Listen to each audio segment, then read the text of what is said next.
Chapter 1. He could no longer fool himself. Slowly, with infinite weariness, Mikhail Dobrinsky closed the leather-bound first edition. This was the end. He could no longer bear it. The books he loved so much could not push away the stark, raw loneliness of his existence. The study was lined with books, floor to ceiling on 3 of the 4 walls of the room. He had read every one, committed a great many to memory over the centuries. They no longer provided solace for his mind. The books fed his intellect but broke his heart. He would not seek sleep at dawn, at least not the healing sleep of renewal. He would seek eternal rest, and God have mercy on his soul. His kind was few, scattered, persecuted, gone. He had tried it all, skills, physical and mental, every new technology. Michal had filled his life with art and philosophy, with work and science. He knew every healing herb and every poison root. He knew the weapons of man, and had learned to become a weapon himself. He remained alone. His people were a dying race, and he had failed them. As their leader, he had been committed to finding a way to save those he looked after. Too many of the males were turning, giving up their souls to become the undead in desperation. There were no women to continue their species, to bring them back from the darkness in which they dwelt. They had no hope to continue. The males were essentially predators, the darkness growing and spreading in them until they had no emotion. Nothing but the dark in a gray, cold world. For each, it was necessary to find his missing half, the life mate that would bring him forever into the light. Grief overwhelmed him, consumed him. He lifted his head and roared out his pain like the wounded animal he was. He could no longer bear to be alone. The trouble is not really in being alone, it's being lonely. One can be lonely in the midst of a crowd, don't you think? Mikhail became still, only his soulless eyes moving warily, a dangerous predator scenting danger. He inhaled deeply, closing his mind instantly, while all senses flared out to locate the intruder. He was alone. He couldn't be wrong. He was the oldest, the most powerful, the most cunning. No one could penetrate his safeguards. No one could approach him without his knowledge. Curious, he replayed the words, listened to the voice. Female, young, intelligent. He allowed his mind to open slightly, testing paths, looking for mental footprints. I have found it to be so, he agreed. He realized he was holding his breath, needing the contact, a human. Who gave a damn? He was interested. Sometimes I go into the mountains and stay by myself for days, weeks, and I'm not lonely, yet at a party, surrounded by 100 people, I am more lonely than ever. His gut clenched hotly. Her voice, filling his mind, was soft, musical, sexy in its innocence. Mikhail had not felt anything in centuries. His body had not wanted a woman in hundreds of years. Now, hearing this voice, the voice of a human woman, he was astonished at the gathering fire in his veins. How is it you can talk to me? I'm sorry if I offended you. He could clearly hear that she meant it, felt her apology. Your pain was so sharp, so terrible, I couldn't ignore it. I thought you might like to talk. Death is not an answer to unhappiness. I think you know that. In any case, I'll stop if you wish it. No. His protest was a command, an imperious order given by a being used to instant obedience. He felt her laughter before the sound registered in his mind. Soft, carefree, inviting. Are you used to obedience from everyone around you? Absolutely. He didn't know how to take her laughter. He was intrigued. Feelings, emotions. They crowded in until he was nearly overwhelmed. You're European, aren't you? Wealthy? And very, very arrogant. He found himself smiling at her teasing. He never smiled. Not for 600 years or more. All of those things. He waited for her laughter again, needing it with the same craving an addict felt for a drug. When it came, it was low and amused, as caressing as the touch of fingers on his skin. I'm an American. Oil and water, don't you think? He had a fix on her now, a direction. She would not get away from him. American women can be trained with the right methods. He drawled it deliberately, anticipating her reaction. You really are arrogant. He loved the sound of her laughter, savored it, took it into his body. He felt her drowsiness, her yawn. So much the better. He sent her a light mental push, very delicate, wanting her to sleep so he could examine her. Knock it off! Her reaction was quick withdrawal, hurt, suspicion. She retreated, slamming up a mind block so swiftly. He was astonished at how adept she was, how strong for one so young, strong for a human. And she was human. He was certain of it. He knew without looking that he had exactly 5 hours till sunrise. Not that he couldn't take the early or late sunlight. He tested her block, careful not to alarm her. A faint smile touched his well-cut mouth. She was strong, but not nearly strong enough. His body, hard-corded muscle and superhuman strength, shimmered, dissolved, became a faint crystal mist, seeping beneath the door, streaming into the night air. Droplets beaded, collected, connected, formed a large winged bird. It dipped, circled, and swept across the darkened sky, silent, lethal, beautiful. Mikhail reveled in the power of flight, the wind rushing against his body, the night air speaking to him, whispering secrets, carrying the scent of game, of man. He followed the faint psychic trail unerringly. So simple, yet his blood was surging hotly. A human, young, full of life and laughter. A human with a psychic connection to him. A human filled with compassion, intellect, and strength. Death and damnation could wait another day while he satisfied his curiosity. The inn was small, at the edge of the forest where the mountain met the timberline. The interior was dark, with only a few lights glowing softly in 1 or 2 rooms, and perhaps a hallway, while the humans took their rest. He settled on the balcony outside her 2nd-story window and became still, a part of the night. Her bedchamber was one of the rooms with a light proclaiming that she was unable to sleep. His dark, burning eyes found her through the clear glass, found her and claimed her. She was small-boned, curvy, with a tiny waist and a wealth of raven hair tumbling down her back to draw attention to her rounded bottom. His breath caught in his throat. She was exquisite, beautiful, her skin like satin, her eyes incredibly large, intensely blue, fringed with thick, long lashes. Not a detail escaped him. A white lace gown clung to her skin, hugged her high, full breasts, and bared the line of her throat, her creamy shoulders. Her feet were small, like her hands. So much strength in so small a package. She brushed her hair, standing at the window, looking out with unseeing eyes. Her face held a faraway expression. There were lines of strain around her full, sensuous mouth. He could feel pain in her, and the need for sleep that refused to come. He found himself following every stroke of the brush. Her movements were innocent, erotic. Imprisoned within the bird's form, his body stirred. He reverently turned up his face to the heavens in thanks. The sheer joy of feeling after centuries of enduring no emotion was beyond measure. Every action with the brush lifted her breasts invitingly, emphasized her narrow ribcage and small waist. The lace clung to her body, revealing the dark V at the juncture of her legs. Talons dug deeply into the railing, left long scars in the soft wood. Still Mikhail watched. She was graceful, enticing. He found his hot gaze dwelling on her soft throat, the pulse beating steadily in her neck. Abruptly, he pulled away from the thought, shook his head. Blue eyes. Blue. She had blue eyes. It was only then that he realized he was seeing in color. Vivid, brilliant colors. He went utterly still. It could not be. Males lost the ability to see anything but drab gray about the same time they lost their emotions. It could not be. Only a life mate could bring emotions and color back into a male's life. Carpathian women were the light to the male's darkness. His other half. Without her, the beast would slowly consume the man until he was complete darkness. There were no Carpathian women left to give birth to life mates. The few remaining women seemed able to produce only males. It was a seemingly hopeless situation. Human women could not be converted without becoming deranged. It had been tried. This human woman could not possibly be his life mate. Mikhail watched as she snapped off her light, lay on the bed. He felt the stirring in his mind, the searching.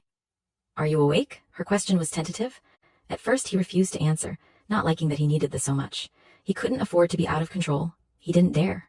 No one had power over him. Certainly not some slip of an American, a small woman with more strength and good sense. I know you can hear me. I'm sorry I intruded. It was thoughtless of me. It won't happen again.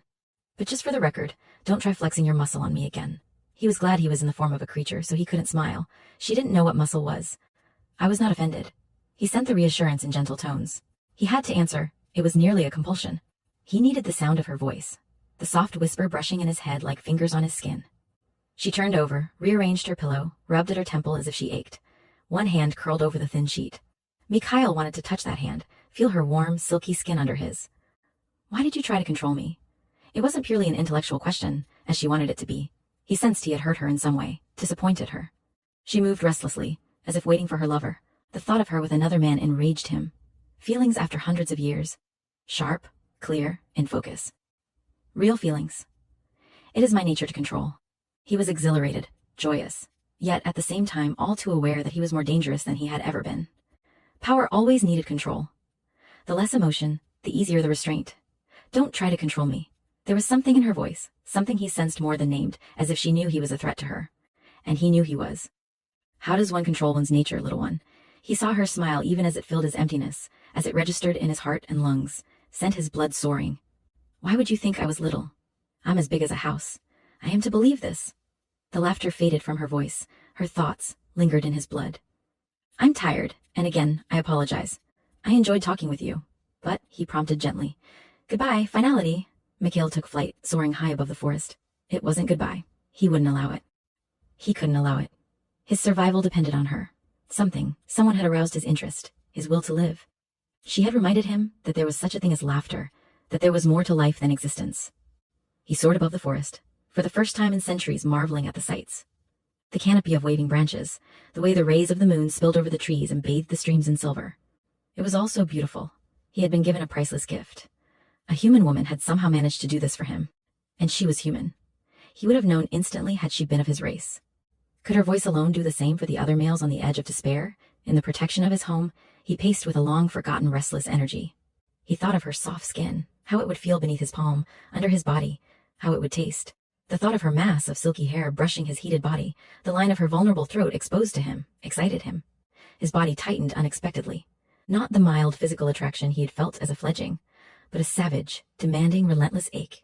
Shocked at the erotic twist his thoughts began to pursue Mikhail. Imposed rigid discipline, he could not afford real passion. He was shocked to find he was a possessive man, deadly in his rages and protective beyond measure. This kind of passion could not be shared with a human. It was far too dangerous. This was a woman of freedom, strong for immortal, and she would fight his nature at every turn. He was not human. His was a race of beings with animal instincts, imprinted before birth. Better to keep his distance and satisfy his curiosity on an intellectual level.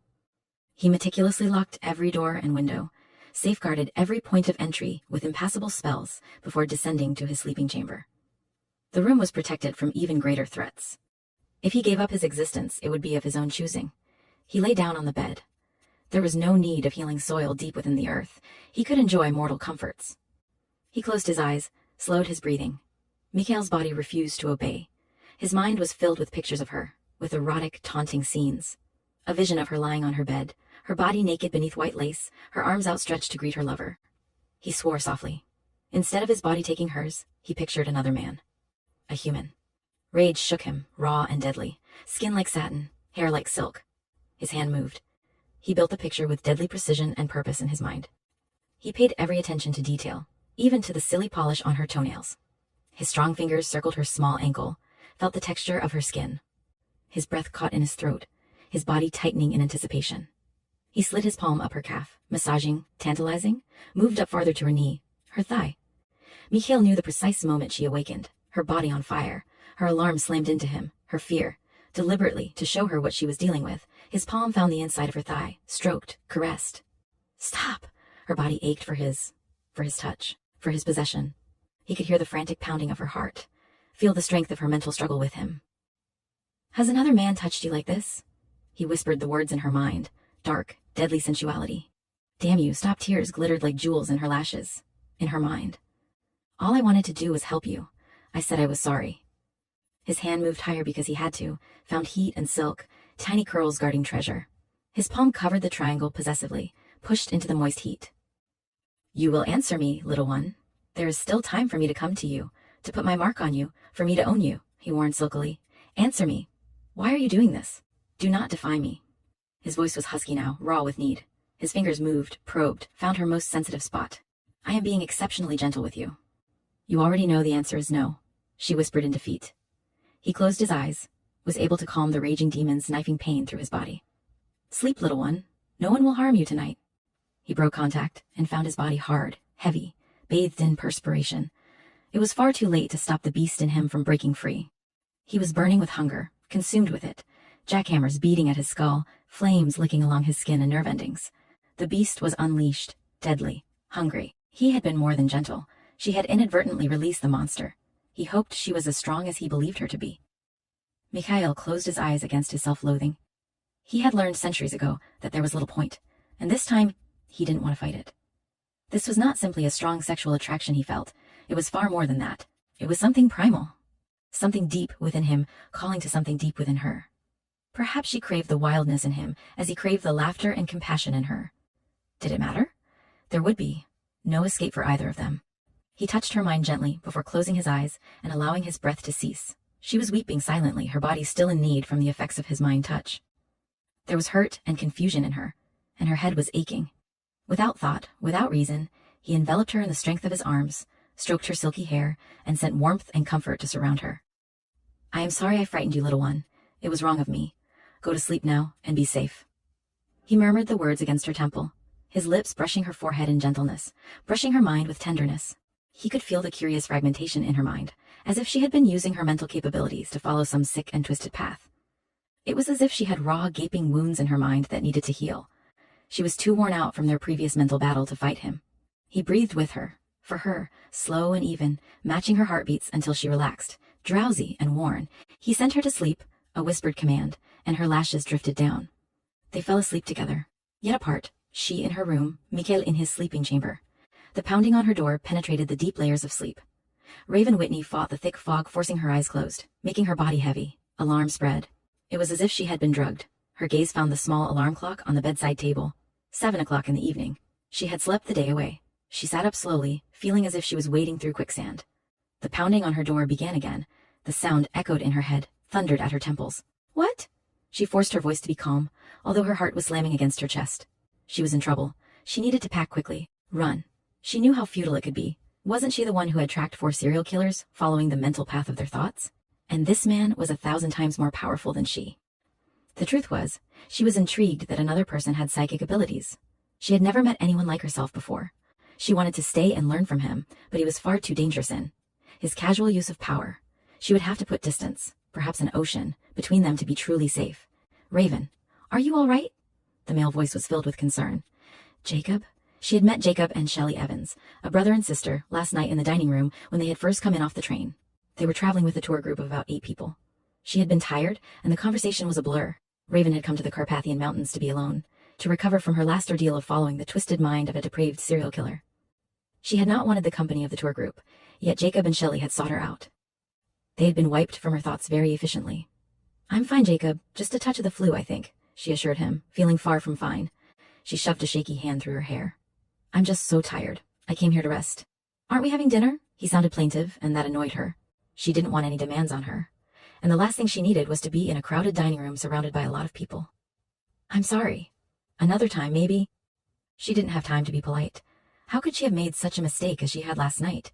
She was always so cautious, avoiding all contact, never touching another human being, never getting close. It was just that the stranger had been broadcasting so much pain, so much loneliness. She had known instinctively that he had telepathic powers, that his isolation far exceeded hers, that his pain was so great, he was considering ending his life. She knew what isolation was, how it felt to be different. She had been unable to keep her mouth shut. She had to help him if she could. Raven rubbed her temples in an attempt to relieve the pain pounding in her head.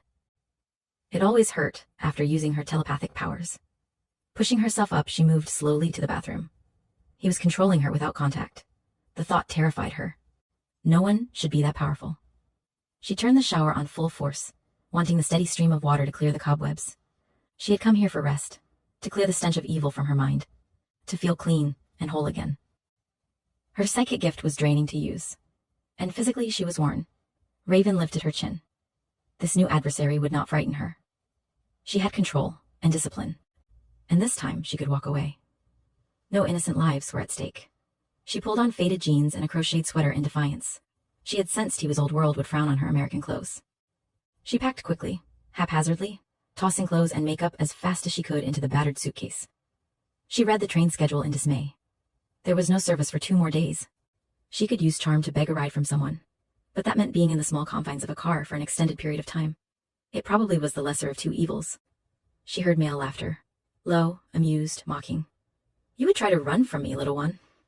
Raven sank down onto the bed, her heart beginning to pound. His voice was black velvet, a weapon in itself. Don't flatter yourself, hotshot. I'm a tourist, I tour. She forced her mind to be calm, even as she felt the brush of his fingers on her face. How did he do that? It was the lightest caress, but she felt it down to her toes. And where were you thinking of touring? He was stretching lazily, his body refreshed from his sleep, his mind once more alive with feeling. He was enjoying sparring with her. Away from you and your bizarre games. Maybe Hungary. I've always wanted to go to Budapest. Dark Series 01, Dark Prince. Little liar. You think to run back to your United States. Do you play chess? She blinked at the strange question. Chess, she echoed. Male amusement could be very annoying. Chess. Yes. Do you? Of course. Play with me. Now? She began to braid her heavy mass of hair. There was something captivating in his voice, mesmerizing. It tugged at her heartstrings, put terror in her mind. I must feed first. And you are hungry. I can feel your headache. Go down to dinner and we will meet at 11 tonight. No way. I won't meet with you. You are afraid. It was a clear taunt. She laughed at him, the sound wrapping his body in flames. I may do foolish things occasionally, but I am never a fool. Tell me your name. It was a command, and Raven felt compelled to obey it. She forced her mind to go blank, to be a slate wiped clean. It hurt, sent darts of pain through her head, made her stomach clench. He was not going to take what she would have given freely. Dark Series 01, Dark Prince.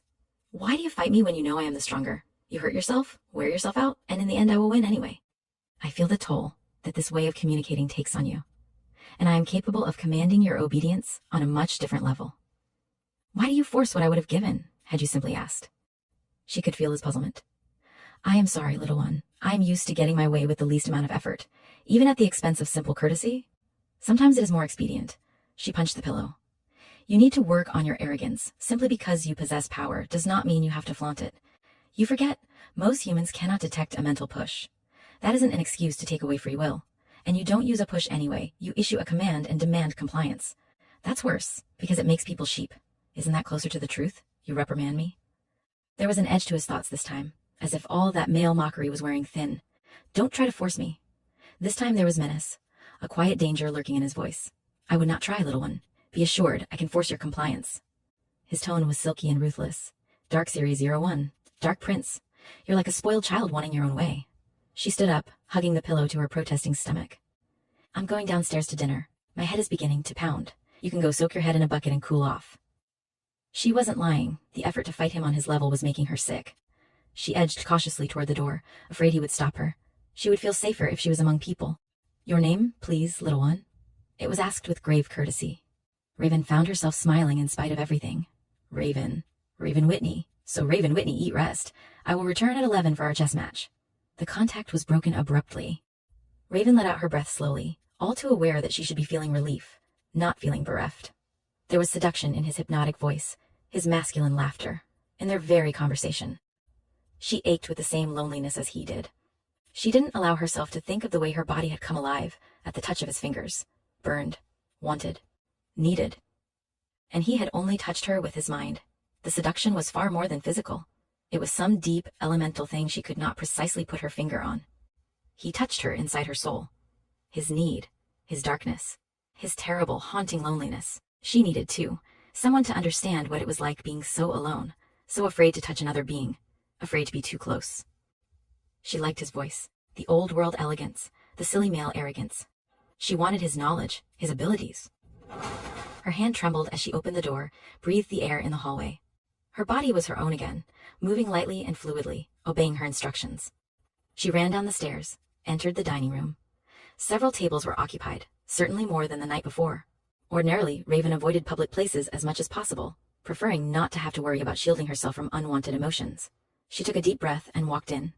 Jacob looked up with a welcoming smile, stood, as if waiting for her to join the group at his table.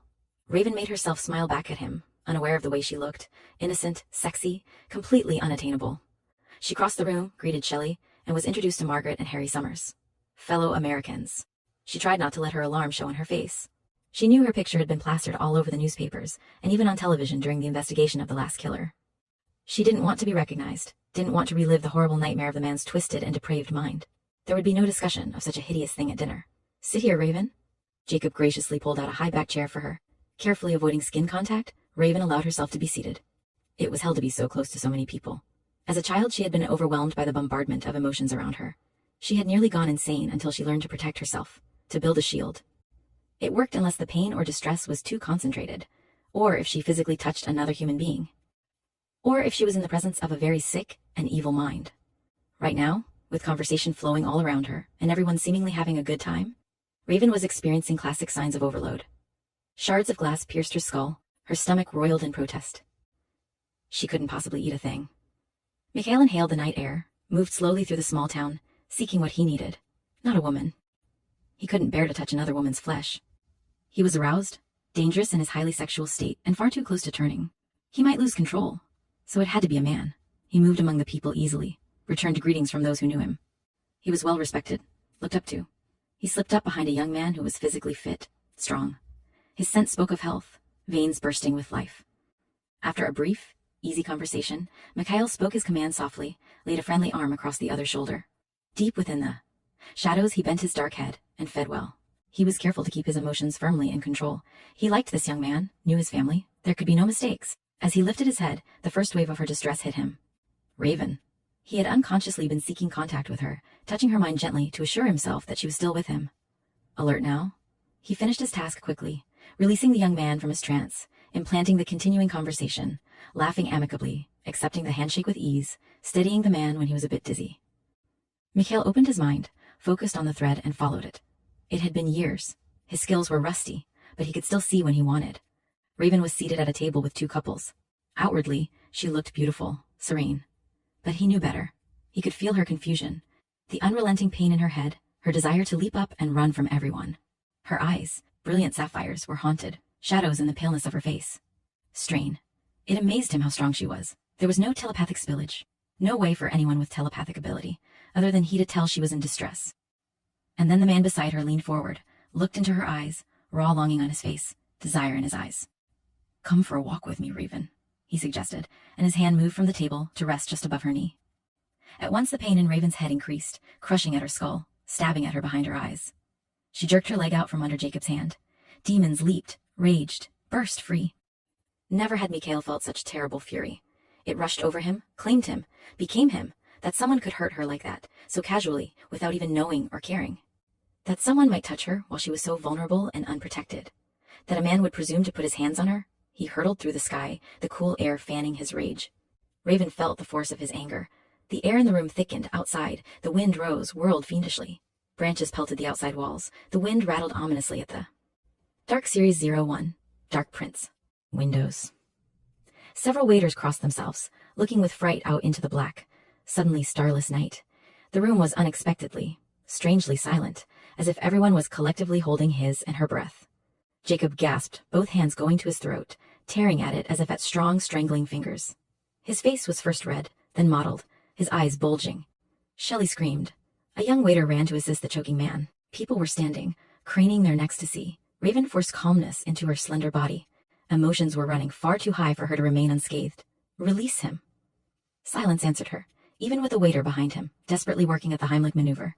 Jacob fell to his knees, his lips blue, his eyes rolling back in his head. "Please. I'm asking you, please. Release him for me." Jacob suddenly inhaled, a terrible gagging sound, labored and harsh. His sister and Margaret Summers were crouched at his side, tears in their eyes. Instinctively, Raven moved toward him. "Do not touch him."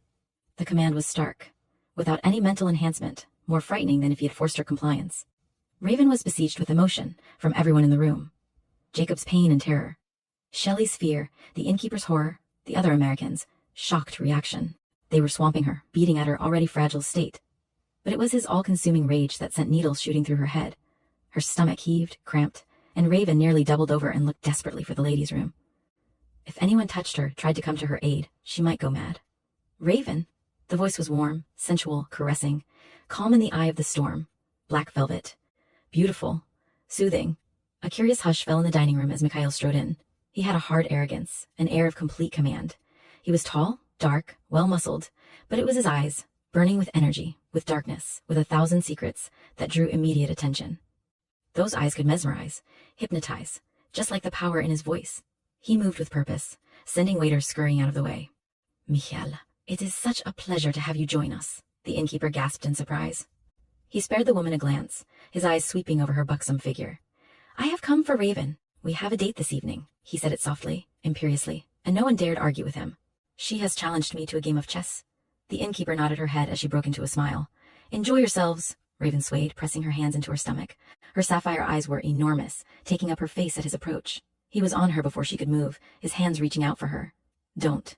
She closed her eyes, terrified of his touch. She was already on overload. She would not be able to take the overpowering emotions radiating from him. Mikhail didn't hesitate, gathering her into his arms, imprisoning her against his hard chest. His face was a granite mask as he whirled around and took her from the room. Behind them, the buzzing started, the whispers. Raven tensed, waiting for the battery on her senses, but he had closed his mind, and all she knew was the enormous strength of his arms. He took her into the night, moving fluidly, easily, as if her weight was of no consequence. "Breathe, little one. It will help." There was a trace of amusement in the warmth of his voice. Raven did as he suggested, too worn out to struggle. She had come here to this wild, lonely place to heal, but instead, she was all the more fragmented. She opened her eyes cautiously, looking up at him through long lashes. His hair was the color of dark coffee beans, a dark espresso, drawn back and tied at the nape of his neck. His face was that of an angel or a devil, strength and power, with a sensual mouth that hinted at cruelty. His hooded eyes were black obsidian, black ice, pure black magic. She couldn't read him, couldn't feel his emotions or hear his thoughts. That had never happened to her before. Put me down. I feel silly with you carrying me off like some pirate. His long strides were taking them into deep forest. Branches swayed, bushes rustled. Her heart was beating out of control.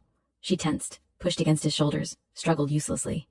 His eyes moved possessively over her face, but his pace didn't slow, and he didn't answer her. It was humiliating that he didn't appear to notice her struggles.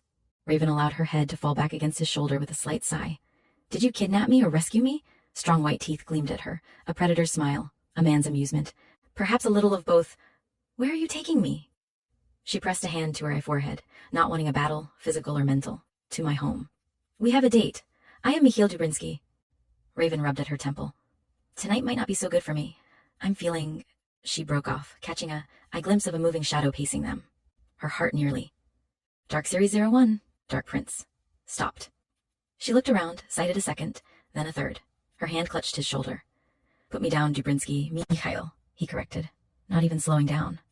A smile softened the edges of his mouth. You see the wolves? She felt the indifferent shrug of his broad shoulders. Be calm, little one. They will not harm us. This is their home, as it is mine. We have an understanding and are at peace with one another. Somehow she believed him. Are you going to hurt me? She asked the question softly, needing to know. His dark eyes touched her face again, thoughtful, holding 1,000 secrets, unmistakably possessive. I am not a man who would hurt a woman in the way you are imagining. But I am certain our relationship will not always be a comfortable one. You like to defy me. He answered as honestly as he was able. His eyes made her feel as if she belonged to him, as if he had a right to her. You were wrong to hurt Jacob, you know. You could have killed him. Do not defend him, little one. I allowed him to live to please you, but it would be no trouble to finish the task. Pleasurable. No man had the right to put his hand on Mikhail's woman and hurt her as that human had done. The inability of the male to see that he was causing Raven pain did not absolve his sin. You don't mean that. Jacob is harmless. He was attracted to me, she tried to explain gently. You will not speak his name to me. He touched you, put his hand on you.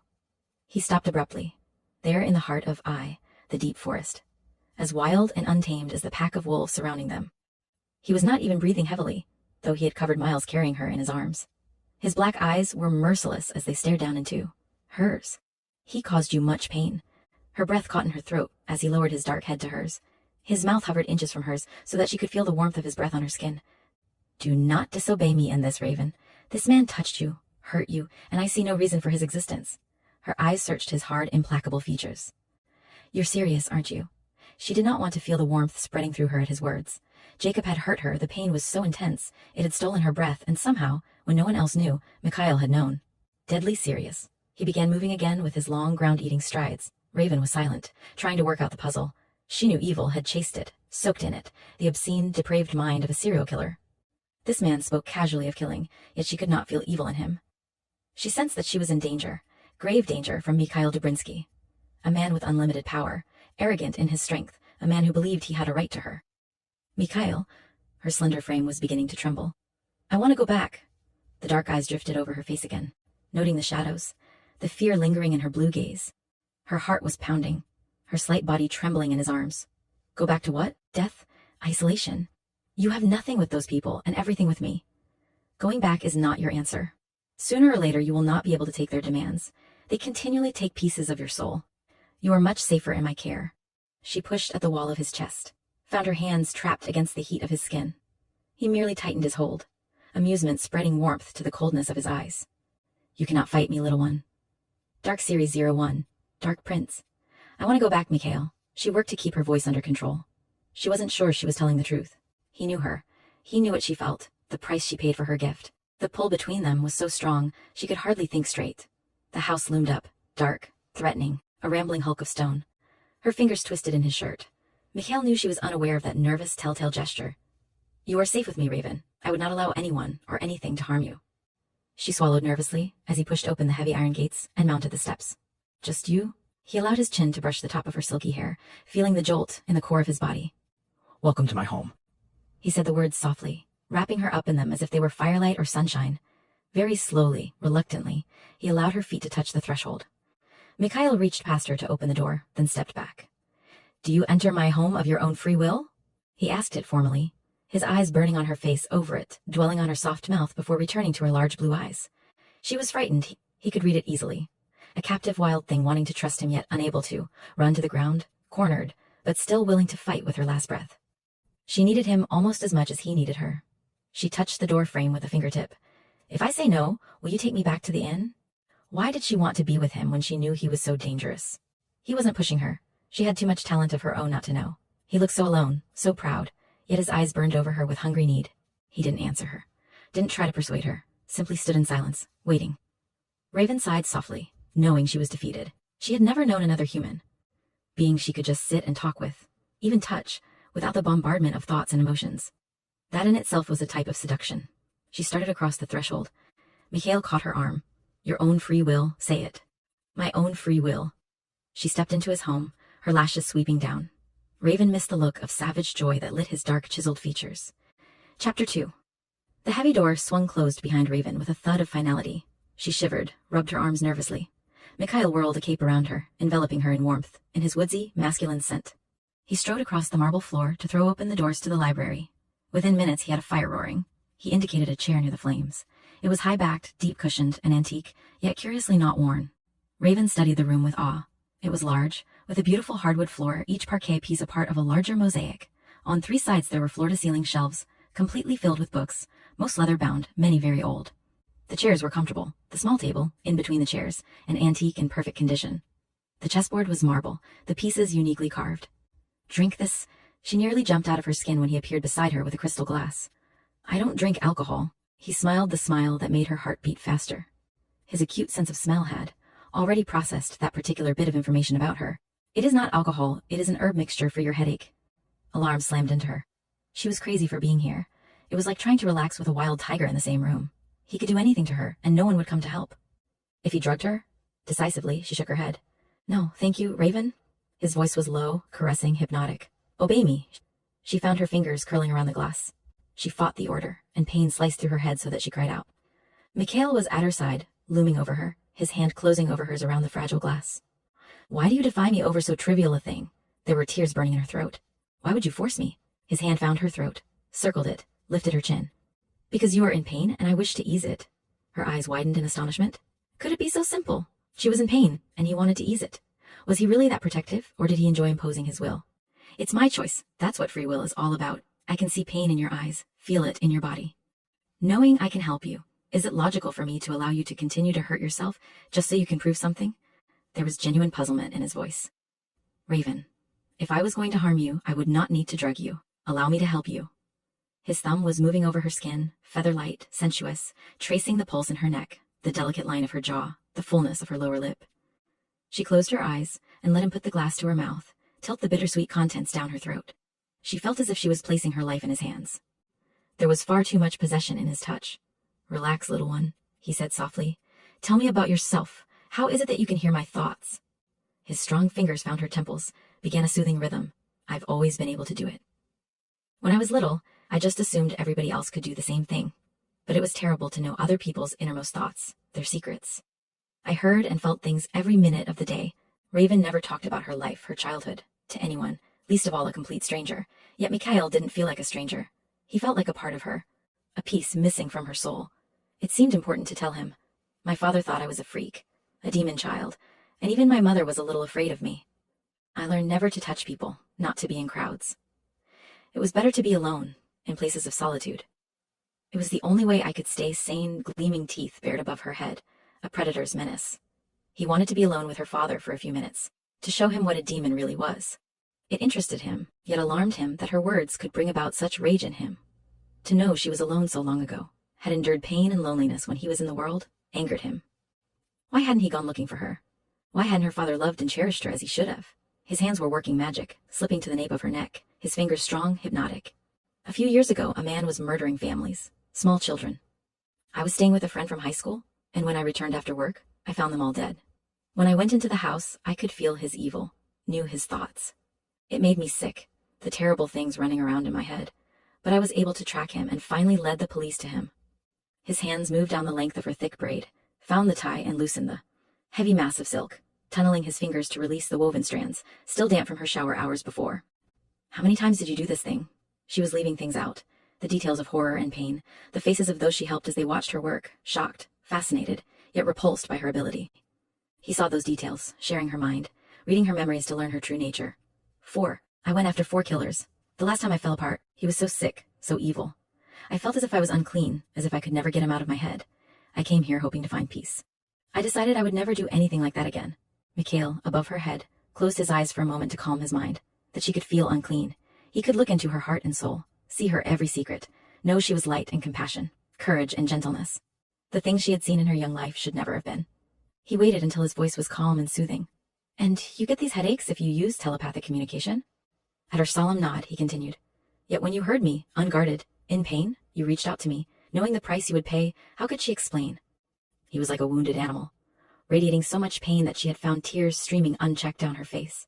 His loneliness was hers. His isolation, hers. And she had sensed his resolve to end his pain, his existence. She could not let that happen, no matter what the cost to herself. Mikhail let out his breath slowly, astonished and shocked by her nature, so giving. She was hesitant to put into words why she had reached out to him, but he knew it was her nature to give. He also knew the call had been so strong, because that something in him that reached for her had found whatever it needed.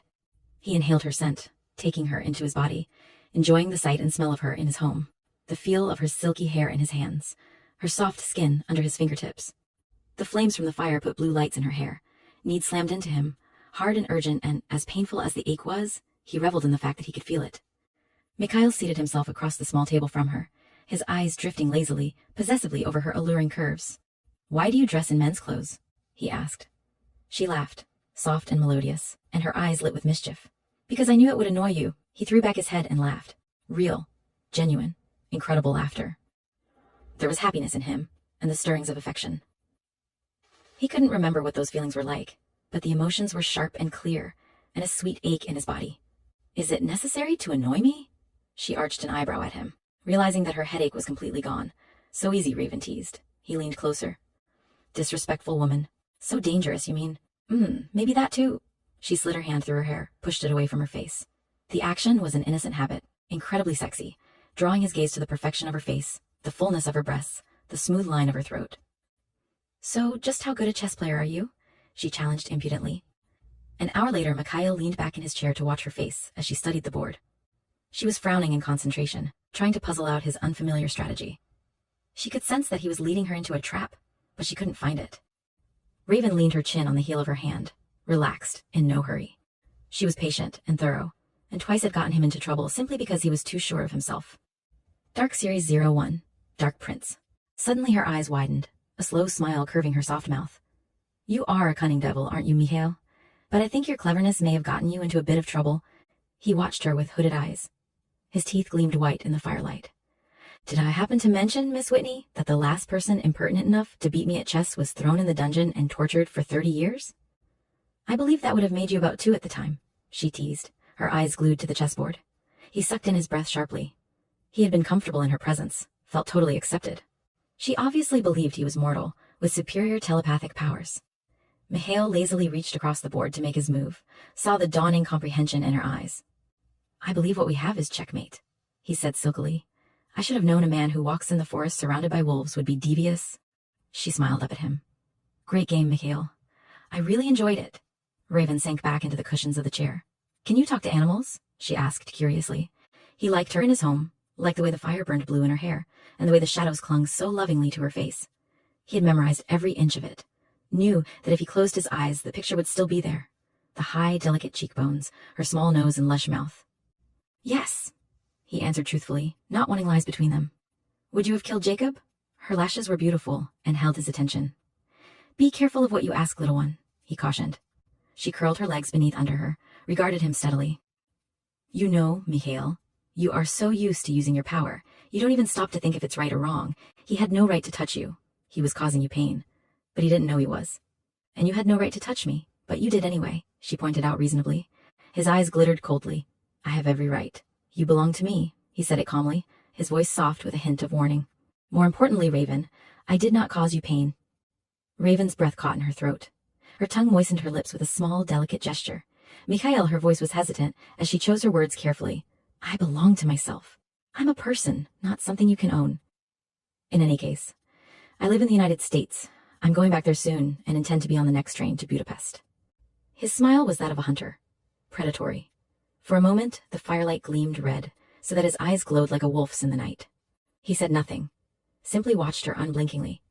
Her hand fluttered defensively to her throat. It's late. I should be going. She could hear the pounding of her own heart. What was it she wanted from him? She didn't know, only that this was the most perfect, frightening night of her life, and she wanted to see him again. He was utterly motionless, menacing in his complete stillness. She waited breathlessly. Fear was suffocating her, sending tremors through her slender form. Fear he would let her go, fear he would force her to stay. She drew air into her lungs. Mikhail, I don't know what you want. She didn't know what she wanted either. He stood up then, power and grace combined. His shadow reached her before he did. His strength was enormous, but his hands were gentle as they pulled her to her feet. His hands slid up her arms, rested lightly on her shoulders, thumbs stroking the pulse in her neck. His touch sent warmth curling in her abdomen. She was so small beside him, so fragile and vulnerable. Do not try to leave me, little one. We need one another. His dark head bent lower, his mouth brushing her eyelids, sending little darts of fire licking along her skin. You make me remember what living is, he whispered in his mesmerizing voice. His mouth found the corner of hers, and a jolt of electricity sizzled through her body. Raven reached up to touch the shadowed line of his jaw, to place a hand on the heavy muscles of his chest in an attempt to put space between them. Listen to me, Mikhail. Her voice was husky. We both know what loneliness is. Isolation. It's beyond my imagination that I can be this close to you, physically touch you, and not be swamped with unwanted burdens. But we can't do this. Amusement crept into the dark fire of his eyes, a hint of tenderness. His fingers curled around the nape of her neck. Oh, I think we can... His black velvet voice was pure seduction, his smile frankly sensual. Raven felt his power right down to her toes. Her body was boneless, liquid, aching. She was so close to him that she felt a part of him, surrounded by him, enveloped by him. I'm not going to sleep with someone I don't know because I'm lonely. He laughed softly, low and amused. Is that what you think? That you would be sleeping with me because you are lonely? His hand was at her throat again, stroking, caressing, heating her blood. This is why you will make love with me. This. His mouth fastened on hers. White heat. Blue lightning. The ground shifted and rolled. Mikhail dragged her slender form against his male length, his body aggressive, his mouth dominating, sweeping her into a world of pure feeling. Raven could only cling to him, a safe anchor in a storm of turbulent emotions. A growl rumbled deep in his throat, animal, feral, like that of an aroused wolf.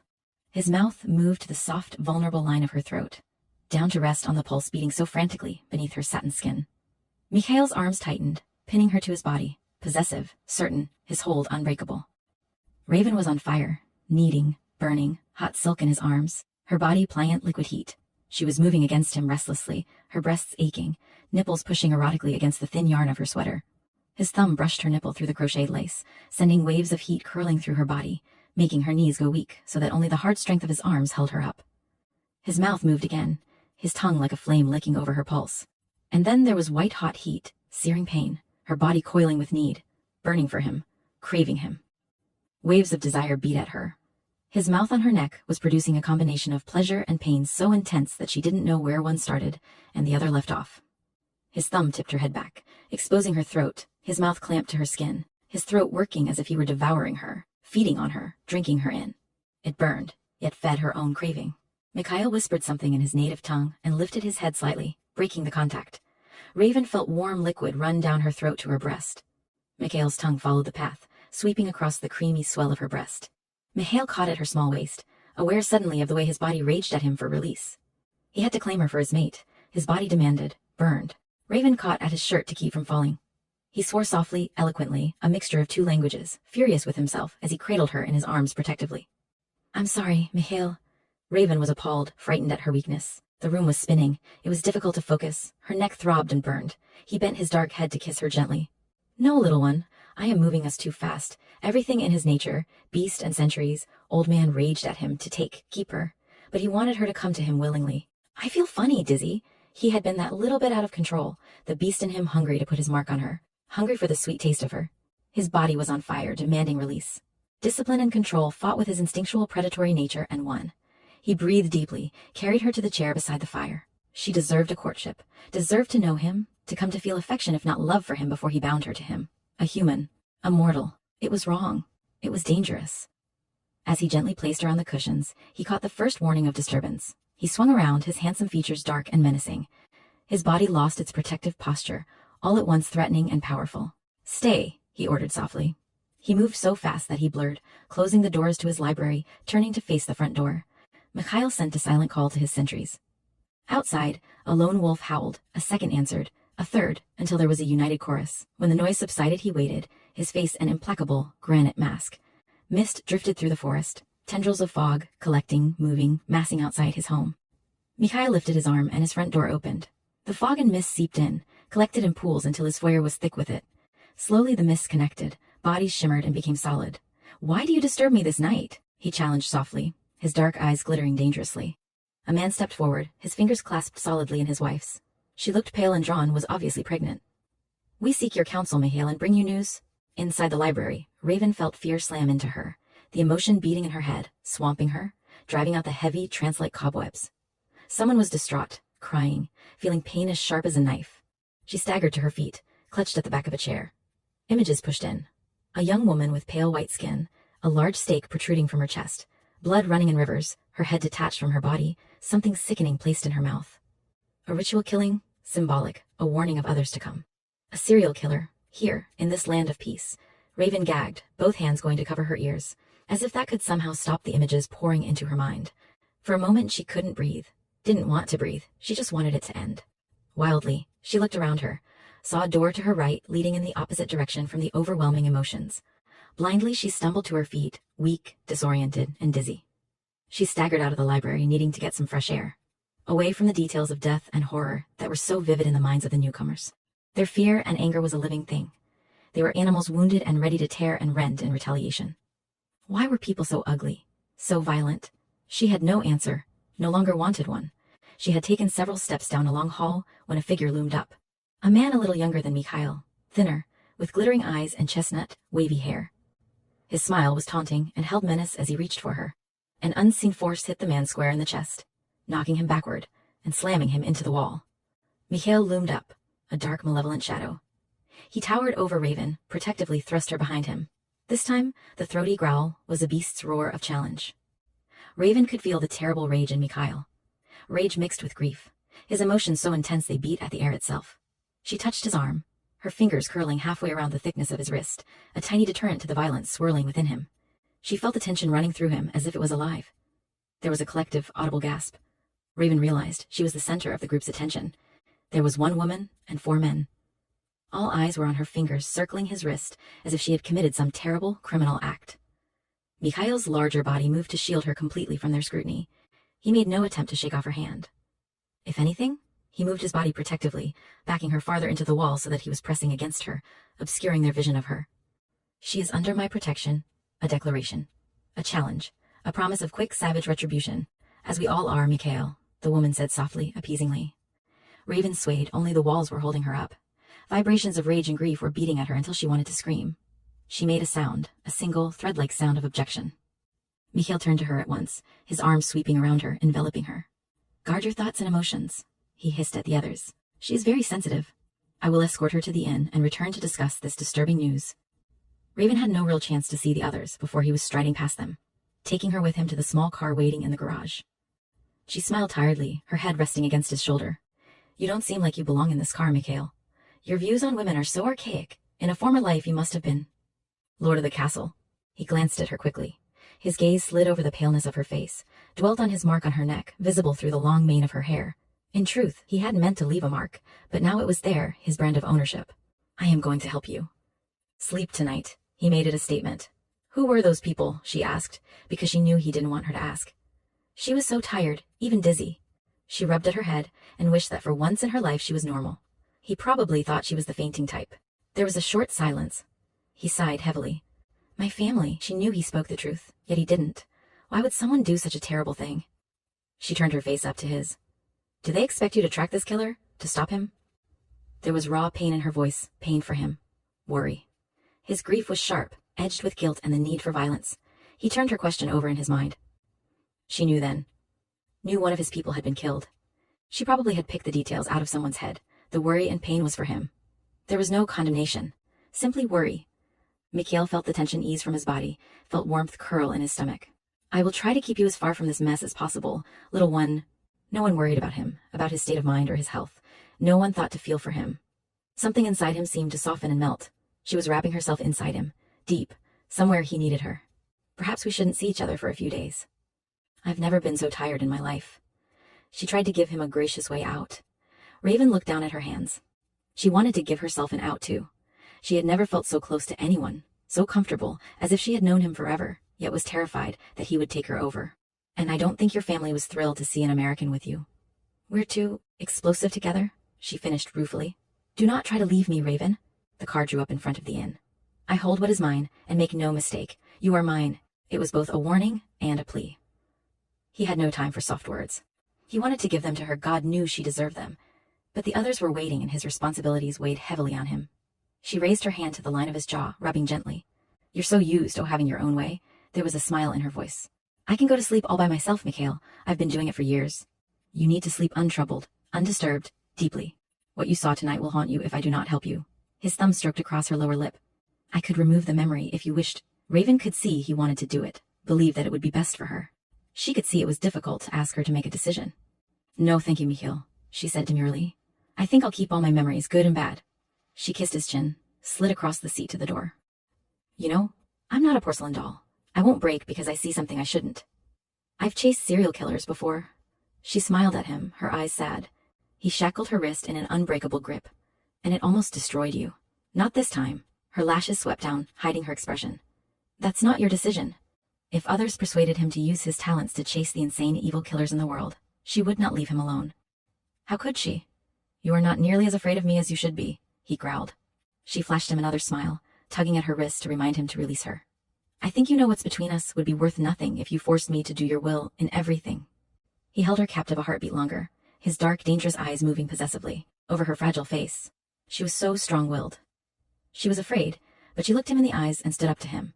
It made her ill, brought her to the brink of madness to chase evil, but she did it time and time again. He was still a shadow in her mind. He read her determination to help him, her fear of him and his incredible powers, but she would not leave him to face this horrible killer alone. He wanted to keep her with him safe in his lair. Almost reverently, Mikhail trailed his fingers down her cheek.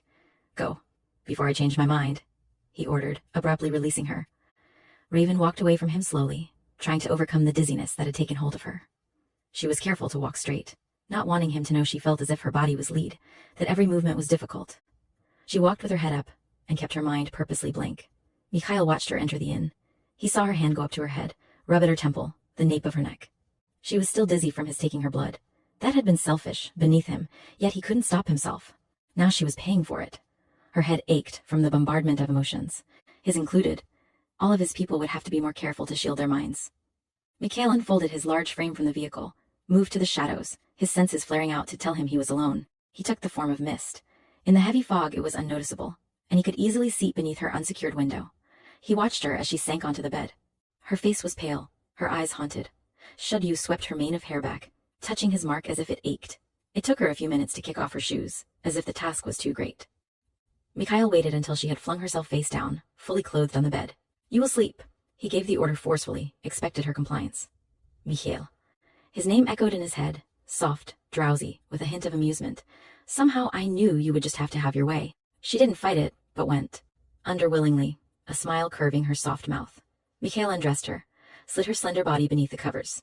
He safeguarded the door, a powerful spell guaranteed to keep even the strongest of his own people out, let alone pathetic mortal assassins. He secured the windows, and provided the same guards at every possible entry point. Very gently he brushed his lips across her forehead, then reached down to touch his brand on her neck before leaving her. The others fell silent when he entered his home. Celeste smiled tentatively, pressed a protective hand to the child lying in her womb. Is she all right, Mikhail? He nodded abruptly, curiously grateful for her concern. No one would question him, yet his behavior was completely out of character for him. He got right to the point. How did the assassins find Noelle unprotected? The others looked at one another. Mikhail drilled it into them never to forget the smallest details guarding their safety, but over the years it was so easy to forget, to slip up. Noelle had her baby only 2 months ago. She was so tired all the time. Celeste tried to excuse the slip. And Rand? Where was he? Why did he leave his exhausted wife unprotected while she slept? Mikhail asked, softly, dangerously. Byron, the man who had been in such trouble earlier, stirred uncomfortably. You know how Rand is, always after the women. He took the child to Celeste and went out hunting and forgot to provide Noelle with the proper safeguards. Mikhail's disgust was all too evident. Where is he? Celeste's life mate, Eric, answered grimly. He was crazy, Mikhail. It took all of us to subdue him, but he sleeps now. The child is with him deep in the ground. The healing will do them good. We could not afford to lose Noelle. Mikhail pushed grief away. It was not the time to feel it. Eric, can you keep Rand under control? I think you should talk to him, Eric answered honestly. The guilt is making him crazy. He nearly turned on us. Vlad, where is Eleanor? She is at risk, heavy with child. We must protect her as we will Celeste, Mikhail said. We cannot afford the loss of any of our women, and certainly not their children. She is so close to term. I was worried about her traveling. Vlad sighed heavily. She is safe and well guarded for the moment, but I think this war is starting again. Mikhail tapped a finger on the small table near the chessboard. Perhaps it is significant that we have 3 of our women giving birth for the first time in a decade. Our children are few and far between. If the assassins somehow have gained knowledge of our women's condition, they will be afraid we are multiplying, growing strong again. Mikhail shot the most muscular of the men a quick glance. Jacques, you have no life mate to encumber you. There was the faintest trace of affection in his voice, affection he could never feel or show before, and maybe wasn't aware anyone else knew of. Jacques was his brother. Neither does Byron. You two will get word to all the others. Lie low, feed only in the deepest cover, sleep deep within the ground, and always use the most powerful safeguards. We must watch our women and get them to safety, especially those who are with child. Do not draw attention to yourselves in any way. For how long, Mikhail? Celeste's eyes were shadowed, her face tear-stained. How long must we live like this, until I find and dispense justice to the assassins? There was a fierce, savage note in his voice. All of you have become soft, mixing so much with mortals. You are forgetting the gifts that could save your lives. He reprimanded them harshly. My woman is mortal, yet she knew of your presence before you knew of hers. She felt your unguarded emotions, knows of the assassins through your thoughts. There is no excuse for that. How can this be? Eric dared to ask. No mortal has such power. She is telepathic and very strong in her gift. She will be here often. She will be protected, as will all of our women. The others exchanged bewildered, confused looks. According to the legend, only their strongest members might be able to convert a mortal. It simply wasn't done, was far too risky. It had been tried centuries earlier, when the ranks of their women had been depleted and the men were without hope. But no one dared try it anymore. Most of them believed it was a myth made up to keep their males from losing their souls. Mikhail was unreadable, implacable, his judgment never questioned throughout the centuries. He settled arguments and protected them. He hunted the males who had chosen to turn vampire, dangerous to mortals and immortals alike. Now this. A mortal woman. They were shocked, and it showed. They were obligated to put the life of Mikhail's woman before their own. If Mikhail said she was under his protection, he meant it. He never said anything he didn't mean, and if she was harmed, the penalty would be death. Mikhail was a savage, merciless, and unrelenting enemy. Mikhail felt the weight of his responsibility for Noelle's death. He had known of Rand's weakness for women. Mikhail had objected to the union, but he hadn't forbidden it as he should have. Rand was not Noelle's true life mate. Chemistry would never allow a true mate to cheat on his woman. Noelle, his beautiful sister, so young and vibrant, lost to them forever. She had been headstrong, wanting Rand because he was handsome, not because her soul called to his. They had lied, but he had known they were lying. Ultimately, it had been his responsibility that Rand continued to try to find emotion by being with other women, and Noelle had grown into a bitter, dangerous woman. She must have died instantly, or Mikhail would have felt it, even deep in his sleep. Rand should never have had the care of one of their women. Mikhail had thought that, in time, each would find their true life mate, but Nicole only grew more dangerous, and Rand worse in his promiscuous behavior. It was impossible for Rand to feel anything with the women he bedded, yet he continued, almost as if it was a punishment for Noelle's tight hold on him. Mikhail closed his eyes for a moment, allowing the reality of Noelle's senseless murder to sweep over him.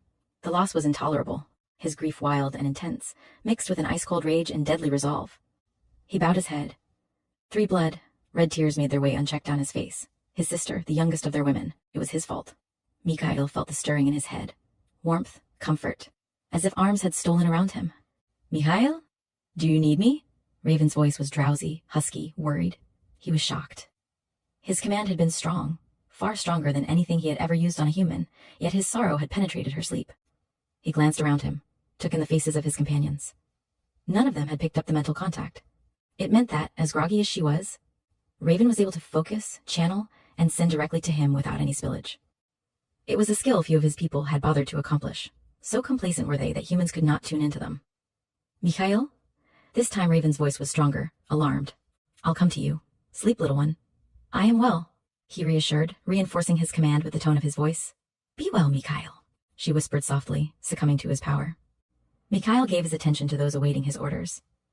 Send Rand to me tomorrow. The child cannot stay with him. Deirdre lost another child a couple of decades ago. She still mourns her many losses. The child will be taken to her. Tien will guard them carefully. No one is to use a mental link until we know whether one of our adversaries possesses the same power my woman does. The shock on their faces was complete. None of them considered a human capable of that kind of power and discipline. Mikhail, you are certain this woman is not the one? She could be a threat to us. Eric ventured the suggestion cautiously, even as Celeste's fingers dug warningly into his arm. Mikhail's dark eyes narrowed slightly. Do you believe I have grown lazy, bloated with my own power? Do you think so little of me that I could be in her mind and not recognize a threat to us? I warn you, I am willing to step down as your leader, but I am not willing to withdraw my protection of her. If any of you wish to harm her, know that you will deal with me. Do you wish me to pass on the mantle of leadership?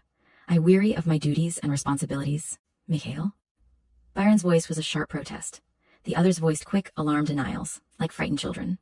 Jacques was the only one who stood silently, one hip lazily resting against the wall, regarding Mikhail with a secret mocking half-smile. Mikhail ignored him. It is nearly sunrise. All of you go to ground. Use every guard possible. When you awaken, check around your dwelling, feel for intruders. Do not overlook the slightest incident. We must stay in close communication and watch each other.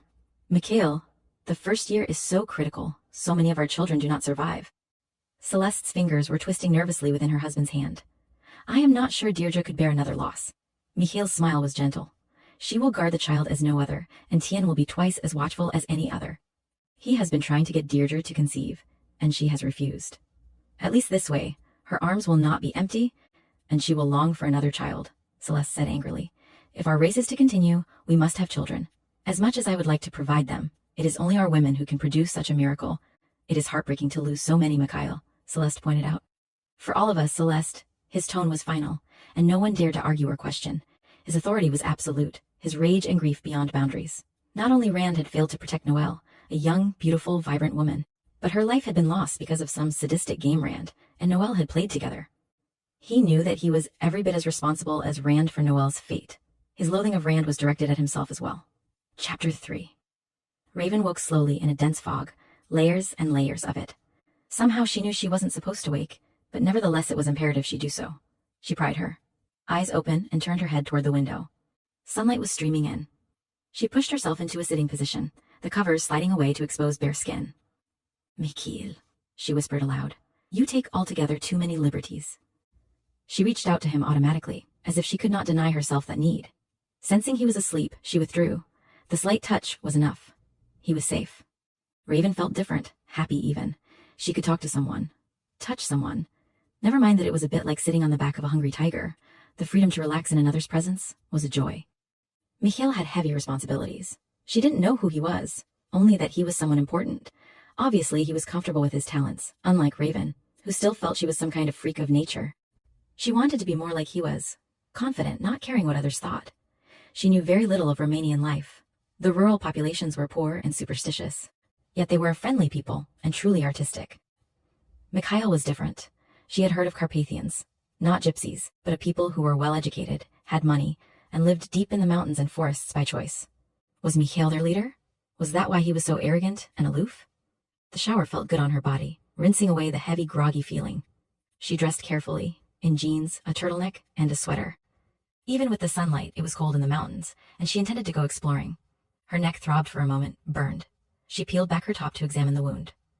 It was a strange mark, like a teenager's love bite, but more intense. She blushed at the memory of how he'd put it there. Did the man have to be sexy on top of everything else? And she could learn so much from him. She noticed that he was able to shield himself from the ever-present bombardment of emotions all the time. That would be such a miracle, to be able to simply sit in the middle of a crowded room and not feel anything but her own emotions. Raven pulled on her hiking shoes. A murder in this place. It was a sacrilege. The villagers must be frightened. As she passed through the doorway, she felt a curious shifting in the air. It felt as if she had to push through some unseen force. Mikhail again, trying to lock her in? No, if he was capable of such a thing, the locks would stop her. More likely, he was protecting her, locking others out. Torn by grief and rage at the senseless, hideous murder, Mikhail had still helped her go to sleep. The thought of him taking the time to protect and aid her made her feel cherished. It was 3 in the afternoon, well past lunch but too soon for dinner, and Raven was hungry. In the kitchen, the landlady obligingly fixed her a picnic dinner. Not once did the woman mention a murder. Indeed, she seemed totally oblivious of any such news. Raven found herself reluctant to broach the subject. It was strange. The innkeeper was so friendly and engaging. She even talked of Mikhail, a longtime friend of whom she spoke very highly, yet Raven could not bring herself to say a single word about the murder and what it meant to Mikhail. Outside, she shrugged into her backpack. She couldn't sense the horror of murder anywhere. No one at the inn, no one in the street seemed unduly upset. She couldn't have been wrong. The images had been strong, the grief wild, and very real. The images of the murder itself were very detailed, unlike anything her imagination could conjure up. "Miss Whitney, it is Whitney, isn't it?" A feminine voice called to her from several feet away. Margaret Summers hastened toward her, anxiety on her face. She was in her late 60s, frail, with gray hair and a down-to-earth, sensible way of dressing. "My dear, you're so pale this morning. We all were so afraid for your safety. That young man carrying you off the way he did was very intimidating." Raven laughed softly. "He is rather intimidating, isn't he? He's an old friend and over-anxious about my health. Believe me, Mrs. Summers, he watches over me very carefully. He really is a respectable businessman. Ask anyone in the village." "Are you ill, dear?" Margaret asked solicitously, moving closer so that Raven felt threatened. "Recovering," Raven said firmly, hoping it was true. "I have seen you before." Margaret sounded excited. "You're that extraordinary young lady who helped the police catch that murdering fiend in San Diego a month or so ago. What in the world would you be doing here of all places?" Raven rubbed her forehead with the heel of her palm. "That type of work is very draining, Mrs. Summers. It sometimes makes me ill. It was a long chase, and I needed to get far away. I wanted to go somewhere remote and beautiful, somewhere steeped in history. Somewhere people didn't recognize me and point me out like I was a freak of nature. The Carpathian Mountains are beautiful. I can hike, sit quietly, and let the wind blow all the memories of a sick mind out of my head." "Oh, my dear." Margaret put out her hand in concern. Raven sidestepped quickly. "I'm sorry. It bothers me to touch people after I follow a demented mind. Please understand?" Margaret nodded. "Of course, although I noticed your young man thought nothing of touching you." Raven smiled. "He's bossy, and he has such a flair for the dramatic, but he's really good to me. We've known each other a while. You see, Mikhail travels quite a bit." The lie seemed to roll easily off her tongue. She hated herself for that. "I don't want anyone to know about me, Mrs. Summers. I dislike publicity and need solitude right now. Please, don't tell anyone who I am." "Of course not, dear, but do you think it's safe to go wandering off by yourself? There are wild animals roaming these parts. Mikhail accompanies me on my little jaunts, and I certainly don't go poking around in the wilds at night." Oh, Margaret looked mollified. "Mikhail Dobrinsky? Everyone talks of him. I told you he's overprotective. Actually, he likes the landlady's cooking," she confided with a laugh, holding up the picnic basket. "I'd better get going or I'll be late." Margaret stepped aside. "Do be careful, dear." Raven gave a friendly wave and sauntered unhurriedly along the path that led through the woods, up the footpath into the mountains. Why had she felt compelled to lie? She liked her solitude, never felt the need to justify herself. For some reason, she didn't want to discuss Mikhail's life with anyone, least of all Margaret Summers. The woman seemed too interested in him. It wasn't anything she said, it was in her eyes and voice. She could feel Margaret Summers watching her curiously until the path made an abrupt turn and the trees swallowed her up. Raven shook her head sadly. She was becoming such a recluse, not wanting to be close to anyone, not even a sweet older woman worried about her safety. "Raven, wait up!" She closed her eyes against the intrusion. By the time Jacob caught up with her, she managed to plaster a smile on her face. "Jacob, I'm glad you recovered from that terrible choking spell last night." It was lucky the waiter knew the Heimlich maneuver. Jacob scowled. "I didn't choke on a piece of meat," he said defensively, as if she was accusing him of bad table manners. "Everyone thinks so, but it wasn't that." "Really?" "The way the waiter grabbed you." Her voice trailed off. "Well, you didn't stick around long enough to find out," he accused sulkily, his brows drawing together. "You just let that Neanderthal carry you off, Jacob," she said gently. "You don't know me. You know nothing about me or my life. For all you know, that man could be my husband. I was very ill last night. I'm sorry I didn't stay, but once I could see you were fine, I didn't think it would be appropriate to throw up all over the dining room." "How do you know that man?" Jacob demanded jealously. "The locals say he's the most powerful man in this region. He's wealthy, owns all the petroleum rights. Quite the businessman, very high-powered. How would you meet a man like that?" He was crowding close to her, and Raven was suddenly all too aware of how alone they were, how secluded their surroundings. He had a spoiled, petulant look, twisting his boyish good looks. She sensed something else, a kind of sick excitement in his guilty thoughts. She knew she was a big part of his perverse fantasies. Jacob was a rich boy thinking he could have any new toy he wanted. Raven felt a stirring in her mind. "Raven, you fear for your safety." Mikhail was heavy with sleep, fighting his way up through the layers to the surface. Now she was worried. Mikhail was a question mark in her mind. She didn't know what he would do, only that he felt protective toward her. For herself, for Mikhail, for Jacob. She needed to make Jacob understand that she wanted no part of him. "I can handle this," she sent a sharp reassurance. "Jacob," her voice was patient, "I think you should. Leave, go back to the inn. I'm not the kind of woman to be bullied by your attitude. This is harassment, and I'll have no compunction about registering a complaint with the local police, or whatever they're called." She held her breath, feeling Mikhail waiting. Fine, Raven. Sell yourself to the highest bidder. Try to find yourself a rich husband. He'll use you and dump you. That's what men like Dobrinsky do, Jacob shouted. He spat out a few additional ugly words and stomped away. Raven let out her breath slowly, thankfully. See, she forced laughter into her thoughts. I took care of the problem all by my little feminine self. Amazing, isn't it? From the other side of a grove of trees, out of her sight, Jacob suddenly screamed in terror, the sound fading to a thin wail. The roar of an enraged bear mingled with Jacob's second scream. Something heavy crashed through the underbrush, in the opposite direction of Raven. She felt Mikhail's laughter, low, amused, very male. Very funny, Mikhail. Jacob was broadcasting fear, but not pain. You have a questionable sense of humor. I need sleep. Quit getting into trouble, woman. If you wouldn't stay up all night, you might not need to sleep the day away, she reprimanded. How do you get work done? Computers. She found herself laughing at the thought of him with the computer. He didn't belong with cars or computers. Go back to sleep, you big baby. I can handle things just fine, thank you very much. Without any great big He-Man to protect me. I would much prefer that you return to the safety of the inn until I rise. There was the Dark Series 01, Dark Prince page 52 of 346. Merest hint of command in his voice. He was trying to soften his manner with her, and she found herself smiling at his efforts. It isn't going to happen, so learn to live with it. American women are very difficult. She continued on her way up the mountain, his laughter still playing softly in her head. She allowed the stillness of nature to seep into her mind. The birds sang to one another softly. The wind whispered through the trees. There were flowers of all colors carpeting the meadow, lifting their petals to the sky. Raven climbed higher, finding peace in her solitude. She perched on a craggy boulder up above a meadow surrounded by forests of thick trees. She ate her lunch and lay back, reveling in her surroundings. Mikhail stirred, allowing his senses to read his environment. He lay in shallow earth, undisturbed. No human had come near his lair. It was less than an hour to sunset. He burst from the earth into the cold, damp cellar. Even as he showered, adopting the human way to cleanliness, although it wasn't necessary, his mind reached out to touch Raven's. She was dozing in the mountains, unprotected, with the darkness gathering. He frowned. The woman had no idea of safety measures. He had an urge to shake her. Yet more than that, he wanted to gather her up and hold her forever safe in his arms. He made his way out into the setting sun, climbing the mountain trails with the speed of his kind. The sun touched his skin, warmed his coolness, made him alive. The specially constructed dark glasses protected his ultra-sensitive eyes, yet he still felt a pinprick of unease, as if 1,000 needles were waiting to stab at his eyes. As he approached the rock where Raven slept, he caught the scent of another male. Rand. Mikhail bared his teeth. The sun dipped low beneath the edge of the mountain, cast a dark shadow across the rolling hills, and bathed the forest in murky secrets.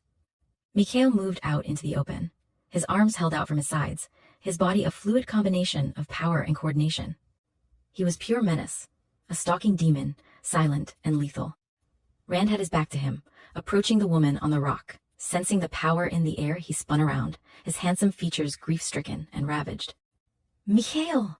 His voice cracked, his eyes dropped.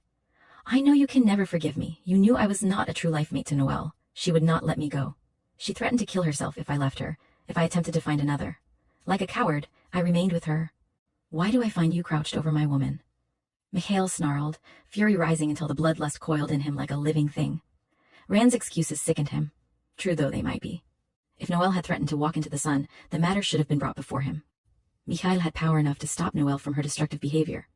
Rand well knew that Mikhail was their prince, their leader, and although he had not shared blood with Rand, he still could read the male's perverse pleasure in his sick relationship with Noelle, his dominance over her and her obsession. Behind them, Raven stirred, sat up, shoved at her hair from long habit. She looked drowsy, sexy, a siren waiting for her lover. Rand had turned his head to look at her, and there was something sly and crafty in his expression. She felt Mikhail's instant warning to be silent, Rand's unrestrained grief, his jealousy and dislike of Mikhail, the thick tension between the two men. Byron and Jacques told me she was under your protection. I could not sleep and knew she was alone without safeguards. I had to do something, or I would have chosen to join Noelle. There was a plea for understanding, if not for forgiveness, yet Raven was unconvinced that Rand meant anything he said. She didn't know why, because his sorrow was real. Perhaps he was desperate for Mikhail's respect and knew he would not get it.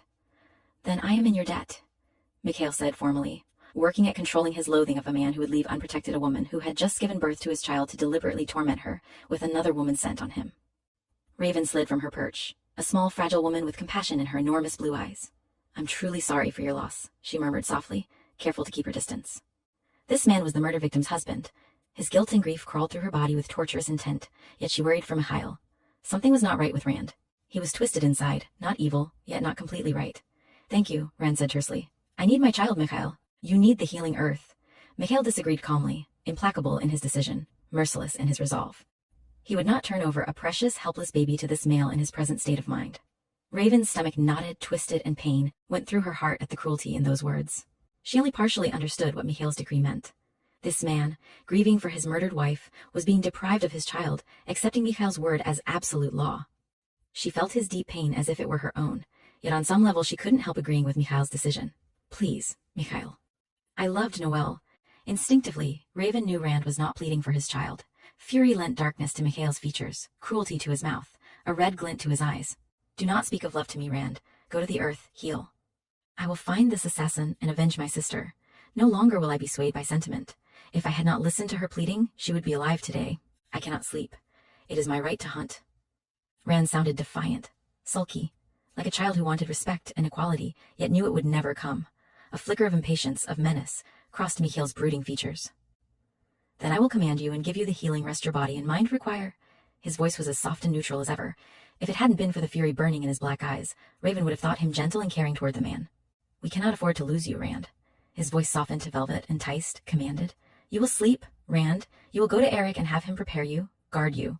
You will remain until you are no longer a threat to yourself or others. Raven was shocked and alarmed at the absolute power in his voice, the power he wielded as if it was his due. Mikhail's voice alone could produce a hypnotic trance. No one questioned his authority, even over so grave a decision as keeping a child. She bit at her lip, confused over her feelings.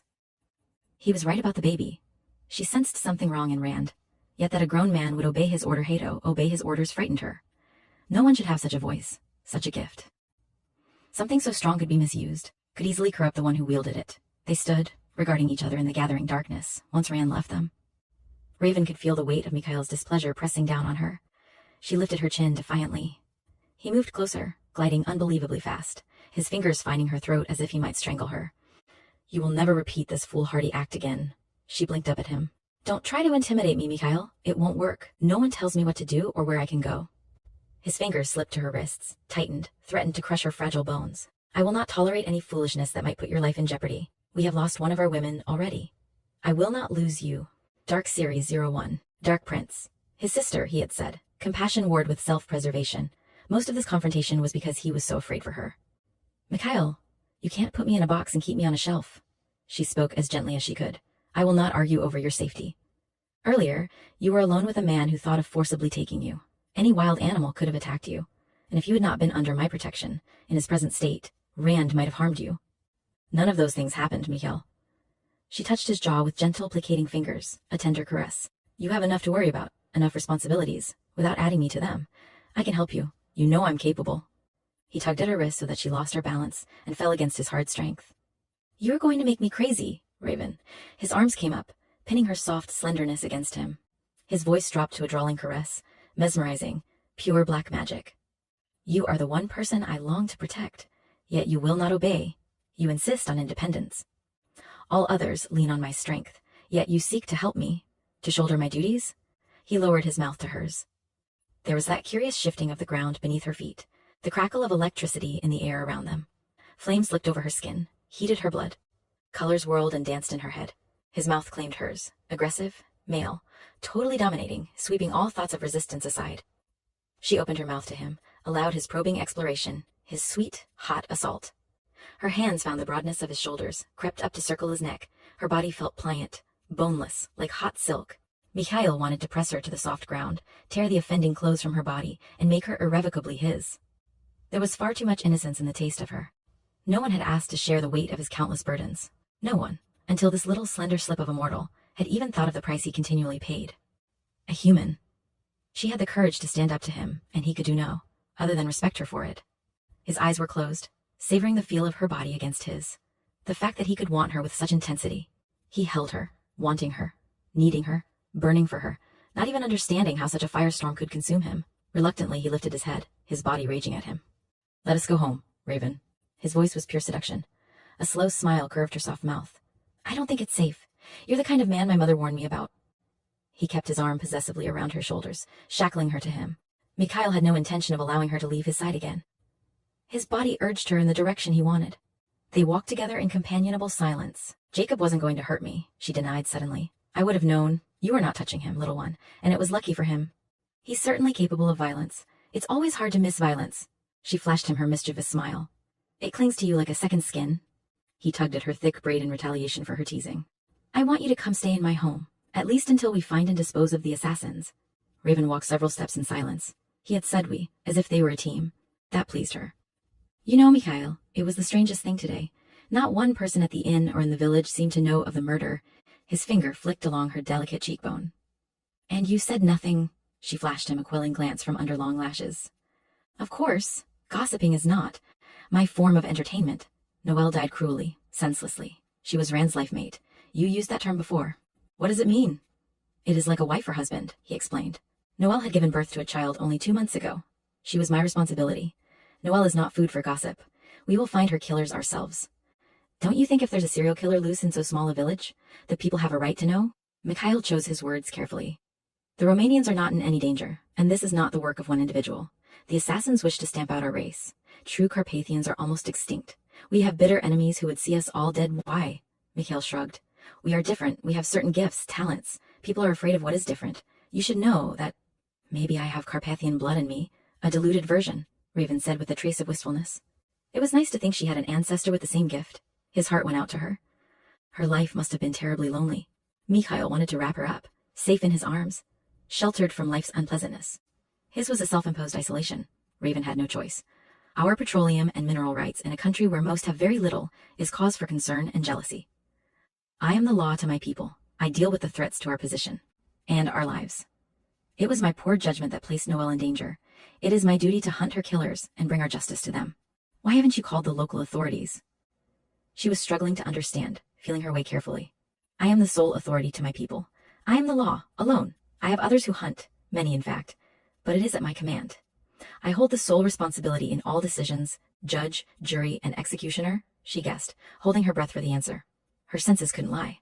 She would have felt the taint of evil in him, no matter how good a shield he constructed. No one could be so good that they never once slipped up. She didn't realize she had stopped walking until his hands ran up and down her arms, warming her shivering body. Now you fear me, he said it softly, wearily, as if she had hurt him. And it did hurt. He had wanted her to be afraid of him, had deliberately provoked her fear, yet now, his goal achieved, it wasn't at all what he wanted. His voice tugged at her heartstrings. I don't fear you, Mikhail, she denied gently, tipping her face up to study his in the moonlight. I fear for you. So much power leads to corruption. So much responsibility leads to destruction. You make life and death decisions that only God should make. His hand caressed her silken skin, moved to trace the fullness of her lower lip. Her large eyes were enormous in her small face, her feelings naked to his mesmerizing gaze. There was concern, compassion, the beginnings of love, and a sweet, sweet innocence that shook him to his very core. She worried for him, worried. Mikhail groaned aloud, turned from her. She had no idea what she was offering to one such as he. He knew he wasn't strong enough to resist it, and he loathed himself for his selfishness. Mikhail? She touched his arm, sending flames licking along his skin, heating his blood. He hadn't fed, and the combination of love, lust, and hunger was explosive, heady, but very, very dangerous. How could he not love her when he was in her mind, reading her thoughts, knowing her intimately? She was light to his darkness, his other half. Forbidden though it might be, mistake of nature probably, he could not help loving her. Let me help you. Share this terrible thing with me. Don't cut yourself off from me. Just the touch of her hand, the concern in her eyes, the purity and truth in her voice, brought out an unfamiliar softness in him. He dragged her to him, all too aware of the urgent demands of his body. With a low, animal growl, he lifted her, whispered a soft command to her, and moved with all the speed of which he was capable. Raven blinked and found herself in the warmth of Mikhail's library, with the fire throwing shadows on the wall, unsure how she had gotten there. She didn't remember walking there, yet they were within the walls of his home. Mikhail's shirt was open, exposing the heavy muscles of his chest. His black eyes were steady on her face, watching her with a stillness, a watchfulness reminiscent of a predator. He made no attempt to hide his desire for her. I will give you one last chance, little one. He spoke the words in a harsh, hoarse voice, as if they tore painfully at his throat. I will find the strength to let you go if you say it. Now. Right now. The length of the room separated them. The air stilled. If she lived to be 100, that moment would be etched forever in her mind. He stood waiting for her decision to share herself with him, or damn him to eternal isolation. His head was held up proudly, his body fiercely hard, aggressively male, his eyes burning with hunger. He drove every sane thought from her head. If she condemned him, wasn't she condemning herself to the same fate? Someone needed to love this man, care for him just a little. How could he continue so alone? He waited. No compulsion, no seduction, just his eyes, his need, his total isolation from the rest of the world. Others relied on his strengths, demanded his skills, yet they didn't show him affection, didn't thank him for his unceasing vigilance. She could sate his hunger where no other could. She knew it instinctively. There would be no other woman for him. He wanted her. He needed her. She could not walk away from him. Take off your sweater, he said it softly. There was no other path for him now. He had read the decision in her eyes, in the soft trembling of her mouth. She stepped back, her blue eyes widening. Very slowly, almost reluctantly, she pulled off the sweater, as if somewhere deep inside she knew she was giving him more than her innocence. She knew she was giving him her life.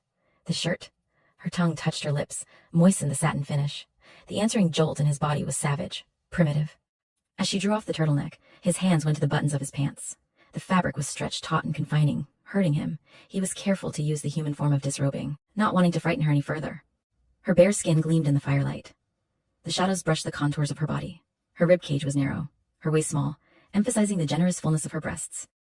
The man in him inhaled sharply, raged with need. The beast in him roared for release.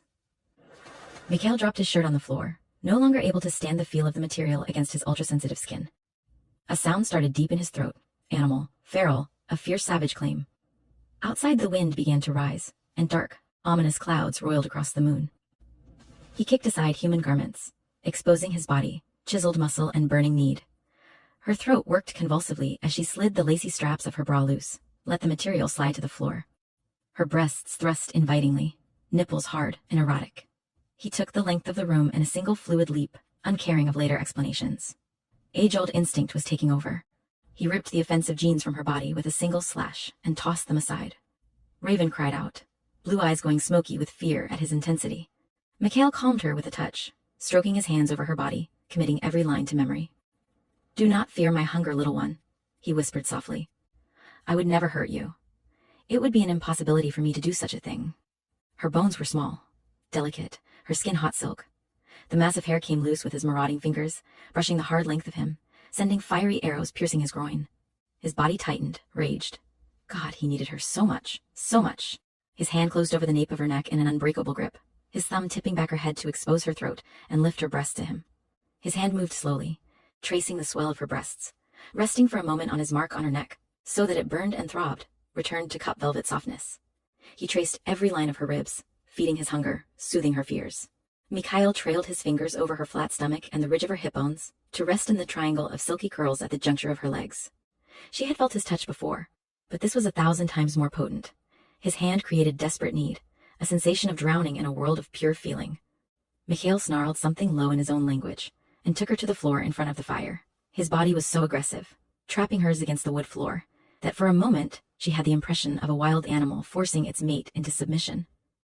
Mikhail had not realized until that moment just how close to turning he really was. The emotions, the passion and lust, were swirling together until he feared for both of them.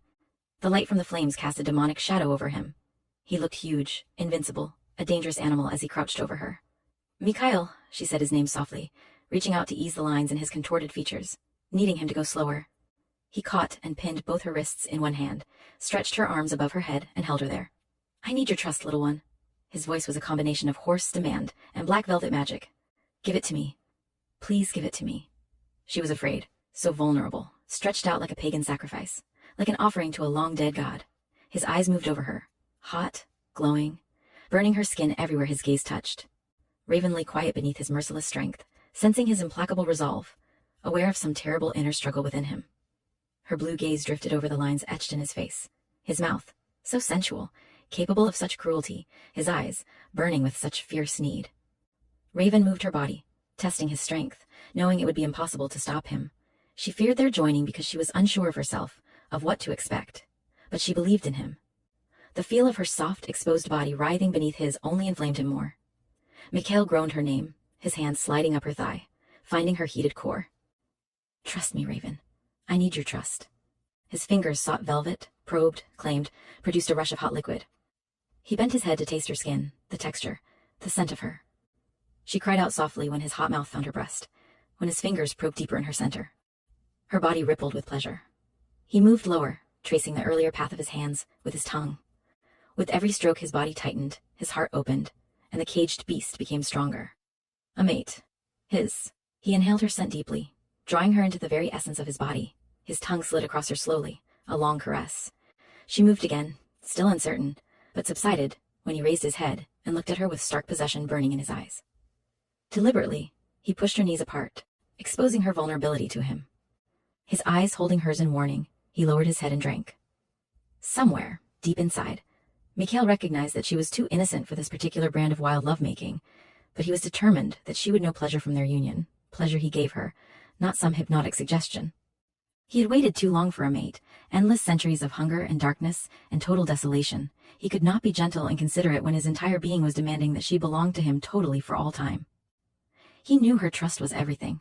Her faith in him would be her safeguard. Her body convulsed, she cried out. Mikhail dragged himself over her, savoring the feel of her skin, her softness, how small she was. Every detail, no matter how small, was imprinted on his mind, became part of the savage pleasure in which he was indulging. He released her wrists, bent to kiss her mouth, her eyes. You were so beautiful, Raven. Belong to me. Belong only to me. He was pressing against her, his body still, corded muscle, unbelievably strong, trembling with his need for her. There could be no one else, Mikhail, she answered softly, her fingers soothing on his burning skin. She smoothed the lines of deep despair from his face, reveled in the feel of his hair in her palms. I do trust you, only you. Mikhail caught her small hips in his hands. I will be as gentle as I can, little one. Do not close your eyes, stay with me. She was hot liquid, ready for him, but as he eased his hard length into her, he felt her protective barrier. She gasped, stiffened. Mikhail. There was real alarm in her voice. Just for a moment, little one, and then I will take you to the heavens. He waited for her consent, waited, and burned in agony. Her blue eyes shimmered, looked up at him with wondrous trust. No one, his kind or hers, down through the centuries, had ever looked at him the way she was looking at him now. Mikhail surged forward, buried himself in her tight, fiery sheath. She moaned softly, and he bent his head to find her mouth, to erase the pain with his tongue. He held himself still, felt their combined heartbeats, the blood singing in their veins, her body adjusting to accommodate his. He kissed her gently, tenderly, opening his mind as much as he dared, wanting to share himself with her. His love was wild, obsessive, protective, certainly not given easily, but given completely to her. He moved then, slowly and carefully at first, judging her reaction by her expressive face. Mikhail's body's demands began to assert themselves. Fire licked along his skin, roared in his belly. His muscles contracted, flexed, little drops of perspiration beating on his skin. He dragged her closer, claiming her for his own, his body burying itself in hers over and over, intent on sating an insatiable hunger. Raven's hands moved to his chest, fluttered there as if in protest. He growled a warning, bent his dark head to the spot over her left breast. Soft velvet skin, a fiery hot sheath. He burned, drove harder, seeking relief in the only way he could. They were one, she was his other half. She moved again, shifted away from him, a breathless, inarticulate cry, voicing her fear of the rippling pleasure consuming her. He growled again, the animal protesting, sinking his strong teeth into the hollow of her shoulder, pinning her to the library floor. The fire built into a conflagration, turbulent, out of control. Thunder cracked, shaking the house as bolt after bolt of lightning struck the ground. He roared, a cry to the heavens, as he took her with him beyond the earth. It went on, pain edging pleasure, needing more and more. His body's seed spilling triggered a ravenous, sensual hunger, the beast in him totally aroused. Mikhail's mouth slid from her shoulder, traced a path along her throat to find the steady beat of her heart beneath her full, inviting breast. His tongue stroked her hardened nipple, returned to trace the swell of her breast, once, twice. His teeth sank deep, and he fed, his body taking hers again, hot and fast, insatiable in its sexual frenzy. The taste of her was sweet and clean and very addicting. He craved more and more, his body building power and strength, driving harder and harder, burying himself deeply in her, pushing her toward another shattering release. Raven struggled with herself, not recognizing Mikhail and the beast, whose emotions were pure sensual hunger and ravenous appetite. Her body responded to him, seemingly endless in its need for his. His mouth burned and tortured her skin, fed an endless, spiraling climax. She could feel herself weakening, a curious euphoria stealing over her, languid and sexy. She cradled his head to her, giving herself up to his terrible hunger, as his body convulsed over and over. It was her acceptance that brought him back to sanity. This woman was not in a trance. She was offering herself freely, because she felt his raging need, because she trusted him to stop before he hurt her, before he killed her. Mikhail's tongue lapped across her breast, closed the wound. He lifted his head, his dark eyes still glowing with the beast, the taste of her in his mouth, on his lips. He swore, softly, bitterly, his self-loathing total. She was under his protection. He had never hated himself or his kind more. She had freely given of herself. He had taken selfishly, the beast in him so strong he had given into the ecstasy of uniting with one's life mate. He gathered her limp body to him, cradled her in his arms. You will not die, Raven. He was furious with himself. Had he done this on purpose? In some dark corner of his mind, had he wanted this to happen? He would try to find the answer to the question at a later date. Right now she needed blood, and she needed it fast. Stay with me, little one. I remained in this world because of you. You will have to be strong for both of us. Can you hear me, Raven? Do not leave me. I can make you happy. I know I can. He slashed a burning wound across his chest. He pressed her mouth to the dark crimson stain pouring freely from the slash.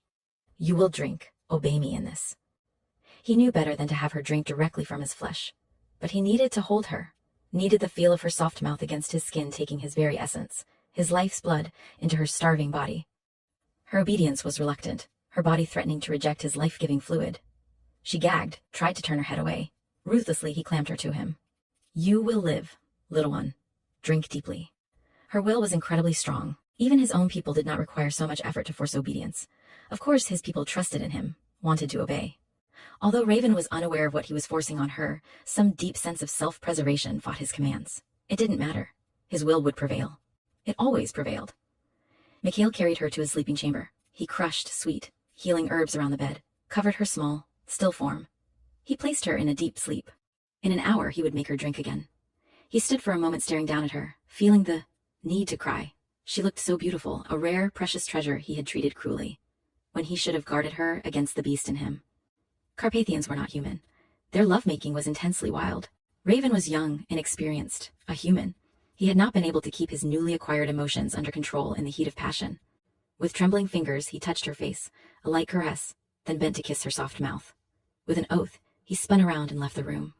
The safeguards were the strongest he knew, locking her in. Everyone and everything out. The storm raged outside, as furious and turbulent as his soul.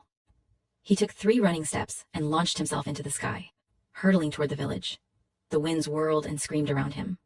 The house he sought was no more than a small shack. He stood at the door, his face a mask of torment. Edgar Hummer opened the door silently, stood aside to allow him entrance. Mikhail? The voice was gentle. Edgar Hummer was 83 years old. Most of his years had been spent in the service of the Lord. He considered himself deeply privileged to be counted among Mikhail Dobrinsky's few real friends. Mikhail filled the small room with his presence, his power. He was agitated, deeply disturbed. He paced restlessly, the storm outside increasing in fury and strength. Edgar settled himself in his chair, lit his pipe, and waited. He had never seen Mikhail anything but completely calm, without emotion. This was a dangerous man, a man Edgar had never even glimpsed. Mikhail slammed a fist against the rock fireplace, creating a fine network of lines across the stones. I nearly killed a woman tonight. He confessed it harshly, his dark eyes wounded. You told me God made us for a purpose, that we were created by him. I am more beast than man, Edgar, and I cannot continue to delude myself. I would seek. Dark Series 01, Dark Prince. Eternal rest, but even that is denied to me. Assassins stalk my people. I have no right to leave them until I know they are protected. Now my woman is in danger, not only from me, but from my enemies. Edgar puffed at his pipe calmly. You said, my woman. You love this woman? Mikhail waved a dismissing hand. She is mine. It was a statement, a decree. How could he say love? It was an insipid word for what he felt. She was purity, goodness, compassion, everything that he was not. Edgar nodded. You're in love with her. Mikhail scowled darkly. I hunger, I want, that is my life. He said it in torment, as if he could make it true. Then why do you feel such pain, Mikhail? You wanted her, maybe you needed her. I presume you took her. You hungered, I presume you fed. Why should you feel pain? You know it is wrong to take the blood of women for whom we feel other appetites. You have said you have not felt sexual need in centuries. That you cannot feel at all, Edgar reminded him softly. I feel for her, Mikhail confessed, his dark eyes alive with pain. I want her every moment of the day. I need her. God, I have to have her. Not only her body, but also her blood. I am addicted to the taste. I crave her, all of her, yet it is forbidden. But you did it anyway. I almost killed her. Dark Series 01, Dark Prince. But you didn't. She still lives. She cannot be the first time you fed too deeply. Did the others cause you pain? Mikhail turned away. You do not understand. It was the way it happened, what I did afterward. I feared it from the moment I first heard her voice. If it never happened before, why did you fear it? Mikhail hung his head, his fingers curling into fists. Because I wanted her. I could not bear to give her up. I wanted her to know me, know the worst. See all of me. I wanted to bind her to me so she could never leave my side. She is human. Yes, she has abilities, a mental link to me, compassion. She walks in beauty. I told myself I would not do this thing, that it was wrong. But I knew I would. And knowing you would do something you believe is wrong, you still did it. You must have had a good reason. Selfishness. Did you not hear me? I, everything for myself. I found a reason to continue my existence, and I took what did not belong to me, and still, even now, talking to you, I know I will not give her up. Accept your nature, Mikhail. Accept yourself as you are. Mikhail's laughter was bitter. Everything is so clear to you. You say, I am one of God's children. I have purpose. I should accept my nature. My nature is to take what I believe is mine, hold it, protect it, chain it to my side if necessary. I cannot let her go. I cannot. She is like the wind, open and free. If I cage the wind, would it die? Dark Series 01, Dark Prince. Then don't cage it, Mikhail. Trust it to stay beside you. How can I protect the wind, Edgar? You said cannot, Mikhail. You cannot let her go. Not would not will not. You said cannot. There's a difference. For me. What of her? What choice am I giving her? I have always believed in you, in your goodness and your strength. It is very possible that the young lady needs you as well. You have heard the legends and lies associated with your kind for so long. You are beginning to believe the nonsense. To a true vegetarian, a meat eater can be repulsive. The tiger needs deer to survive. A plant needs water. We all need something. You take only what you need. Kneel, receive God's blessing, and go back to your woman. You will find a way to protect your wind. Mikhail knelt obediently, his head bent, allowing the peace of the old man and his words to comfort him. Outside, the fury of the storm abated abruptly, as if it had spent its anger and now could rest in the aftermath. Thank you, Father, Mikhail whispered. Do what you must to protect your race, Mikhail. In the eyes of God, they are his children. Chapter 4. Mikhail wrapped his arms around Raven's slender form, pulled her tight against his hard frame. His body curved protectively around hers. She was heavily asleep, her body light, her face pale. There were deep shadows beneath her eyes. He whispered to her, softly. I am sorry for this, little one. Sorry I have placed you in this position. Beast that I am, I know I would do it again. You will not die. I cannot allow it. He traced a line over the vein in his wrist, filled the glass beside his bed with a dark red liquid. Hear me, Raven. You need this drink. Obey me at once. He pressed the glass to her pale lips, tilted some of the contents down her throat. His blood was very healing, would ensure her life. Raven choked, gagged, tried to turn her head away as she had before. Obey me at once. You will drink all of it. His command was stronger this time. She detested the contents, her body striving to reject it, but the force of his will won, as it always did. Mikhail! He heard the forlorn cry in his head. You must drink, Raven. Continue your trust in me. She relaxed and sank back into the layers of sleep, obeying him reluctantly. Mikhail had caught a brief glimpse of her confused thoughts, the swirl of alarmed emotions. She believed she was fighting a nightmare. Her color was better. Satisfied, he lay down beside her. She would remember the blood exchange as only a part of her nightmare. He propped himself up on one elbow, taking the time to study her face, her long, thick lashes, her flawless skin and high cheekbones. It wasn't just her beauty. He knew that. It was what was inside her, the compassion and light that allowed her to accept his wild, untamed nature. It was beyond his imagination that such a miracle could occur. Just when he knew he would walk into the sun without hesitation, he had been sent an angel. A slow smile softened his mouth. His angel refused to do anything he told her. She responded far better when he thought to ask. He had been too long accustomed to obedience from all those under his protection. He had to remember that she was mortal, raised in a different time, with different values. It was imprinted on male Carpathians before their births that it was their duty to protect the women and children. With few women and no female children born in the last centuries, it was essential to safeguard every woman they had. Raven was mortal, not Carpathian. She did not belong in his world. When she left, she would take his color and emotions with her. She would take the very air he breathed. He closed his eyes against the thought. Where would he find the strength to let her walk away? He had so much to do before sunrise. He wanted to stay with her, hold her, persuade her not to leave him, tell her what was in his heart, tell her what she meant to him, tell her she couldn't leave him, that he might not survive. He wouldn't survive. He sighed heavily, rose once more. He needed to replenish himself, get to work. Again he crushed healing herbs, then thrust her more deeply into sleep. He was meticulous about the safeguards in his home, and added a command to the creatures in the forest. If anyone came near his lair, threatened her in any way, he would know immediately. At Mikhail's call, Jacques and Byron met him in the trees above Noel and Rand's home. Once the body had been discovered, it had been properly burned, as was their way. You touched nothing else? Mikhail asked. Only the body. All of their clothes and personal items were left as we found them, Byron assured him. Rand did not go back in the house. You know they must have some sort of trap set for you. The body was left deliberately as bait. Oh, I am certain of that. They will use all the modern technology they can come up with. Cameras, videos, Mikhail's dark features were brooding. They believe all the legends. Steaks, garlic, beheading. They are so predictable and primitive. There was a snarl in his voice, contempt for the murderers. They take so much trouble to learn about our kind before they condemn us to death. Byron and Jacques exchanged an uneasy glance. Mikhail in this mood could be lethal. His hooded eyes, burning with fury, slid over them. You stay and observe. If I get into trouble, you get out. Do not show yourselves. He hesitated. If something goes wrong, I ask a favor. Mikhail had slipped into old word formality. Byron and Jacques would lay down their lives for him. It was a rare privilege to be asked a favor by the prince of their people. My woman is sleeping deeply. She rests in my home. The safeguards are many and perilous. You must be careful, and take great care to unravel them meticulously. She is to be healed, taught how to shield herself, and if she chooses, to stay in your protection. Through our bloodline, Jacques, you will inherit the mantle of leadership. I believe it should be offered to Grigory at this time, to give you the time you will need to educate yourself to lead. If Grigory should refuse to accept, and most likely he will, my mantle must pass to you, Jacques. You will find it not to your liking. As I suspect you are already aware, if such becomes the case, you will have to ensure Grigory's loyalty to you and to our people. You will do these things for me. Byron, you will aid Jacques as Grigory has aided me. Both of you will give your sworn allegiance to Grigory should he accept. Both answered formally, speaking the words that bound them to their vow. Byron cleared his throat. Have you? That is she one of us? He ventured the question with great caution. They all knew vampires had attempted the conversion of human women. They had even discussed the possibility that they try, because they were in such a desperate situation. The risk far outweighed the advantages. The women that had been converted had gone mad, had murdered small children, and had been impossible to save. Carpathians were born with their abilities, and taught rigid discipline. The few who broke their laws were dealt with instantly and harshly. The race respected all forms of life. Because of their tremendous power, it had to be that way. Mikhail shook his head. I know that she is my true mate. The ritual was hard on her. I had no choice but to replenish her. His words were terse, surly, daring them to continue. The Inquisition, warning them that it would be at their peril. I did not bind her to me.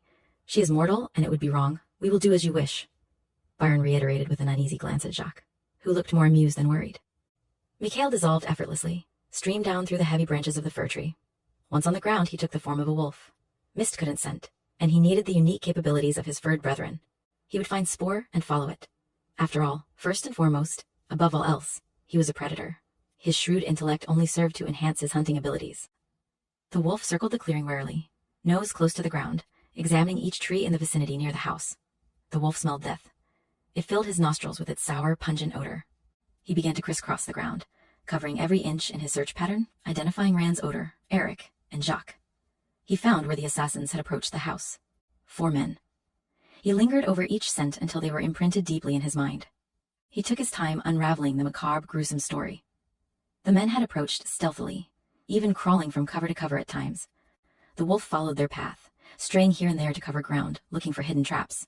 At the door he paused, circled warily, backed off. Suddenly his hind legs dug into the dirt, and he launched himself straight through a window, shattering glass, and landing a good 6 feet into the room. Deep within the wolf's body, Mikhail's laughter was grim and without humor. The 4 assassins had returned to the scene of their grisly murder to set up cameras to capture images of his kind. If the assassins had had guts, they would have stayed and waited for the body to be discovered. They had done their brutal business and had run like the cowards they were. Bile rose in his throat. The wolf shook its head, growled low. 3 of the scents were unknown to him, the 4th very familiar. A traitor. How much had he received to betray? Dark Series 01. Dark Prince. Noel? The wolf leapt again, crashing through a second window. The camera would record a huge wolf, a blurred movement of shattered glass and mist in the wolf again. Only Mikhail and a few other hunters, Jacques and Gregory, Aiden and Julian, were capable of such speed and shape-shifting. He began backtracking the assassins. One scent split off from the rest, wound into deep forest, came out near the timberline, very close to Edgar Hummer's cabin and Dr. Westmer's office. The wolf stayed in the trees, staring at the small house behind the office with cruel, red, unblinking eyes.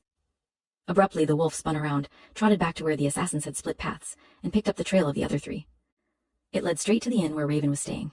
Mikhail joined Byron and Jacques in the treetop. 3 of them stay at the inn. I will recognize them when I am close to them. Tomorrow I will escort my woman back to collect her things. While I am there, I will be able to pick out their scents. There is no way of knowing if others are involved. Until we find out, we will have to be very careful. They have a video camera set up in the house. The trigger is on the door. Everyone needs to stay out of there. Mikhail was silent for a long moment. Does Celeste go to Dr. Westmer? He finally asked softly. I think she sees Hans Romanov's wife.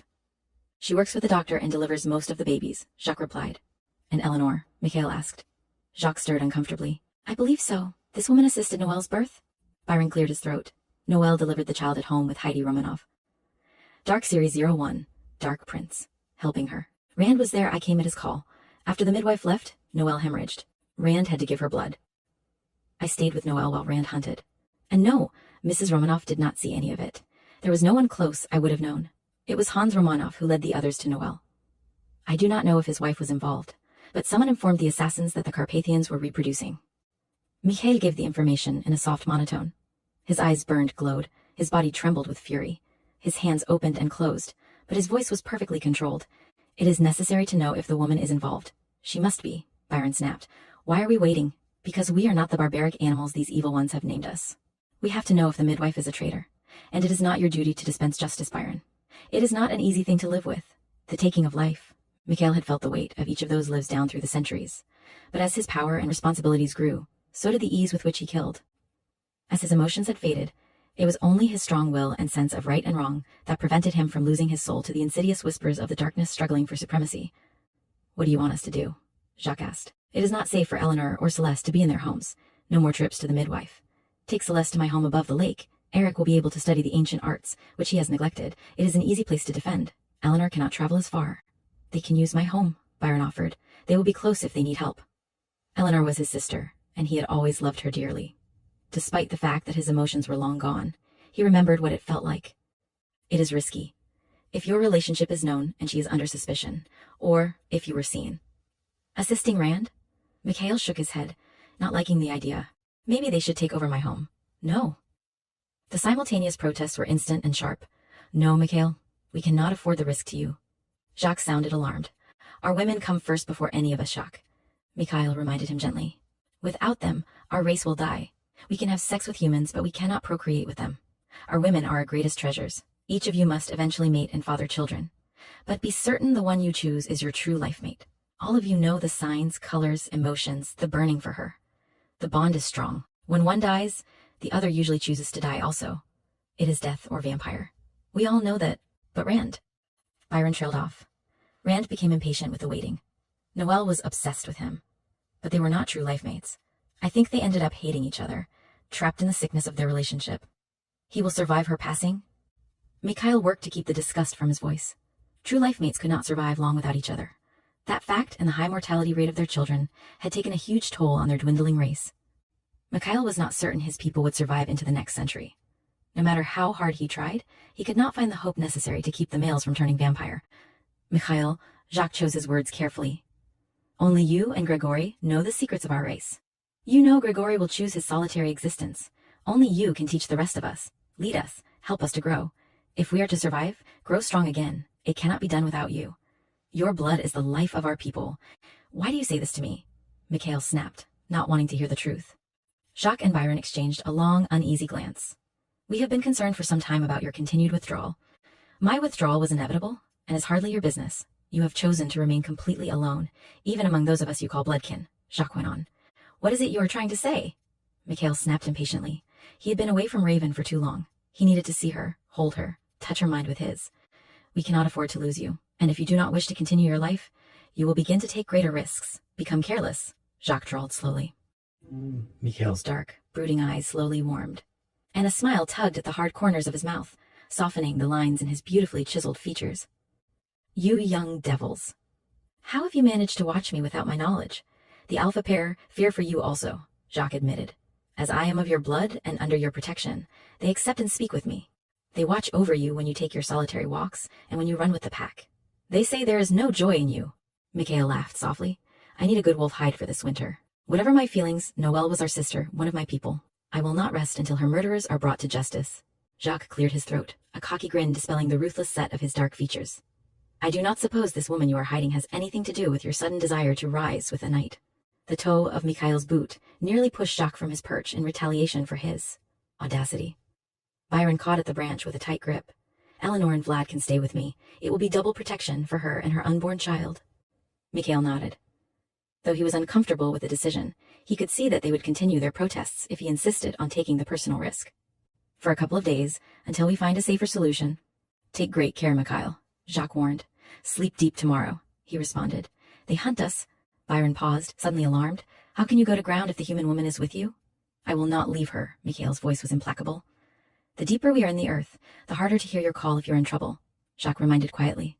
Mikhail sighed. You two are as relentless as two old maiden ants. I am certainly capable of protecting my lair. His body shimmered, bent, and became that of an owl. He spread giant wings and soared into the sky, making his way back to Raven.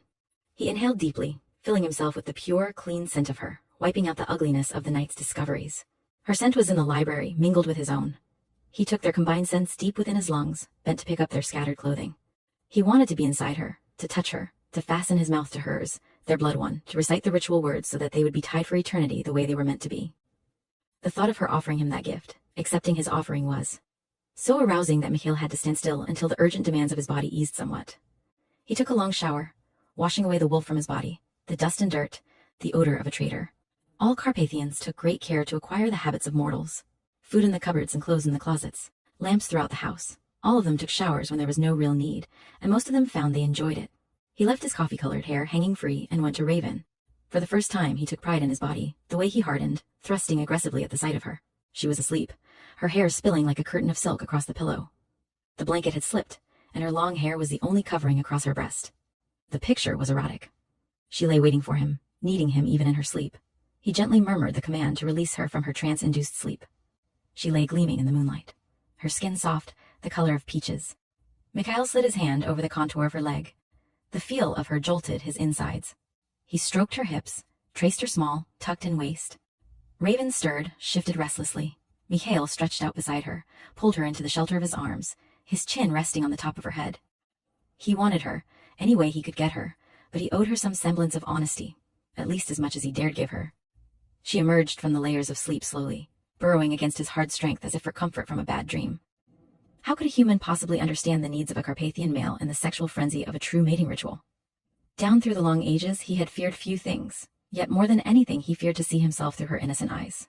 He knew by her breathing the moment she was fully awake, and by her sudden tension that she realized where she was and with whom. He had taken her innocence brutally, had nearly taken her life. How could she forgive such a thing? Dark Series 01, Dark Prince. Raven closed her eyes, trying desperately to separate fact from fiction, reality from fantasy. Her body was sore, hurting in places she didn't know she had. She felt different, more sensitive. Mikhail's body against hers was like hot marble, immovable and aggressive, unbearably sexy. She could hear the creaks and rustles of the house acutely, the sway of branches outside the window. She pushed at the wall of Mikhail's chest to try to put space between their bodies. Mikhail tightened his arms, buried his face in her hair. If you can touch my mind, Raven, you know what I feel for you. His voice was husky, vulnerable. In spite of herself, Raven felt her heart turn over. I do not want you to leave me, little one. Have the courage to stay with me. Perhaps I am a monster. I do not know anymore. I truly do not. Only that I need you to stay with me. You could have made me forget, she pointed out. More for herself than for him, more of a question than a statement. He had been wild, but she couldn't say he'd hurt her. Rather, he had taken her to the very stars. I thought about it, he admitted reluctantly, but I do not want that between us. I am sorry I was not more careful with your innocence. She heard the ache in his voice, felt an answering one in her body. You know you made sure I felt pleasure. Ecstasy was more like it. A baptism by fire, an exchange of souls. He was wild, and he had swept her up with him in the firestorm, and she wanted him again, craved his touch, the driving strength of his body. But he was dangerous, really, really dangerous. She knew that now. She knew he was different, that something lived in him, more animal than man. Mikhail, Raven pushed against the solid wall of his chest. She needed to breathe, to think without feeling the heat of his skin and the urgent demands of his body. Do not do this. His voice was a sharp command. Do not shut me out. You're talking about a commitment to something so beyond anything I can imagine. Raven bit at her lip. My home is so far from here. You have nothing but sorrow there, Raven. He refused the simple out for both of them. You know you will not survive on your own, and although it is in your mind to deny them your talents when they come to you with another hideous crime, you know in your heart you will be unable to say no. It is not in you to allow a killer to go free when you might save his next victim. His hand bunched in the silken length of her hair, as if that could hold her to him. They cannot care for you as I can. What of our differences? You have this attitude toward women, as if we're second-class citizens and not too bright. Unfortunately, you have the capability to force your will on anyone who might oppose you. And I would. All the time. I have to be myself, Mikhail. He lifted the weight of her hair from the nape of her neck and brushed a kiss feather light on her exposed skin. You know my attitude toward women reflects my need to protect them, not that I think them less than myself. Oppose me all you wish, little one. I love everything about you. His thumb was stroking the soft swell of her breast, heating her blood, sending a shiver of excitement down her spine. Raven wanted him wild and untamed, wanted him needing her. He was so in control, it was a powerful aphrodisiac to realize she could make him lose that control. Mikhail bent his head to the hardened nipple beckoning him. His tongue touched her gently. He kissed the velvet peak, drew her into the moist, hot cavern of his mouth. Raven made a sound, a soft sigh, closed her eyes. Her body was coming alive, every nerve ending screaming for his touch. She felt boneless, pliant, her body melting into the heat of his. She didn't want this. Tears burned in her throat behind her eyes. She didn't want this, but she needed it. Don't hurt me, Mikhail. She whispered the words against the heavy muscles of his chest. It was a plea for their future. Raven knew he would never hurt her physically, but their life could be very stormy together. He lifted his head, shifted so that his weight pinned her beneath him. His dark eyes moved possessively over her small, fragile face. His hand cupped her face, his thumb stroking across her chin, her full lower lip. Do not fear me, Raven. Can you not feel the strength of my emotions, my tie to you? I would give my life for you. Because he wanted truth between them, he admitted the inevitable. It will not be easy, but we will work things out between us. His hand stroked her flat stomach, moved lower to nestle in her midnight black curls. Her hand stilled his. What happened to me? She was confused. Had she fainted? Everything was so jumbled. She knew for certain Mikhail had forced her to drink some disgusting medicinal concoction. She had slept. Later there had been nightmares. She was used to nightmares, but this one had been horrible. She had been forced to a naked chest, her mouth clamped to a terrible wound. Blood, running like a river, forced down her throat. She choked, gagged, fought, but somehow, in that nightmare world, she could not pull away. She had tried to call for Mikhail, and then she had looked up and there he was, looking down at her with his dark, mysterious eyes, his hand forcing her head against the wound in his chest.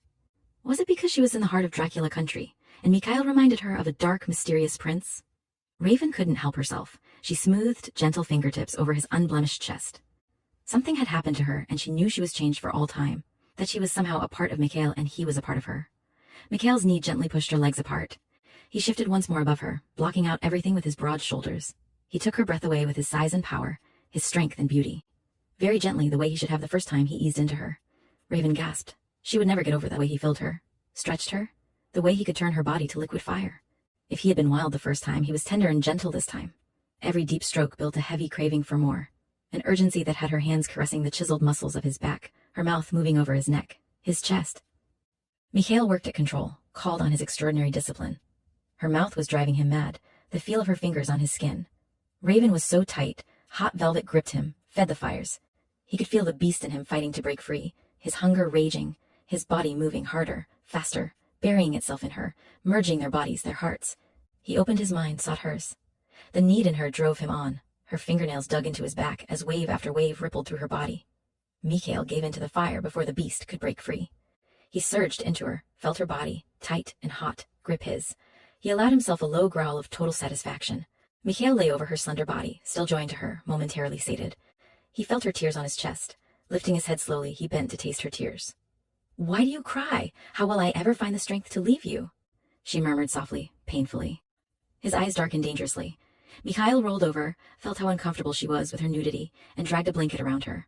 Raven sat up, pushed the heavy fall of hair from her face with that curiously innocent, sexy gesture of hers that he loved. Her blue eyes were frankly wary. You will not leave me, Raven. His voice was much harsher than he intended. With great effort, he forced himself to gentle it. She was young and vulnerable. He had to remember that above all else. She had no idea what the cost of separation would be to either of them. How can you share what we have and just walk away? You know why? Don't pretend you don't. I feel things, sense them. This is all too bizarre for me. I don't know the laws in this country, but when someone is murdered, the law and the press are notified. That's just one thing, Mikhail. We won't even get into the things you're capable of doing. Nearly strangling. Jacob, for heaven's sake, you're way out of my league, and we both know it. She pulled the blanket closer around her shoulders. I want you. I can't even think about being without you, but I'm not certain what is going on here. His hand stroked down the length of her hair in a disturbing caress, his fingers moving through silken strands to wisp down her back to the base of her bare spine. His touch melted her insides, curled her toes. Raven closed her eyes, laid her head on her knees. She was no match for him in any way. Mikhail shifted his hand to her nape, his fingers soothing. We are already committed to one another. Can you not feel it, Raven? He whispered the words, a husky blend of warmth and sensuality.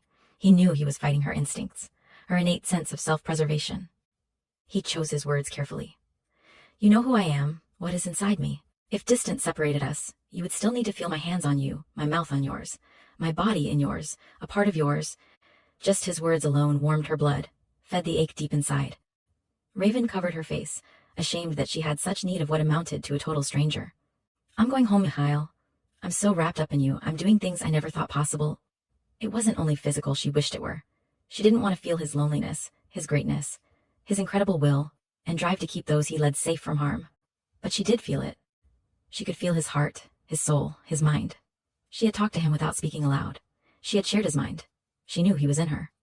Dark Series 01, Dark Prince. His arm curved around her shoulders, drew her huddled form beside him, to comfort or to restrain. Raven swallowed the burning tears. There were sounds pouring into her head, rustlings, creaks. She put her hands over her ears to shut them out. What's happening to me, Mikhail? What did we do that's changed me like this? You are my life, my mate, the half of myself that was missing. His hand returned to stroking her hair with infinite gentleness. My people mate for life. I am a true Carpathian. I am of the earth. We have special gifts. She turned her head, regarding him with enormous blue eyes. Telepathic ability. Yours is very strong, much stronger than mine, and so developed. It amazes me, the things you can do. The price for these gifts is high, little one. We are cursed with a need for one mate, a sharing of souls. Once this occurs, and the ritual can be brutal to an innocent woman. We cannot live apart from our mates. Our children are few. We lose many in the first year, and most of those born are male. We are both blessed and cursed with longevity. For those of us who are happy, a long life is a blessing. For someone alone and tormented, it is a curse. It is one long eternity of darkness, a barren, stark existence. Mikhail cupped her chin in the palm of his hand, tipped her chin up so that she could not escape his dark, hungry eyes. He took a deep breath, let it out. We did not have sex, little one. We did not make love. Ours was as close to a true Carpathian mating ritual as is possible without your being of our blood. If you leave me... His voice trailed off, and he shook his head. He needed to bind her to him irrevocably. The words were in his mind, his heart. The beast raged to say them. She would never escape. Yet he could not do that to her, say the words to a mortal. He had no idea what would happen to her. The spot over her left breast ached, throbbed, even burned. Raven looked down, saw the dark evidence of his brand, touched it with her fingertips. She remembered the feel. Dark Series 01, Dark Prince, of his teeth pinning her to the floor, his strength, the warning growl rumbling in his throat like that of an animal. He had taken her body as if it belonged to him, wildly, a little brutally, yet something in her had responded to the ferocious hunger and need in him. At the same time, he had been tender, ensuring her pleasure before his own, so careful of her size and the frailty of her small bones. The mixture of his tenderness and wild nature was so impossible to resist. Raven knew no other man could ever touch her as he had. There would only be Mikhail for her. Are you telling me you're of another race, Mikhail? She was striving to put it all together. We believe that we are of another species. We are different. We hide it well. We have to. But we can hear things humans cannot. We speak to the animals, share our minds, as well as our bodies and hearts. Understand, this information in the wrong hands would doom us all. My life is literally in your hands, in more ways than one. She caught the echo of his thought before he could censor it. Would you have stopped if I had panicked? He closed his eyes, ashamed. I would like to lie to you, but I will not. I would have soothed you, made certain you could accept me, commanded me? No. He denied that vehemently. He would not have gone that far. He was certain of that. He believed absolutely that he could have persuaded her to accept him. These gifts... She rubbed her chin across her knees. You are stronger physically than any human I've ever met. And that leap in the library, you reminded me of a great jungle cat. Is that part of your heritage, too? Yes. His hand tangled in her hair again, brought a fistful up to bury his face in it, breathing her in. His scent lingered on her, would remain in her. A trace of satisfaction touched his fathomless eyes. You bit me. She touched first her neck, then her breast. A sweet, hot ache filled her at the memory of him, wild in her arms, his body frenzied with need, his mind a turbulent red desire, his mouth working eagerly, hungrily at her. What was wrong with her that she wanted more? She had heard of women so enthralled by sex that they were virtual slaves. Was that what was happening to her? She flung up a hand as if to ward him off. Mikhail, this is so fast. I can't fall in love in a couple of days, decide my life in a few minutes. I don't know you. I'm even a little bit afraid of you, of what you are, the power you wield. You said you trusted me. I do. That's what makes me so crazy. Can't you see that? We're so different. You do crazy things, yet I want to be with you, hear your laughter, argue with you. I want to see your smile, the way your eyes light up, the hunger and need in you when you look at me. I want to take that coldness from your eyes, the distant, faraway stare when your mouth hardens, and you look cruel and ruthless. Yes, I trust you, but I have no reason to. You are very pale. How do you feel? He wanted to tell her it was too late, that they had gone too far, but he knew it would only build her resistance and alarm her needlessly. Funny. Sort of sick to my stomach, like I should eat something, but the thought of food makes me ill. You gave me one of your herb concoctions, didn't you? Drink water and juices for a few days, a little fruit. No meat? Dark Series 01, Dark Prince. I'm a vegetarian. She looked around. Where are my clothes? He grinned unexpectedly, a perfect male smirk. I got carried away and ripped your jeans. Just stay with me tonight, and I will get you new clothes tomorrow. It's nearly morning now, she pointed out, unwilling to lie down with him again. She couldn't lie beside him, and not burn for him. Besides, I want a shower. Before he had a chance to protest, she slid off the bed, wrapped safely in the old-fashioned quilt. Mikhail kept his smile to himself. Let her feel safe, it cost him nothing. No way was she leaving his house. Not with the assassins residing at her inn. To keep his mind off the image of her naked beneath a spray of water, he concentrated on the details of her emotions before he had taken her by force from the inn's dining room. What had caused her frantic distress that night? She had been literally sick, her head pounding. She thought her reaction was caused by his rage, but he had been enraged at her distress. He had felt it before that oaf of a human had laid an unholy hand on her. Mikhail touched her mind because he had to. He found what he expected, tears and confusion. Her body was changing, had changed with his blood running in her veins. Legend required a human and Carpathian to exchange blood 3 times for conversion. The blood he had given her from the cup would not count, because she had not taken it directly from his body. He had no intention of converting her, of taking a chance that she might become a deranged vampiress. As it was, he had gone dangerously over the line. He would once more. It would have to last an eternity. Raven had heard his words, all of which held truth. But he knew she had no idea of the reality. She would hear the whispers from every room in the inn. Know when a bee entered the downstairs dining room. The sun would bother her eyes, and she would burn easily. Animals would reveal their secrets to her. Dark Series 01, Dark Prince. Most foods would make her sick. But most of all, she would need him close, need to touch his mind, feel his body, burn with him. She already felt it, and she was fighting it in the only way she knew how, fighting to free herself from him, fighting to understand what was happening to her. Raven leaned her body against the glass shower stall. She knew she couldn't hide in the bathroom like a runaway child, but he was so potent, so compelling. She wanted to ease those lines of strain around his mouth, wanted to tease him, argue with him, hear his laughter. She was curiously weak still, a bit dizzy. Come on, little one. Mikhail's voice wrapped her in a black velvet caress. His arm reached into the glass shower, turned off the water. He shackled her wrist and pulled her from the safety of the large stall, enveloped her slender body in a towel. Raven wrung out her long hair, a blush stealing over her entire body.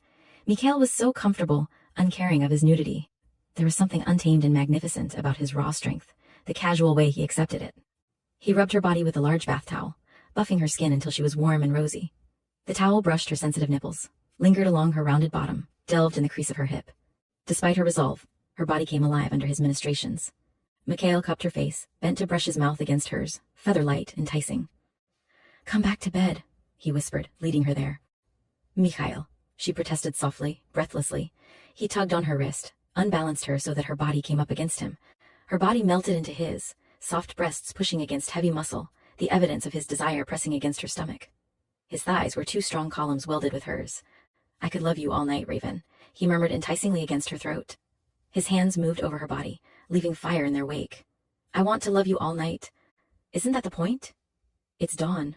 Her hands had a mind of their own, finding every defined muscle with her fingertips. Then I will spend the day making love to you. He whispered the words against her mouth, bent closer to nibble at the corners of her lower lip. I need you with me. You chase away the shadows and lighten the terrible load that threatens to drown me. She skimmed her fingertips across the hard edges of his mouth. Is this possession, or is it love? She dipped her head to press her mouth to the hollow of his sternum, to slide her tongue over the ultra-sensitive skin above his heart. There was no mark, no scar, but the sweep of her tongue followed the exact line of his earlier wound, where he had forced her to accept his life's blood. She was merged with him, reading his mind, his erotic fantasies, wanting to bring them to life. His gut clenched hotly, his body responding with fierce aggression. Raven smiled at the feel of his hard length burning against her skin. She had no inhibitions when she lay with him, only a fierce desire to burn with him. Answer me, Mikhail. The truth. Her fingertips brushed his velvet tip, fingers curled around the heavy thickness of him, sending hunger raging through his body. She was playing with fire, but he didn't have the strength to stop her. He didn't want to stop her. His hands curled in her damp hair, 2 tight fists. Both, he managed to gasp. He closed his eyes when her mouth moved over his flat belly, leaving behind a trail of fire. Wherever she touched him, her mouth, hot and moist, followed. He dragged her closer, urging her onto him. Her mouth was tight and hot and driving him mad. A low, ominous growl escaped, the beast shuddering with pleasure, needing primitive satisfaction. Her fingernails raked the hard column of his thighs, light, erotic, sending fire leaping, coiling in his gut. His mind blurred, merged more deeply with hers, a red haze of lust, and need, love, and hunger. He craved her touch, her hands, her silky mouth turning him into a living, breathing flame. Mikhail dragged her up, his hands like bands, although he made every effort to be conscious of his strength. His mouth took hers, mating, dancing, so much hunger beating in him she caught it, pressing closer, her body sliding against his, rubbing, heating. "Say you want me." His mouth moved over her throat, closed over her aching breast. Every strong pull sent an answering rush of liquid heat. "You know I do." She pressed him to her, wound a leg around his. She could barely breathe with her need, clawing at him to get closer, to crawl inside the shelter of his body, his mind, to feel his body in hers, taking possession as he was meant to feel his mouth at her breast, dragging her further into his world. "All of it," he said hoarsely, his fingers probing the nest of tiny curls, stroking, caressing. "Mate with me my way." She moved in a kind of anguish against his hand. "Yes, Mikhail." She was frantic for release, frantic to relieve him. She was consumed with the same red haze, not separating love from lust or hunger from need. She was on fire, hurting, aching body and mind, even her soul in torment, not knowing where his wild, uninhibited emotions left off, and hers began. Mikhail lifted her easily with his enormous strength, slid her slowly, erotically down his clenching belly until she was pressed against his raging velvet tip. Her heat seared him, beckoned. Raven's arms slid around his neck, her legs around his hips, opening for him. Slowly he lowered her body over his, impaled her on the thick length of fire so that she surrounded him with such a moist, tight sheath he shuddered, somewhere beyond mere. Pleasure, a kind of erotic heaven and hell. Her nails dug into his shoulders. "Stop! You're too big this way." Alarm was spreading across her face. "Relax, little one. We belong together. Our bodies were made for one another." He slid in farther, began to move in a long, slow rhythm, his hands caressing, soothing. He shifted his shoulders so that he could see her face, his body claiming hers with deep, sure, possessive strokes. Without conscious thought, the words poured out of his soul. "I claim you as my life mate. I belong to you. I offer my life for you. I give to you my protection, my allegiance, my heart, my soul, and my body. I take into my keeping the same that is yours. Your life, happiness, and welfare will be cherished and placed above my own for all time. You are my life mate, bound to me for all eternity, and always in my care." With those words, a male Carpathian bound his true life mate to him for all eternity. Once said, she could never escape him. Mikhail had no intention of binding her to him, but every instinct in him, everything he was, forced the words out of his soul, so that their hearts were one as they were meant to be. Their souls were finally united, their minds one. Raven allowed his words, and the hot strength of his possession to calm her. Her body seemed to melt around his. He took them higher, bending his head to lap at her nipple, his hands cupping her small bottom possessively. She threw back her head, her hair flowing around them, over them, brushing their bare skin so that their flesh burned. She felt as if she truly was where she belonged. She felt wild and free. She felt a part of him, his other half. There could be no other than this man who was so hungry for her, who needed her so desperately, who knew her own kind of lonely existence. He moved harder, deeper, turning so that he could lay her half across the end of the bed, so he could drive them closer and closer to the edge. He felt her body ripple, tighten, drag at his, once, twice. She cried out with pleasure, felt as if her body was, dissolving into his. There was so much pleasure, wave after wave, until Raven thought she couldn't possibly stand any more. He bent his dark head to her slowly, giving her every opportunity to stop him. His body continued to bury itself in hers, his dark eyes holding her blue ones captive. Mesmerizing, pleading, so in need. Raven arched her body toward him, thrusting her breasts invitingly, offering to assuage his burning hunger. Mikhail's soft growl of satisfaction rumbled in his throat, sent a thrill of excitement leaping in her blood. His body was aggressive now, his hands lifting her small hips for better access. She felt the brush of his lips so gently over her breast, her heart. His tongue slid over her skin, over his mark on her, erotic and warm. He surged into her powerfully, filling her, stretching her. He sank his teeth into soft flesh. Raven cried out as white-hot heat seared her breast. She cradled Mikhail's head to her, feeling the whirlwind of emotions storming through him as the fire in him built and built, higher and higher, until she thought they would both go up in flames. His mouth moved over her skin, devouring her as he took her, consuming them both. The feeling was like nothing she had ever experienced, erotic and burning. She could hear herself screaming his name in joy, in wild abandon, her nails digging into his back. She had a primitive desire to find the heavy muscle over his breast with her mouth. They were exploding together, disintegrating, flying to the sun. Mikhail lifted his head to give a throaty growl, dipped his head to feed more. He was careful this time, just taking enough for an exchange. His body was still locked with hers. He gave one last flick of his tongue to close the wound, heal even the smallest of pinpricks. Mikhail studied her face. Pale, drowsy. He uttered his command, his body hard and eager at the idea of what he was doing. Her body was still rippling with life, accepting his long, possessive strokes. He made. The slash across his chest pressed her soft mouth to his burning skin. It was ecstasy. His body convulsing almost painfully. The beast in him threw back its head and roared with pleasure, contentment. The terrible hunger temporarily assuaged. He cupped the back of her head in his large hand, held her to him, stroking her throat, savoring the feel of her feeding. It was pure eroticism, pure beauty. He spoke softly, reluctantly, when he was certain she had taken enough for an exchange, enough to replenish what he had taken. He caressed the length of her hair, allowed her to surface. She blinked up at him, a frown creasing her forehead. You did it again? She rested her head tiredly against the quilt. Either that, or every time we get carried away, I'm going to faint. She tasted a faint, coppery taste in her mouth. Before she had a chance to identify what it was, Mikhail kissed her, his tongue licking along her teeth, the roof of her mouth, probing, exploring, dancing with hers. Very slowly he eased from her body, his hands caressing her soft skin. I can't move, Raven admitted with a smile. We will catch a nap and face the world later, he suggested, his voice pure black magic. Very gently he cradled her in his arms, placed her properly in the bed, and pulled up the blanket. Her long lashes caught and held his fascinated gaze. His fingertips stroked her throat, traced the valley between her breasts. She was still so sensitive he could feel her shiver beneath his touch, and it flooded him with warmth. If I really wanted you to love me, I should have presented more of a challenge. She burrowed deeper into a pillow. My hair is a mess. Mikhail sat on the edge of the bed, took the mass of silk in his hands, and gently began to weave the thick strands into a long, loose braid. If you presented much more of a challenge, little one, my heart would never be able to take it. He sounded amused. Her fingertips brushed the bare skin of his thigh, but she didn't lift her long lashes. Mikhail sat for a long time on the edge of the bed, just watching her drift off to sleep. She was so small, a human, yet she had changed his life overnight, and he had taken hers, taken her life. He had not wanted to say the ritual words. He had been as much under compulsion as his own prey when they exposed their throats to him. She might say he was a stranger, but they had been in one another's minds, shared the same body, and offered their lives for each other. The exchange of blood as they made love was the ultimate in confirmation of their commitment. Each literally offered his life, vowed to give up his own life to safeguard the other. It was a beautiful, erotic ritual. It was a oneness of mind, heart, soul, body, blood.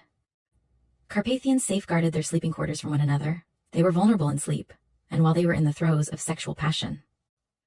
The decision to take a life mate was not a conscious act. It was instinct, a hunger and need.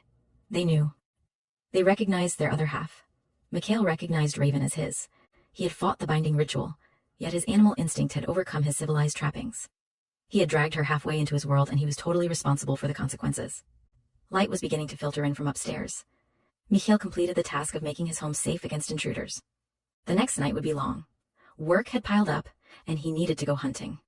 But he had this moment for peace and contentment. Mikhail slid into bed beside Raven, dragged her hard against his body, wanting to feel every inch of her. She murmured his name sleepily, snuggled into him with the innocent trust of a small child. Instantly his heart somersaulted, and a curious warmth and contentment spread through him. Peace. He touched her because he could. His hand cupped the fullness of her breast. His mouth brushed her nipple, feather-light, just once. After pressing a kiss to the vulnerable line of her throat, he sent the command for deep sleep, regulating his breathing to join her. Chapter 5.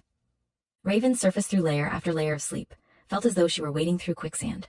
You did it again. It was sheer outrage that brought her awake, had her sitting up quickly. She was alone in the bedroom. His bedroom. His mocking, masculine laughter echoed in her mind. Raven threw the pillow against the wall, wishing she could hit him with it. She had lost another day. What was she becoming? His sex slave? The idea has possibilities, he mused. Get out of my head! She snapped indignantly, then stretched languidly, a lazy feline quality to her movements. Her body was deliciously sore, aching everywhere, an intimate reminder of his possession. She couldn't be angry with him. He made her laugh at his outrageous behavior. How could she mind when her body felt the way it did? When she rose to take her shower, she saw clothes laid out for her at the end of the bed. Mikhail had already been out shopping. Raven found herself smiling, absurdly pleased that he had remembered. She fingered the skirt, the soft, full midnight blue material, the matching blouse. You didn't buy me jeans. She couldn't resist teasing him. Women do not belong in men's clothing. He was unruffled. Raven stepped into the shower, released the thick braid so she could shampoo her hair. You don't like the way I look in a pair of jeans? His laughter held deep, genuine amusement. That is a loaded question. Where are you? Without realizing it, Raven was communicating a sultry invitation. She touched his mark over her breast with light fingertips. The contact caused her blood to heat, the mark to throb. Your body needs rest, little one. I have not exactly been the gentlest of lovers, have I? There was self-mockery in his tone, guilt in his mind. She laughed softly. I don't have very much to judge you by, do I? There hasn't been a parade of men in my life. Her soft laughter wrapped him in loving arms. If you like, I could always find someone to compare you with. She offered it sweetly. She felt the brush of strong fingers on her throat, curling around the fragile column. How did he do that? I'm so scared, macho man. Someone needs to drag you kicking and screaming into this century. The fingers brushed her face, caressed her lower lip. You love me the way I am. Love. The smile faded from her soft mouth at the word. She didn't want to love him. He already had far too much power over her. You can't hold me here, Mikhail. Obsession might be the right word, not love. Little rabbit, there are no chains on the doors, and the telephone is in working order. And you do love me. You cannot help yourself. I am perfect for you. Hurry up. You need to eat. You're a pain in the neck. As she brushed out her hair, she realized how much easier their telepathic communication was. Practice? Her temples didn't ache from the effort. She tilted her head for a moment, listened to the sounds of the house. Mikhail was pouring liquid into a glass. She could hear it clearly. Raven dressed slowly, thoughtfully. Her telepathic abilities were increasing. Her senses were more acute. Was it simply Mikhail's company, or was it something in the herb concoctions he was always pouring down her throat? There was so much she wanted to learn from him. He had great psychic talent. The skirt swung around her ankles with a sexy little swish, and the blouse clung to her curves. She had to admit that the outfit made her feel feminine, as did his choice of sheer lace panties and matching bra. Are you going to sit there and moon about me all night? Night. It had better not be night again, Mikhail. I'm turning into some kind of a mole. And don't flatter yourself, I was not mooning over you. It took great effort to lie blatantly. She was proud of herself. And you think I believe your nonsense? He was laughing again, and Raven found she couldn't help giving in to her own sense of humor. She found her way through the house, marveling at the artwork, the sculpture. Outside, the sun had already disappeared behind the mountains. Raven gave a little resigned sigh. Mikhail had set a small, antique, beautifully carved table on the porch outside the kitchen. He turned his head as she approached, a smile warming his eyes, chasing away the shadows. Heat pooled in her abdomen, ran liquid through her body. Mikhail bent his dark head to hers, his mouth brushing hers tenderly. Good evening. He touched her hair, skimmed his fingers down the side of her face in a long caress. She allowed him to seat her at the table, marveling at his gallant, old-world courtesy. He placed a glass of juice in front of her. Before I go to work, I thought we could collect your things from the inn. His long fingers selected a blueberry muffin and transferred it to the antique plate. It was exquisite, but Raven was so shocked at his words, she could only stare at him for a moment, her blue eyes enormous. What do you mean, collect my things? It hadn't occurred to her that he might expect them to live in the same house together. His house. His smile was slow, wicked, sexy. I could keep providing you with new things. Raven's hand trembled. She put it in her lap, out of sight. I'm not moving in with you, Mikhail. The idea was scary. She was a very private person, needing large amounts of time alone. He was the most overwhelming being she had ever encountered. How would she ever be able to sort things out with him so near all the time? His eyebrows shot up. No, you accepted our ways. We went through the required ritual. In my eyes, the eyes of my people, you are my life mate, my woman, my wife. Is it the way of the American women to live apart from their husbands? There was that infuriating trace of mocking male amusement in his voice, the note that always made her want to throw something at him. She had an idea he was laughing at her secretly, amused by her caution. We aren't married, she said decisively. It was difficult to ignore the way her heart leapt with joy at his words. Tendrils of fog were drifting into the forest, winding around thick tree trunks, spreading out to hover a few feet from the ground. The effect was eerie, but beautiful. In the eyes of my people, in the eyes of God, we are. There was an implacable resolve, a my word is law in his voice that set her teeth on edge. What about in my eyes, Mikhail, my beliefs? Do they count for nothing? She demanded belligerently. I see the answer in your eyes, feel it in your body. You struggle needlessly, Raven. You know you are mine. She stood up quickly, pushed the chair out of her way. I don't belong to anyone, least of all you, Mikhail. You can't just decree what will be in my life and expect me to fall in. Dark Series 01, Dark Prince. With your plans. Raven ran down the 3 steps to the path winding into the forest. I need some air. You're driving me crazy. Mikhail laughed softly. Are you so afraid of yourself? Go to the devil, Mikhail. Raven set her foot on the path and began walking quickly before he could charm his way around her. And he could, she knew it. It was his eyes, the shape of his mouth, the little grin he gave her when he was deliberately provoking her. The fog was very dense, the air wet and heavy with it. With her acute sense of hearing, she could hear every rustling in the bushes, every swaying of the branches, the beat of wings in the sky. Mikhail paced himself behind her. Perhaps I am the devil, little one. I am certain that has crossed your mind. She glared at him over her shoulder. Stop following me. Am I not a gentleman, obligated to see his lady home? Stop laughing. If you laugh at me one more time, I swear I won't be responsible for what I do. Raven became aware of the slinking figures then, the burning eyes following her. Her heart nearly stopped, then began to pound. Fine. She whirled around and glared at him. This is great. Just great, Mikhail. Call in the wolves to eat me alive. I find the idea so logical. He bared his white gleaming teeth at her like a hungry predator and laughed softly, teasingly. It is not the wolves that would find you delicious. Raven picked up a broken branch and flung it at him. Stop laughing, you hyena. This is not funny. Your arrogance is enough to make me want to throw up. It took every ounce of self-control she had not to laugh. The beast, he was far too charming for his own good. Your American colloquialisms are very colorful, little one. She threw another branch, then followed it up with a small rock. Someone needs to teach you the lesson of a lifetime. She looked like a beautiful little spitfire, all sparks and flame. Mikhail drew in his breath slowly, carefully. She was his, all fire and fury, all independence and courage, all heated passion. She melted his heart with it, entered his soul with her soft laughter. He felt it in her mind, although she was being extremely careful not to allow him to see it. And you think you are the one to do this thing? He teased. Another rock came flying at his chest. He caught it easily. Do you think I'm afraid of your wolves? She demanded. The only big bad wolf around here is you. Call all your wolves.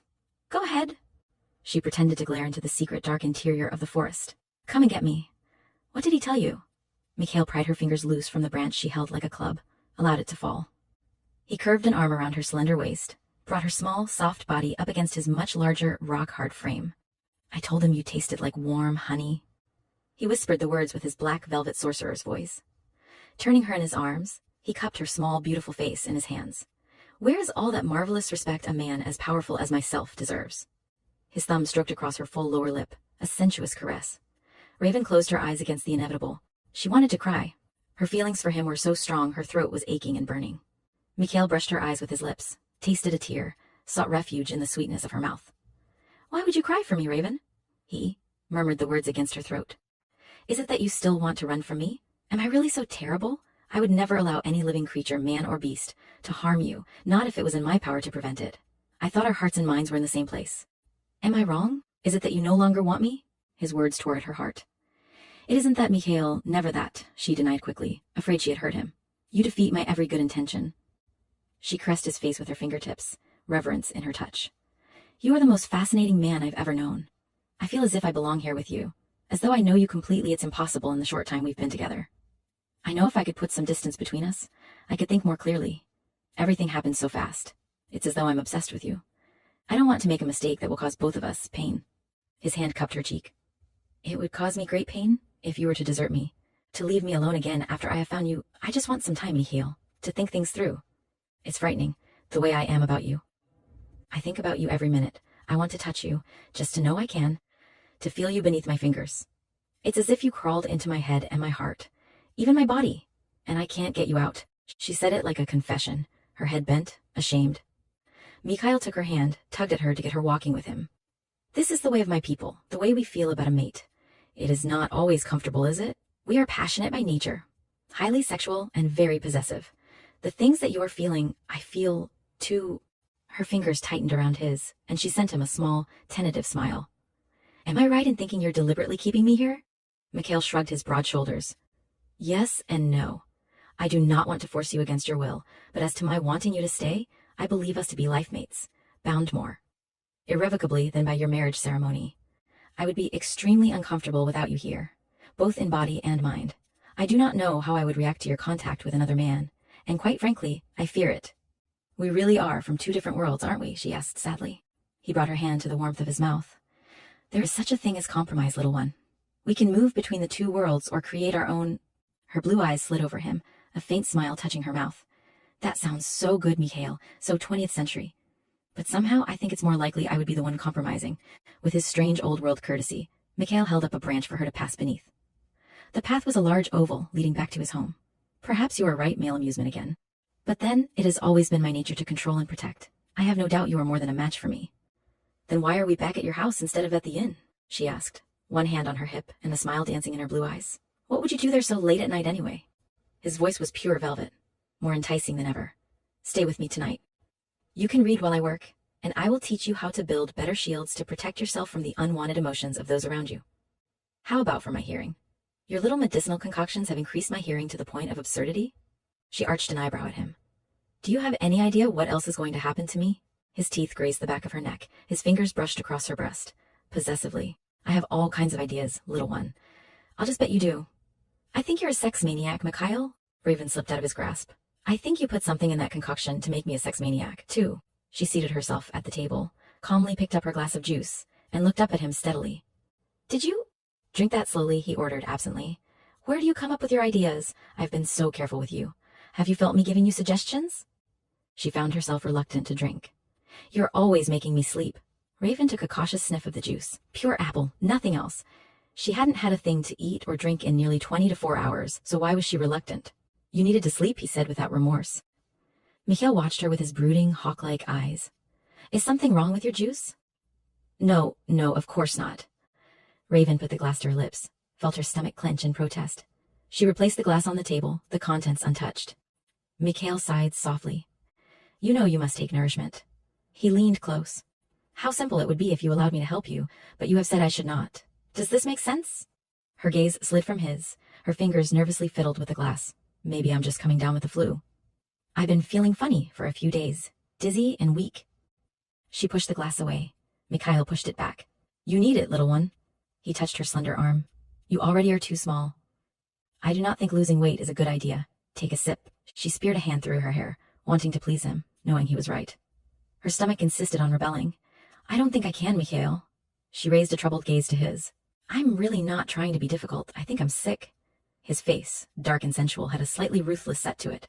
He loomed over her, his fingers curling around the glass of juice. You will drink. His voice was pitched low and intense, brooking no argument, making it impossible to disobey. The juice will stay down. Your body will accept it. He spoke gently aloud, his arms protective as he circled her shoulders. Raven blinked up at him, then looked at the empty glass on the table. She shook her head slowly. I can't believe you're capable of doing that. I don't remember drinking it, and I'm not sick now. She turned her face from him, staring out into the dark mystery of the forest. The fog caught the light from the moon, glistened and gleamed. Raven, his hand caressed the nape of her neck. She leaned into him. You don't even know how really special you are, do you? The things you can do are beyond anything I've ever seen. You scare me. You really do. Mikhail leaned his weight against the post, genuine puzzlement on his face. It is my duty and my right to take care of you. If you need the healing of sleep, then I must provide it. If your body needs to drink, then why should I not aid you? Why should this frighten you? You really don't understand, do you? Raven fixed her gaze on a particularly intriguing wisp of fog. You are a leader here. Obviously your skills are far superior to mine. I don't think I could ever fit into your life. I'm a loner, not the first lady. I have great responsibilities, yes. My people count on me to keep our businesses running smoothly, to hunt down the assassins murdering our people.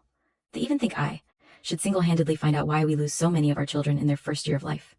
There's nothing special about me, Raven, except that I have a will of iron, and I'm willing to shoulder these burdens. But I have nothing for myself. I never have had. You give me a reason to go on. You are my heart, my soul, the very air I breathe. Without you, I have nothing but darkness, emptiness. Just because I have power, because I am strong, that does not mean I cannot feel utterly alone. It is cold and ugly to exist alone. Raven pressed a hand to her stomach. Mikhail looked so remote, so alone. She hated the way he stood silent, straight and proud, waiting for her to rip his heart out. She had to comfort him, and he knew it. He read her mind. He knew she couldn't bear that loneliness in his eyes. She crossed the distance separating them. Raven didn't say anything. What could she say? She simply laid her head over his heart and slipped her arms around his waist. Mikhail closed his arms around her. He had taken her life away from her, without her knowledge. She was comforting him, declaring him to be a special man, great in her eyes, yet she didn't know of his crime. She was bound to him, could not be away from him for long.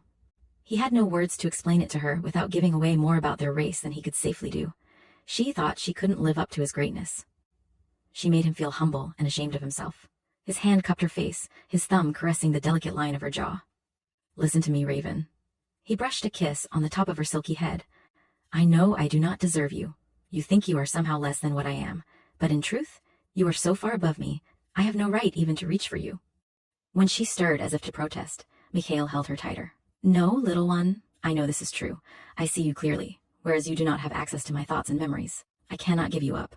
I wish I was a stronger, better man so that I could do so, but I cannot.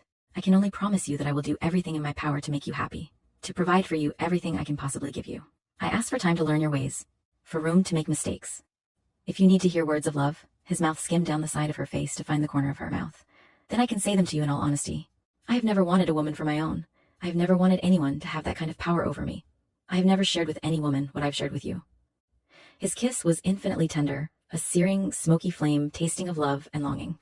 You are in my heart to stay, Raven. I know better than you the differences between us. I ask only for a chance. She turned herself in his arms, pressed her body lovingly against his.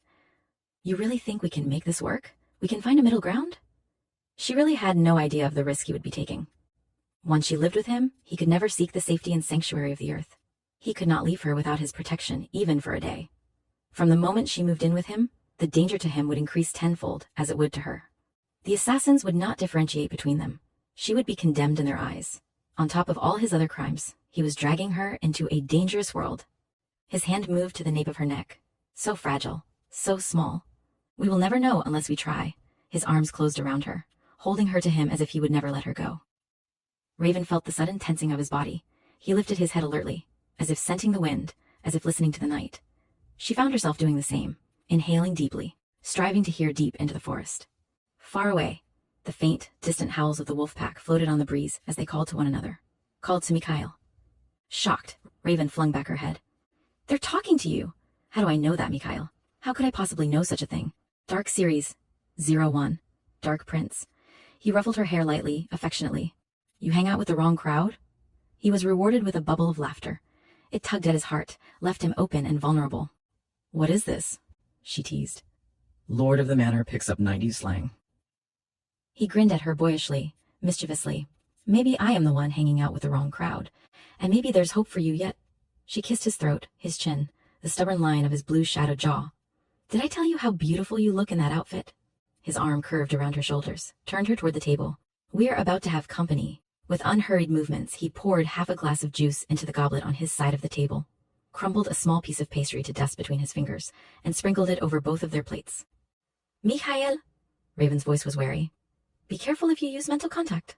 I think there is another person besides me who has telepathic abilities. All of my people have this ability, he answered carefully. Not like you, Mikhail. She was frowning, rubbing her forehead. Like me. Why did you not mention this to me? He asked softly, his voice a whip of demand. You know my people are being stalked, our women murdered. I tracked 3 of the assassins to the very inn where you are staying. Because I don't know for certain, Mikhail. I try never to touch people. Over the years I've taught myself not to have contact, not to allow anyone to touch me. She speared her hand through her hair, a little frown creasing her forehead. I'm sorry. I should have. Said something about my suspicions, but I wasn't certain. Mikhail smoothed the line on her forehead with a gentle fingertip, touched her mouth tenderly.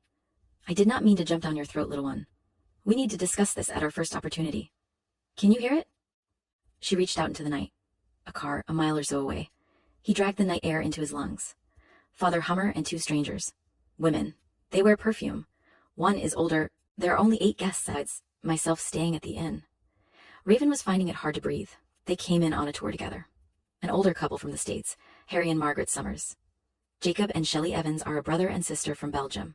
There were 4 men from different places, somewhere on the continent. I really haven't spoken much to them. Any of them could be with the assassins, he said grimly. He was secretly pleased that she hadn't paid much attention to the other men. He didn't want her looking at other men, not ever. I think I would have known, don't you? She asked. I deal with killers more than I would like to admit. Only one of these people has telepathic abilities. And certainly no stronger than mine. She could hear the car easily now, but the dense fog prevented them from seeing it. Mikhail tipped up her chin with 2 fingers. We are already bound together in the way of my people. Will you speak vows in the way of yours? Her blue eyes widened with shock. Eyes a man could drown in. Eyes a man could spend eternity staring into. A small, very male smile tugged at his mouth. He had succeeded in shocking her. Mikhail, are you asking me to marry you? I'm not really certain I know how it is done. Should I be on my knee? He was grinning openly at her. You're proposing to me with a carload of assassins approaching? Wannabe assassins, he displayed knowledge of stateside slang with a small, heart-wrenching smile. Say yes. You know you cannot possibly resist me. Say yes. After you made me drink that disgusting apple juice, you set your wolves on me, Mikhail. I know there's a long list of sins I should be reciting. Her eyes were sparkling with mischief. He pulled her into his arms against the heavy muscles of his chest, fitting her neatly into the cradle of his hips. I can see this is going to take some heavy persuasion. His lips moved over her face like a brand, fastened on her mouth, and rocked the very earth. No one should be able to kiss like this, Raven whispered.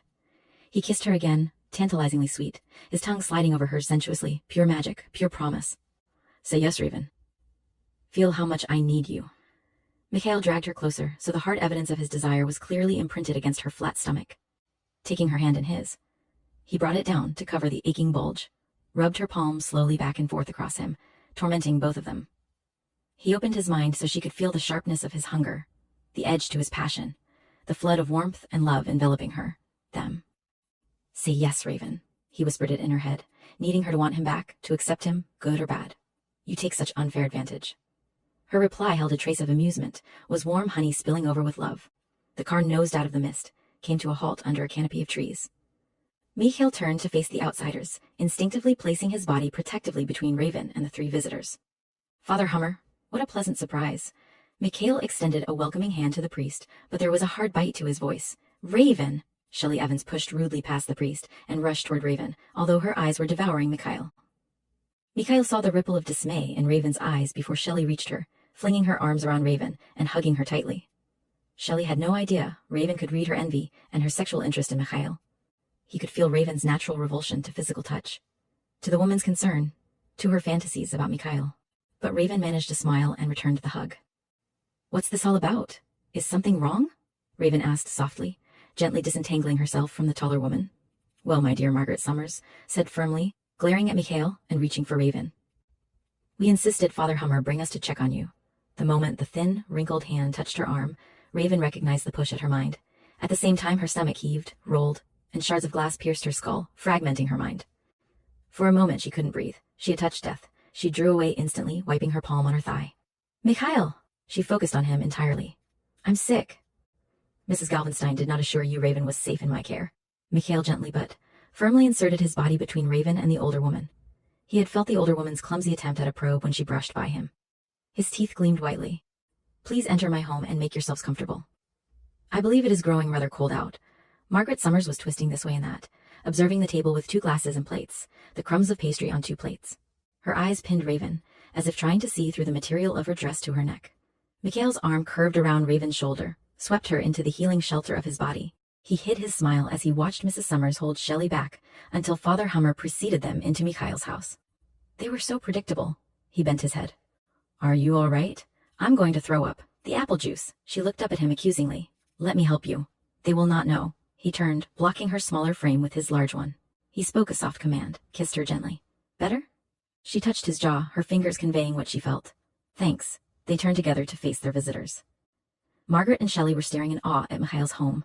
He had money, and the interior of his home reeked of it, marble and hardwood, soft, warm colors, artwork and antiques. It was obvious Margaret was both surprised and impressed. Father Hummer seated himself comfortably in his favorite armchair. I believe we interrupted something important.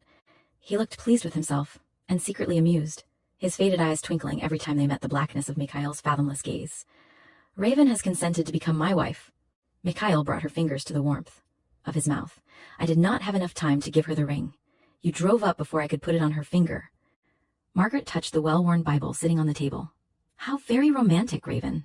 Do you plan on being married in the church? Of course the child must be married in the church. Mikhail is strong in his beliefs, and would consider nothing less, Father Hummer said in a mild rebuke. Raven kept her hand in Mikhail's, as they curled up together on the sofa. Margaret's faded eyes were as sharp as talons. Why have you been hiding out, my dear? Her gaze was darting everywhere, trying to ferret out secrets. Mikhail stirred, leaned back lazily. You could hardly call it hiding out. We phoned Mrs. Galvenstein, your landlady, and let her know Raven was staying with me. Surely she told you. The last I heard of Raven, she had gone into the wilds to meet you for a picnic, Margaret declared. I knew she was ill, and I was worried, so I found out your name and asked the priest to escort us here. Her sharp gaze rested on a silver antique mirror. I'm sorry I caused you distress, Mrs. Summers, Raven said sweetly. I've had a terrible case of the flu. If I had known anyone would be worried, I would have called. She said it pointedly. I wanted to see you for myself. Margaret pursed her lips together stubbornly. We're both Americans, and I feel responsible for you. I am grateful for your concern. Raven is the light of my life. Mikhail leaned forward with his predator smile. I am Mikhail Dubrinsky. I do not believe we have been formally introduced. Dark Series 01. Dark Prince. Margaret hesitated then. With a lift of her chin, she placed her hand in his and muttered her name. Mikhail oozed goodwill, and love spiced mischievously with a healthy dose of lust for Raven. Shelley eagerly introduced herself. Mr. Dubrinsky? Mikhail, please. His charm was so intense, Shelley nearly fell off her chair. She wiggled a lot and crossed her legs to give him a better view. Mikhail, then. Shelley flashed a coquettish smile. Father Hummer tells us you are somewhat of a historian and would know all the folklore in and around the country. I'm doing a paper on folklore. Specifically, if there is any truth to the local legends. Would you know anything about vampires? Raven blinked, tried not to burst out laughing. Shelley was definitely in earnest, and she had fallen for Mikhail's magnetism. She would be very embarrassed if Raven laughed. She concentrated on Mikhail's thumb stroking the inside of her wrist. It helped her feel stronger. Vampires. Mikhail repeated the term matter-of-factly.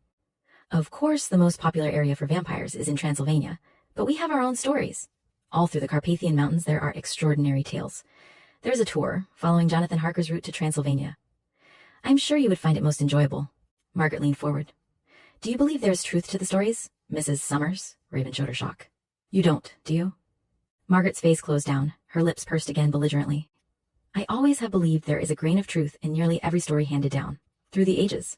Perhaps that is what Mrs. Summers believes, Mikhail said gently. Margaret nodded her head, relaxed visibly, and bestowed a benevolent smile on Mikhail. I'm so glad we agree, Mr. Dubrinsky. A man in your position should certainly be a man with an open mind. How could so many people over hundreds of years tell such similar stories without some truth to the legend? A living corpse? Raven's eyebrows shot up.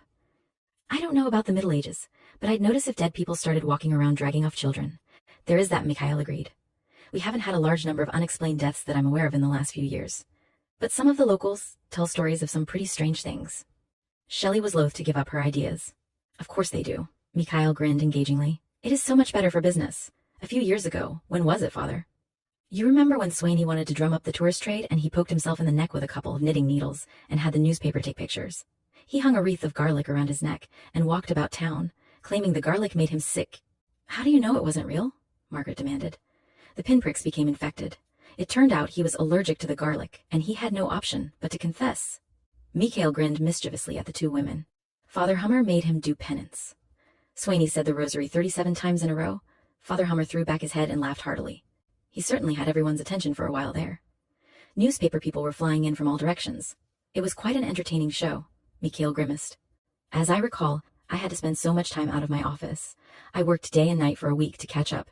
Even you had enough of a sense of humor to appreciate his little venture, Mikhail, Father Hummer said. I've been around a long time, ladies, and have never once encountered a walking corpse. Raven swept a hand through her hair, rubbed at her pounding head. The slivers of glass were relentless. She always associated such pain with prolonged exposure to a sick mind. Mikhail's hand came up, brushed her temple tenderly, trailed his fingers down her soft skin. It is getting late, and Raven is still feeling the effects of the flu. Perhaps we could continue this discussion another evening? Father Hummer instantly rose. Of course, Mikhail, and I do apologize for barging in at such an inopportune moment.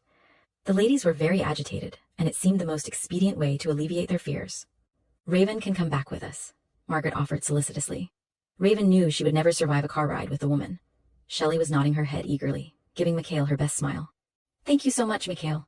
I would love to discuss this further with you. Maybe take some notes? Of course, Miss Evans. Mikhail handed her his business card. I am swamped with work right now, and Raven and I want to be married as soon as possible, but I will do my best to find some time. He was ushering his guest to the door, using his large, muscular frame and his beguiling smile to prevent anyone from touching Raven. Thank you, Mrs. Summers, for offering to look after Raven for me, but we were interrupted, and I intend to make certain she does not leave me without the all-important ring. When Raven moved to step around him, he cut her off, his body so graceful and subtle that his movement was not noticed. His hand slid down her arm, shackled her fragile wrist.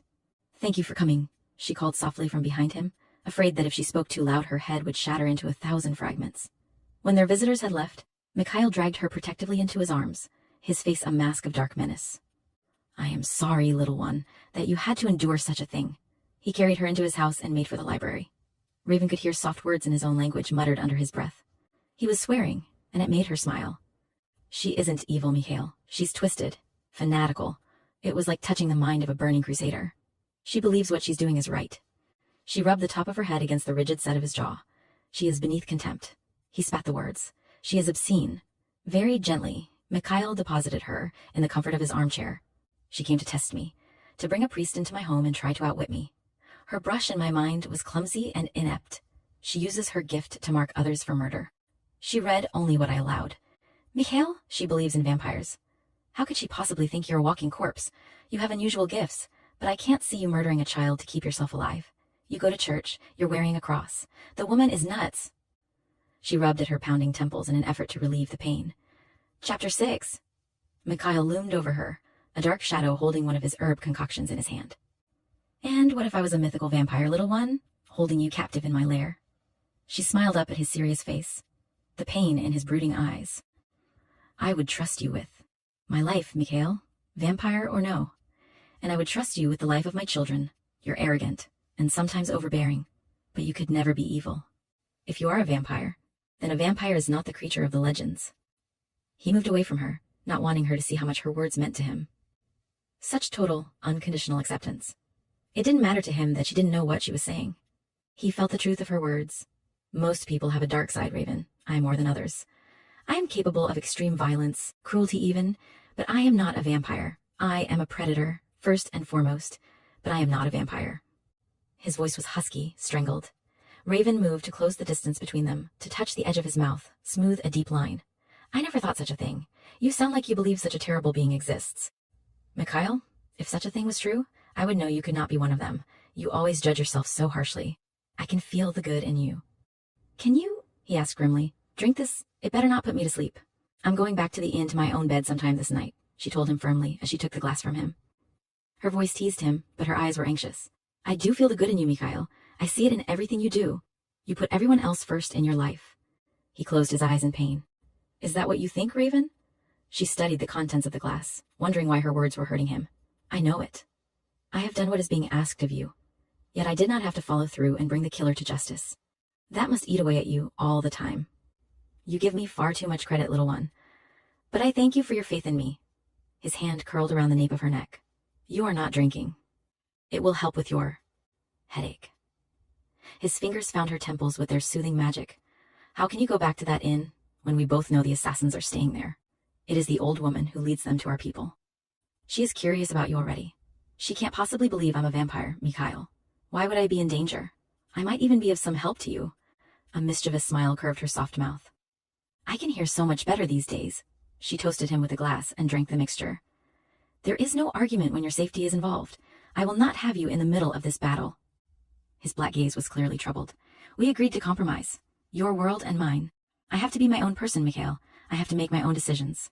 I know you would never let me go through the torment of tracking a killer by myself. I want to help you, be there for you. That's what a partnership is. Being apart from you, even under normal circumstances, would torment me.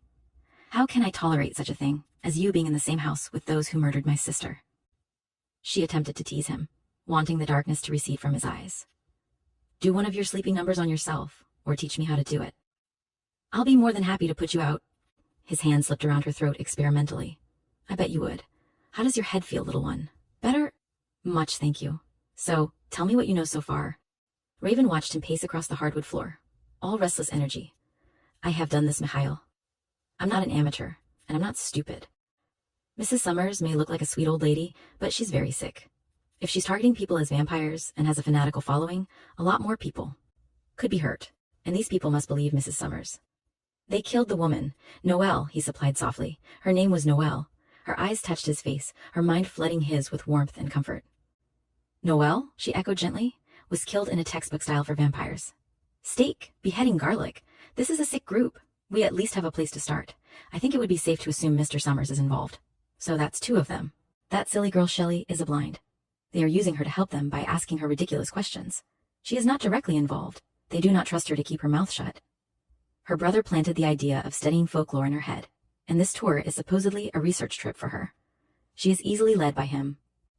He raked a hand through his thick hair. He needed to feed soon. There was a dark, cold anger in him. It crawled through his body, dangerous and deadly. Jacob was unscrupulous, even with his sister it seemed, and he had looked upon Raven with lust. Raven looked up and found unblinking eyes on her. They were dark, fathomless, the eyes of a hunter. A prickle of unease ran down her spine. She felt her hand tremble as she smoothed out her skirt. What is it? Sometimes Mikhail looked like a stranger, not the warm man she knew with laughter and tenderness in his heated gaze, but someone calculating and cold, Someone more lethal and cunning than any she could imagine. Automatically, her mind reached out to his. Do not. He slammed a block down hard. Raven's lashes fluttered against a sudden spurt of tears. Rejection was painful, and coming from Mikhail, it hurt like hell. Why, Mikhail? Why are you shutting me out? You need me. I know you do. You're so willing to help everybody. Be everything for everybody. I'm supposed to be your partner. Be all things. Everything to you. Let me help you. She approached him slowly, cautiously. You do not know what could happen, Raven?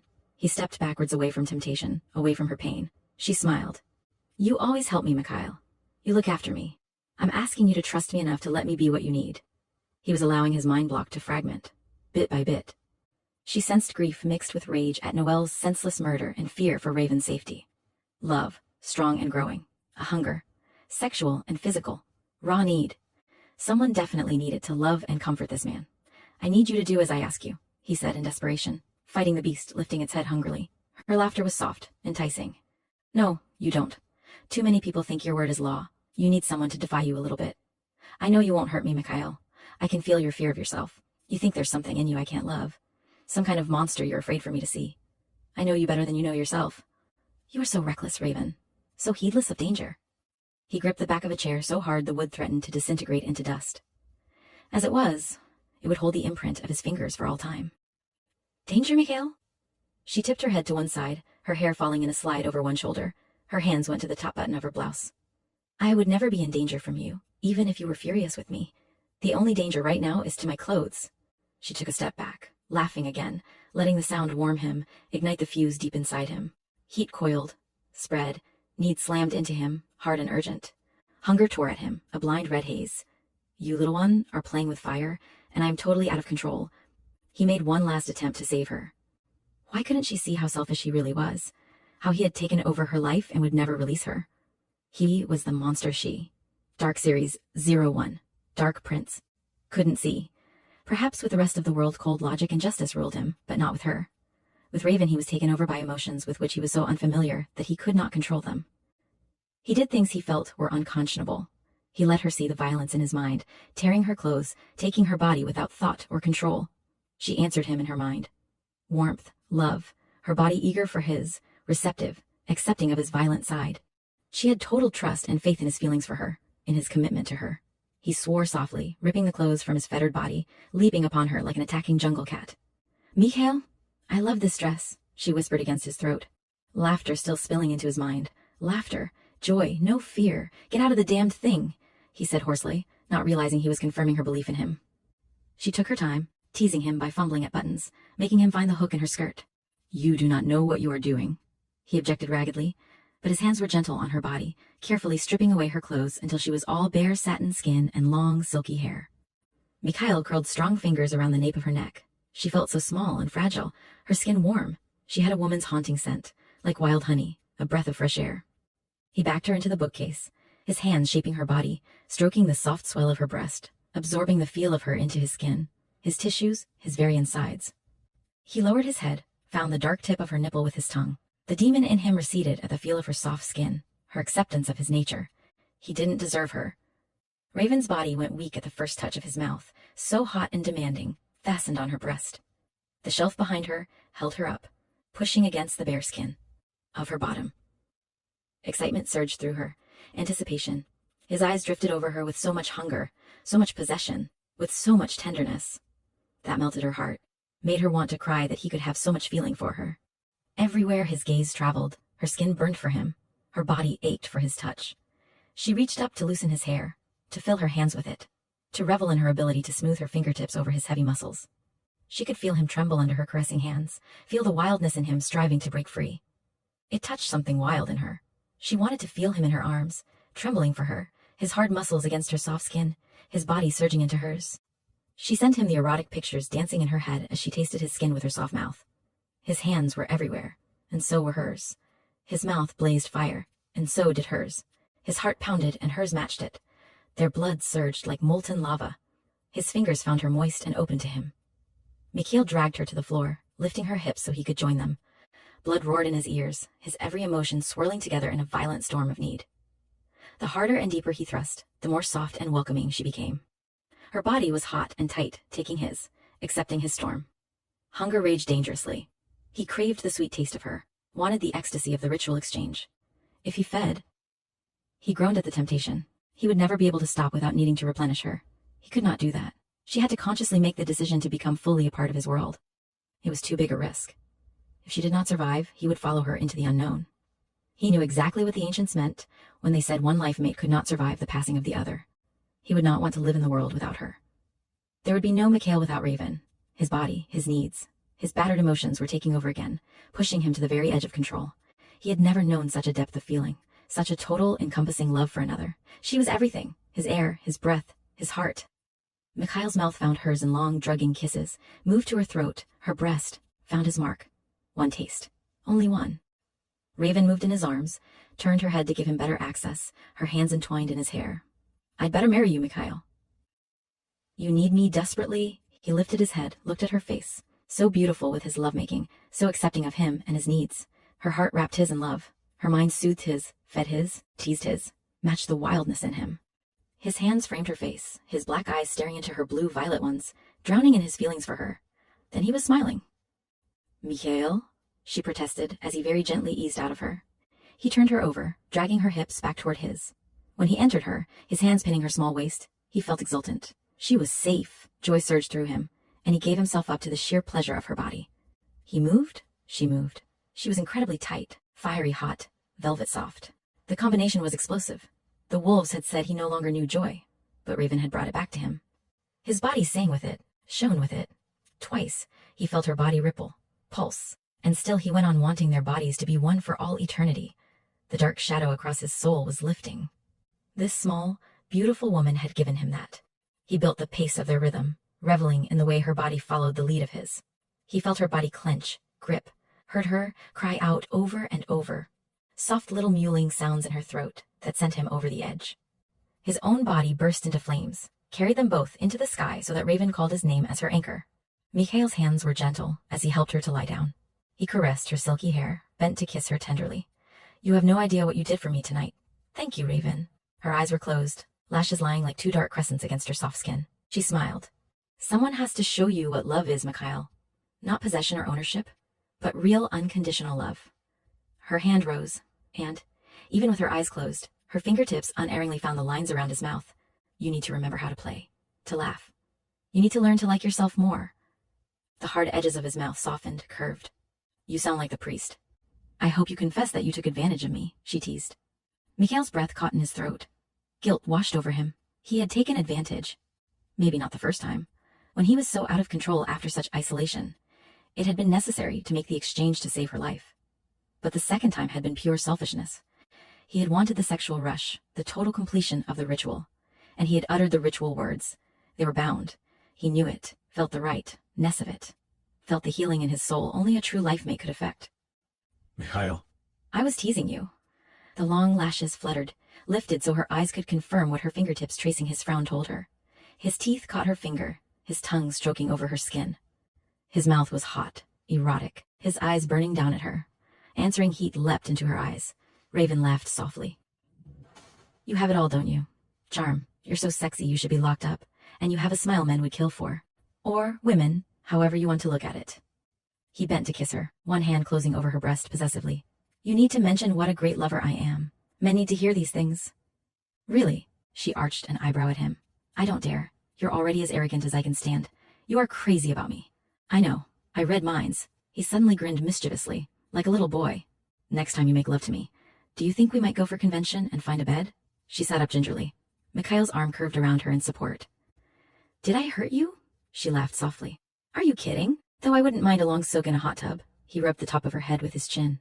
I think we can arrange that, little one. He should have realized the wood floor would not be the most comfortable of spots.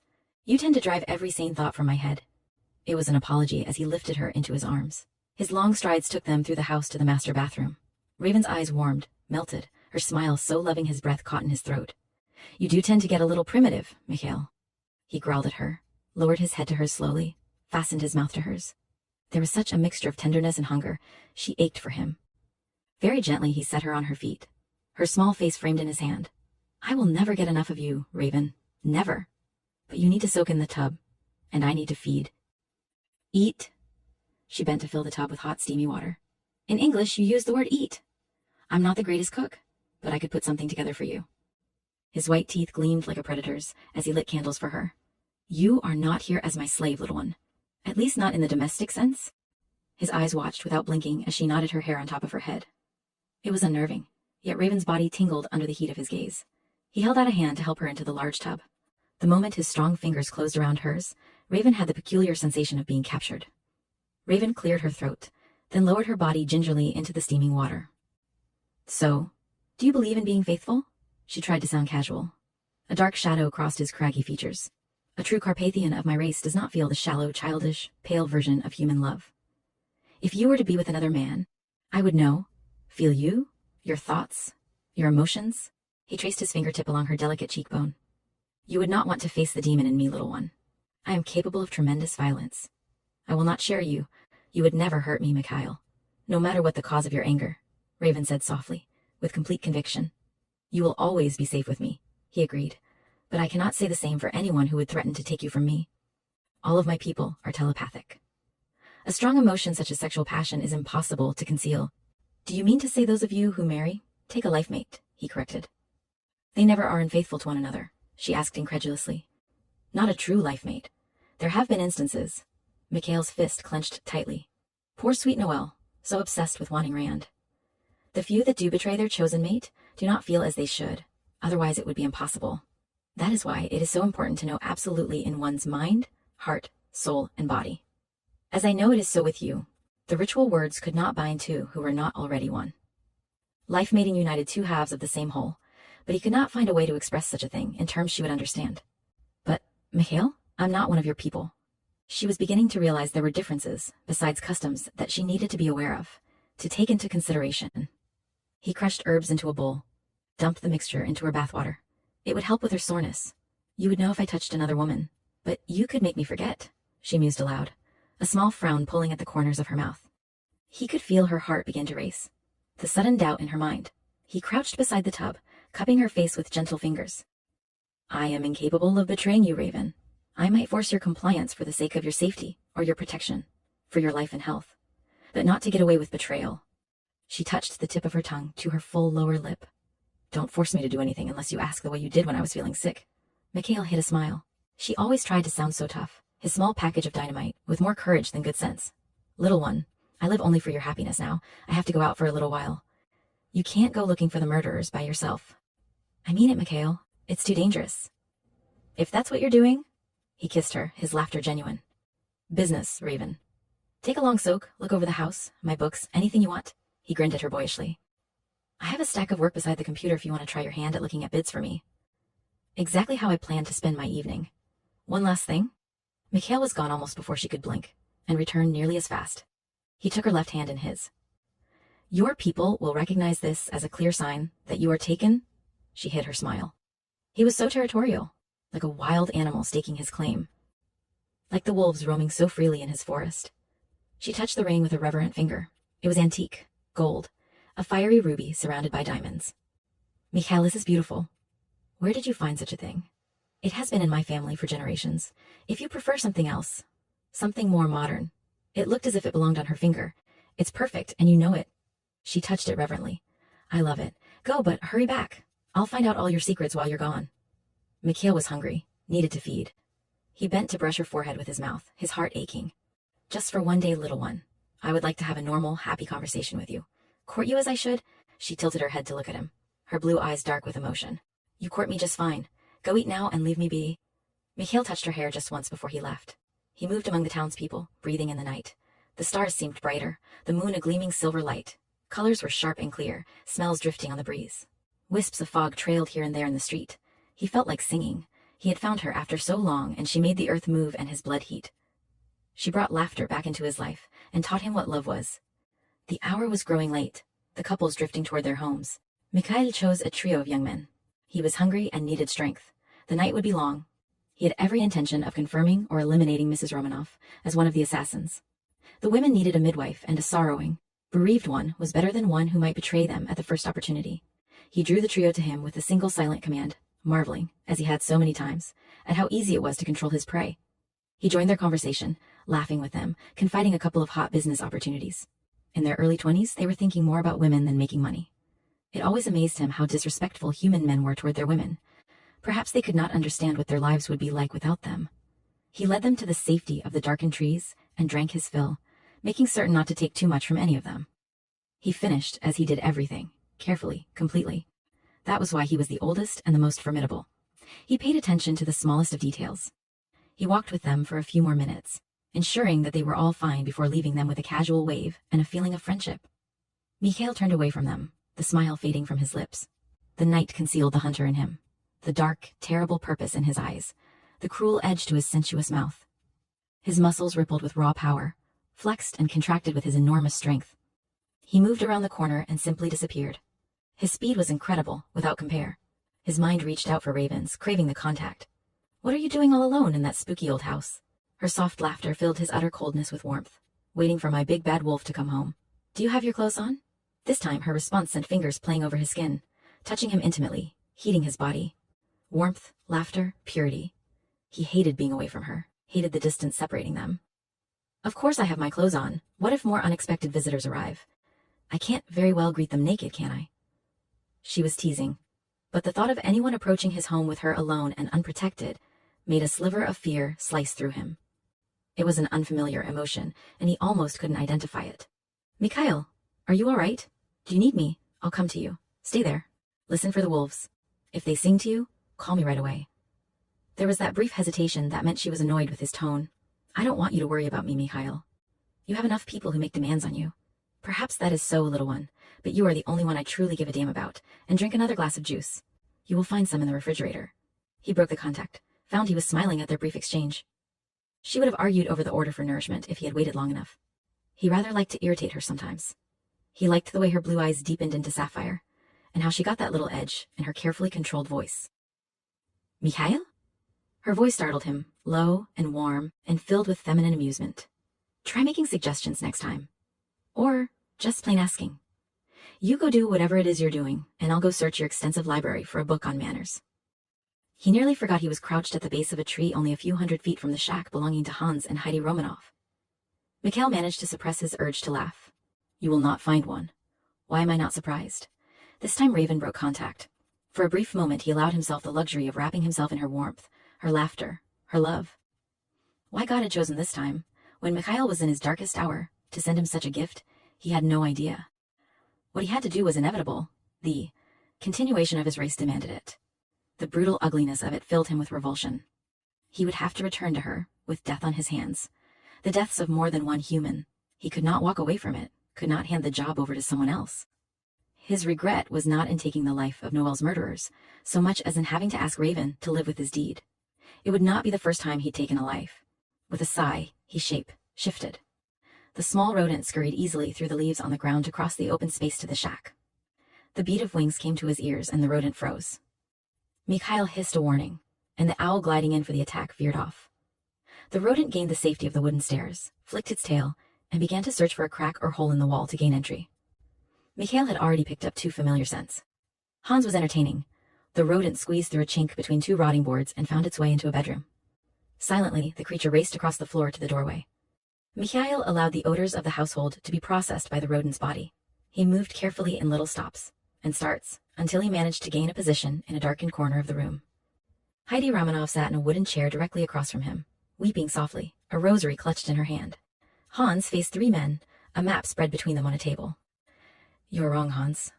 You were wrong about Noel," Mrs. Romanov sobbed. "You've gone crazy and you've brought in these killers. My God, you have murdered an innocent girl and your mother. Your soul is lost." "Shut up, old woman," Hans shouted rudely, his face a mask of fanaticism. He blazed with it, a crusader fighting a holy war. "I know what I saw," he crossed himself, his eyes darting left and right as a curious shadow like that of a winged creature seemed to pass over the shack. For a moment, everyone in the room went quiet. Mikhail could taste their fear, hear the sudden frantic pounding of their hearts. Inside the house, Hans had hung wreaths of garlic at every window and over the doors.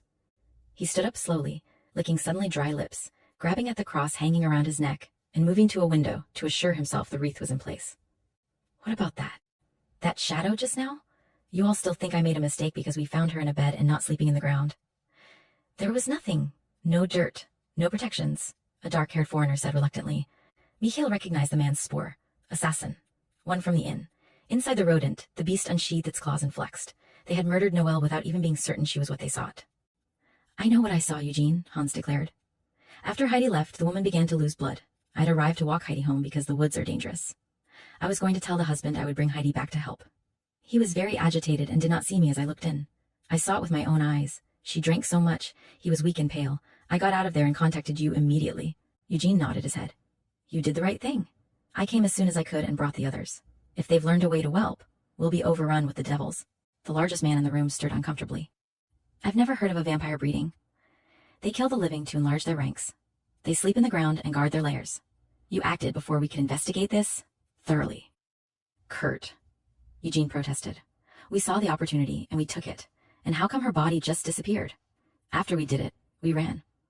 The husband and child have not been seen since. We know the woman is dead.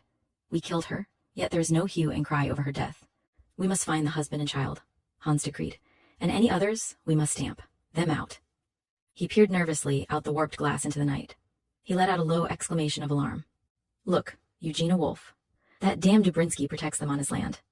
Someday they're going to overrun our village and make off with the children. He reached down for the old rifle propped against the wall. Eugene jumped up. Wait, Hans, are you certain it's a wolf? A real wolf? Why would a wolf be out of the woods and staring at your house? Who is this Dubrinsky who keeps wolves? Kurt demanded.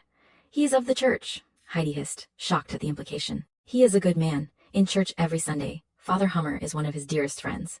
They often eat supper together and play chess. I have seen this with my own eyes.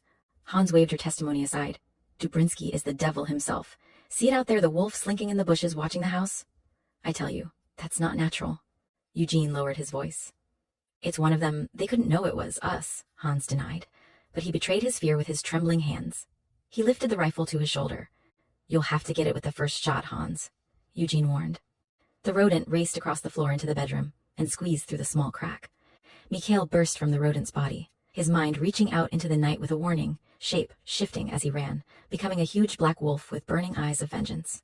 He covered the ground in a rush, leaping at the smaller wolf's body.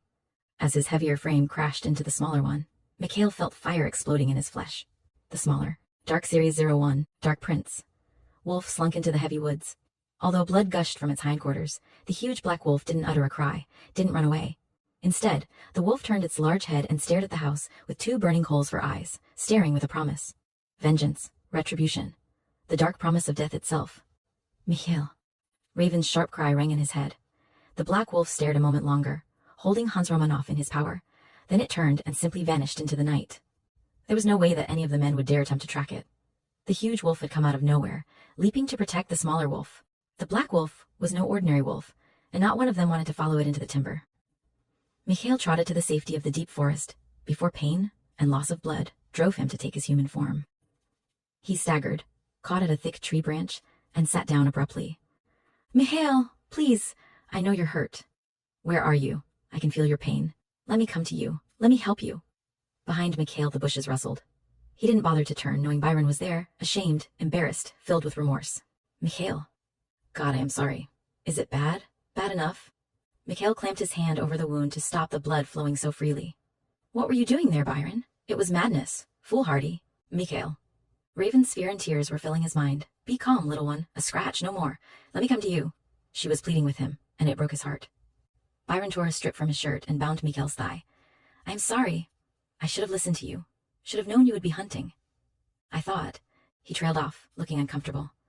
Thought what? Mikhail prompted wearily. The wound hurt like hell. He felt sick and dizzy, and somehow he had to reassure Raven. She was striving to comfort him, to find him. She was even trying to see through his eyes. Stop it, Raven. Do as I say. I am not alone. One of my people is with me. I will be with you soon. I thought you would be so involved with that woman. You might not have time for the hunt. Byron ducked his head. I feel like such a fool, Mikhail. I was so worried about Eleanor. I've never shirked my duties. The protection of our people has always come first. Mikhail could not attempt to heal the wound with Raven dwelling in his mind. I know. Byron raked a hand through his chestnut hair. After what happened to Noelle, I could not bear for the same thing to happen to Eleanor. And this was the first time you ever warned one of us off, a woman? Mikhail managed a wry smile. The experience is new to me. Until it is not quite so new and raw, it is best I keep her as close to me as possible. Right now she is arguing with me. Byron looked shocked. She argues with you? She has her own mind. He allowed Byron to help him up. You are far too weak to shapeshift. And you will need blood and healing sleep. Byron sent a call for Jacques. I dare not go deep. It would leave her unprotected. She wears my ring and bears my mark. One wrong move and they would murder her. We need you at full strength, Mikhail. Whirling leaves like miniature tornadoes heralded Jacques' arrival. Jacques swore under his breath as he knelt beside Mikhail. You need blood, Mikhail, he said softly, immediately beginning to unbutton his shirt. Mikhail stopped him with a slight gesture. His eyes, world-weary, pain-filled, made a slow study of their surroundings.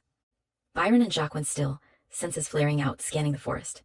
There's no one, Jacques whispered softly. There's someone, Mikhail corrected. A low warning growl escaped Jacques' throat as he instinctively placed his body in front of his prince. Byron was frowning, confusion on his handsome features. I can detect nothing, Mikhail, nor can I, but we are being watched. It was a statement so certain, neither Carpathian chose to dispute it. Mikhail never made a mistake. Summon Eric with the car, Mikhail ordered and laid his head back to rest. Jacques was on the alert, and Mikhail trusted his judgment. He closed his eyes weakly, wondering where Raven had gone. She was no longer nagging at him. In order to maintain the contact, he would have had to use up precious energy he couldn't spare right now. Yet it worried him, her silence. So unlike her. Chapter 7. The ride home in the car was excruciatingly painful. Mikhail's body craved blood to replace what he had lost. His weakness was growing by the moment, the lines in his face deepening, etched with pain. He was an ancient, and all ancients felt emotions and physical wounds intensely. Normally, he would simply have stopped his heart and lungs so that his blood would cease to flow. Then the healer would take over and the others would supply him with what he needed. Raven changed all that, Raven and whatever or whoever was watching them. He could still feel the uneasiness washing over him. He knew another studied them from a distance, even as they traveled the miles to his home. Mikhail, Eric hissed, as they aided him into the sanctuary of his house. Let me help you. Raven was at the door, taking in Mikhail's pale features. He looked suddenly older than the 30 years she thought him. There were white lines around his mouth, but his mind was serene, his breathing even and relaxed. She stepped back silently to allow them entry.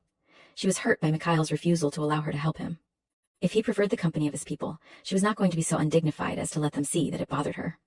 Small teeth bit at her lower lip, her lingers twisted together and her eyes were anxious. She just had to see for herself that he was going to be well. They carried Mikhail down to his sleeping chamber, Raven trailing after them. Shall I call a doctor? She inquired, already knowing the answer. She sensed they wanted her gone, that she was in the way somehow. Instinctively, she knew that Mikhail would not receive the treatment he needed until she was gone. No, little one. Mikhail held out his hand to her. She went to him, lacing her fingers through his. He was always so strong, so physically fit, yet now he was pale and drawn. Raven felt close to tears. You need help, Mikhail. Tell me what to do. His eyes, so black and cold, warmed instantly when his gaze settled on her face. They know what to do. This is not my first wound, nor the worst I have received. A small, humorless smile touched her soft mouth. This was the business you needed to do this evening. You know I hunt those that murdered my sister. He sounded tired and drained. Raven hated arguing with him, but some things had to be said. You told me you were just going out. Nothing dangerous. It wasn't necessary to lie to me about what you were doing. I know you're the big hotshot around here, but this is what I do. I track killers. We were supposed to be partners, Mikhail. Byron, Eric, and Jacques exchanged raised eyebrows. Byron mouthed the word hotshot. No one dared smile, not even Jacques. Mikhail frowned. Knew he had hurt her. I did not deliberately speak an untruth. I merely went out to do a little investigating. Unfortunately, it turned into something altogether different. Believe me, I had no intention of getting hurt. A careless accident. You have this penchant for getting yourself into trouble when I'm not with you. Raven's smile did not quite reach her eyes. How bad is your leg? A scratch. No more. Nothing for you to worry about. She was silent again, her blue eyes moving over his face with a faraway, pensive look, as if she had turned inward. Mikhail felt something twisting deep in his gut. She had that look, the one that meant she was thinking too much again. It was the last thing he wanted when he lay wounded, forced to go to ground at the first opportunity. He did not want her pulling away from him, and there was something in her stillness that worried him. She couldn't leave him. He knew that intellectually, but he didn't want her to want to leave him, to even be able to think about it. You are angry with me. He made it a statement. Raven shook her head. No, I'm honestly not. Maybe disappointed in you. She looked sad. You said there could be no lies between us. Yet, at the first opportunity, you did lie to me. For a moment, her small teeth bit down hard on her lower lip. There was a sheen of tears in her eyes, but she blinked them away impatiently. When you're asking for so much trust, Mikhail, it seems to me you need to trust me as well. You should have had more respect for me, at least for my abilities. I hunt using a psychic link. I trail using someone else's eyes. Some of you people are very sloppy and complacent. A few of you don't even bother with mind blocks. All of you are so arrogant, it doesn't occur to you that a human, not one of your superior race, can crawl inside your minds. You've got someone out there just like me, fingering your people for death. If I can get inside your minds, she can do it. My advice, for what it's worth, is to take far more precautions. Raven stepped away from Mikhail's placating outstretched hand. I'm just trying to save your lives, not be vindictive. It was only pride that was keeping her from falling apart. Already she felt the loss of him, of their unique closeness. Somehow she knew there would never be another man, another time in her life when she laughed and talked the way they had and was totally accepted and comfortable. You don't need to say anything else, Mikhail. I saw your little scratch firsthand. You were right, you weren't alone out there. I was watching. Honesty in my language means truth. Dark Series 01. Dark Prince. Raven took a deep breath, tugged off the ring, and laid it carefully, regretfully, on the small table beside the bed. I'm sorry, Mikhail. I really am. I know I'm letting you down, but I don't fit into this world of yours. I don't understand it, or the rules. Please do me the courtesy of staying away, of not trying to contact me. We both know I'm no real match for you. I'm leaving on the first available train. She turned and started toward the door. It flew shut with a loud crash. She stared at it, not turning around. The air was thick with tension, with some dark feeling, one she couldn't put a name to. I don't think it's going to do any good to prolong this. You need help right now. Obviously, whatever they intend is some secret thing not to be shown to outsiders. I am just that. Let me go home where I belong, Mikhail, and let them help you now. Leave us, Mikhail ordered the others. They obeyed reluctantly. Raven, come here to me, please. I am weak and it would take most of my strength to come to you.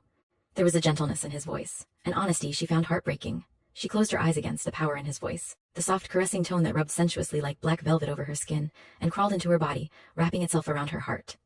Not this time, Mikhail. We not only live in two different worlds, we have two separate value systems. We tried, I know you wanted to, but I can't do this. Maybe I never could have. It happened too fast and we don't really know one another. Raven, heat curled in her very name. Come here to me. She pressed her fingers to her forehead. I can't, Mikhail. If I let you get around me again, I'll lose respect for myself. Then I have no choice but to come to you. He shifted his weight, using his hands to move his injured leg. No. Alarmed, she whirled around. Stop it, Mikhail. I'm calling the others back inside. She pressed him back among the pillows. His hand caught the nape of her neck with unexpected strength. You are the only reason I am living right now. I told you I would make mistakes. You cannot give up on me, on us. You do know me, everything important. You can look into my mind and know I need you. I would never hurt you. You have hurt me. This hurts. Those people out there are your family, your people. I'm from another country, a different race. This isn't my home and it never will be. Let me call them to you and just let me go. You are right, Raven. I told you there would be no lies between us. Yet I have this need to protect you from anything violent or frightening, anything that can hurt you. His thumb moved over her delicate cheekbone, slid lower to caress her silken mouth. Do not leave me, Raven. Do not destroy me. It would kill me if you left me. His eyes were eloquent, persuasive, meeting hers unflinchingly, not attempting to hide the raw truth of his words from her, his total vulnerability. Mikhail, she said softly in despair, I look at you and something deep within me says we belong together, you do need me, and I will never be complete without you. But I know it's nonsense. I've lived most of my life on my own, and I was quite happy. You were isolated, in pain. No one saw you, knew who you were. No one else could appreciate you or care for your needs as I can. Do not do this thing, Raven. Do not. His hand on her arm drew her inevitably closer. How could she resist Mikhail at his most tempting? It was too late, far too late. His mouth was already finding hers. His lips were cool, tender, so gentle it brought tears to her eyes. She rested her forehead against his. You hurt me, Mikhail. Really hurt me. I know, little one, I'm sorry. Please forgive me. A small smile tugged at the corner of her mouth. Is it really that easy? His thumb erased a tear trickling down her face. No, but it is all I have to give you at this moment. You need help, and I know I can't be the one to help you. I'll go. You can contact me when you feel up to it. I promise not to go anywhere until you're better. Put my ring back on your finger, Raven, he said softly. She shook her head, drew away from him. I don't think so, Mikhail. Let's let things be for a while. Let me think things through.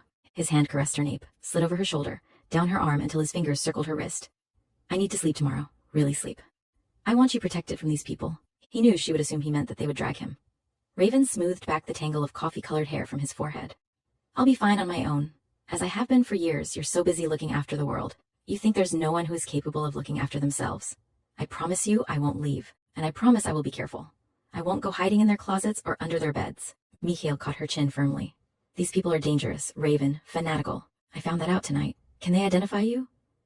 All at once, she couldn't breathe. She was becoming desperate to have his friends take care of his wounds. No way, and there is no way they will know. I found out 2 more names. Eugene, very dark, a Hungarian accent. That would be Eugene Slavinsky. He came in on the train with the tour group. Someone named Kurt? He lay back against the pillow, no longer able to block out the pain in his thigh. It was cutting at his nerve endings like a rusty saw blade going through his skin. Kurt Von Halen. He was on the tour also. There was a 3rd man. No one spoke his name. His voice revealed his weakness. He was about 70, gray hair, a thin gray mustache. That must be Harry Summers, Margaret's husband. The inn harbors a nest of assassins. The worst of it was, the midwife told her husband, told all of them that Noelle was not of the undead. How could they believe such nonsense when she gave life to a child? God, what a terrible waste of life. Grief washed over him anew, added to his burden of pain. Raven could feel it hammering at her insides cruelly. I'm going to go now so they can help you, Mikhail. You're getting weaker by the minute. She bent to kiss his forehead. I can feel their anxiety. He caught her hand. Put my ring back on your finger. His thumb caressed the inside of her wrist. I want you to wear it. It is important to me. All right, Mikhail, but only so you'll rest. We'll sort it out when you're feeling better. Call your friends now. I'll drive your car back to the inn. She touched his skin. He was cold, very cold. Raven pushed the ring back on her finger. He caught at her. Again, do not go near those people. Stay in your room. I will sleep through the day. You rest, and I will come for you in the evening. Very ambitious of you. Gently, she pushed a stray lock of hair from his forehead. I think you'll be in bed for a while. Carpathians heal quickly. Jacques will see you home safely. That really isn't necessary. She declined, uneasy in the presence of strangers. It is necessary for my peace of mind, Mikhail said softly, his black eyes imploring her to give in to him. At Raven's small nod, he pushed his luck. Before you go, please try another glass of juice. It will go a long way to alleviate my worry for you. He knew, by reading her mind, that she had tried some juice earlier. Her stomach had rebelled, before the first sip had even passed her lips. He cursed himself for that. He was directly responsible for her body's rejection of human nutrients. Raven was already far too thin. She couldn't afford weight loss. The smell of it makes me sick, she admitted, wanting to humor him, but knowing it was impossible. I think I really do have the flu. I'll try later, Mikhail. I will help you. He murmured the words softly, his dark eyes clouded with worry. I need to do this for you. Please, little one, allow me to do this simple thing. Behind her, the door opened, and his 3 friends entered. One stood to the side of the door expectantly. He looked like a gentler version of Mikhail. You must be Jacques. Raven touched Mikhail's cold hand once before leaving the room. And you are Raven... He was looking at the ring on her finger, not even trying to hide his smirk. Dark Series 01. Dark Prince. She lifted an eyebrow. I didn't want him upset. It seemed the quickest way to get out of here so you people can help him. She had been unable to use Jacques to see Mikhail. His mind shield had been too strong to penetrate. Byron had been an easy target. When she headed for the front door, Jacques shook his head and crooked his finger at her. He wants you to drink some juice. Oh, give it a rest. I didn't say I would. We can stay here all night. He shrugged broad shoulders and flashed a quick, lopsided grin. I would not mind. Mikhail's house is comfortable. She scowled at him, tried to look fierce, when something in her was beginning to find the entire lot of them comical. Males thought they were so logical. You're just like him. And don't take it as a compliment either, she added, when he looked pleased. He grinned again, that lopsided, heart-stopping grin that must break hearts everywhere he went. You're related to him, aren't you? Raven guessed, certain she was right. How could he not be? He had that same charm, the same eyes, the same good looks. When he claims me, he poured a glass of fresh apple juice and handed it to her. He wouldn't know. It was going to kill her to drink it. He would know. He knows everything. And where you are concerned, he can get a mite testy. So drink? She sighed in resignation and tried to force herself to swallow the juice without. Dark Series 01. Dark Prince. Disturbing Mikhail. She knew Jacques was right about Mikhail. He would know if she didn't drink it, and it seemed so desperately important to him. Her stomach rolled, heaved in protest. Raven gagged, coughed. Call to him, Jacques instructed. Let him help you. He's so weak. He doesn't need this. He will not go to sleep until you are taken care of. Jacques persisted. Call him or we will never get out of here. You even sound like him, she murmured. Mikhail, I'm sorry. I need your help with this. He sent her warmth, love. The soft command allowed her to drain the glass, keep the juice in her stomach. She rinsed the glass in the sink and turned it upside down. You were right. He wouldn't let them treat him until I drank it. He's so stubborn. Our women come first always. Do not worry about him. We would never allow anything to happen to Mikhail. He led the way out of the house to the car hidden under the canopy of trees. Raven paused. Listen to them. The wolves. They're singing to him, for him. They know he's hurt. Jacques opened the car door for her, his dark eyes so like Mihail's slid over her. You are very unusual. So Mihail says, I think that's beautiful, that the wolves are calling encouragement to him. Jacques started the engine. You know you cannot say a word to anyone of Mikhail's. Injury. It would put him in danger. He made it a statement, but she could sense his deep need to protect Mikhail. Raven liked him all the more for that, felt a bond with him, but she sent Jacques a little frown of reprimand all the same. You people are so arrogant. You insist on believing that because the human race does not have great telepathic abilities, we're somehow lacking in intellect. I assure you, I have a brain, and I'm perfectly capable of figuring that out all by myself.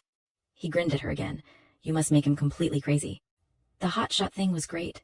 I would be willing to bet it was the first time he was ever called that. It's good for him. If more people gave him a little trouble, he would be more. She hesitated, searching for the right word. She laughed softly. He'd be more something. Amenable. Amenable. There's a description that we can never use in the same sentence with Mihail. None of us have ever seen him happy like this. Thank you, Jacques said softly. Deliberately he drew the car into the shadows. Be very careful tonight and tomorrow. Do not leave your room until Mikhail contacts you. Raven rolled her eyes, made a face at him. I'll be fine. You do not understand. If anything happened to you, we would lose him. She paused, her hand on the doorknob. They will take care of him, won't they? She didn't want to say it, but she felt as though part of her was missing, a chunk wrenched from her soul. Her mind cried out for contact with Mikhail, just a touch. Anything to reassure her that he was perfectly fine and they were still united. They know what to do. He will heal fast. I must get back to him. Without Grigori, I am the strongest, the closest to him. He needs me right now. Mikhail was weak, consumed with pain, hunger clawing at him along with guilt. He had hurt her, come close to losing her. How could he make so many mistakes when she was all that mattered to him? He should never have told her an untruth over something so unimportant. Raven. He needed to reach out to her, touch her mind with his, feel her, know she was there. Despite pain and weakness and hunger, the worst of it was the terrible aching hole in his very soul. Intellectually, he knew the ritual binding them together had caused this overwhelming need, but the knowledge didn't alleviate his need to touch her mind. Mikhail, drink! Jacques materialized beside the bed, caught his older brother to him, his face a mask of fury. Why did you allow him to go without aid, Eric? He thought only of the woman, Eric said in self-defense. Jacques swore softly. She is safe in her room, Mikhail. You must drink for both of you. One cannot exist without the other. If you do not survive, you doom her to death, or at best a half-life. Jacques swallowed his anger, took a deep calming breath. Take my blood. I give it to you freely, without reservation. My life is your life. Together we are strong. He used the formal words, meaning every one of them. He would have given his life for their leader. The others began the ritual healing chant. They spoke in a hypnotic rhythm, and the ancient tongue was beautiful. Behind him, Jacques heard the murmur of voices, smelled the sweet aroma of soothing, healing herbs. Carpathian soil, so rich in healing properties, was mixed with herbs and saliva from their mouths and placed over the wounds. Jacques held his brother in his arms, felt his strength, his life flow into Mikhail, and he thanked God for his. Dark Series 01. Dark Prince. Ability to help him. Mikhail was a good man, a great man, and his people could not lose him. Mikhail felt strength pouring into him, into his depleted muscles, into his brain and heart. Jacques' strong body trembled, and he sat abruptly on the edge of the bed, still cradling Mikhail in his arms, still holding his brother's head to make it easier for him to replenish what he had lost. Mikhail resisted, surprised at how strong Jacques still was, how weak he remained despite the transfer. No, I endanger you. He said the words sharply in his mind because Jacques refused to release him. It is not enough, my brother. Take what is freely offered with no thought but to heal. Jacques continued the chant as long as he was able, signaling Eric when he was growing too weak to continue.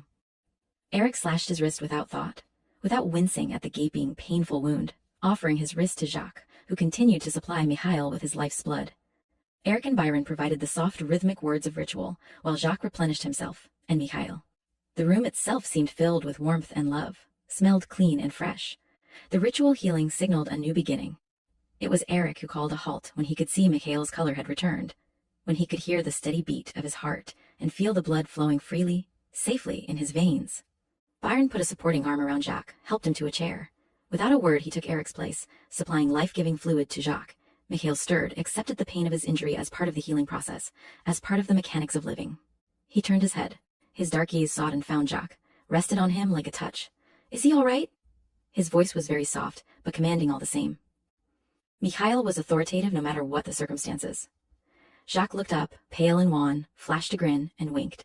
I spend a lot of time pulling your butt out of trouble, big brother. You would think a man a good 200 years older than me would have the sense to watch his own backside. Mikhail smiled tiredly. You get pretty cocky when I am lying on my backside. We have 4 hours till sunrise, Mikhail, Eric said gravely. Byron and I must feed. You need to go underground. Soon the separation between you and your woman will begin to eat at you. You cannot afford to expend the energy for mind touch. You need to go to ground now. Before you cannot stand it. I will set the safeguards and sleep a few feet above you to ensure your protection, Jacques said softly. He had lost his sister to the assassins. He was not about to lose his brother. He needed the soil himself. Even with Eric and Byron to replenish him, he knew he was still weak and needed the healing sleep. Mikhail lifted an eyebrow. 5 minutes in her company, and you are ready to mutiny? A small, weary smile softened the hard line of his mouth. He closed his eyes tiredly, guilt washing over him. It would be Raven who bore the brunt of this night. He would be deep in the ground, far beyond pain, beyond knowledge of separation, beyond grief and the hatred for his species. Raven would be surrounded by the assassins, in danger every moment. More than that, she would have to endure the loss of their mind touch. Little one. Put a wealth of love in his summons. You are better. Relief. I'm getting there quickly. Are you in bed? Always the bed thing. I heard you earlier. Your fear for Jacques. I know it was Jacques. You have affection in your thoughts of him. Is he okay too? He is tired. He gave me blood. It was draining to make the contact, to cover the distance, but he needed it desperately for both their sakes. I can hear your weariness. Sleep now. You're not to worry about me, she instructed softly. She ached for the touch of his fingers, the sight of him. Mikhail, you are speaking with her, Eric thundered. You cannot. Jacques waved a dismissing hand at Eric. You should have known he would do so. Mikhail, if you wish it, one of us can send her to sleep. It will be uncomfortable for you. You will find it difficult to sleep, to eat. You will need to be with me. Your mind will seek mine, yet you will be unable to reach me. I do not have the strength to aid you this night in sleeping. Will you allow Eric or Byron to command you? Mikhail didn't like the idea. Raven found herself smiling. He had no idea how much she could read of him. He wanted her safe, wanted her asleep while he was, but he didn't like the idea of another man doing something so intimate as commanding her to sleep. I'll be fine, Mikhail. The truth is, it's hard enough for me to accept that kind of thing from you. I could never accept it from one of them. I'll be fine, I promise. I love you, little one. Those are the words of your people, and they come from my heart. Mikhail used a last burst of strength to send a plea to the only human he could trust to ensure Raven's safety. Raven closed her eyes, knowing she had to let him go before his strength was gone. Sleep, Mikhail. In the words of your people, you are my life mate. She stared up at the ceiling for a long time after he was gone. She had never felt so alone, so completely barren and cold. She wrapped her arms around herself, sat in the middle of the quilts, and rocked herself in an effort to relax. She had spent a lifetime alone, had learned to enjoy her own company as a young child.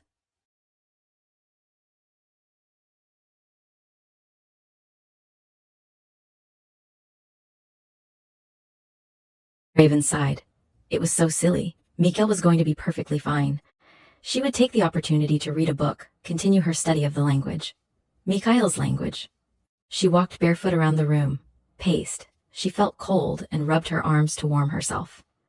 Snapping on the lamp, Raven dragged the latest in paperback fiction from her suitcase, determined to get into the tangled web of deceit and murder spiced with romance. She stuck to it for an hour, reading the same paragraph 2 and 3 times. It happened repeatedly, but Raven was determined until she realized she had not comprehended a single word. She threw the book across the room in frustration. What was she going to do about Mikhail? She had no family left in the States, no one who would care if she never returned. After everything that had happened, she still wanted to be with Mikhail, needed to be with him. Common sense dictated that she should leave before it went on much longer. She had no room in her mind or heart for common sense. Raven swept a hand tiredly through her hair. She had no wish to return to the work of chasing serial killers. So what to do about Mikhail? She hadn't learned to say no to him. She knew what love was. She had met a few couples who shared the genuine article, but what she felt toward Mikhail was so far beyond that emotion. It was more than passion and warmth. It bordered on obsession. Mikhail was in her somehow, flowing in her blood, wrapped in her insides, around her heart.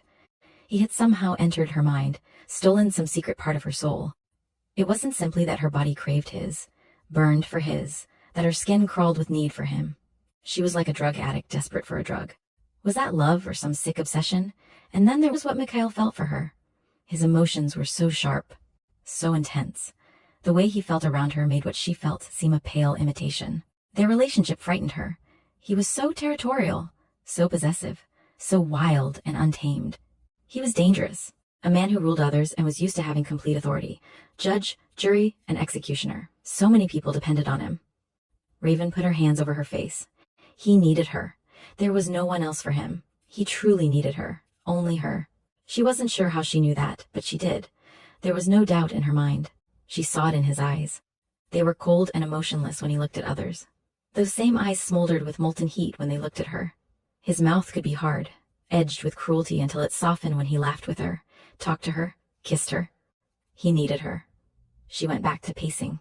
His customs, his way of living, were so different from hers. "You're scared, Raven," she chastised herself. She pressed her forehead against the window pane. "You're really afraid you won't ever be able to leave him." He wielded so much power, used it without thought. It was more than that, if she was to be strictly fair. She needed him. His laughter, the way he touched her so gently, so tenderly, the way he burned for her, his gaze hungry and possessive, scorching, his need so urgent that he was wild for her. His conversation, his intellect, his sense of humor so close to her own, they belonged to each other. Two halves of the same whole. Raven stood in the center of her room, shocked at her thinking. Why did she believe that they were meant to be together? Her mind seemed terribly distracted, chaotic even. Usually Raven was cool at all times, thinking things through rationally, yet it seemed she was almost incapable of that now. Everything in her cried out for Mikhail, just to feel his presence, to know he was near. Without conscious thought, she reached out to him and found space. He was either too far away or too deep in a drug-induced sleep for her to reach him. It left her shaky and feeling more alone than ever. Bereft even. She bit at her knuckles anxiously. Her body moved because it had to, back and forth across the room over and over until she was totally exhausted. The weight in her heart seemed to have increased with every step. She was losing her ability to think straight, to breathe. Desperately, she reached out again just to touch Mikhail's mind once, to know he was somewhere safe. She found emptiness. Raven drew her knees up, dragged the pillow to her. There in the darkness, rocking back and forth, grief overwhelmed her. It consumed her so that all she could think was of Mikhail. He was gone. He had left her, and she was completely alone, half a person, a mere shadow. Tears burned, ran down her face, and emptiness clawed at her insides. She could not possibly exist without him. All her thoughts of leaving, all her careful calculations didn't matter, couldn't matter. The sane part of her whispered that it was impossible to feel this way. Mikhail couldn't be her other half. She had survived for years without him. She couldn't want to throw herself off the balcony simply because she couldn't reach him with a mind touch. Raven found herself walking across the room, step by slow step, as if someone other than herself compelled her to do so. She flung open the doors to the wraparound balcony. Cold air rushed in with a hint of dampness. Fog completely veiled the mountains and forest. It was so beautiful, yet Raven was unable to see it. There could be no life without Mikhail. Her hands found the wooden railing, her fingers digging absently into two deep scars she found in the wood. She ran her fingertip back and forth in the depressions, a small caress, the only real thing in a barren world of emptiness. "Miss Whitney?" Wrapped up in her own grief, she had noticed no one. She whirled around, her hand going defensively to her throat. "Forgive me for startling you." Father Hummer's voice was gentle. He rose from a chair positioned in the corner of her balcony. A blanket was wrapped around his shoulders, but she could see he was shivering from long exposure to the night air. "It isn't safe out here for you, my dear." He took her arm, led her like a child back to her room, and carefully locked the balcony doors. Raven found her voice. "What in the world were you doing out there?" "How did you get out there?" The priest smiled smugly. "It wasn't hard. Mrs. Galvenstein is a member of the church. She knows Mikhail and I are close friends. I simply told her Mikhail was engaged to you and that I needed to deliver a message. As I am old enough to be your grandfather, she thought it safe enough to allow me to wait on the balcony until you returned. And, of course, she would never pass up an opportunity to do something for Mikhail. He is very generous and asks very little in return. I believe he made the original purchase of the inn and allowed Mrs. Galvenstein to make much smaller, more reasonable, and manageable payments to him." Raven kept her back to him, unable to stem the flood of tears. "I'm sorry, Father. I can't talk right now. I don't know what's wrong with me." He reached his hand over her shoulder to wave a handkerchief at her. "Mikhail was worried this night would be difficult on you. And tomorrow. He hoped you would spend it with me. I'm so afraid," Raven confessed, "and it's silly. There's no reason to be afraid of anything. I don't know why I'm behaving so badly. Mikhail is fine. He's indestructible, my dear, a great jungle cat with 9 lives. I have known him for years. Nothing will keep Mikhail down. Sorrow." It invaded every inch of her body, crawled in her mind, lay heavy on her soul. Mikhail was lost to her. Somehow, some way, during those few hours he was apart from her, he had slipped away. Raven shook her head, her grief so deep and wild she was strangling on it, unable to get enough air to breathe. "Raven, stop this!" Father Hummer caught her small, bent figure and guided her to the edge of the bed. "Mikhail asked me to be here. He said he would come for you early this evening. You don't know. Why would he have got me out of bed at such an hour? I'm an old man, child. I need my rest. You need to use your intellect. But it feels so real, as if he's dead, and I've lost him forever. But you know it isn't so," he argued reasonably. "Mikhail chose you for his own. What you share with him is what his people share with their mates. They take the physical and mental bond for granted. They cherish it, and from what I have learned over the years, it is so strong one rarely survives the loss of the other. Mikhail's people are more of the earth, wild and free like the animals, but with phenomenal abilities and a conscience."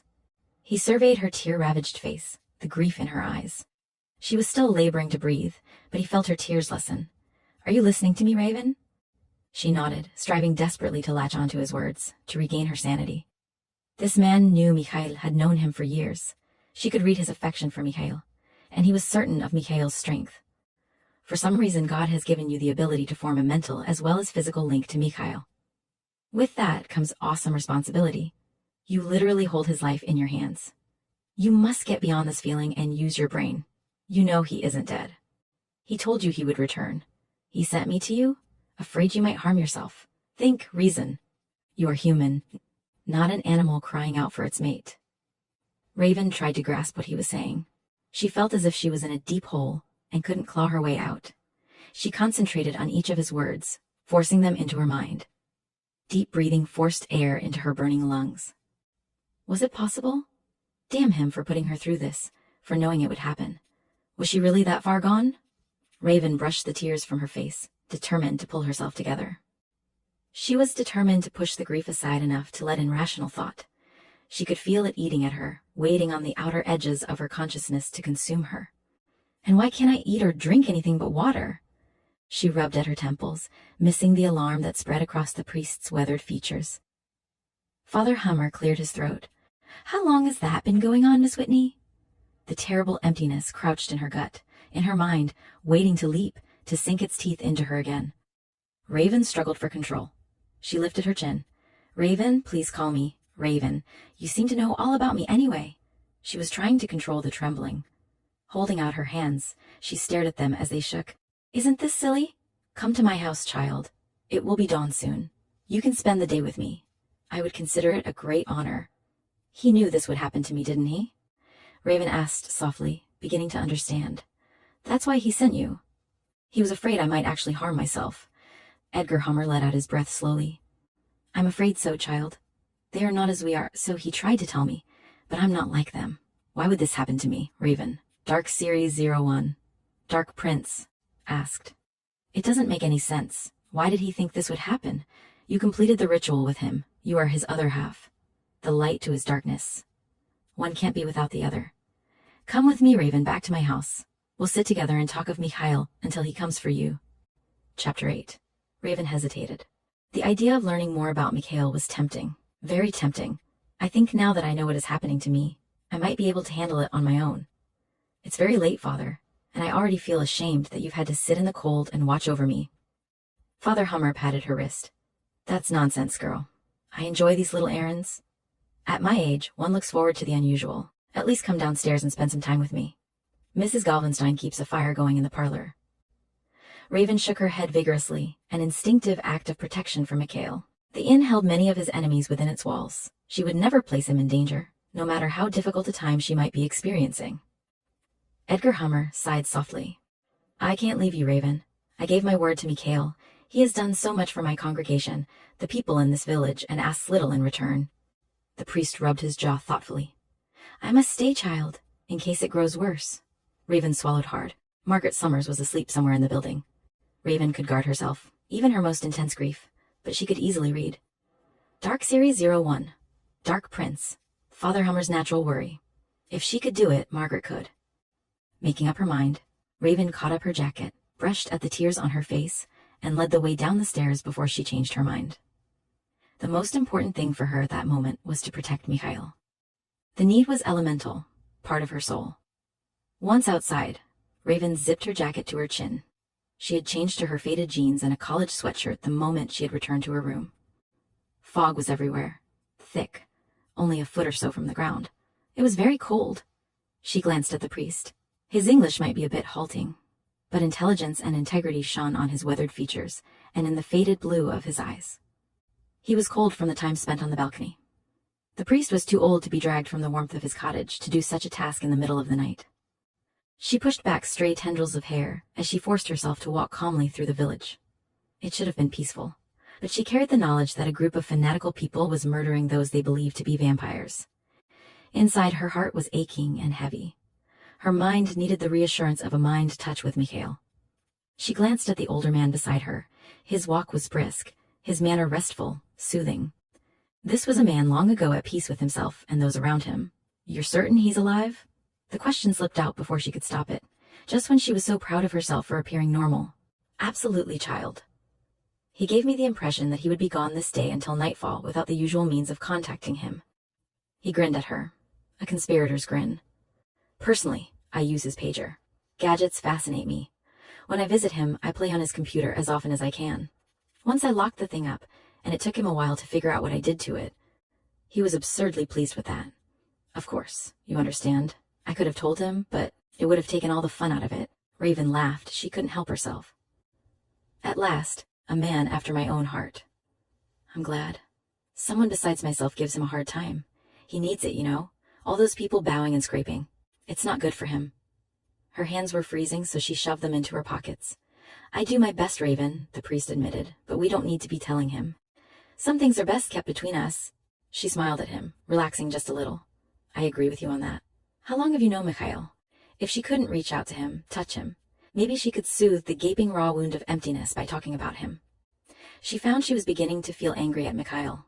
He should have prepared her for this. The priest looked toward the forest, toward Mikhail's home, then raised his eyes heavenward. He had known Mikhail since his own youth, when he'd been a green priest, sent straight from his homeland to a tiny village in the middle of nowhere. Of course he had been moved around since, but he was semi-retired now, and they let him go where he wanted, the place he had grown to love. Her blue eyes were sharp as they studied him. "I don't want to put you in the position of having to lie, Father. I find myself doing enough of that for Mikhail, and I'm not even certain why. Lord knows, he doesn't ask me to." There was sorrow in her voice, regret, confusion.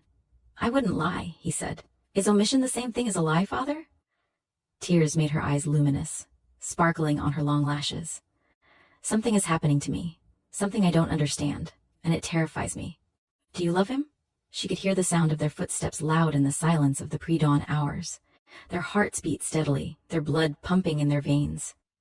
As she passed houses, she could hear snoring, creaks, rustles, the sound of a couple making love. Her fingers sought and found Mikhail's ring as if it was a talisman. She covered it carefully with her palm, as if she could hold Mikhail there. Did she love him? Everything in her was fascinated, exhilarated by Mikhail. Certainly the physical chemistry between them was powerful, explosive even.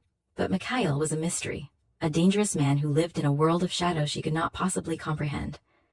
How do you love what you don't understand, what you don't know? Even as she asked the question, she could see his smile, the tenderness in his eyes. She could hear his laughter, their conversations that went on for hours, their silences that stretched companionably between them. "You know, Mikhail, you are an extraordinary woman. You can sense his goodness, his compassion. He has a streak of jealousy, and he's more than possessive," Raven pointed out. She knew him, yes, good and bad, and she had accepted him the way he was. But now she realized that although he had opened his mind to her, she had only glimpsed parts of him. "Don't forget his protective streak, his deep sense of duty," Father Hummer countered with a small smile. Raven shrugged, finding she was near tears again. It was humiliating to her to be so out of control when she knew the priest was right. Mikhail was not dead. He was somewhere in a drug-induced sleep, and would get in touch with her the moment he was able. "The intensity of what I feel for him scares me, Father. It isn't normal. He would give his life for you. Mikhail would be incapable of harming you. If I know anything of him, I know that you can enter a relationship with him knowing he would never be unfaithful, never raise his hand to you, and always put you first in all things." Edgar Hummer said the words with complete conviction. He knew the truth of it as surely as he knew there was a God in heaven. She swiped at the tears with the back of her hand. I believe he wouldn't hurt me. I know he wouldn't. But what of others? He has so many special gifts, so much power. The opportunity to misuse such a talent is tremendous. Father Hummer pushed open the door to his cottage and waved her inside. Do you actually believe that is what he did? He is their leader by blood. The lineage goes back far in time. He is called their prince, although he would never admit it to you. They look to him for leadership and guidance, just as my congregation often comes to me. Raven needed something to do, so she built a fire in the stone fireplace while the priest brewed a cup of herbal tea. He's really a prince? For some reason, that dismayed her. On top of everything else, she was contemplating a commitment to royalty. Those things never worked out. I'm afraid so, child, Father Hummer admitted ruefully.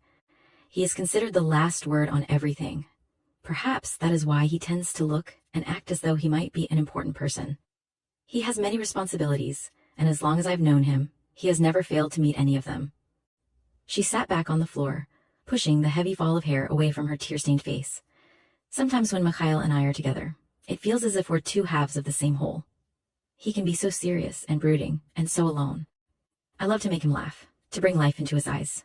But then he does things. Her voice trailed off. Father Hummer set a cup of tea beside her, taking his familiar place in the armchair. What kinds of things? He prompted gently. She let her breath out slowly, raggedly. I've been alone most of my life. I've always done whatever I wanted to do. When I want, I pick up and move. I travel quite a bit and I value my freedom. I've never had to answer to anyone. And you prefer that way of life to what you could have with Mikhail? Her hands shook as they circled the teacup, absorbing its warmth. You ask tough questions, Father. I thought Mikhail and I could come to some sort of compromise. But it all happened so fast. And now I don't know if the things I'm feeling are entirely my own. He's always with me. Now, all of a sudden, he isn't, and I can't stand it. Look at me. I'm a mess. You didn't know me before, but I'm used to being alone. I'm completely independent.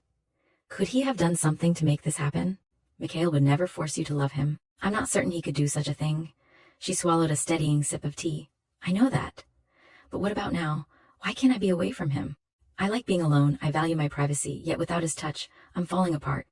Do you have any idea how humiliating it is for someone like me? Father Hummer lowered his cup to the saucer and regarded her with troubled eyes. There's no need to feel that way, Raven. I do know that Mikhail said when the male of his race meets his true life mate, he can say ritual words to her and bind them together as they were meant to be. If she is not the one, neither is affected in any way. But if she is, one can't be without the other? Raven put a defensive hand to her throat. What words? Did he tell you the actual words? Father Hummer shook his head regretfully. Only that once said to the right woman, she is bound to him and can't escape. The words are like our marriage vows. Carpathians have a different standard of values, of right and wrong. There is no such thing as divorce to them. It isn't in their vocabulary. The two people are virtually two halves of the same whole. What if one was unhappy? Her fingers were twisting together in agitation. She remembered hearing Mikhail say something unusual. The memory was hazy, like a dream. A Carpathian male will do anything necessary to ensure the happiness of his life mate. I don't know or understand how it works, but Mikhail told me the bond is so strong. A male can't do anything else, but know how to make his woman happy. Raven touched her neck, her palm lingering over her pulse. Whatever he did must work, Father, because I'm not the type to throw myself off a balcony because I've been away from a man a couple of hours. I guess we should both be hoping Mikhail is getting a taste of his own medicine, Father Hummer said with a small smile. Raven's heart slammed hard in her chest, her body shrieking in instant protest. The thought of Mikhail suffering in any way was terribly upsetting. She tried to conjure up an answering smile. Somehow I think he's safe from feeling anything. The priest studied her shadowed, grief-stricken face over his teacup. I think Mikhail is very lucky to have found you. You're strong yourself, just as he is. I'm putting up a great front. Then Raven wiped at her eyes with her knuckles because I feel like I'm breaking apart inside. And I'm not very happy with Mikhail. Nor do I think you should be. Yet your first instinct is to protect him. You were horrified by the idea that he might be suffering as you are. I don't like to see anyone in pain. There's something sad about Mikhail, as if he's borne the weight of the world on his shoulders for far too long. Sometimes I look at his face and there's such sorrow there. Not in his eyes exactly, but etched into his face. Raven sighed. I guess I'm not making any sense. But he needs someone to take the shadows away. That's an interesting assessment, child. And I must say, I know what you mean. I've seen the very same thing in him. taking his shadows away. He repeated the words aloud, musing over them. That's it exactly, Raven nodded, like he's seen too much violence, too many terrible things, and it's pulled him deeper and deeper into darkness. When I'm close to him, I can feel that.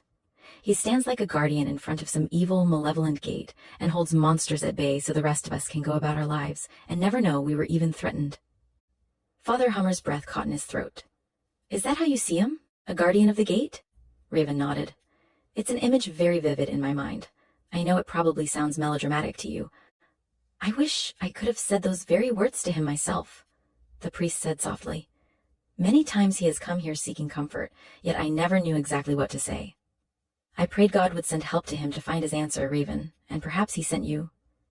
She was trembling, constantly fighting the torment in her head, the need to touch Mihail, the idea that he might be gone from Earth. Raven took a deep, calming breath, grateful for the priest. I don't think I'm God's answer to anything, Father. Right now I want to curl up into a little ball and cry. You can do this, Raven. You know he lives... Raven sipped at the tea. It was hot and delicious. It put some warmth back into her insides, but it could never hope to heat the terrible emptiness, ice cold and grasping, that was devouring her soul.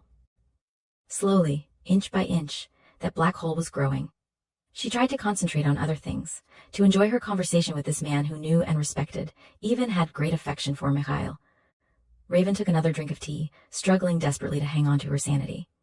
Mihail is an extraordinary man, Father Hummer said, hoping to distract her. He is one of the most gentle men I have ever met. His sense of right and wrong is tremendous. He has a will of iron. I've seen that, Raven acknowledged. I'll bet you have. Mikhail is a man few would want to have as an enemy. But he is also loyal and caring. I saw him restore this very village nearly single-handedly after a disaster once. Every person in it is important to him. There is a greatness in Mikhail. She had drawn up her knees and was rocking back and forth. Breathing was so difficult. Each separate breath was agony to draw into her lungs. Mikhail, where are you? The cry was wrenched from her heart. She needed him, just once, to answer, to touch her. Just once. Black emptiness yawned back at her. Deliberately, she bit down hard on her lower lip, welcoming the pain, concentrating on it. She was strong. She had a brain. Whatever was consuming her, convincing her that she could not bear to go on without Mihail, would not defeat her. It was not real. Abruptly, Father Hummer got to his feet, then drew her up beside him. Enough, Raven. Dark Series 01, Dark Prince. Let's go outside, tend my garden. Once you feel the dirt on your hands, breathe in the fresh air, you will feel so much better. If that didn't work, he would have no choice but to fall to his knees and pray. Raven managed laughter through her tears. When you touch me, Father, I know what you're thinking. Is a priest supposed to hate getting down on his knees? He released her as if she had burned him, then began to laugh himself. At my age, my dear, with my arthritis, I feel much more like swearing than praying when I kneel, and you have uncovered one of my greatest secrets. In spite of everything, they both laughed softly as they went out into the morning sunlight. Raven's eyes watered, protesting the glare. She had to close her eyes against the pain slicing right through her head. She clapped her hand over her eyes. The sun is so bright, I can hardly see and it hurts to open my eyes. Doesn't it bother you? Mikhail may have left a pair of sunglasses here. He tends to do that sort of thing when he loses a chess match. The priest rummaged through a drawer, returning with a pair of dark glasses, specially crafted for Mikhail. The frames were too large for her face, but Father Hummer fastened them with a band. Slowly, Raven opened her eyes. The frames were surprisingly light considering just how dark the lenses were. The relief to her eyes was instantaneous. These are great. I don't recognize the name. One of Mikhail's friends makes them. The garden was beautiful. Raven sank down and buried her hands in the rich, dark soil, her fingers curled around its richness. Something heavy eased in her heart, allowed a little more air into her laboring lungs. She had an urge to lie down full length in the fertile bed, to close her eyes and absorb the earth into her skin. It was Father Hummer's garden that got her through the long hours of the morning. The noonday sun sent her seeking the sanctuary of his cottage. Even with the protection of glasses, Raven's eyes burned, watered, ached in the power of the sun. Her skin seemed ultra-sensitive, burning and reddening fast, although she had never sunburned before. They retreated together and managed 2 chess games, one interrupted while Raven concentrated on fighting her private demons. She was grateful for Father Hummer's presence, uncertain she could have survived her separation from Mihail. without him. She drank herbal tea to counteract the terrible weakness in her body from lack of food. The afternoon hours seemed endless. Raven managed to stave off the yawning emptiness with only a few bouts of weeping. By 5 o'clock she was exhausted, and determined that for her own pride, she had to manage the last couple of hours on her own. Mikhail would call for her in 2 hours, 3 at the most, if he had spoken the truth. If Raven was to live with herself, recover any of her independence and dignity, she had to face those last hours alone. Even with the sun so much lower in the sky, and clouds beginning to move across the horizon, sunlight still hurt her eyes despite the dark glasses. Without them, she would never have made it through the village streets back to the inn. Fortunately, the inn was relatively quiet. Mrs. Galvenstein and her people were in the midst of preparing dinner and setting up the dining room. None of the other guests were present, so Raven was able to escape unnoticed to her room. She took a long shower, allowing the hot water to beat on her body, hoping it would drive out her terrible need for Mikhail. She braided her damp, blue-black hair into a long, thick tail and lay down on her bed without a stitch on. The cool air fanned her skin, hot. From the shower, traveled over her, soothing her. Raven closed her eyes. She became aware of the sound of pottery chinking together as the tables were set. Without conscious thought, she latched onto that. It seemed a good way to keep misery and grief at bay, to explore this new capability. Raven found that with a little concentration she could turn the volume down low, even off, or she could hear insects beating their wings in the pantry. There was the sound of mice scurrying around in the walls, a few in the attic. The cook and the maid argued briefly over the maid's duties. Mrs. Galvenstein hummed off key in the kitchen as she worked. Whispers drew Raven's attention, the whispers of conspirators. "There is no way Mikhail Dubrinsky or Raven Whitney are undead," Margaret Summers was saying hotly. "He may know these people, but he isn't a vampire. We have to go now. That was Hans. We won't get another chance like this again. We can't wait for the others. I have no intention of waiting until dark. It's already too late." Jacob's voice was whiny. "Only a couple of hours until the sun goes down. It will take an hour just to get there. Not if we hurry." "It's trapped in the ground," Hans insisted. "By tomorrow it will be gone." "I still think we should wait for Eugene and the others," Jacob complained. "They have experience." "We can't wait," Harry Summers decided. "Hans is right. The vampires know we're after them, and are probably moving their coffins every day. We can't miss this opportunity. Gather the tools quickly. I still think that Dubrinsky guy is one of them. Raven is completely under his spell. Shelley told me they were engaged," Jacob protested. "I am certain of it, as was my father before me. I am convinced he was a young man when my father was born," Hans said grimly. "I tell you, it is not so," Margaret was adamant. "It is strange, the effect he has on women, and the lengths they go to protect him," Hans said suspiciously, effectively silencing the older woman. Raven could hear the sounds as the assassins gathered their deadly equipment. Had Hans and Jacob convinced Harry Summers to kill Mikhail? Or another of Mikhail's people? She rolled off the bed and dragged on clean, faded jeans. As she dressed in thick socks and hiking boots, she sent a call to Mikhail. Again she found a black void. Muttering a few choice swear words, Raven jerked a soft powder blue chambray shirt over her head. She didn't know the local police, or where to find them. And who would believe there were vampire hunters anyway? It was ludicrous. Father Hummer? He certainly couldn't chase around the mountains at his age. "I'll put this stuff in the car," Jacob was saying. "No, it will be faster on foot. We can cut through the forest." "Put it in the knapsacks," Hans insisted. "Hurry, hurry. We don't have much time. We must go before they waken and are at full strength." Raven looked around the room hastily for a weapon. Nothing. When she helped the FBI with a case, the agents accompanying her carried firearms. She took a deep, calming breath, kept tuned to the group as they left the inn. There were 4 of them for sure: Margaret, Harry, Jacob, and Hans. She should have suspected Jacob. The night she had attempted to eat dinner with them, she had been so sick.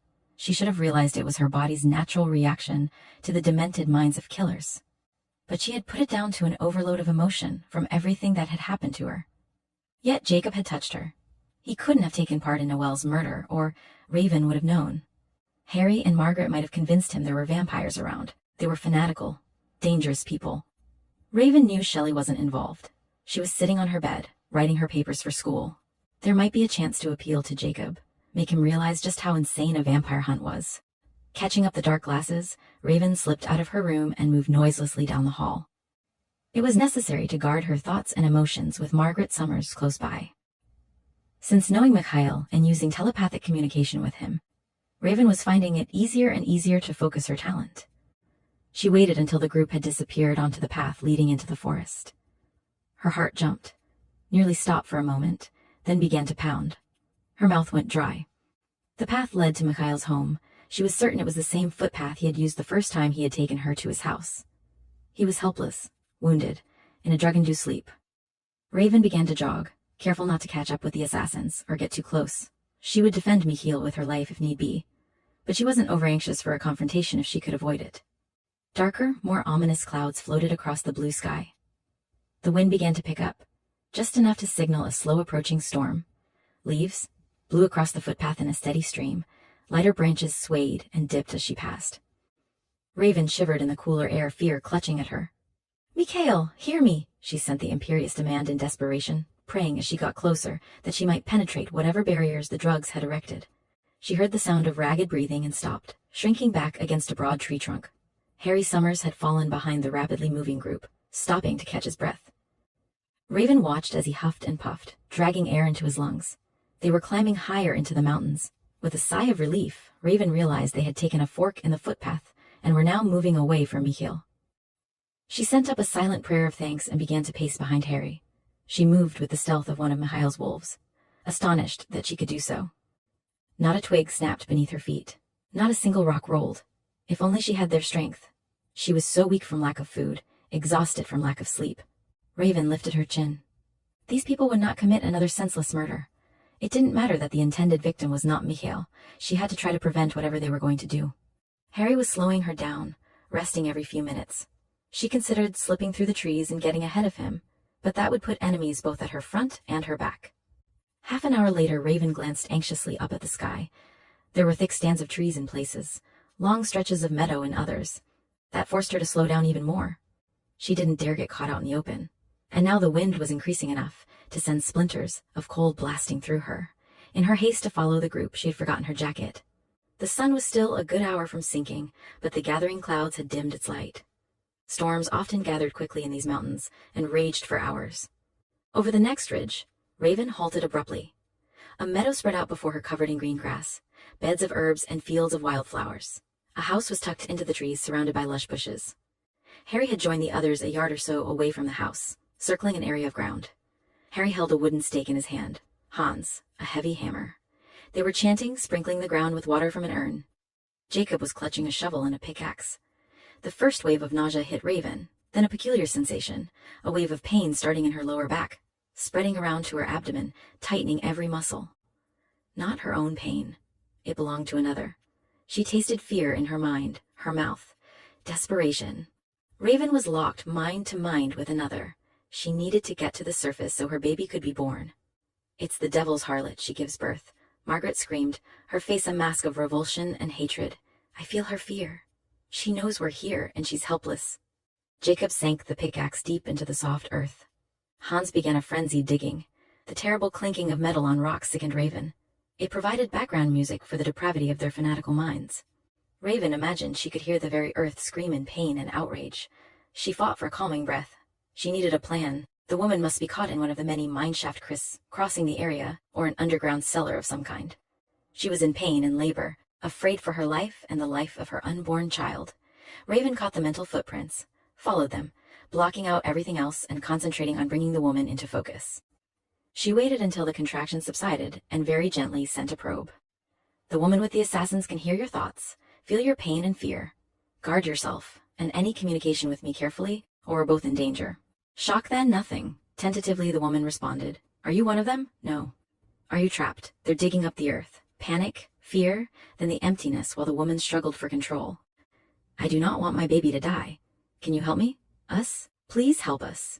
Another contraction seized her, took her into its grip.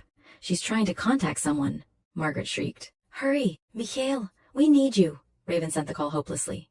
What was she going to do? She was too far away to get help. The authorities, a rescue team?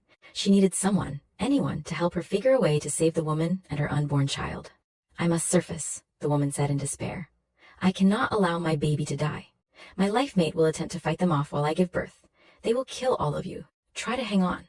Can you hold out for a half hour, an hour? We too have help after that. They will get to us first. I feel them above me, disturbing the earth. They have death in their minds. I'll try to buy you some more time. Who are you? The woman was calmer now, determined to stay in control now that an outside source was working with her. Raven took a breath, let it out. What was the most reassuring way to answer? Raven. Whitney would hardly inspire confidence. I am Mikhail's woman. The woman's relief spilled over, and Margaret shrieked again, whipping the men into a digging frenzy. Raven stepped out of the timberline, began a slow saunter boldly across the meadow, humming to herself as she walked. Harry spotted her first. She heard his curse, his whispered orders to the others. Jacob and Hans stopped work, Hans looking uneasily up at the sky. Raven waved to the group, flashing an innocent smile. Hi, everybody. What are you doing? Isn't it beautiful up here? She turned around in a circle, arms outstretched. The flowers are brilliant, aren't they? She continued gushing. She was very careful to keep a good distance between them. I'm so mad I forgot my camera. The four assassins exchanged nervous, guilty looks. Margaret was the first to recover, sending Raven a serene, welcoming smile. How lovely to see you, dear. You're a long way from the inn. I thought a hike and some fresh air would be good for me. Are you hiking too? Raven didn't have to pretend to shiver as she ran her hands up and down her arms to warm herself. It looks like we're in for another storm. I was just thinking of turning around when I spotted all of you. She turned her head toward the rambling stone house. I would love to live this far out in the mountains, surrounded by nature. She looked directly at Hans, smiling guilelessly. Your place is wonderful. You must love it up here. They all looked confused and guilty, as if they had no idea what to do. Jacob was the first to recover. He dropped his pickaxe and started purposefully toward her. Raven's breath caught in her throat. She was as indecisive as they were. She didn't dare run and give herself away, but she didn't want Jacob to get his hands on her either. Raven stepped back, allowing the smile to fade from her face. Have I interrupted something? At that moment, the woman trapped beneath the earth had another swelling contraction. It rippled through her body like a strong wave, and the woman's pain radiated out from her. Instantly, Margaret locked eyes with Raven. There was only one thing to do, and Raven did it. Gasping in horror, she ran forward toward the group. Oh my God. There's someone trapped in a mineshaft, and she's in labor. Margaret, is that what's happening? Has someone gone for help? In her headlong flight, she deliberately chose a path away from Jacob and toward the left, to the timberline side of the others. She stumbled to a halt on the edge of the digging site. The air was heavy, sluggish, almost difficult to breathe. She recognized a pale version of Mikhail's safeguards. The pregnant woman's life mate must have thrown up a barrier hastily in an attempt to slow the progress of the fanatics. It will be all right, Margaret said calmly, as if she were talking to a child. That thing down there is not human. Raven's head came up, blue eyes wide with shock. Can't you feel her? Margaret, I told you I have certain abilities. I wouldn't make up something like this. There's a woman trapped down there, and she's having a baby. There are mines all through this area. She must have gotten trapped in one of them. I can feel her fear. She's not human. Margaret walked carefully around the site toward her. I'm like you, Raven. We are sisters. I know how painful it was for you to hunt the serial killers you brought to justice. Because I have done the same thing. Raven swallowed a lump of fear. Margaret sounded so sweet and refined, but she reeked of the sour smell of fanaticism. The faded eyes blazed diabolically with it. Raven's stomach heaved. Maybe she could reach Jacques. Margaret, you must feel her pain, her fear. Raven's mouth was dry, her heart pounding. You know who I am, what I'm capable of.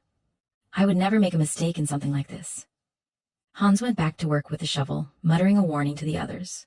The wind tugged at their clothing, raked at their bodies. The clouds darkened to an ominous charcoal, began to roil as the wind shrieked through them. Lightning arced from cloud to cloud, and thunder rumbled in warning. This is undead. Of vampires. She feeds off the blood of our children. Margaret crept closer to Raven. Raven shook her head, pressed her hands into her stomach. You can't believe that, Margaret. Vampires are pure fiction. This woman trapped down there is very real. Vampires don't have babies. Come on, Jacob. You can't believe this nonsense. She's a vampire, Raven, and we're going to kill her. Jacob indicated the knapsack lying open with the sharpened stakes. His eyes were overbright with anticipation. He looked eager to do the task. She backpedaled. You're all crazy. Please, help me. Call him. The desperate cry was edged with terror and pain. Raven reacted immediately. Michael? Jacques, help us. The she-devil is calling to her. Margaret reported. Please, call Michael. He will come for you. The woman wailed. Stop her. Margaret screamed. The vampire speaks to her, begs her to call for help. Don't do it, Raven. She tricks you. Don't call Dobrinsky. Raven spun away from them, took off running, sending out a frantic call into the stormy air for Mikhail, for anyone. She made it into the trees before Jacob caught her, locking onto her legs just below the knees and slamming her hard into the ground. The fall knocked the wind out of her.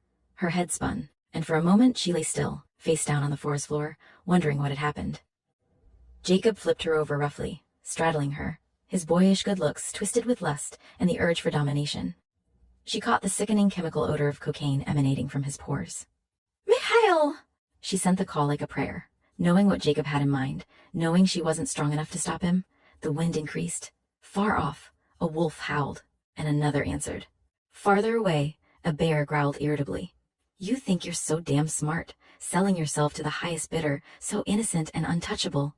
Jacob gripped the front of her chambray shirt, jerked hard, and ripped the material right down to her small waist. Her full breast spilled out, instantly drawing his attention.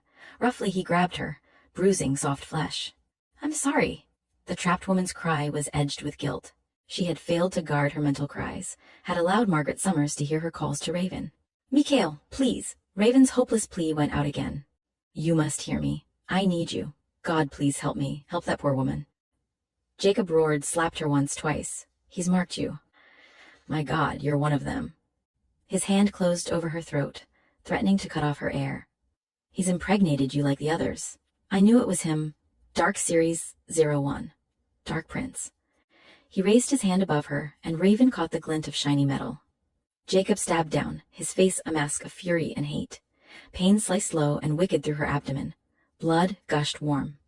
Jacob pulled the dripping knife from her flesh and raised it again. Chapter 9. The earth rumbled, shook, rolled. Jacob's knife buried deep a second time. The wind unleashed its deadly power, sent leaves, twigs, and small branches flying through the air like missiles. The knife bit a third time. Lightning sizzled once, twice, 3 times, slammed into the earth as thunder cracked, shaking the land with the unholy sound. The knife found her a 4th time. The heavens opened up and rain poured down hard and fast, as if floodgates had burst. Jacob was covered in blood. He pushed away from her, turning his head as the sky grew darker. He could hear the others screaming in fear. "Damn you!" He sliced down a 5th time in fury and defiance. An unseen hand caught his wrist before the blade could find her, fingers curling hard in an unbreakable grip. The knife turned inward toward Jacob's throat, and for one long, eternal moment he stared in horror at the bloodied blade as it inched toward his flesh. It struck suddenly, burying itself to the hilt. Wolves boiled out of the forest, circled the meadow, glowing eyes fixed on the 3 people dodging branches that were hurtling through the air. Margaret screamed and ran. Harry took off blindly, and Hans lost his footing and dropped to his knees as the earth heaved and shook again. "Raven!" Mikhail materialized beside her, fear for her clawing at his guts. He ripped the jeans away so he could see the extent of her injuries. The earth rolled again, split the meadow open. Mikhail clamped his hands over the pumping holes in an attempt to stem the terrible flow of blood. Jacques shimmered into view. Then Eric, Byron, Tien arrived, and Vlad. Grigori blasted out of the sky toward the 3 human assassins surrounded by the wolf pack. There on the meadow, with the world coming to an end, he took the shape of a huge black wolf, a wolf with the hungry, mad eyes of retribution. My God! Jacques was on his knees beside Mikhail, gathering handfuls of rich soil. "Go, Byron, for the herbs. Hurry!" Within minutes they had packed Raven's wounds with their poultices. Mikhail ignored them, cradling Raven in his arms, his large body bent protectively to shield her from the onslaught of the pounding rain. Mikhail's entire being was concentrated, focused on only one thing. "You will not leave me," he commanded. "I will not release you." Lightning sizzled, whipped across the sky, slammed into the earth. On its heels, thunder boomed, shook the mountains. "Jacques!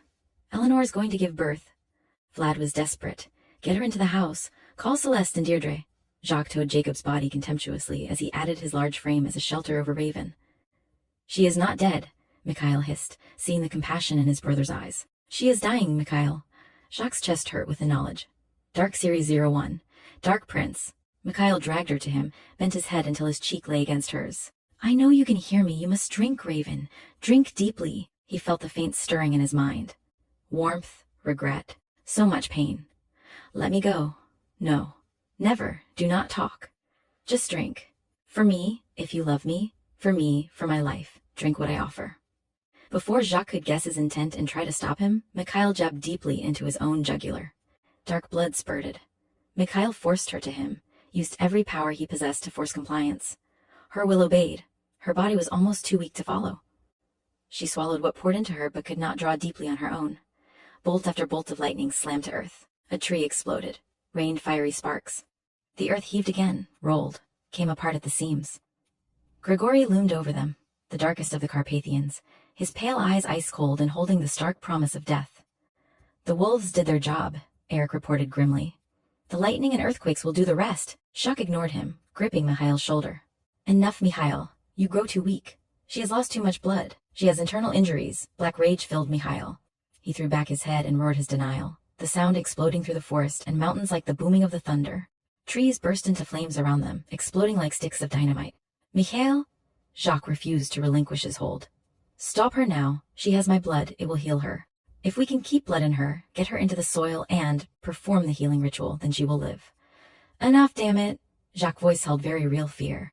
Grigori touched Mikhail gently. If you die, my old friend, we have no chance of saving her. We must work together if we are to do this thing. Raven's head lolled back, her body limp like a rag doll. Mikhail's blood ran unchecked down his chest. Jacques leaned into his brother, but Grigori was there before him, closing the gaping wound with a single stroke of his tongue. Mikhail was nearly oblivious to his surroundings. He was directing his entire being, his entire disciplined focus on Raven. She was slipping away from him, fading slowly but surely. Her heart beat erratically, one beat, a miss, a single beat. There was an ominous, eerie silence. Swearing, Mikhail laid her flat, physically breathed for her, manually stimulated her heart. His mind sought the trail of hers, found a small, huddled light, dim and fading. She floated on a sea of pain. She was weak beyond his imaginings. Breathe, massage. Call her back, reinforce it with an order. Repeat the process. A torrent of water raced down the rocky canyon behind them, a solid wall gathering speed and force. The ground shook again. 2 trees exploded into fiery conflagrations despite the heavy rains. Let us help, Grigori ordered softly. Jacques moved his brother gently aside, took over CPR while Grigori breathed for Raven. In and out, Grigori filled her lungs with precious air. Jacques forced her heart to continue. It left Mikhail free, to concentrate on his mental quest. A stirring in his mind, the lightest of touches, but he knew it was her, and he locked onto that trace and followed it, ruthlessly. You will not leave me. She tried to move away from him, up and away. There was too much pain in the direction in which he called her. Panicked, Mikhail screamed her name. You cannot leave me, Raven. I cannot survive without you. Come back to me, or I follow you where you lead. I have a pulse, Jacques said. It is weak, but it is there. We need transport. There was a shimmering in the gathering darkness. Tien appeared beside them. Eleanor has given birth, and the child lives, he announced. It is a male. Mikhail let out his breath in a long, slow hiss. She betrayed Raven.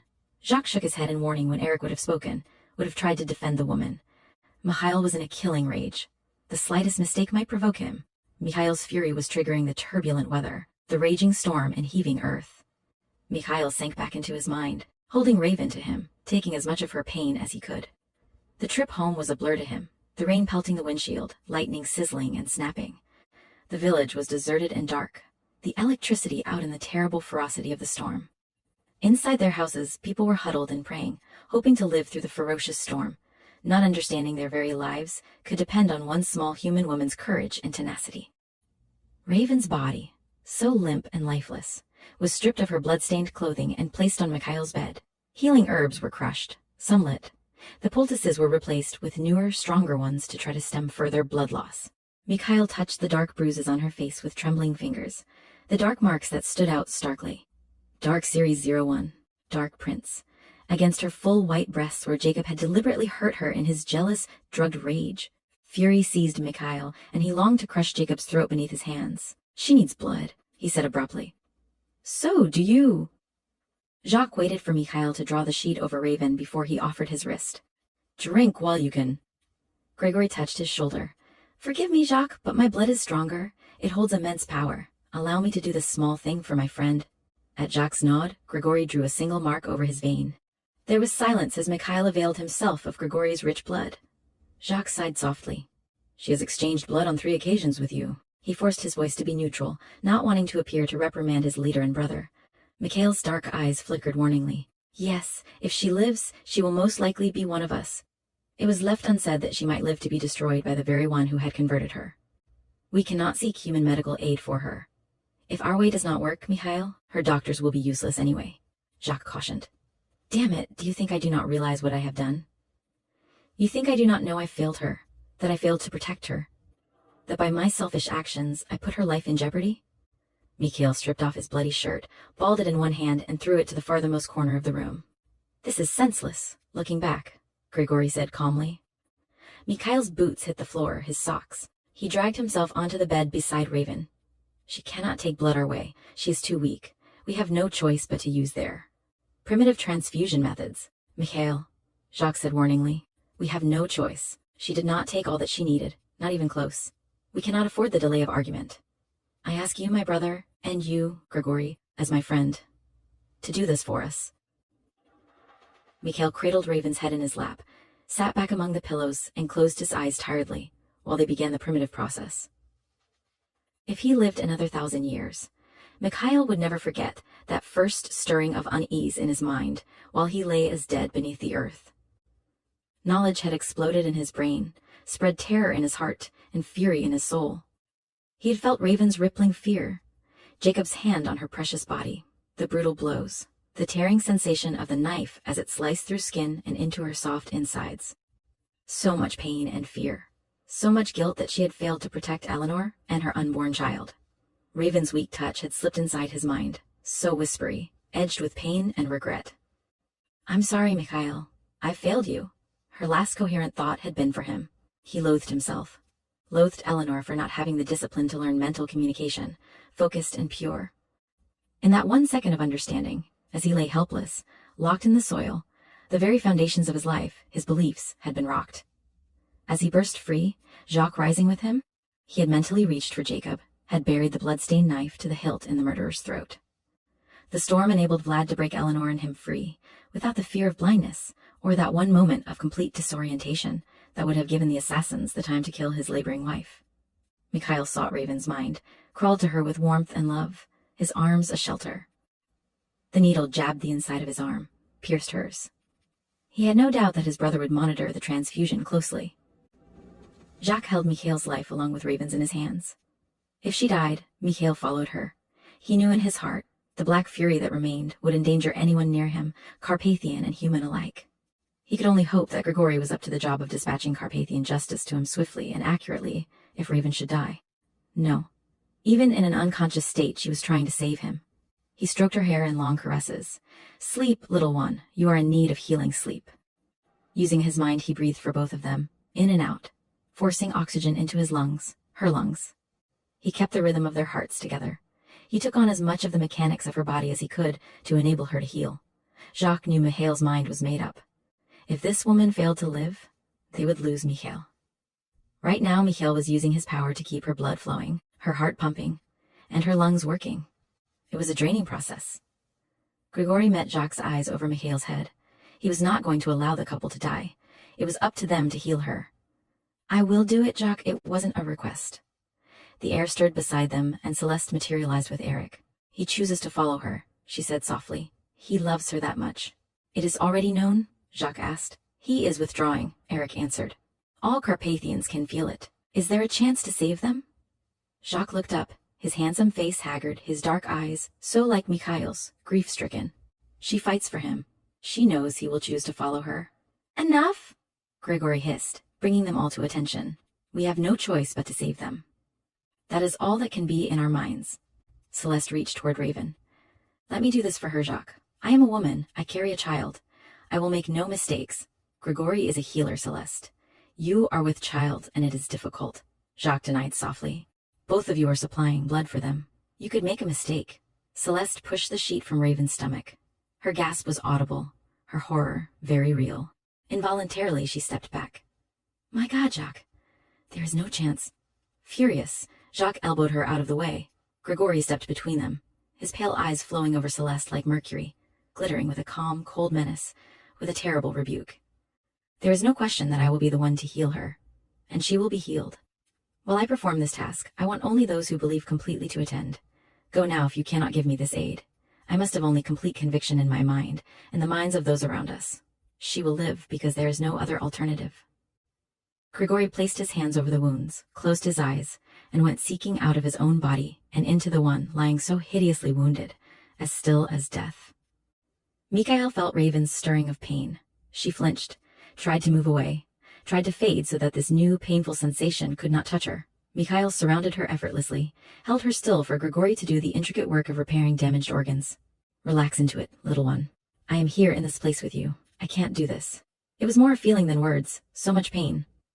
Choose for us then, Raven. You will not go alone. No. Jacques' protest was sharp. I know what you do, Mikhail. Drink now or I will not continue the transfusion. Fury welled up, shook Mikhail out of his semi-stupor. Jacques met the rage in his dark eyes with deliberate calm. You are too weak from loss of blood to oppose me. Then let me feed. There was cold fury, black as night in those words. Pure menace, the threat of death. Jacques exposed his throat without hesitating, managing to prevent a groan of pain as Mikhail bit deep, fed hungrily, ferociously, like a savage animal.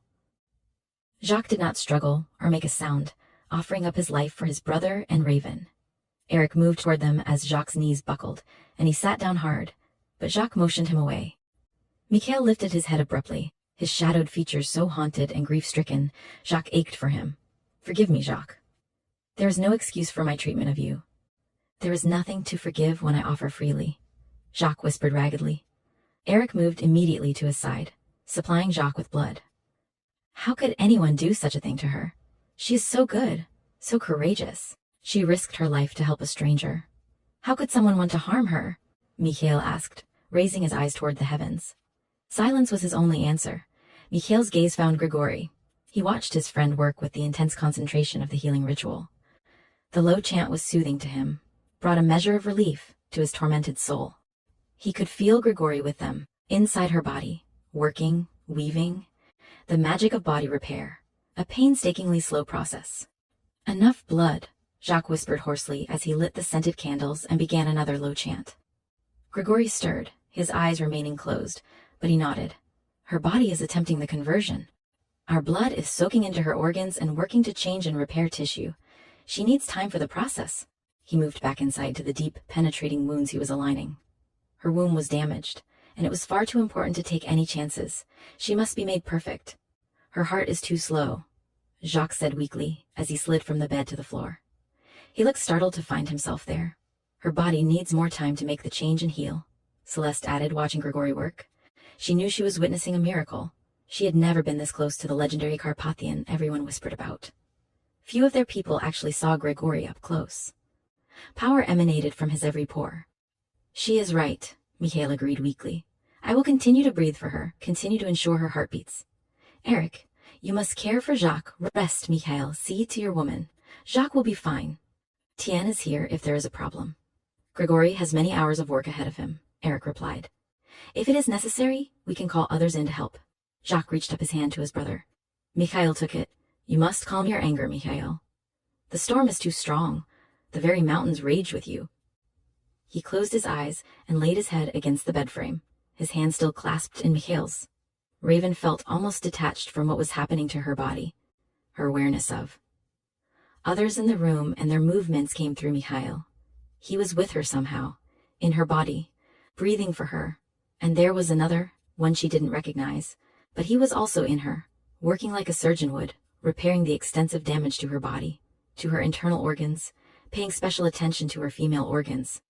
She wanted to just stop, allow the pain to swamp her, to carry her someplace far beyond feelings. She could just let go. She was tired, so tired. It would be so very easy. It was what she wanted, longed for. She rejected the beckoning peace, fought to hang on to life. Mikhail's life. She wanted to brush her fingertips over the lines of strain she knew would be around his mouth. She wanted to ease his guilt and rage, assure him that everything had been her own choice. His love, total, uncompromising, unconditional, endless, was almost more than she could cope with. Most of all, she was aware of the strange changes taking place in her body. None of it touched her, wrapped tightly, protectively in the cocoon of Mikhail's love. He breathed, she breathed, his heartbeat, her heartbeat. Sleep, little one. I will watch for both of us. After several long, back-breaking hours, Grigori straightened up, his hair damp with perspiration, his face weary and lined, his body aching with fatigue.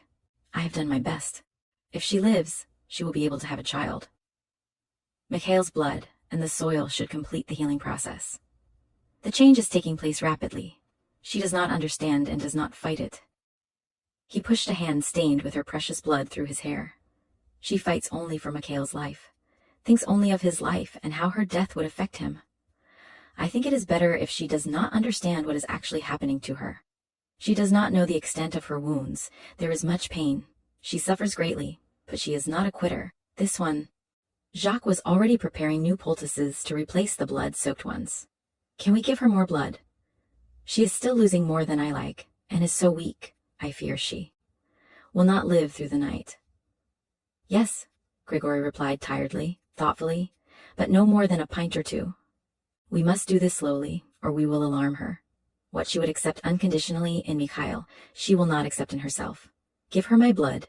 It is potent, like Mikhail's, and he grows weak trying to breathe for her and keep her heart going. You are tired, Grigory, Jacques protested. There are others, not with my blood. Do as I say. Grigory seated himself calmly and watched as a needle was inserted into his vein. No one argued with Grigory. He was a law unto himself. Only Mikhail could truly call him friend. Celeste drew in a deep breath, wanting to say something to Grigory that would indicate her admiration, but there was a look in his eyes that stopped her. Grigory was calm in the eye of the storm. He was lethal in his coolness. Jacques allowed Grigory's precious life fluid to flow directly into Raven's veins. It wasn't the best or fastest way for healing, but Grigory's observations alleviated Jacques' concerns. Only after he had assured himself that the blood was flowing easily did Jacques sit down again. They had to organize themselves, make certain every detail was taken care of. Mikhail believed details saved lives. We need to assess the damage to our people. All of the assassins died, not one escaped. Hans, the American couple, and the man who attacked Raven, Eric counted them off. They were the only ones present. No mortal could have survived the intensity of the storm, the killing rage in the animals. If there had been an unseen observer, Mikhail or the beasts would have known. Grigory stirred tiredly, his enormous strength beginning to fade with his continuing efforts. There was no other. He said it imperiously, as if no one would think to question him. And of course they wouldn't. Jacques found a small grin touching his mouth for the first time all evening. But you made a clean sweep of the area, Eric? Absolutely. The bodies are burned, caught together under a tree as if for shelter and hit by lightning. There is no evidence of wounds, Eric reported. Tomorrow a search will be launched for the missing tourists and Hans. Byron, your house is close. The other assassins will suspect you. Do not go near your home. Vlad must take Eleanor and the child away from this area completely. Are they able to travel? Grigory asked. By car? We have the night. I have a house I use in the winter months sometimes, not often. It is well protected, difficult to access. Grigory's smile did nothing to warm his silver eyes. I like my privacy. At the moment it is unoccupied. I offer it freely for the protection of the woman and child for as long as there is need. The house is well over 100 miles from this place, and I roam the world, so you will not be disturbed. Before Vlad could protest, Jacques preempted him. Excellent idea. That solves one of our problems. Byron has his own bolt holes. Start now, Vlad. Guard Eleanor well. She is precious to us, as is the child. I must speak to Mikhail. Eleanor is very distraught that she put Raven's life in jeopardy. Mikhail is not himself. Jacques removed the needle from Raven's limp body and Grigory's arm. Her breath was so light, so shallow, he didn't see how Mikhail could keep her going. You will have to discuss things at another time. He is forced to use all his energies for Raven's survival. His woman is not breathing on her own. Vlad frowned, but complied when Grigory waved him out. He might have stayed to argue with Jacques, to ease the conscience of his life mate, but all obeyed Grigory. He was Mikhail's right hand, the most relentless of their hunters, the true healer of their people, and he guarded Mikhail as a treasure. None of our people have fed this night, Eric pointed out, studying his wife's pale features. No human will be out. The risk is great when we are forced to enter a dwelling. Jacques sighed, wishing he could consult Mikhail. Do not disturb him, Grigory said. She needs him more than we do. If she dies, we lose him and any real chance at a future for our race. Noelle was the last female to survive, and that was more than 500 years ago. We need this woman to continue our species. We must be at full strength. It is not finished. Mikhail stirred, opened his dark, haunted eyes. It is not finished. There are at least 2 others, possibly 4. Eugene Slavensky, Kurt von Halen. I do not know the identity of the other two travelers, or if they are even involved. Their names should be at the inn. Mrs. Galvanstein can provide them. Long lashes drooped. Mikhail's fingers tunneled deeply into Raven's hair, as if he could drag her back from the brink of death. Jacques watched those long fingers stroke her hair lovingly. Can we put her in soil for a few hours, Grigory? It should speed the healing process. Eric and Jacques went down to prepare the cellar, opening the earth with a single. Dark Series 01. Dark Prince. Command. Creating enough space to lay two bodies side by side. They moved Raven carefully, and Mikhail stayed close to her side, never speaking, focusing his entire concentration on her heart, her lungs, on preserving the dim light that contained her will to live. He lowered himself deep in the bowels of the earth, felt the healing properties of the rich soil as it settled around him like a welcoming bed. He accepted her slight weight, fit her body into the shelter of his. Mikhail moved his hands, formed a slight tunnel over their heads, and ordered the earth to blanket them. The soil filled in closely around and over his legs, her legs, covered their bodies, pressing them deeper into the earth. Raven's heart leapt, nearly missing a beat, became erratic, in spite of the firm beating of his own heart. I'm alive! They're burying us alive! Be still, little one. We are of the earth. It is offering to heal us. You are not alone. I am here with you. I can't breathe. I'm breathing for us. I can't stand it. Make them stop. The earth has recuperative powers. Let them work. I am Carpathian, of the earth. There is nothing to fear, not the wind or the soil or the waters. We are one. One am not Carpathian. There was sheer terror in her mind. We are one. Nothing can hurt you. She closed herself off from him, began a frantic struggle that could only end her life. Mikhail realized it was futile to argue. She could not accept the earth closing around her, over her head. He released them from the ground immediately, forced her heart to slow to normal, floating upward with her in his arms. I feared this, he said to Jacques, who was still in the cellar. Carpathian blood runs strong in her veins, but her mind sets human limits. Burial represents death. She cannot tolerate the deep earth. Then we must bring the soil to her, Jacques said. She is so weak, Jacques. Mikhail held Raven to him, his face etched with grief. It makes no sense that this was done to her. No, it does not, Mikhail, Jacques answered. I have been so selfish with her. I am still being selfish. I should have allowed her to find peace, but I could not. I would have followed her, Jacques. But I do not know if I would have gone quietly from this world, as I should have. And then what of the rest of us? She represents our chance, our hope. We have to have hope, Mikhail. Without it, none of us can continue for much longer. We believe in you. We believe you will find the answer for the rest of us.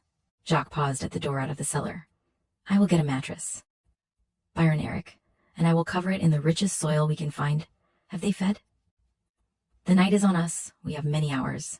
In the cellar, they set up a healing bed, used herbs and incense, covered the mattress in 3 inches of earth. Once again, Raven and Mikhail settled together, her head on his chest, his arms holding her close. Jacques packed the soil beneath her so that it contoured to the curves of her body. They formed a thin blanket of it to lay over them, added a sheet so she would be able to feel the reassuring comfort of cotton against her neck, her face. Keep her still, Mikhail, Jacques encouraged. The wounds are closing, but she is still losing blood. Not much, and we can give her more blood in a couple of hours. Mikhail rested his cheek against her silky head, allowed his eyes to close. Go feed, Jacques, before you drop, he murmured wearily. I will go when the others return. We will not leave you and your woman unprotected. Mikhail stirred as if he might protest, but then a grin tugged at the hard edges of his mouth. Remind me to take you out back and teach you a lesson or two when I am feeling more myself. He fell asleep with the sound of Jacques' laughter in his ears, and Raven wrapped tightly in his arms. Outside, the rain eased to a fine drizzle, and the winds died down, taking the thunderclouds with them. The earth was silent after the series of quakes. Cats and dogs and livestock settled down to their normal behavior. Wild animals sought shelter finally from the storm. Raven awoke slowly, painfully. Before she opened her eyes, she assessed the situation. She was hurt. She should be dead. She was in Mikhail's arms, their mental bond stronger than ever. He had dragged her back from death, then offered to let her go if he went with her. She could hear the sounds of the house creaking over her head, the soothing sound of rain beating a tattoo on the roof, at the windows. Someone moved in the house. If she worked at it, she would be able to figure out exactly who it was and where in the house he was, but it seemed far too much trouble. Slowly, she allowed the horror of what had happened to replay in her head. The trapped woman about to give birth. The ugly fanaticism that led to such brutal murder and insanity. Jacob's face as he slapped her, ripped her clothing. Raven's low cry of alarm brought Mikhail's arms tighter around her, his chin nuzzling her head. Do not think of such things. Let me send you back to sleep. She curled her fingers against his throat, needing the reassurance of his steady pulse. No, I want to remember. To get it over, his uneasiness was instantaneous. It disturbed her as nothing else could. You are weak, Raven. You will need more blood, more sleep. Your wounds were very serious. She moved then, just shifted her weight slightly. Pain clawed at her. I couldn't reach you. I tried, Mikhail, for that woman. He brought her fingers to the warmth of his mouth. Press them there. Never again, Raven. Will I fail you? There was more pain in his heart and mind than in her body. I chose to follow them, Mikhail. I chose to involve myself and help the woman. I knew exactly what those people were capable of. I didn't just walk into the situation blindly. I don't blame you. Please don't think you failed me. It was such an effort to talk. She wanted to sleep, wanted the blessed oblivion of a numb mind and body. Let me send you to sleep, he whispered softly, his voice a caress, his mouth brushing across her fingers in added enticement. Raven swallowed her assent. She would not be a coward. How could she possibly still be alive? How? She remembered the terrible moment when Jacob's hands had clawed at her breasts. Unclean. Her skin crawled at the memory. She wanted to scrub until she had no skin. His face, so evil, maniacal, malevolent. Every tearing stab a mortal wound. The storm, the earthquakes, lightning, thunder, wolves leaping at the Summerses, at Hans. How did she know, see it in her mind so clearly? Jacob's face dissolving into fear, his eyes wide with terror, a knife protruding from his throat. Why wasn't she dead? How did she know everything? Mikhail's fury. It was beyond imagination, beyond the mere bounds of a physical body. Nothing could contain such turbulent rage. It spilled from him, fed the storm until the very earth heaved and rolled. Bolts of lightning slammed into the earth and rain poured down. Was this all real or some horrendous nightmare? But she knew it was real, and she was close to some terrible truth. There was so much pain. She was so tired, and Mikhail was her only comfort. She wanted to crawl back into the shelter he provided and just let him protect her and keep her safe until she was strong again. Mikhail simply waited, allowed her to choose. He was providing warmth, love, closeness, but he was holding something inside himself, away from her. Raven closed her eyes, concentrated. She remembered. Mikhail suddenly beside her, pain and fear in his dark, mesmerizing eyes, his arms dragging her close, his mind seeking, finding hers, commanding her to stay, holding her anchored to the earth when her body was dying. His brother was there, and more of his people. Something was placed on her abdomen, something that seemed to work its way into her body, something warm and alive. Low, soothing chanting had filled the air all around her. Shock and alarm emanated from Mikhail's people. Mikhail's blood, hot, sweet, revitalizing, soaking into her body, her organs, reshaping muscle, tissue. Not flowing into veins, but Raven went rigid, her brain so shocked it was numb. The very breath was driven from her body. Not the first time. Other memories surfaced. Mikhail's frenzied feeding, her mouth pressed hungrily over his heart. Oh, God! The words escaped as a strangled sob of denial. It was the truth, not some hallucination. But her human brain refused the truth. It wasn't possible. It couldn't be. She was in the middle of some terrible nightmare, and any moment she would wake up. That had to be what was happening. She was mixing everything up: the assassins, fanatical belief in vampires and Mikhail's powers. But her heightened senses told her differently, told her the truth. She was lying in some underground chamber, with soil under her, over her. They had tried to bury her in it, to sleep, to heal. Mikhail simply waited, allowed her mind to process information, held nothing back from her, even when she drew on his memories. When her reaction came, it took him totally by surprise. He'd expected screams, tears, hysteria. Raven jackknifed off the mattress, cried out low, an animal sound of pain. She rolled away from him, heedless of the consequences to her mortally wounded body. He spoke sharply, much more sharply than he intended, his fear for her safety outweighing his compassion. His command paralyzed her body, trapped her helplessly on the floor. Only her eyes were alive with terror as he crouched beside her, ran his hands over her wounds, seeking the extent of the damage. Relax, little one. I know this knowledge is shocking to you, he murmured, frowning as he saw the precious blood seeping from 3 of the 4 wounds. He lifted her, cradled her in his arms, close to the shelter of his heart. Let me go. Her plea sounded in his mind, echoed in his heart. Never. Mikhail's harsh features were an implacable stone mask. He looked at the doors over their heads. The doors responded, flying open at the touch of his will. Raven closed her eyes.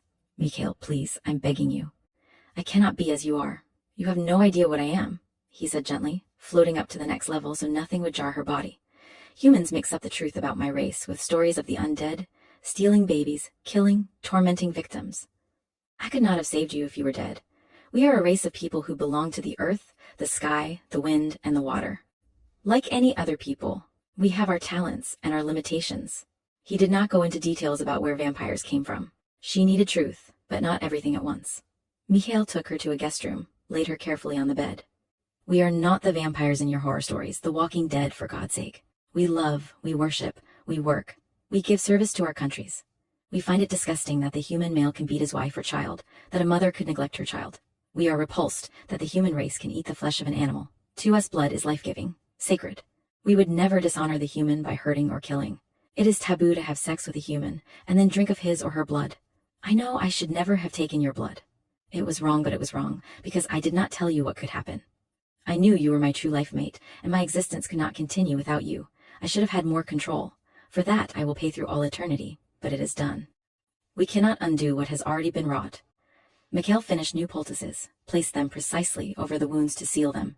Her fear, her revulsion, her sense of betrayal beat at his insides, making him want to weep for both of them. What I did with you was not the same thing as using a human woman for sex. We did not have sex. My body recognized you as my life mate. There was no way I could ignore the call. I would have had to choose to end my life. The ritual demands the exchange of blood. It is not feeding hunger. It is purely a sensual exchange, a beautiful, erotic affirmation of love and trust. The first time I took your blood, I inadvertently took too much because I felt such ecstasy. I was out of control. I was wrong to tie you to me without your understanding of exactly what it all meant, but I allowed you to make the choice. You cannot deny it. Raven stared up at his face, reading the sorrow in his dark eyes, the fear for her. She wanted to touch him, to ease those lines of strain, to reassure him that she could handle what he was asking of her, but her brain could not accept what he was saying. I would have chosen death if you had allowed me to go with you. He pushed the hair from her face with gentle, caressing fingers. You know that, Raven. The only way I could save you was to make you one of us. You chose life. I didn't know what I was doing. If you had known, would you have chosen death for me? Her blue eyes, so bewildered and confused, so haunted, searched his face. Release me, Mikhail. I do not like to lie here helpless. Mikhail covered her body with a thin sheet. Your wounds are severe. You need blood, healing, and sleep. Do not move around. Her eyes chastised him. Mikhail touched her chin with gentle fingers. He released her, his eyes watchful. Answer me, little one. Knowing what we are, would you have sent me to eternal darkness? She made a supreme effort to get herself under control. A part of her still could not believe this was happening. A part of her struggled to understand and be fair. I told you I could accept you, even love you as you are, Mikhail, and I meant that then. The same is true now. She was so weak, she could hardly speak. I know you're a good man. There is no evil in you. Father Hummer said I couldn't judge you by our standards, and I won't. No, I would have chosen life for you. I love you. There was too much sorrow in her eyes for him to feel relief. But, he prompted softly, I can accept it in you, Mikhail, but not for me. I could never drink blood. The thought of it sickens me. Her tongue touched her dry lips. Can you change me back? A transfusion, perhaps? He shook his head regretfully. Then let me die. Just me. If you love me, let me go. Mikhail's eyes darkened, burned.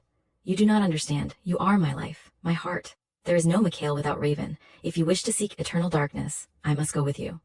I had never known the pain and ecstasy of our people's love until I found you.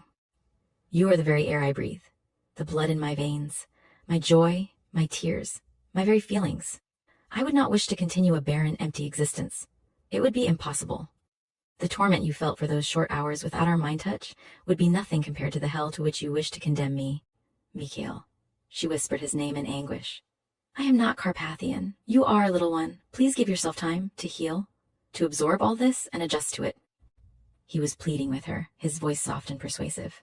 She closed her eyes against the tears welling up. I want to sleep. Raven needed more blood. The transfer would be easier on her if she had no idea what was happening to her. The healing sleep of the earth might provide her with comfort, in any case. It would speed the healing process of her body. Mercifully, Mikhail obliged her request and sent her into a deep sleep. Chapter 10.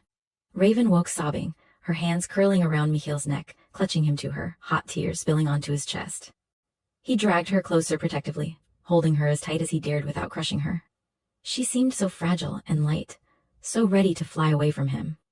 He let her cry, his hand caressing her hair with soothing strokes. When she began to quiet, he murmured softly to her, tenderly, in his own language, words of reassurance and hope. Eventually, she lay, worn out and exhausted, in the sanctuary of his arms.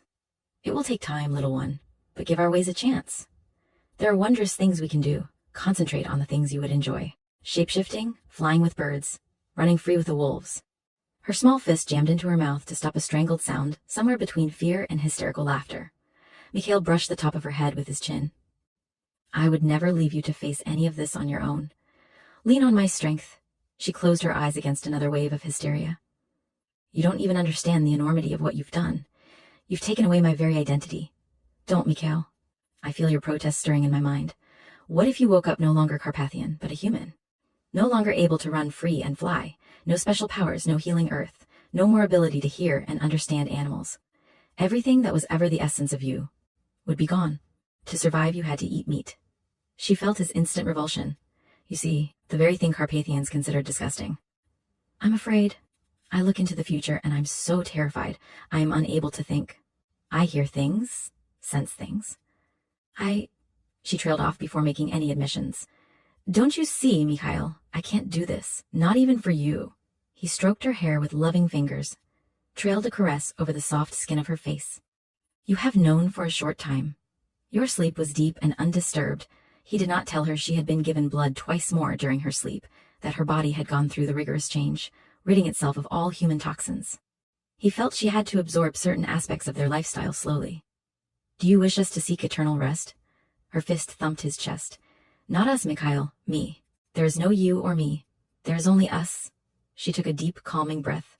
I don't even know what or who I am anymore. You are Raven, the most beautiful, courageous woman I have ever known. He said it sincerely, stroking back her silken hair. Her body was tense, almost rigid with wanting to deny his tranquil statements of fact. Can I exist without blood? With juice and grains? His hand found hers, laced their fingers together. I want it to be so for you, but it is not. You must have blood to live. She made a sound, a small denial, hunching away from him, withdrawing into herself. It was too far-fetched, too frightening to really comprehend. She wanted to believe it was a nightmare. Mikhail sat up, let her go so that he could push the sheet from her slender body. Her mind was blocking out every explanation, refusing to deal with the information he was giving her, wanting to distract her. He bent to examine her abdomen, his fingers splaying possessively over her skin, touching each white scar gently. Your wounds are nearly healed, she half sat, astonished. That's impossible. He lifted his hands out of the way to show her the long scars. Her eyes widened in disbelief. Mikhail's eyes darkened and burned, brushed her bare breasts with heat. Raven's small teeth tugged at her lower lip, and a red flush spread over her entire body. She clutched the sheet, dragged it over her. His white teeth gleamed at her, in a predator's smile, pure taunting male. He leaned close so that his mouth brushed across her ear as he spoke. His warm breath beckoned and enticed. I have kissed every inch of your body. I have been in every secret corner of your mind. His teeth skimmed her earlobe, sent a shiver along her spine. I will admit, the blush suits you. Raven found herself holding her breath, heat coiling deep within her. She pressed her forehead against the heavy muscles of his chest, so that he couldn't see the answering flare in her eyes. Mikhail, she warned, there is no way you can change what I feel by seducing me. I know I cannot handle this. I hear your thoughts, little one. You have closed your mind to all possibilities. He whispered the words like a terrible seduction. I will give you what you wish. I no longer can bear your unhappiness. His hand moved up to his chest, right below her chin, hovered over his heart. Her stomach clenched at the sudden knowledge of his intention. The sweet odor of hot blood mingled with his wild masculine scent. Before she could stop him, before she could voice a protest, his life's blood was streaming freely down his chest. Instinctively, she clamped both hands over the wound, applied pressure. Eyes wild with fear, Raven cried out frantically, Stop, Mikhail. Don't do this. Tears welled up, spilled over. Please tell me what to do to save you. There was desperation in her voice. "You can stop it." "I can't, Mikhail. Stop this. You're scaring me." She pressed as hard as she was capable, but the blood continued to flow between her fingers. "Your tongue has the power to heal, so does the saliva in your mouth?" His voice was dark, hypnotic. He leaned back as if his strength was waning. "But do not counteract my choice unless you live also, because I refuse to go back to a world of darkness." Frantically, she bent her head to his chest, swept her tongue over the edges of the wound, sealing the gap as if it had never been. The revulsion was in her brain, but not in her body. Something wild lifted its head. Her eyes went slumberous and sensual. Heat coiled, spread, her body hungered, craved. The call was so strong within her. She wanted more, needed the erotic ecstasy only he could provide. Mikhail's hands were in her hair, bunching, dragging her head back, exposing her throat. His mouth moved over her soft skin, her frantic pulse. "Are you sure, Raven?" He whispered it so sensually her body went liquid in answer. "I want you to be completely sure. You must be certain this is your choice." She circled his neck with her arms, cradled his head. "Yes." The memory of his mouth moving against her, the white, hot pleasure piercing her very soul, made heat pool low and wicked in her abdomen. She wanted this, even needed this. "You give yourself to me freely?" His tongue tasted the texture of her skin, flicked across her pulse, and traced down the valley between her breasts. Mikhail, his name was a plea. She feared that he was waiting too long, and might not be able to live, to breathe, to merge completely with her. He lifted her easily, cradled her in his arms. His tongue lapped her nipple, once, twice. Raven gasped, arched closer to him, her body scenting the wildness in him rising to match, to conquer the wildness in her. She seemed to float through the air, every nerve ending raw with hunger and need. The sweet scent of blood called to her. She smelled fresh air and opened her eyes to discover the night. It whispered to her, with the same sensual power as the ebb and flow of Mikhail's blood. Trees swayed overhead. The wind cooled her body, yet fanned her need. "This is our world, little one. Feel its beauty, hear its call." It was all like a dazzling dream, as if they were drifting with the faint mist, a part of the night itself. The stars overhead played hide and seek through the canopy of leaves and branches. The moon was elusive, wandering behind floating clouds. Everywhere Raven heard the sounds of life. It was in the sap of the trees, the rustle of small animals, the beat of wings, the echoing savage cry of a night hunter as it missed its prey. Mikhail raised his head and called, a wild sound of joy. It was answered. Raven could feel the rapture in the wolves, rejoinders. It filled her heart, and in her, the wildness grew. He carried her through a maze of paths, deep into the mountains until they were at the entrance of a downward sloping cave. "Hear it," he ordered, as he passed into the murky shadows. "Hear the earth sing to you." Impossibly she could see rich veins of minerals curving on either side of the narrow walls, just as if the sunlight were pouring into the tunnel. She could hear the rush of water echoing through the many chambers. Bats called to one another, and the earth welcomed it all. Mikhail was sure-footed, striding through the maze of tunnels without hesitation, every step taking them deeper underground, until they were in a huge steam-filled grotto. Water ran in a frothy fall-down to pour into a series of pools. Crystals gleamed like jewels all around them. He took them into the farthest pool from the fall, where the water bubbled up like soda and was warm and fizzy against their skin. He sank into the water, with Raven cradled in his arms and steam rising around them.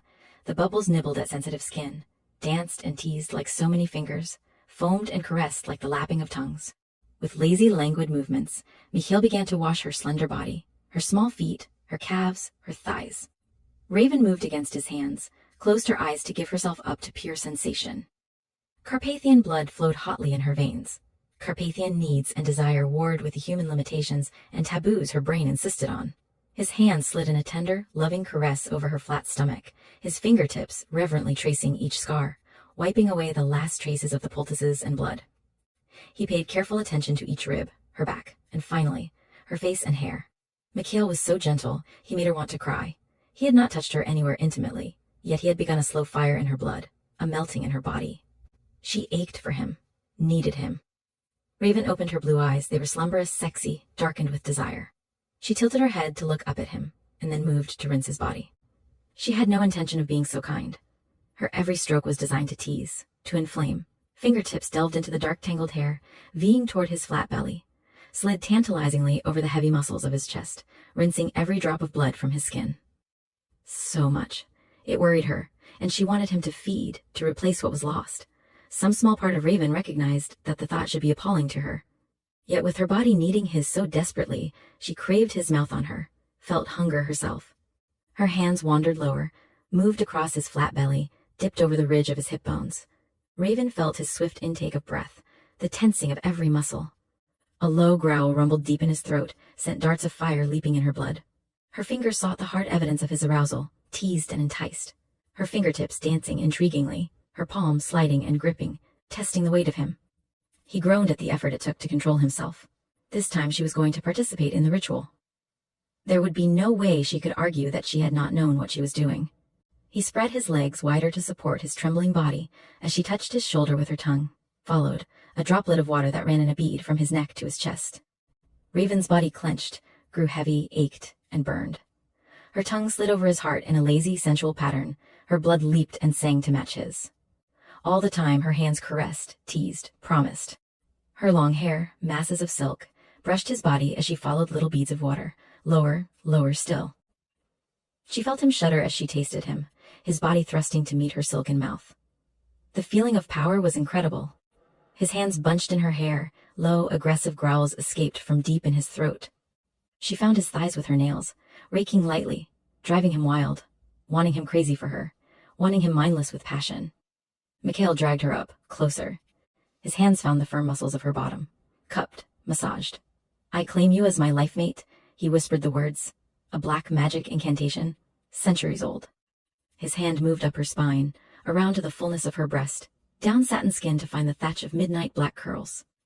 Raven cried out when his fingers found her beneath the bubbling water, found her, and began a slow, torturous exploration. Her mouth was open against his chest, her breath short and coming in little gasps. The craving grew, the fire built. Something wild and abandoned in her fought for freedom. She could hear their hearts beating as one, hear his blood, hers. She felt her body pulsing with life, with need, with such hunger that she needed all of him to fill her and make her complete. She needed him in her mind, his erotic, insatiable appetite, the incredible lust he had that made him burn and ache for her. She needed his body possessing hers, taking hers wildly, without reservation. And she needed his blood. His hand cradled the back of her head. He was moving her to the water's edge. "I belong to you. I offer my life for you. Take what it is you need, what it is you want." His whispered words opened up the door to a terrible craving. His fingers were moving aggressively, his body pressing hers to the earth, half in and half out of the water. Raven felt the soft dirt beneath her, his hard body imprisoning hers. There was a ruthless stamp to his dark features, a merciless slash to his mouth, and burning hunger in the depths of his eyes. When she touched his mind, there was savage, primitive arousal, the animal drive to claim, a Carpathian male's ruthless, implacable resolve to possess his mate. There was also a love so intense, she could barely conceive of it. Tenderness, a male's adoration for the only one he could ever want. Mikhail tugged her knees apart, saw the sudden admission of commitment to him deep within her eyes. She was hot, pulsating with need, with her body's invitation. He thrust hard, driving deep, burying himself in her hot core. Her spicy feminine scent mixed with his masculine one, drifted up to become part of their desire. His tongue and teeth glided over her throat, down to capture one aching breast. His hands moved over every inch of her, inciting, exploring, claiming. He was rough, his teeth finding her soft skin, his tongue easing every ache. He could not seem to get close enough. Her tight heat coiled around him, clenching and burning, feeding his wildness. His body moved in hers, long, deep, filling every part of her, building the friction, then deliberately easing the rhythm. She was making little keening noises, her body begging for release, velvet muscles gripping him hotly. Frustrated, Raven moved frantically against him, urging him closer, deeper, faster, harder. Her blood was like molten lava, and she needed more of him, all of him.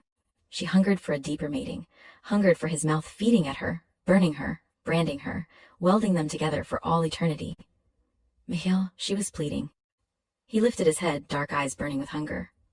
"I belong to you, Raven. Take what you need from me as I will take it from you." He pressed her head to his chest, his gut clenching hotly as her tongue slid over his muscles. There was a moment, heart-stopping, intimate, as he felt the tentative scrape of her teeth. White-hot pain, blue lightning erotic pleasure. He swelled even more, huge and hard and inflamed as her teeth sank deep. Mikhail threw back his head in ecstasy, and a growl of pure pleasure escaped. His body pinned hers to the ground, surging powerfully, building, while her body spiraled around his, gripping and clenching, climaxing again and again. Mikhail held on to his control. The ritual would be completed, and the exchange made voluntarily. Bunching her hair in his hand, he repeated the words that would bind them together. I give you my protection, my allegiance, my mind, my heart, soul, and body. I take into my keeping the same that is yours. Your life, happiness, and welfare will be cherished and placed above my own for all time. You are my life mate, bound to me for eternity, and always in my care. He tugged at her hair, forced her head away from him, observed through half-closed eyes, hungry and watchful, while she closed the pinpricks, her tongue sending flames. Dancing over his heated body, Mikhail kissed her with every ounce of male dominance he possessed. His mouth burned over her throat, rested on her frantic pulse. His hands tightened on her small hips. His body rested in the hot feminine mystery of hers. He waited. She turned her head, offered her throat. Take what is yours, Mikhail. Take what you require. She murmured the words breathlessly, in an agony of anticipation and need. She was trembling with suspense, with the craving of Carpathian erotic hunger. As his hips thrust powerfully forward, his teeth sank deep. She cried out, wound her arms around him, arching up as he drank his fill, as his body drove wildly into hers, staking his claim, his right, taking them beyond the boundaries of the earth. Her body gripped his tightly, insistently. Mikhail abandoned any pretense of control and took her as he wanted, driving on and on until she was so wild and hot and crying for him, until her little keening whimpers and the sweet spice of her blood took his raging body over the edge. He emptied himself into her, for the first time in his life feeling totally sated, totally content. They lay joined, their hearts pounding, their lungs laboring, little aftershocks rippling and rocking them. Mikhail rolled them over, so his hard length was cushioning her slender body. Her breasts were soft and warm, nestled in the tangle of hair, veeing down to his stomach. Her head was pillowed on his chest. Mikhail stroked her hair, letting his overwhelming love for her spill out and surround her. He sensed how fragile the moment was, and didn't trust the inadequacy of words. His mind was a warm, safe haven of love, and he shared it willingly. The intense pleasure blocked out reality for a long while. Raven could only revel in her body's powerful reaction. Every tiny cell was alive and shrieking in joy. It didn't seem possible that she could experience such rapture. She moved a slow hand to push her hair aside. The small movement sent her muscles clenching around him. Mikhail, who was this man who had so easily taken over her life? Dark Series 01, Dark Prince, and her body? Raven lifted her head and studied his face. So handsome, so dark and mysterious. His eyes held so many secrets. His mouth was so sensual, it took her breath away. Tell me what I've done, Mikhail. His eyes were fathomless, watchful. You have given your life into my care. Rest assured, little one, you are safe in my hands. She touched the tip of her tongue to her suddenly dry lips. Her heart pounded in alarm at the enormity of her decision. She had the taste of him in her mouth, the smell of him on her body, his seed trickling along her leg, and they were still locked together, her body clenching sensuously, hotly, around his. What do I taste like? His voice was low, compelling. It whispered against her skin like the brush of fingers, the brush of fantasy. She closed her eyes tightly, like a child wanting to shut him out. Mikhail. Her body rippled, tightened at the sound of his voice, at the erotic question he whispered. He eased out of her, retained his hold so he could cradle her close as he slid back into the foaming pool. Tell me, Raven. He kissed her throat, tiny little kisses, each as potent as wine. Her arm wound around his neck, her fingers finding his thick mane of hair. You taste like the forest, wild and untamed and so erotic you make me crazy. The admission broke from her like the confession of a grave sin. The bubbles fizzed and burst against their sensitized skin, foamed on their most intimate parts. Mikhail leaned back, taking their weight, securing her on his lap. Her rounded bottom brushed against him, sent sweet fire streaking through their blood. You taste like sweet, hot spice, addictive, and so sensual. His teeth grazed the nape of her neck, sent a shiver of excitement down her spine. Raven lay quietly in his arms, her mind reeling under the impact of what she had done. She would never get enough of Mikhail. There was a wildness between them that could never be sated. Raven was unable to piece it all together. Her brain simply refused to acknowledge what she might have become. She had no idea what he meant when he said they fed. The impressions were there, but she only had knowledge of what Mikhail shared with her. Was sex always involved? He had said no, but she couldn't imagine taking blood deliberately. She closed her eyes tightly. She couldn't do this with anyone else. She couldn't imagine taking blood from a human. Mikhail pressed her head to him, his fingers soothing in her hair. He murmured softly, his voice pitched low and compelling. She needed time to adjust to her Carpathian blood, the intense emotions and urgent needs. She had willingly participated in the mating ritual. She had made the blood exchange without his silent compulsion. They were irrevocably bound, and there was no reason for her to suffer needless human recriminations and fear of the future. Let her mind accept this new reality slowly. Mikhail was brutally honest with himself. After waiting several lifetimes for this woman, he didn't want her with anyone else. He had never thought of feeding as an intimate thing. It was a simple necessity. But the idea of Raven biting into another man's neck, taking his life force into her body, was abhorrent to him. Every time he gave her his blood, he felt sexual excitement, an overwhelming need to protect and care for her. He had no idea what other Carpathian men felt for their mates, but he knew any man near Raven would be in grave danger. It was just as well her human mind refused to allow her to accept their way of preying on humans. Raven stirred in his arms, stretched languidly. I was thinking of something upsetting and you took it away, didn't you? There was a hint of a smile in her voice. He allowed her freedom, watched her sink beneath the foaming water, surface a few feet away. Her large eyes were moving over him with definite laughter. You know, Mikhail, I'm beginning to think my very first assessment of your character was correct. You're arrogant and bossy. He swam toward her with lazy, easy strokes. But I am sexy.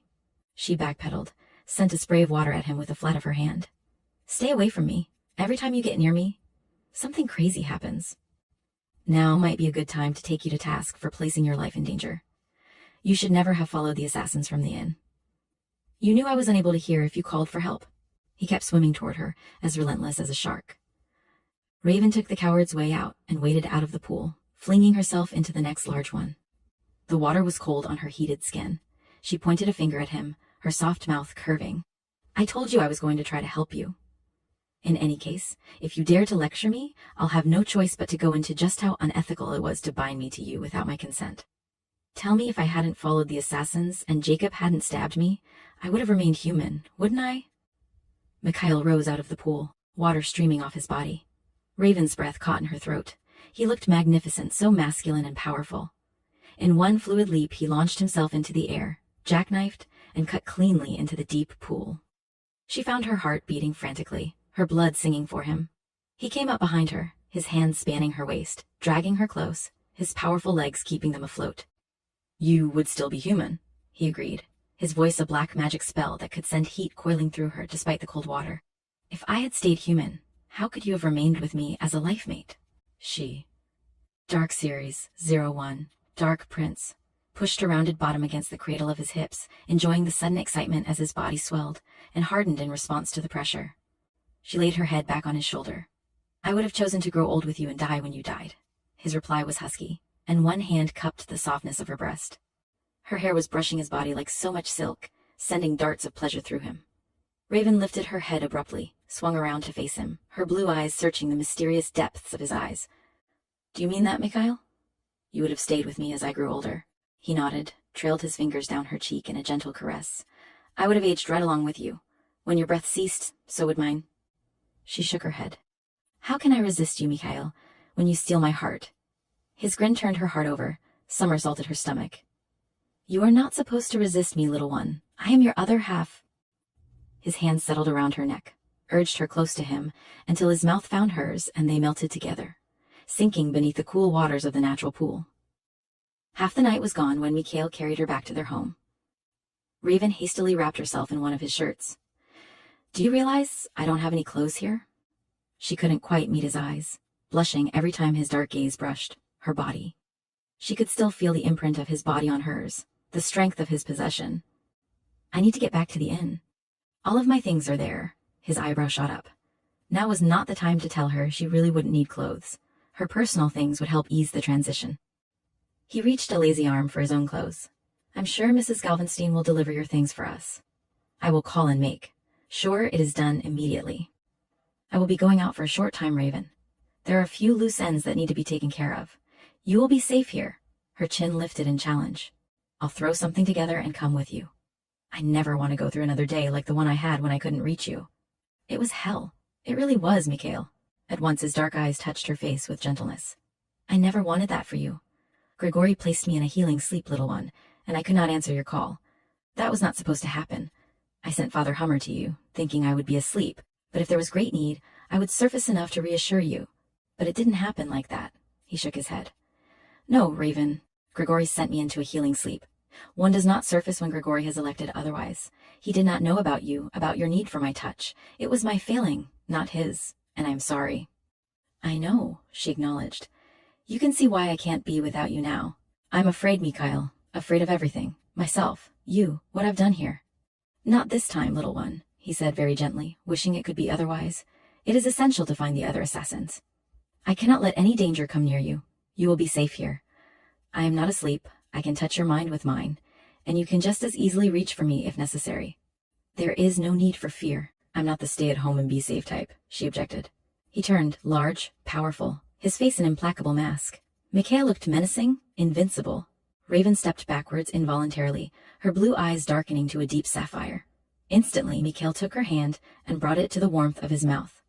Do not look at me like that. Your life was nearly taken from me. Do you have any idea what it was like for me to awaken to your cry? To feel your fear? Know that disgusting excuse for a man hit you? To feel the blade slice into your body again and again? You nearly died in my arms. I breathed for you, kept your heart beating. I made a decision I knew you might never forgive me for making. I am not ready to take a chance with your life. Can you possibly understand that? She could feel his body trembling with his intense emotion. His arms wrapped around her dragged her to him. Please, Raven, let me just keep you in a cocoon. At least until I get that side out of my mind. His fingers tunneled into the thick mass of blue-black hair. Mikhail molded her slender form to his larger frame, held her close as if he could shelter her from any further harm. Raven wound her arms around his neck. It's all right, Mikhail. Nothing is going to happen to me. She nuzzled his neck, seeking to reassure him, to push his fear away as well as her own. I guess both of us are going to have to make some adjustments. His kiss was tender and very gentle. You need to take it easy. 6 days of sleep and healing were not enough. 6 days? That's incredible. Has anyone ever analyzed your blood? Mikhail released her reluctantly. None of us can go near a human medical facility. We take care of our own. Raven picked up a brush, idly began to use long strokes to smooth the tangles from her damp mane of hair. Who was the woman trapped in the ground? His face closed down, all traces of gentleness gone as if they had never been. Her name is Eleanor. She gave birth to a male. His tone was devoid of emotion. She sat cross-legged on the bed, tilting her head sideways as she brushed her long hair. You don't like her? She betrayed you. She allowed that devil woman to overhear her, and I nearly lost you. He was buttoning his shirt, and the sight of his long, lean fingers performing the simple task fascinated her. You were under my protection. What that means, Raven, is that all Carpathians must put your safety above their own. Her small teeth tugged at her lower lip. She sensed, beneath his emotionless mask, a relentless, merciless fury directed toward that unknown woman. Mikhail's feelings for her were ferociously intense and unfamiliar to him. Just as Raven was having difficulty adjusting, so was he. She chose her words carefully. Have you ever seen a woman give birth, Mikhail? It is painful and frightening. For the woman to be in control, she needs a safe environment. She feared for the life of her unborn child. Please don't judge her so harshly. In her circumstances, I would have been hysterical. He cupped her face in his large palm, his thumb caressing her soft satin skin. You have such compassion in you. Eleanor nearly cost you your life. No, Mikhail. Jacob nearly cost me my life. Eleanor tried as hard as she could. There is no blame, or all of us must share in it. He turned away from her. I know I should have kept you by my side. I should never have sought the refuge of the earth's healing powers. It took me too far from you. Grigori thinks only of my protection. In the mirror, Raven could see pain etched clearly on his face. There was a moment, little one, when I awoke to your cry, and I was encased in the soil and powerless to help you. Only my fury fed the storm. As I clawed my way to the surface, I felt every slice of the blade, and I knew I had failed you. In that moment, Raven, I faced something so terrible, so savage and monstrous in me, I still cannot examine it too closely. If he had slain you, no one would have been safe. No one. He made the admission in a tight, controlled voice, his back rigid. Not Carpathian, not human. I can only pray that if such a thing should ever happen again, Grigori will slay me immediately. Raven stepped in front of him and framed his face with her hands. Sometimes grief brings things out in people better left hidden. No one is perfect. Not me, not Eleanor, and not even you. A faint, self-mocking smile touched his well-cut mouth. I have lived centuries and endured vampire hunts, wars, and betrayals. Until you came into my life, I have never lost control. I never had anything I wanted so much. I never had anything to lose. She pulled his head down to her, pressed little healing kisses to his throat, his strong jaw, to the hard corners of his mouth. You are a good man, Mikhail. She grinned impishly, her blue eyes teasing. You just have too much power for your own good. But don't worry, I know this American girl. She's very disrespectful, and she'll take all that arrogant starch out of you. His answering laughter was slow in coming, but with it the terrible tension drained out of him. He wrapped his arms around her and lifted her off her feet, swinging her around, crushing her to him. As always, her heart jumped wildly. His mouth fastened on hers as he whirled them across the room to land on the bed. Raven's laughter was soft and taunting. We can't possibly again. His body was settling over hers, his knee nudging her thighs apart so he could press against her soft, welcoming body. I think you should just stay naked and waiting for me, he growled, stroking her to ensure her readiness. She lifted her hips invitingly. I'm not sure we'll know how to do this in a bed. The last word was a gasp of pleasure as he joined their bodies. His mouth found hers again, laughter mingling with the sweet taste of passion. His hands shaped her breasts possessively, tunneled in her hair. There was so much joy in her heart, in her mind, so much compassion and sweetness. His eternity would be filled with her laughter and her zest for life. He laughed aloud for the sheer joy of it. Chapter 11. Mikhail had been gone for 2 long hours. Raven wandered around the house, familiarizing herself with the rooms. She liked her solitude, and was grateful for the time to try to sort things out logically. As hard as she tried, she could not make what she had become seem real to her. Only Mikhail was sanity. He was on her mind continually, invading her thoughts, pushing out everything insane until there was only him. His blood was in her veins, his scent on her body, his mark at her throat and breast. The feel of his possession was in every step, every movement of her body. Raven wrapped his shirt closer. She knew he was alive and well. He had touched her mind often, sending warm reassurance. She found she welcomed the brushing touch, craved it, was aware that he shared the same deep need to merge often with her. With a sigh, she enveloped herself in his long, warm cape. All at once the house was too stifling, like a prison instead of a home. The long wraparound porch beckoned to her, the night seemed to call her name. She caught at the doorknob, twisted. At once the night air rushed over her, cooling and filled with intriguing scents. She wandered out onto the porch, leaned against a tall column, and inhaled deeply, drawing the night into her lungs. She could feel a drawing, a calling. Without conscious thought she stepped off the porch and began to wander along the path. The night whispered and sang, beckoning her into deep forest. An owl hissed softly across the sky. A trio of deer stepped warily from cover to dip velvet muzzles in the cold stream. Raven felt their joy in living, their acceptance of their daily life and death struggle. She could hear the sap in the trees thrumming like the ebb and flow of the tide. Her bare feet seemed to find soft ground, avoiding twigs and thorns and sharp rocks. The rush of the water, the sound of the wind, the very heartbeat of the earth called to her. Entranced, Raven wandered aimlessly, enfolded in Mikhail's long black cape, her hair falling past her hips in a thick cascade of blue-black silk. She looked ethereal, her pale skin almost translucent in the moonlight, her large eyes so dark blue that they were purple. The cape parted occasionally to reveal an intriguing glimpse of bare, shapely leg. Something rippled in her mind, disturbing the tranquil beauty of the night. Grief. Tears. Raven halted, blinked rapidly, tried to determine her surroundings. She had wandered as if she was in a beautiful dream. She turned in the direction of the intense emotion. Without conscious thought, her feet began to move forward. Her mind automatically processed information. A human male, early 20s. His genuine grief ran deep. There was anger toward his father, confusion, and guilt that he had arrived too late. Something deep in Raven responded to his overwhelming need. He was huddled against a broad tree trunk, down low near the timberline. His knees were drawn up, his face buried in his hands. Raven deliberately made a sound as she approached. The man lifted a tear-streaked face, his eyes wide with shock as he spotted her. He began to scramble to his feet. "Please don't get up," Raven said quietly, her voice as soft as the night itself. "I didn't mean to disturb you. I couldn't sleep and came out walking.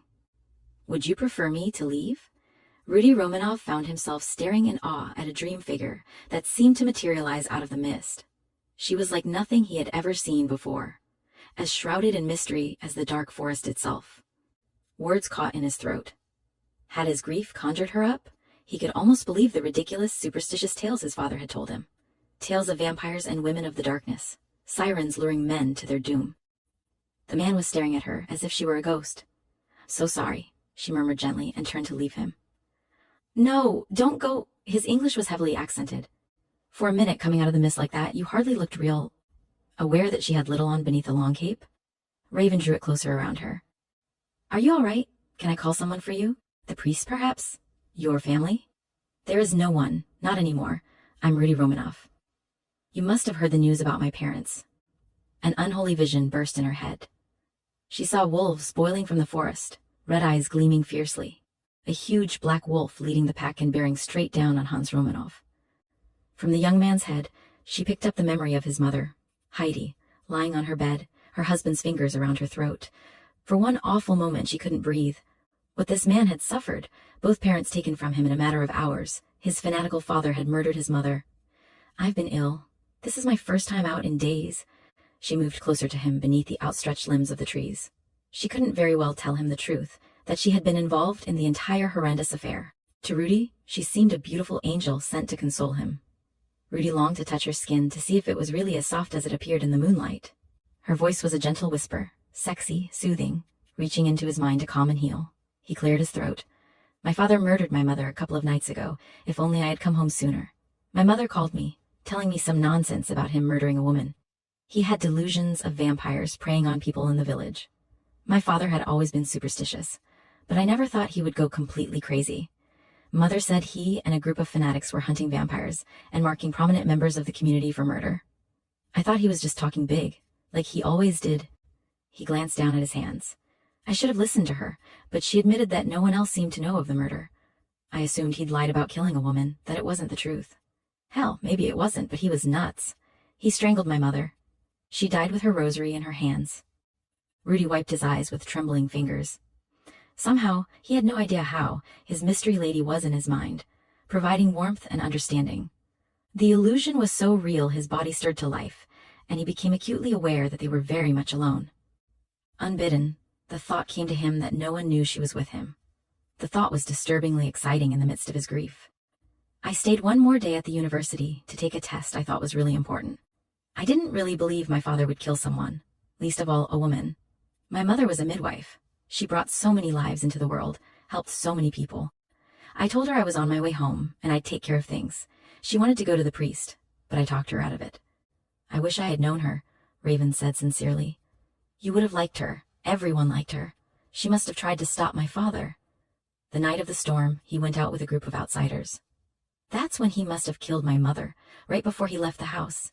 He probably was making certain she didn't tell anyone or try to stop him. He was caught under a tree that was hit by lightning. He and the others were burned beyond recognition. How terrible for you. Raven swept a hand through her hair, a slow tunneling of her fingers through the heavy fall of silk, pushing it away from her face. Sexy. Innocent. A potent combination. Mist streamed through the forest toward the house set back against the cliffs. It filtered through the iron gates and poured into the courtyard. The mist stacked into a tall, thick column, shimmered, connected, until Mikhail, in his solid form, stood in front of his door. Lifting a hand, murmuring a soft command, he released the safeguard and entered. Immediately he knew she was gone, eyes darkened to black ice. White teeth bared, gleamed. A low growl rumbled, was suppressed. His first thought was that someone had taken her, that she was in danger. He sent out a call to his sentries, the wolves, to aid him in his search for her. Taking a deep, calming breath, he allowed his mind to find hers, to zero in on her location. It wasn't difficult to track her. She was not alone. A human. Male. His breath caught in his throat. His heart nearly ceased beating. His fingers curled into two tight fists. Beside Mikhail, the lamp exploded, burst into fragments. Outside, the wind rose, whirled in tiny tornadoes through the trees. Mikhail stepped outside and leaped into the air, spread giant wings, and hurtled through the sky. Far below him, the wolves howled to one another and began to run in tight pack formation. Mikhail glided silently to the heavy branches above Raven's head. She was pushing her hair away from her face in her curiously sexy, very feminine way. He could feel her compassion, her need to comfort. He could also feel how cold and exhausted she was. The human was grief-stricken, no doubt about it, but Mikhail could smell his excitement, could hear the pounding heart, the flow of blood surging and pooling. He could easily read the man's thoughts, and they were not all innocent. Furious, more than a little afraid for her, Mikhail launched himself into the air, then settled on the ground a yard away, out of sight. And then he was striding toward them, a tall, powerful figure appearing out of the night, out of the trees. He loomed over them, menacing, formidable, the hard angles and planes of his face harsh and merciless. Black eyes gleamed with something dark and deadly. The moonlight reflected there gave an eerie red glow, even a feral quality, to his unblinking gaze. Threatened, Rudy scrambled to his feet. making a grab for his mystery lady with a vague idea of protecting her. Although Mikhail was several feet farther away from Raven than Rudy, he put on a burst of blurring speed and his hand was there first, shackling her fragile wrist and yanking Raven behind him, locking her to him. "Good evening, Mr. Romanoff," Mikhail said pleasantly, his tone so low and silky both Rudy and Raven shivered. "Perhaps you would be so kind as to tell me what you are doing at this time of night meeting in these woods, alone with my woman." As he uttered the last word, from somewhere close, a wolf howled ominously, the long drawn-out note echoing a warning on the night breeze. Raven stirred, but Mikhail's grip on her threatened to crush her bones. "Be silent, little one. If you wish this human to see the dawn, you will obey me. He is Hans Romanoff's son. What is in his mind is what his father planted long ago." She paled visibly. "Mikhail? His parents. I'm holding on to control by a thread. Do not snap it. Mr. Dobrinsky." Rudy recognized him now, a powerful figure in his home village, an unrelenting enemy or a valuable friend. Mikhail's voice appeared calm, serene even, yet he looked capable of murder. "We didn't plan this. I came here because—" His voice trailed off. He could have sworn he caught sight of wolves lurking in the trees, their eyes glowing with that same feral quality as the hunter in front of him. One look at that merciless face and Rudy let go of his pride. I was grieving. She was out walking and she heard me. The wolves were silent shadows slipping closer. Mikhail sensed their eagerness, the cry of bloodlust. It washed over him and mixed with black jealousy. The pack whispered and called to him as their brother. The beast in him lifted its head, roared for release. The human male claimed innocence, but it was easy to read lust in his body, smell the scent of sexual arousal. It was easy for Mikhail to read the taint of sickness in the son, placed there by the father. Mikhail's dark gaze swept Raven's small figure. She could stop his heart, take his breath away. She never looked beyond the surface. She had trained herself not to. Mikhail read compassion, sadness, exhaustion, and something else. He had hurt her. It was there in the depths of her enormous eyes. And there was genuine fear. She knew the wolves were out there. She heard their voices urging him to protect his mate. It was a terrible blow for her to realize just how susceptible he was to their primitive logic, to realize how much animal was really in him. Instantly, his arm swept around her, dragged her beneath his shoulder, close to his warmth. He sent out a silent command to the wolves, feeling their resistance, their reluctance to obey. They could sense his antagonism to the human, his own lust for blood, the need to vanquish an enemy that might threaten his mate's safety. "I heard of your loss," Mikhail made himself say, his arm curving around Raven protectively. "Your mother was a great woman. Her death was a tremendous loss to our community. Your father and I had our differences, but I would have wished his death on no man." Raven was shivering with cold in reaction to the knowledge that Mikhail could feel such intense animosity toward anyone. She was the light to his darkness, incapable of understanding that he was first and foremost a predator. His hand moved up and down her arm gently, seeking to reassure her. Mikhail reinforced his command to the wolves. "Dark Series 01, Dark Prince. You had better go home, Mr. Romanoff. You need sleep, and these woods are not always safe. The storm has left the animals edgy." "Thank you for being so kind," Rudy said to Raven, reluctant to leave her with a man who looked so capable of great violence. Mikhail watched the man retreat to the safety of the edge of town, beyond the clearing. "You are cold, little one," he said very gently. Raven blinked back tears, forcing her trembling legs to begin walking, one slow step at a time. She couldn't look at him, didn't dare. She had simply been enjoying the beauty of the night. Then she had heard Romanoff. It was in her nature to help if she was able. Now she had triggered something dark and deadly in Mikhail, something that troubled her deeply. Mikhail paced beside her, studied her averted face. "You are going in the wrong direction, Raven." He put his hand at the small of her back to guide her. Raven stiffened, then twisted away from him. "Maybe I don't want to go back, Mikhail. Maybe I don't really know who you are at all." There was more hurt than anger in her voice. Mikhail sighed heavily and reached for her, his grip unbreakable iron. "We will talk in the warmth and comfort of our home. Not here where your body is like ice." Without waiting for her consent, he lifted her easily and moved with a burst of speed. Raven clung to him, her face buried against his shoulder, her slender body shaking with cold and more than a little fear of him, of her future, of what she herself had become. Mikhail took her directly to the bedchamber, lit the fire with a lift of his hand, and placed her on the bed. "You could at least have worn shoes." "Dark Series 01, Dark Prince." Raven drew his cloak around her protectively, looking up at him from under long lashes. "Why?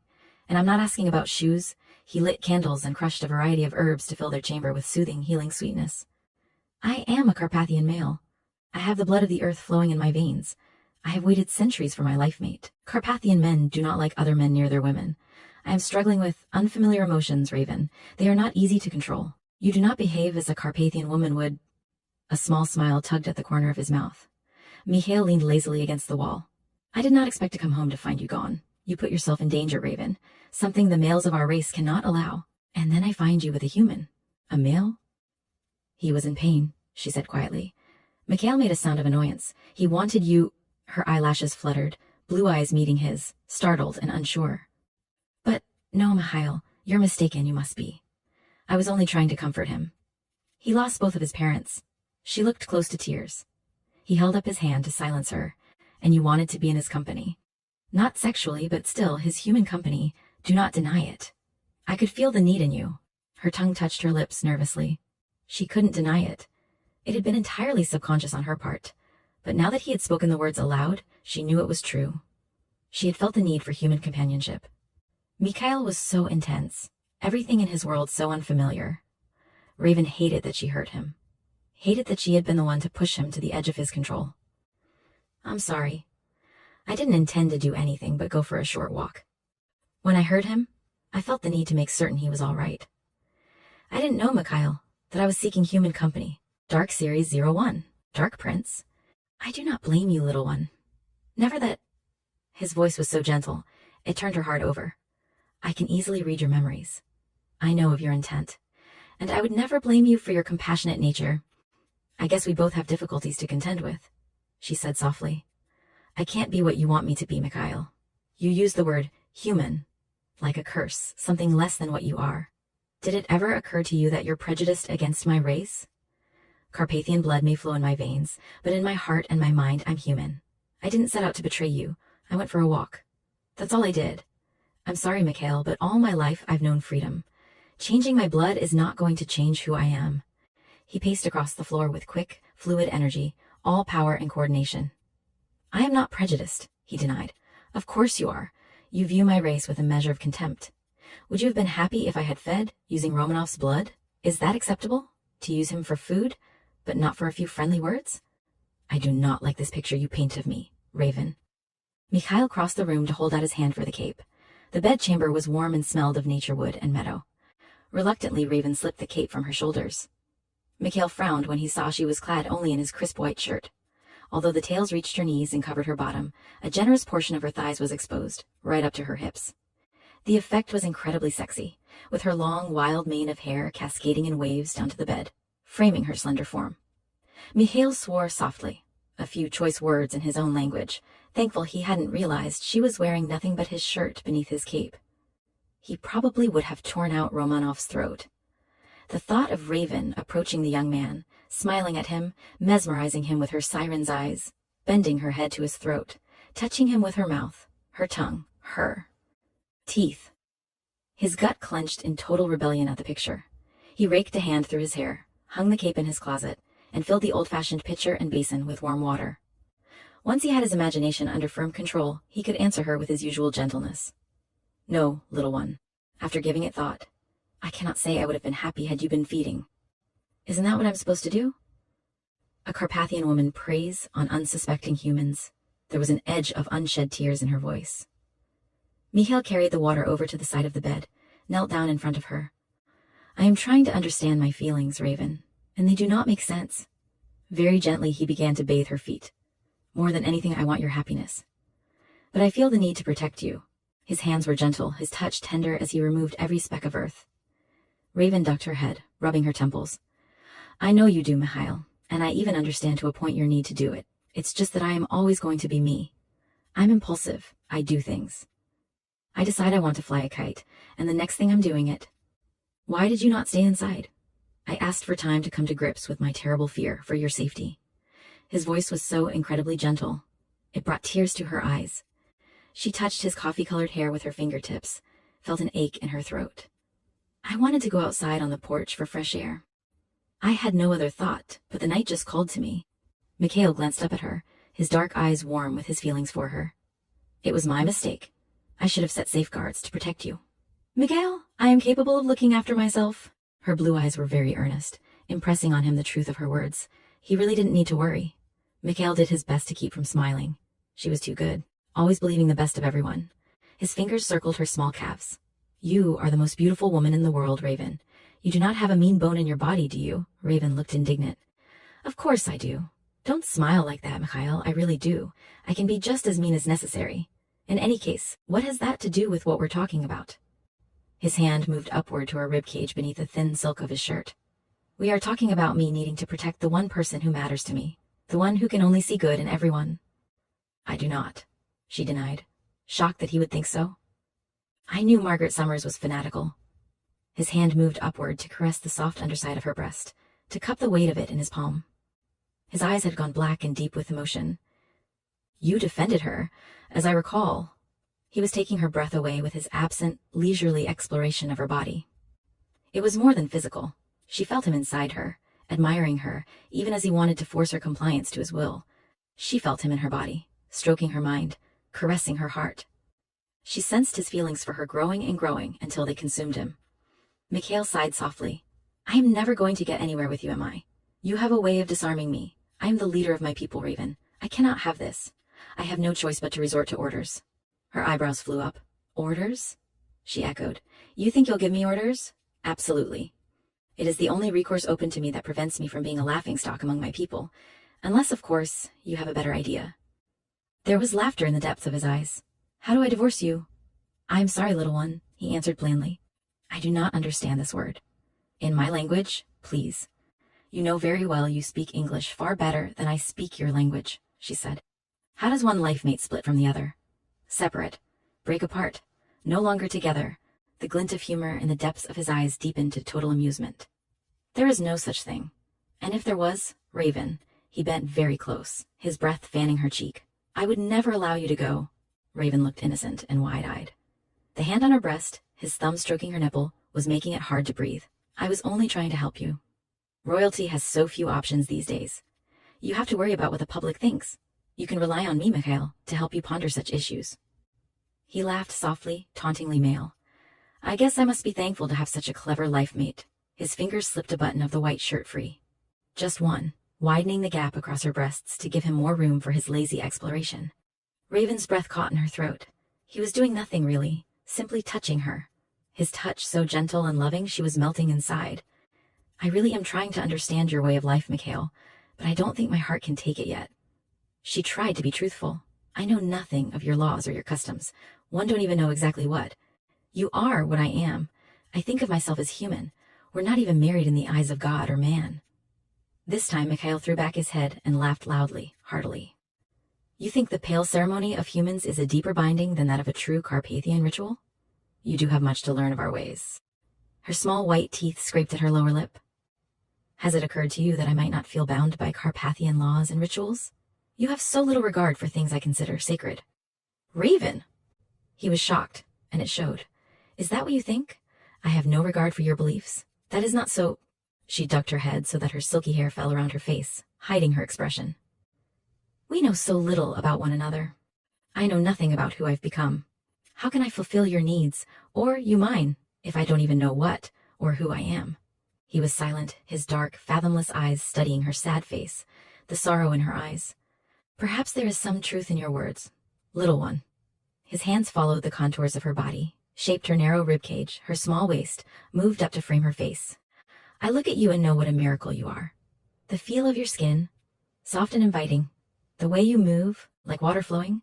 The brush of your hair like silk. The feel of your body surrounding mine, completing me. Giving me the strength I need to continue a task that seems so hopeless, but so necessary. I look at the way you are made, so beautiful. Your body so perfect, made for mine. Raven stirred restlessly, but his hands held her captive, tilting her chin so that she had no choice but to meet his black eyes.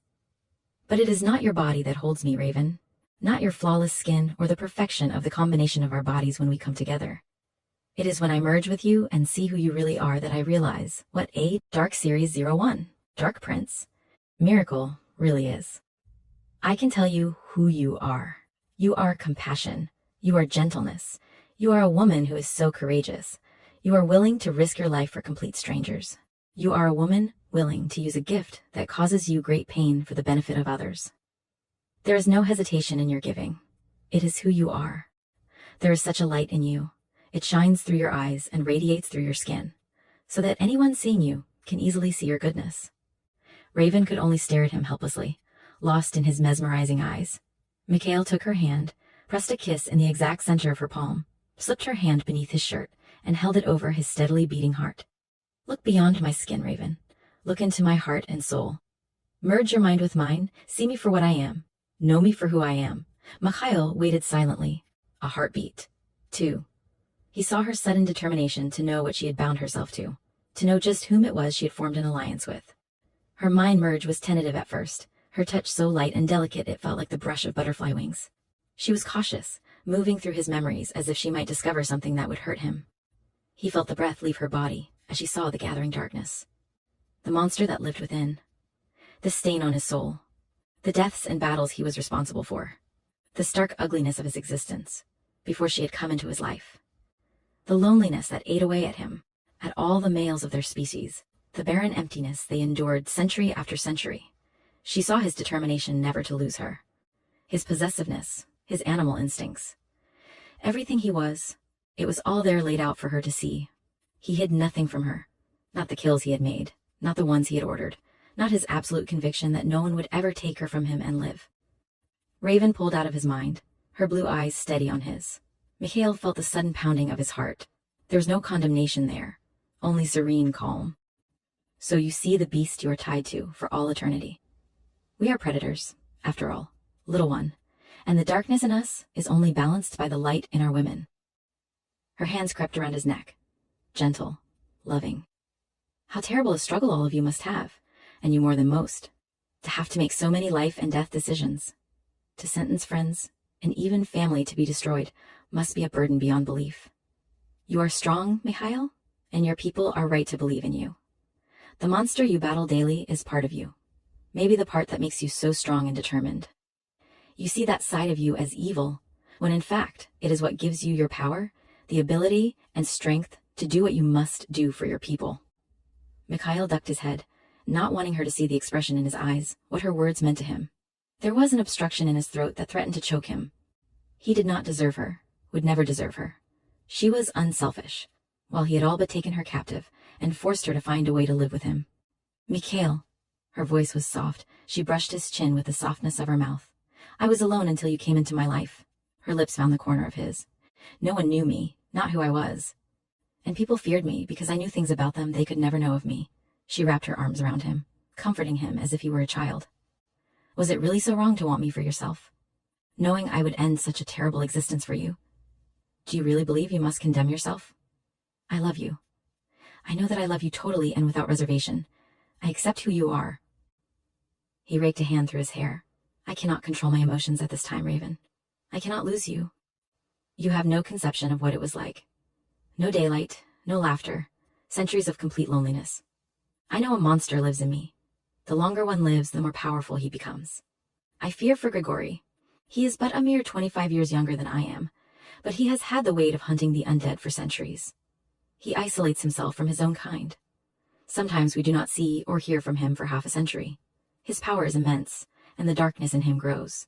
It is a cold, bleak existence, harsh and unrelenting, and always the monster inside fights for release.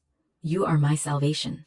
At this time, it is all so new to me, and the fear of losing you far too fresh. I don't know what I would do to any who would try to take you from me. Her hand found his, fingers linking them together. Noelle gave birth to a son. Eleanor did the same. There are no women to relieve the terrible black void for the men. Grigory suffers the most. He roams the earth, learning its secrets and conducting experiments none of us dare inquire too deeply into. I have never told anyone this, but he has more knowledge and more strength than I do. We have never had reason for conflict. He always comes through in an emergency, but I feel his withdrawal. Mikhail rubbed his eyes tiredly. What am I to do? Sooner or later he will make his choice.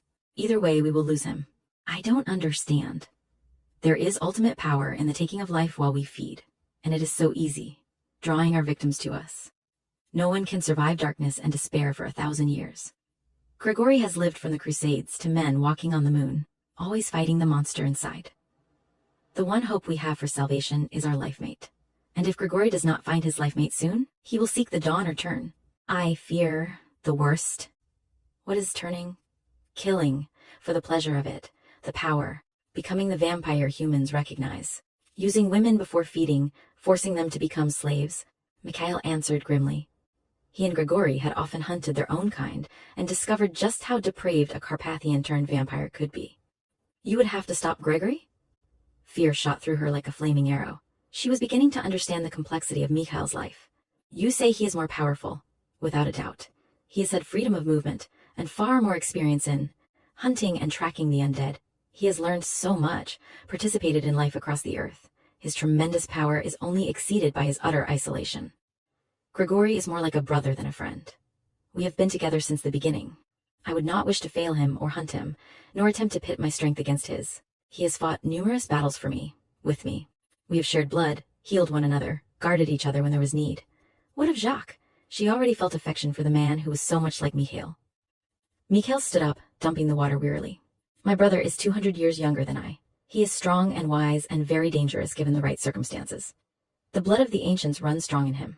He travels, studies, is willing to take the responsibility of our people should it become necessary.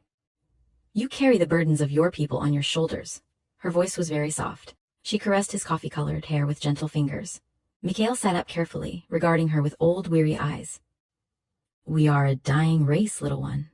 I fear I merely slow the inevitable. 2 of the known assassins escaped. 2 other suspects, Anton Fabrezo and Dieter Hodkins, also left on the train. I sent word throughout the mountains, but they have disappeared. I have heard rumors of an organized group of hunters that has emerged recently in this time period. If these men ever hook up with true scientists, they will become even more dangerous. I know Carpathians are of the earth, and their healing comes from the earth and all its natural powers. But Mikhail, perhaps your prejudice and contempt for the human race has made you overlook some of its advantages. You persist in thinking me prejudiced. I like many humans. Mikhail found he couldn't resist sliding the buttons open on the white silk shirt that covered her bare body. There was something deep within him, a primitive need that made him want to look at her, to know he could do so whenever he wanted. She smiled at him, sweeping her hair back in her curiously sexy gesture. The action created a gap in the shirt so that her bare skin beckoned, her full breasts thrust toward him invitingly, then disappeared under a cloud of ebony silk. The sight took his breath away. Listen to me, my love. Having a few friends and feeling affection for certain individuals of a race does not remove prejudice. You have lived with your abilities. For so long you take them for granted. Because you can control the human mind, and you use them as cattle. He gasped, shocked that she could think such a thing. His hand circled her ankle where it was tucked up on the bed. I have never treated humans like cattle. Many of them are counted among my friends, although Grigori and some of the others think I am crazy. I watch humans grow, and wish I could feel the things they feel. No, little one, I do not believe I treat them as cattle. She tilted her chin, regarding him steadily with her large sapphire eyes. Perhaps not like cattle, but I. Feel what you feel, Mikhail. You can hide this from yourself, but I can see it clearly. She smiled to soften her words.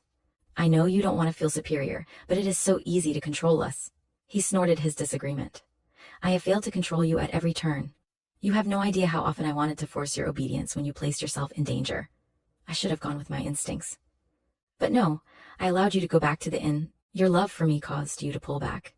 She reached out to touch his hair. Isn't that how it should be between 2 people? If you really love who I am, and you want me to be happy, then you know I have to do what comes naturally to me. What I feel is right. His finger traced down her throat, through the deep valley between her breasts, making Dark Series 01, Dark Prince. Her shiver with sudden heat. That is true, little one, but that is also true of my needs. You can do no other than to make me happy. My happiness is completely dependent on whether or not you are safe. Raven couldn't help smiling. Somehow I think your devious nature is showing. Perhaps you need to examine human ingenuity. You rely heavily on your gifts, Mikhail, but humans must find other ways. We are uniting 2 worlds, if we decide to have a child. He stirred restlessly, his dark eyes glittering. She caught the imperious Carpathian decree before he could censor his thoughts. You must. If we decide someday to have a child, she persisted, ignoring his authority. If it is male, he will be raised in both worlds. And if it is a girl, she will be raised with free will and a mind of her own. I mean it, Mikhail. I will never, ever consent to bringing a child into this world to be a broodmare for one of these men. She will know her own power and choose her own life. Our women make their choices, he said quietly. I'm sure there's some ritual that ensures that she wants to choose the right man, Raven guessed. You will give me your word. You will agree to my terms, or I will not bear a child. His fingertips brushed her face with exquisite tenderness. More than anything, I want your happiness. I would also want my children to be happy. We have years to decide these things, lifetimes. But yes, when we have learned to balance the two worlds, and we know the time is right, I agree absolutely to your terms. You know, I'll hold you to it, she warned. He laughed softly, cupping the side of her face in his palm. As the years go by, your strength and power will grow. You already terrify me, Raven. I do not know if my heart will be able to stand the coming years. She laughed, the sound like music. His hands shaped her breasts, cupped the soft weight in his palms, bent his head to her offering.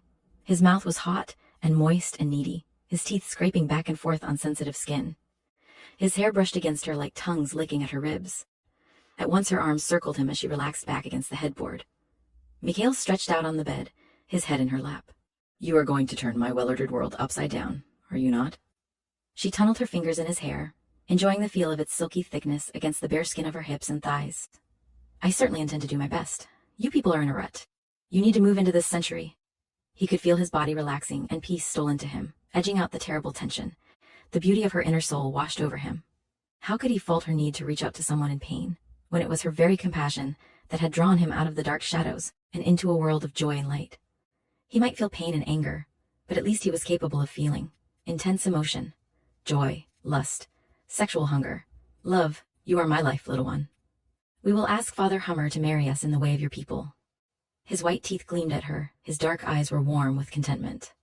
I will accept the marriage as binding, and you will erase the word divorce and all of its meanings from your memory.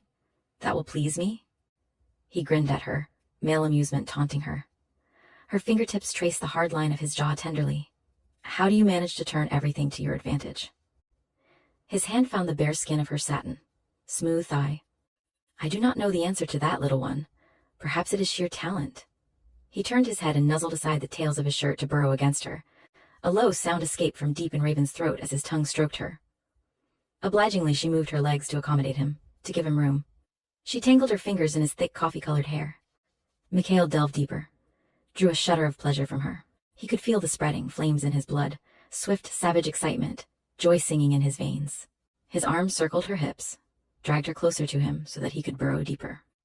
He intended to take his time, to give her pleasure. She was his woman, his life mate, and no one could give her the kind of ecstasy he could. Chapter 12. The bedchamber, situated below the earth, was as silent and as dark as a tomb. Mikhail and Raven lay together on the huge bed, their bodies entwined. Mikhail's leg was over her thigh, his large frame curved protectively around hers, his arms sheltering her close to his heart. There was utter silence in the chamber, not even the sound of breathing. To all appearances, they were devoid of life. The house itself seemed to be in slumber, silent, as if it were holding its breath and waiting for night to fall. Sunshine burst through the windows and spotlighted the centuries-old artwork and leather-bound books. Mosaic tiles gleamed on the floor at the entrance, the sun on the hardwood floors bringing out a blondish hue in the wood. Without warning, Mikhail's breath began in a long, slow, continuous hiss, like a coiled venomous snake prepared to strike. His dark eyes snapped open, malevolent, glowing with a predator's hunger, with the fury of a trapped wolf. His body was sluggish, his tremendous strength sapped by the need for deep sleep. Tuned to the cycle of day and night, he knew it was midday, and the harsh, unrelenting sun was at its highest and most lethal peak. Something was wrong. Something had penetrated the deep layers of sleep to wake him from his needed slumber. His fingers curled, nails like claws raking the mattress beneath him. Too many hours to sunset. He scanned his surroundings, meticulous in his search. The house vibrated with sudden tension, the air stirring with unease. The very foundations seemed to flinch in terror at some unseen menace. Outside the wrought iron fence, Rudy Romanov paced back and forth, black anger in his heart, in his mind. Every fourth step he pounded at the fence in a fury of frustration, a baseball bat cracking hard against the thick, twisted poles of iron. "Evil undead!" The words were hurled into the air toward the house. Mikhail growled low, his body trapped in the layers of fog, his instincts fully aroused. His lips drew back in a silent snarl, exposing fangs. A long, slow hiss escaped again. Accusations beat in his head with the force of Rudy's anger. "I found my father's proof. He's gathered it for years. Everything. It's all there. The list of your servants. You are evil, the head of the monster. Murderer. Unclean. You turned that beautiful woman into your perverted slave. She would have used me to add to your ranks, the madness of grief and rage, blended with a fanatical desire for revenge. Rudy Romanov believed his father's records and had come to kill the head vampire. Mikhail understood the danger. The very air was thick with it. He called to Raven, brushed her. Dark Series 01, Dark Prince. Mined with his, a loving, gentle caress. Wake, my love. We are in danger. Raven's breath began, slow and even. With his warning filling her mind, she automatically scanned the chamber. Her body felt limp and lifeless, the need for sleep intensely strong. Her brain felt sluggish, uncomprehending. Romanov is outside the walls. She blinked, tried to clear the fog. Hans Romanov is dead. His son lives. He is outside, and I can feel his rage and hatred. He is dangerous to us. The sun is up. We are weak. He cannot enter, but we cannot go out. It took great concentration and a supreme effort to rub her face against the tangle of hair on his chest. She cleared her throat experimentally. I can answer the door, see what he wants. I'll tell him you're at work. He'll feel silly and leave us alone. He cradled her head against him. She was still thinking in human terms, unaware of the terrible price of immortality. You are still so groggy. You are not hearing him. He's in a dangerous state of mind. She had no idea of the price she had paid for loving him. The sun would destroy her should she ever find the strength to rise. Raven curled against him like a cat, her need for sleep overwhelming. Listen to me, little one. You must stay awake? The command was imperious. Mikhail's arms surrounded her with the intensity of his love, his need to protect her. Raven roused herself enough to scan her surroundings. The blackness of Rudy Romanov's rage was like a living entity, demanding death. The force of it beat in her head. He's crazy, Mikhail. She lifted a hand, a slow, difficult movement, tried to push at the heavy fall of hair. The air was so thick, or she was so weak. The simple movement. Dark Series 01, Dark Prince. Took intense concentration. Last night, he was so sweet, grieving for his mother. Now he's convinced we are his enemy. He's an educated man, Mikhail. Did I put us in danger? Maybe I did, or said something to make him suspicious. Raven's mind was clouded with guilt. His chin rubbed the top of her head. No, he found something among his father's papers. He was not suspicious last night, he grieved. Something convinced him that his father's accusations were well-founded. He believes us to be vampire. I don't think anyone will believe him, even if he shows them the evidence he supposedly has. They'll think he's in shock. She feared for Rudy's safety as much as for their own. Mikhail's fingers brushed her cheek tenderly. It was so like her to have compassion for a man whose entire being was bent on murdering them. Suddenly his body jerked hard against hers. The house flinched, screamed silently a split second before the first explosion reverberated in their ears. Above them, on the first floor, windows shattered, antique furniture splintered. A heartbeat, 2 heartbeats. Another explosion rocked the house, fragmenting the wall on the north side. Mikhail's fangs gleamed in the darkness. The hiss of his breath was a promise of merciless retaliation. The smell of smoke, acrid and rank, seeped through the ceiling into their bedchamber, where it swirled and gathered into a pungent, eye-burning cloud. Over their heads, flames began to crackle and lick greedily at the books and paintings, at Mikhail's past, at his present. Orange and red tongues eagerly consumed possessions that Mikhail had acquired in the long centuries of his existence. Rudy wanted to destroy it all, little knowing that Mikhail had many houses, many treasures. Mikhail! She felt his anguish at the death of his favorite home burning above them. The putrid smell of hatred, fear, and smoke mixed.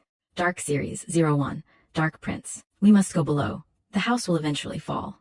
In her mind, the grimness he felt echoed sharply. Raven attempted to drag herself into a sitting position, her movements painfully sluggish. We have to get out of the house. Going below will only trap us between the ground and the flames. The sun is too high. We must go underground. His arms tightened perceptibly, as if he could give her the courage to face what had to be done. We have no choice. You go, Mikhail, she said. Fear clawed at her. She was helpless in her present state. Even if she managed to move herself below to the cellar, she could never burrow into the soil, bury herself alive. She would be insane when the time came to return to the surface. She absolutely could not commit herself to such an act, but it was necessary to encourage Mikhail to do so. He was the important one, the one his people needed. We go together, my love. He interjected strength into his voice, a strength his muscular body did not echo. His limbs were like lead. It took tremendous effort to drag himself off the bed, and his body landed heavily on the floor. Come on, we can do this.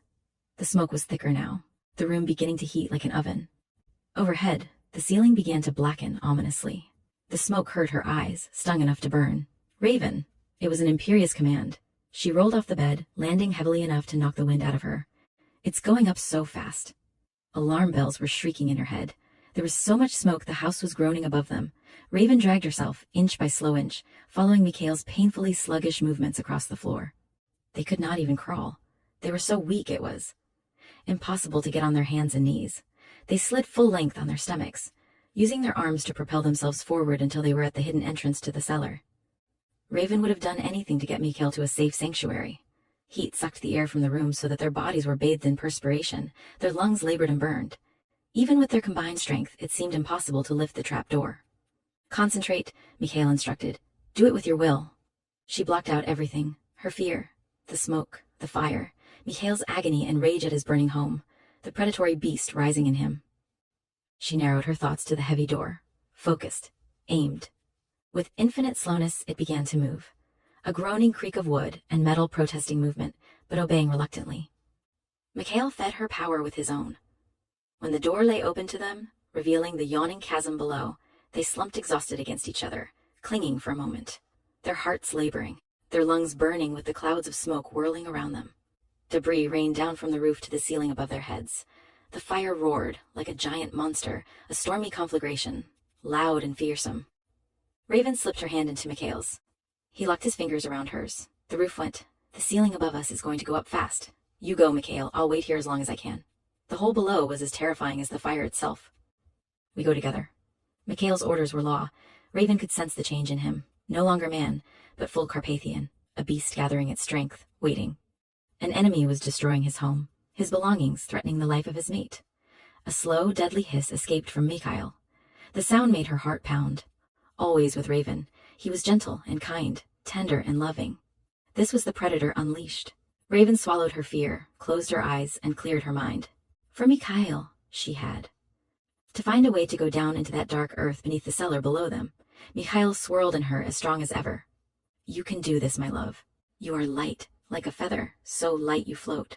He built the feeling for her. Her body seemed insubstantial, as light as the air itself. Raven kept her eyes closed even when she felt the air stirring gently around her, felt it fanning her skin. She could feel Mikhail in her mind, yet her body was no more than a fleeting wisp, tangled with his. Darkness enveloped them, caressed them, carried them down to the fertile soil. Raven opened her eyes, astonished and pleased to find herself in the cellar. She had floated like a feather through the air. It was exhilarating. For a moment, her pleasure drove out the fear and horror of the fire. She had moved a heavy object using only her mind, and now she had gone through the air, floating like the breeze itself, almost like flying. Raven leaned against Mikhail, wearily. "I can't believe we did that. We really just floated." For the blink of an eye, she put aside the destruction happening all around them and reveled in the wonder of what she had become. Mikhail's answer was to pull her closer, his arms surrounding her, her slender body enclosed and protected by his large frame. Exhilaration faded. She was as much inside him as he was in her, and she felt the ice cold of his bitter, merciless resolve. It was nothing like the white heat of his black rage. This was far, far worse. This Mikhail was all Carpathian, as dangerously lethal as any mythical vampire. The utter lack of emotion, the entire strength of his iron will and total determination was frightening. He would retaliate swiftly and mercilessly. There was no middle ground. Romanov had become his enemy, and he would be destroyed. Mikhail. Compassion and a gentle calm filled his mind. Losing your home this way, the things that have surrounded and comforted you for so long, it must be like losing a part of yourself. She rubbed her face against his chest, a small consoling gesture. "I love you, Mikhail. We'll build another home together, the two of us. This is a terrible moment in our lives, but we can rebuild stronger than ever." His chin rested on the top of her head, his mind sending hers waves of love, of warmth. But inside that utter coldness remained, unmoved by her words. Only with Raven did he feel tenderness. With the rest of the world it was equal force. Kill or be killed. Raven tried again. Grief does strange things to people. Rudy Romanov lost both his parents. His mother was brutally murdered by his own father. Whatever he found has made him blame you. He probably feels guilty for thinking his father was crazy. What he's doing is a terrible thing, but no worse than what you did to those who murdered your sister. I had no thought for my sister when I struck at the assassins. There was a grimness in Mikhail's thoughts. The two cases cannot be compared. The assassins attacked us first. I would have left them alone had they not come after my people. I failed you once, little one. I will not fail to protect you this day. We're safe here. The people from the village will come and put out the fire. They'll probably take Rudy to a hospital or jail. They'll think he's crazy. And don't worry about people thinking we died in the fire. They won't find our bodies. We can say we were visiting Celeste and Eric, planning our wedding. She didn't understand, and he didn't have the heart to tell her. They weren't safe. The fire was roaring above their heads, consuming the basement floor just as quickly as the upper story. In a short time, they would be forced to seek the sanctuary of the earth. He wasn't altogether certain their combined strength would be enough to open the earth. And if it was, he knew he could not send her into deep sleep. His powers were drained, all but gone this time of day. They would live or die together. They would be forced to lie in the ground. Raven would have to endure burial alive for the remaining hours to sunset, and there were many hours left. Rudy Romanoff would inflict an unbearable torture on Raven. Mikhail knew her greatest fear: suffocation. His lips drew back in another silent snarl. The death of his home, beloved though it was. He could forgive, but to lie helpless, while Raven suffered the agony of burial that went beyond forgiveness. Raven's thoughts were all for Mikhail, for his loss. She felt compassion for Romanov. She worried that his evidence might endanger the others. If Mikhail could have summoned the energy, he would have kissed her. Instead, he did it with his mind. All of his love, his appreciation of her compassion, of her unconditional love, of her selflessness, he put it all into his mind's kiss. Her eyes widened, went dark violet, then sweetly slumberous, as if he drugged her with his kisses. His hand tangled in her hair, so much silk, so much love. For a moment he closed his eyes, savoring the moment, the way she could make him feel so loved, so cared for. He had never felt that in all his centuries of existence, and he was grateful that he had hung on long enough to experience a true life mate. Overhead, the sound of the fire grew loud again. A beam fell, crashed on the ceiling above them, sparks raining through the open cellar door, bringing with them smoke and the fetid odor of death. The death of his home. We have no choice, my love. Mikhail was as gentle as he knew how to be. We must go to ground. Raven closed her eyes, panic welled up. Mikhail, I love you. Her words were wrapped in sorrow, in acceptance, not of the sanctuary of the earth, but of inevitable death. She wanted to do anything he needed, but this was the one thing beyond her capabilities. The earth could not swallow her alive. Mikhail could not waste time on arguments. Feed my command with your remaining strength. Let it flow from you into me, or I will be unable to open the earth. Raven would do anything to save him. If that meant giving him her last ounce of strength, then so be it. Without reservation, with complete love and generosity, Raven fed his command. Beside him the very earth opened, parted, as if a large cube had been neatly removed from the earth. The grave lay open, fresh and cool, its healing soil beckoning Mikhail, its damp darkness sending horror and sheer terror spiraling through Raven. She tried valiantly to keep her mind calm. You go first. She knew she could not follow him. She also knew it was imperative that he believe she would. Otherwise there was no way to save Mikhail. In the space of a heartbeat, Mikhail rolled, with Raven locked in his arms, taking both of them over the edge into the waiting arms of the earth. He felt her silent scream echoing in his own mind. He steeled his heart against the violent fear in her, and with his last ounce of strength concentrated on closing the earth over them. Being a shadow in her mind made it easy to read her intentions. She would never have gone with him. She screamed and screamed. The sound in his head was wild and out of control, sheer primitive terror. She begged him, pleaded. Mikhail could only hold her, absorb wave after wave of terror. Her mind was a maze of panic and chaos. He was exhausted, having used his last ounce of strength to get them to safety. In his life, centuries of living, he had never known what it felt like to hate. Lying there, helpless to send her into oblivion, with his home burning above him and Raven walking the edge of madness beside him, he learned. Once again he had chosen life for them, and in doing so had committed her to terrible suffering. If he was to help her, he had to gather strength again. The only way he could regain what was lost was to cut himself off from her, to rejuvenate himself in the immortal sleep of his kind, and allow the soil to replenish him. A fresh wave of hatred ate at him. Raven, even their strong mental bond was becoming difficult. Little one, slow your heart to match mine. There is no need for air. Do not try to breathe. Dark Series 01, Dark Prince. She couldn't hear him, fighting desperately for air, where there was none. Along with her panic and hysterical fear, she felt a sense of betrayal that he would force his will, his decision on her.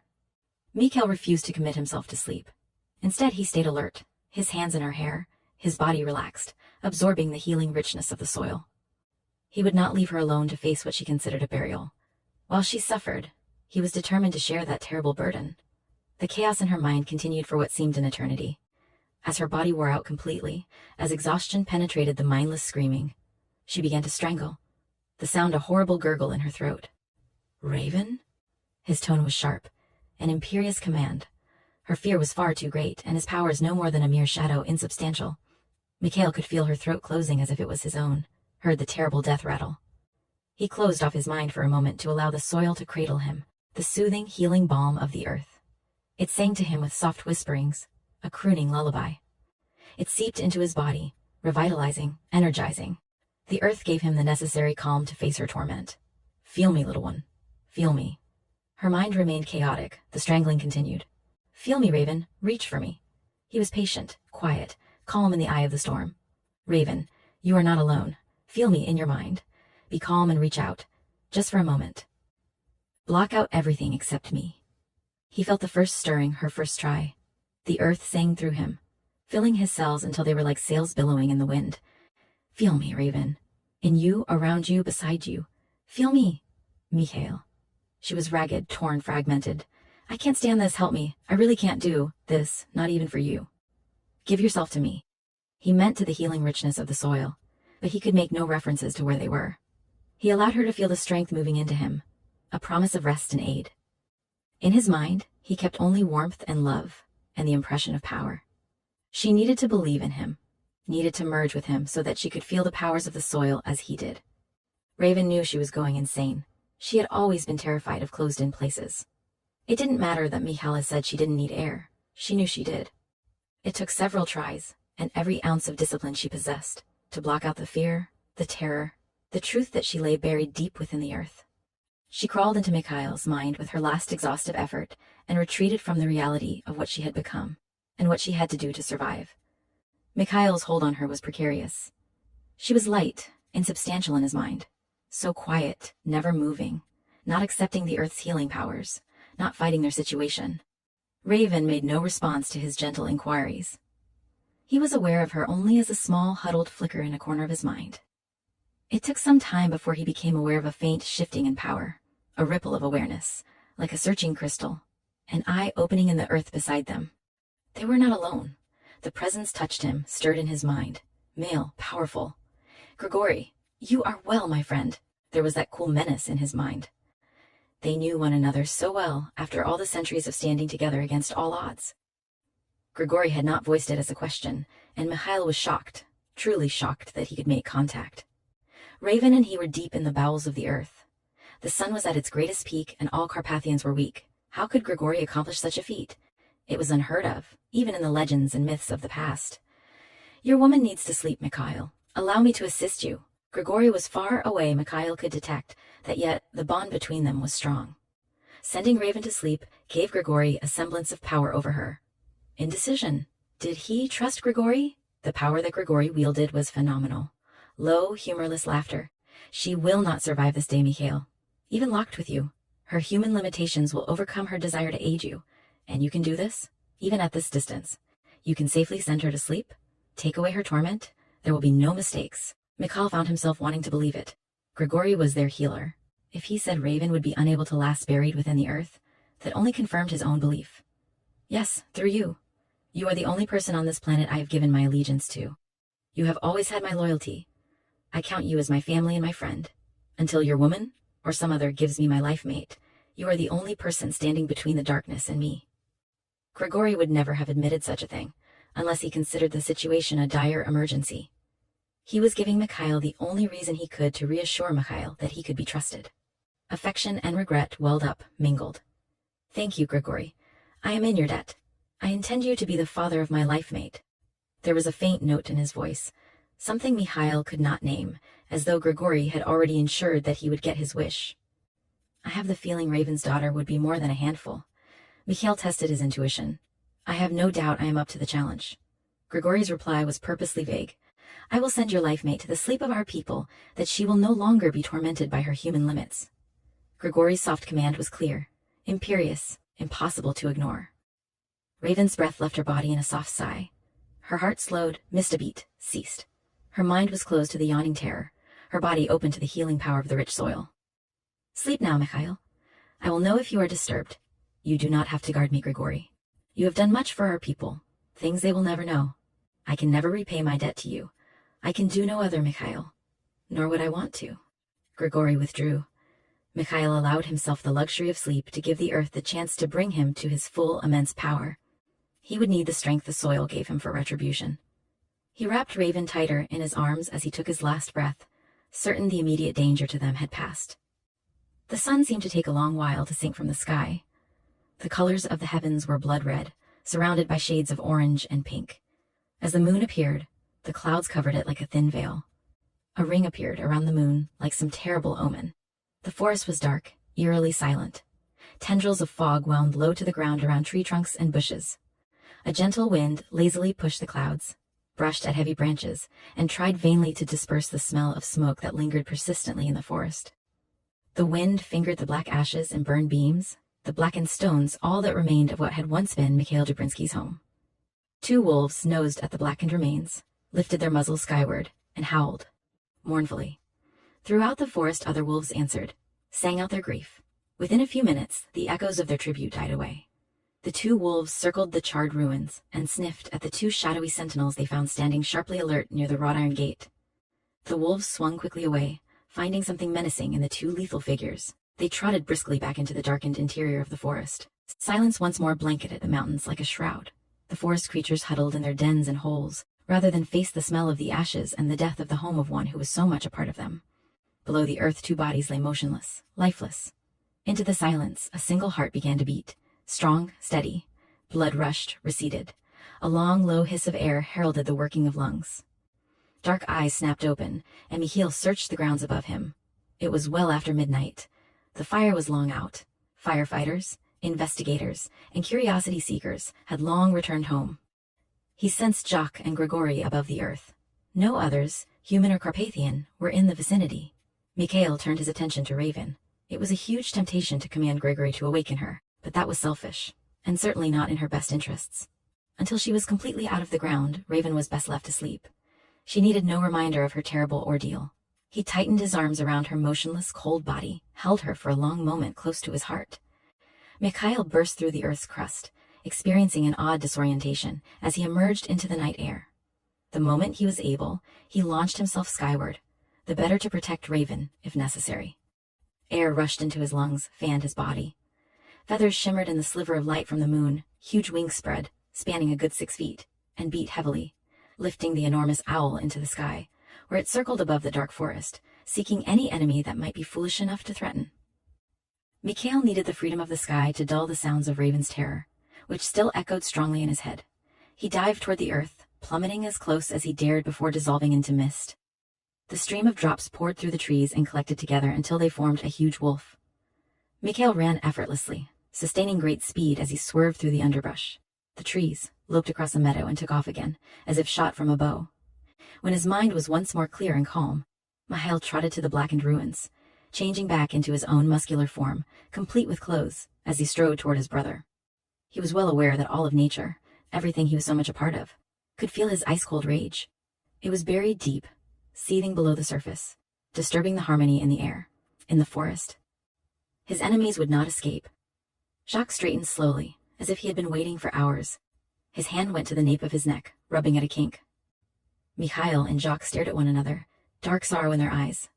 Jacques stepped forward and reached for Mikhail in an uncharacteristic show of affection. It was brief and hard. Two stiff oak trees exchanging a hug. Mikhail knew Raven would have laughed at the two of them. Grigory remained hunkered down, low to the ground, his solid bulk rivaling the broad tree trunks. He was totally motionless, his shadowed face expressionless. His eyes were a slash of silver, of mercury forever moving restlessly in the granite mask. Grigory rose slowly, fluid power and raw danger. "Thank you for coming," Mikhail said simply. Grigory, his oldest friend, his right hand, their greatest healer, the relentless hunter of the undead. Romanov was taken to the hospital and sedated. Jacques said softly, "I told the townspeople that you and Raven were away for a few days. You are popular with the villagers, and all of them..." "Can we neutralize the damage done to our people?" Mikhail asked. We can minimize it, Grigory said truthfully, but Romanov has already sent out whatever damning evidence he found to several others. We must prepare ourselves for a siege. Our entire way of life will be changed for all time. Grigory shrugged powerful shoulders carelessly. His evidence? Fingerprints? Photos? He was already drugged, Mikhail. The doctors believe he is completely insane and dangerous to himself and to others. The images I picked out of his mind were confused. His parents, mainly his mother. He evidently discovered her body. Your house. Guilt. The fire. Grigory surveyed the sky above him with a slow, careful sweep of his pale silver eyes. His craggy features remained utterly still, harsh. Danger emanated from Grigory. His entire body, his very demeanor, spoke of power, of menace. Although Grigory's expression was empty, Mikhail felt the monster in him, wild and untamed, lurking just below the surface, struggling to break free. Their eyes met in a kind of hopeless understanding. Another war. More killings. The more often a male had to kill, the more dangerous the whisper of power, the call to vampire became. Violence was the one thing that allowed a centuries-old male to feel briefly. That in itself was a terrible inducement for one in a dark, hopeless world. Grigory looked away, not wanting to see the compassion on Mikhail's face. We have no choice but to discredit him. Before anything else, Raven must be safe and guarded while we take care of this problem, Mikhail said abruptly. Your woman is very fragile, Grigory warned softly. Bring her to the surface and clothe her before I awake her. Mikhail nodded. Grigory clearly read his intentions. There was no way he would have her awaken in what seemed to her a cold grave. Jacques and Grigory moved into the forest to give Mikhail privacy. Only after Raven was safe in his arms did Mikhail think to add her human American garb. Made of natural fibers, easy for a Carpathian to manipulate, he fashioned blue jeans and a long-sleeved shirt. Grigory. Raven woke strangling, clutching her throat, desperate to drag air into her burning lungs. She was confused, panic, stricken, struggling desperately. Feel the air on your skin, Mikhail ordered softly, his mouth against her ear. Feel the night, the wind. You are safe in my arms. The night is beautiful. The colors and scents speak to us. Raven's blue-violet eyes were all over the place, seeing nothing, taking in nothing. She inhaled deeply and made herself as small as possible. The cool night air was working a slow magic, easing the terrible strangling in her throat. Tears glittered like gems in her eyes, tangled in her long lashes. Mikhail tightened his hold on her so that she could feel the enormous strength in his powerful frame.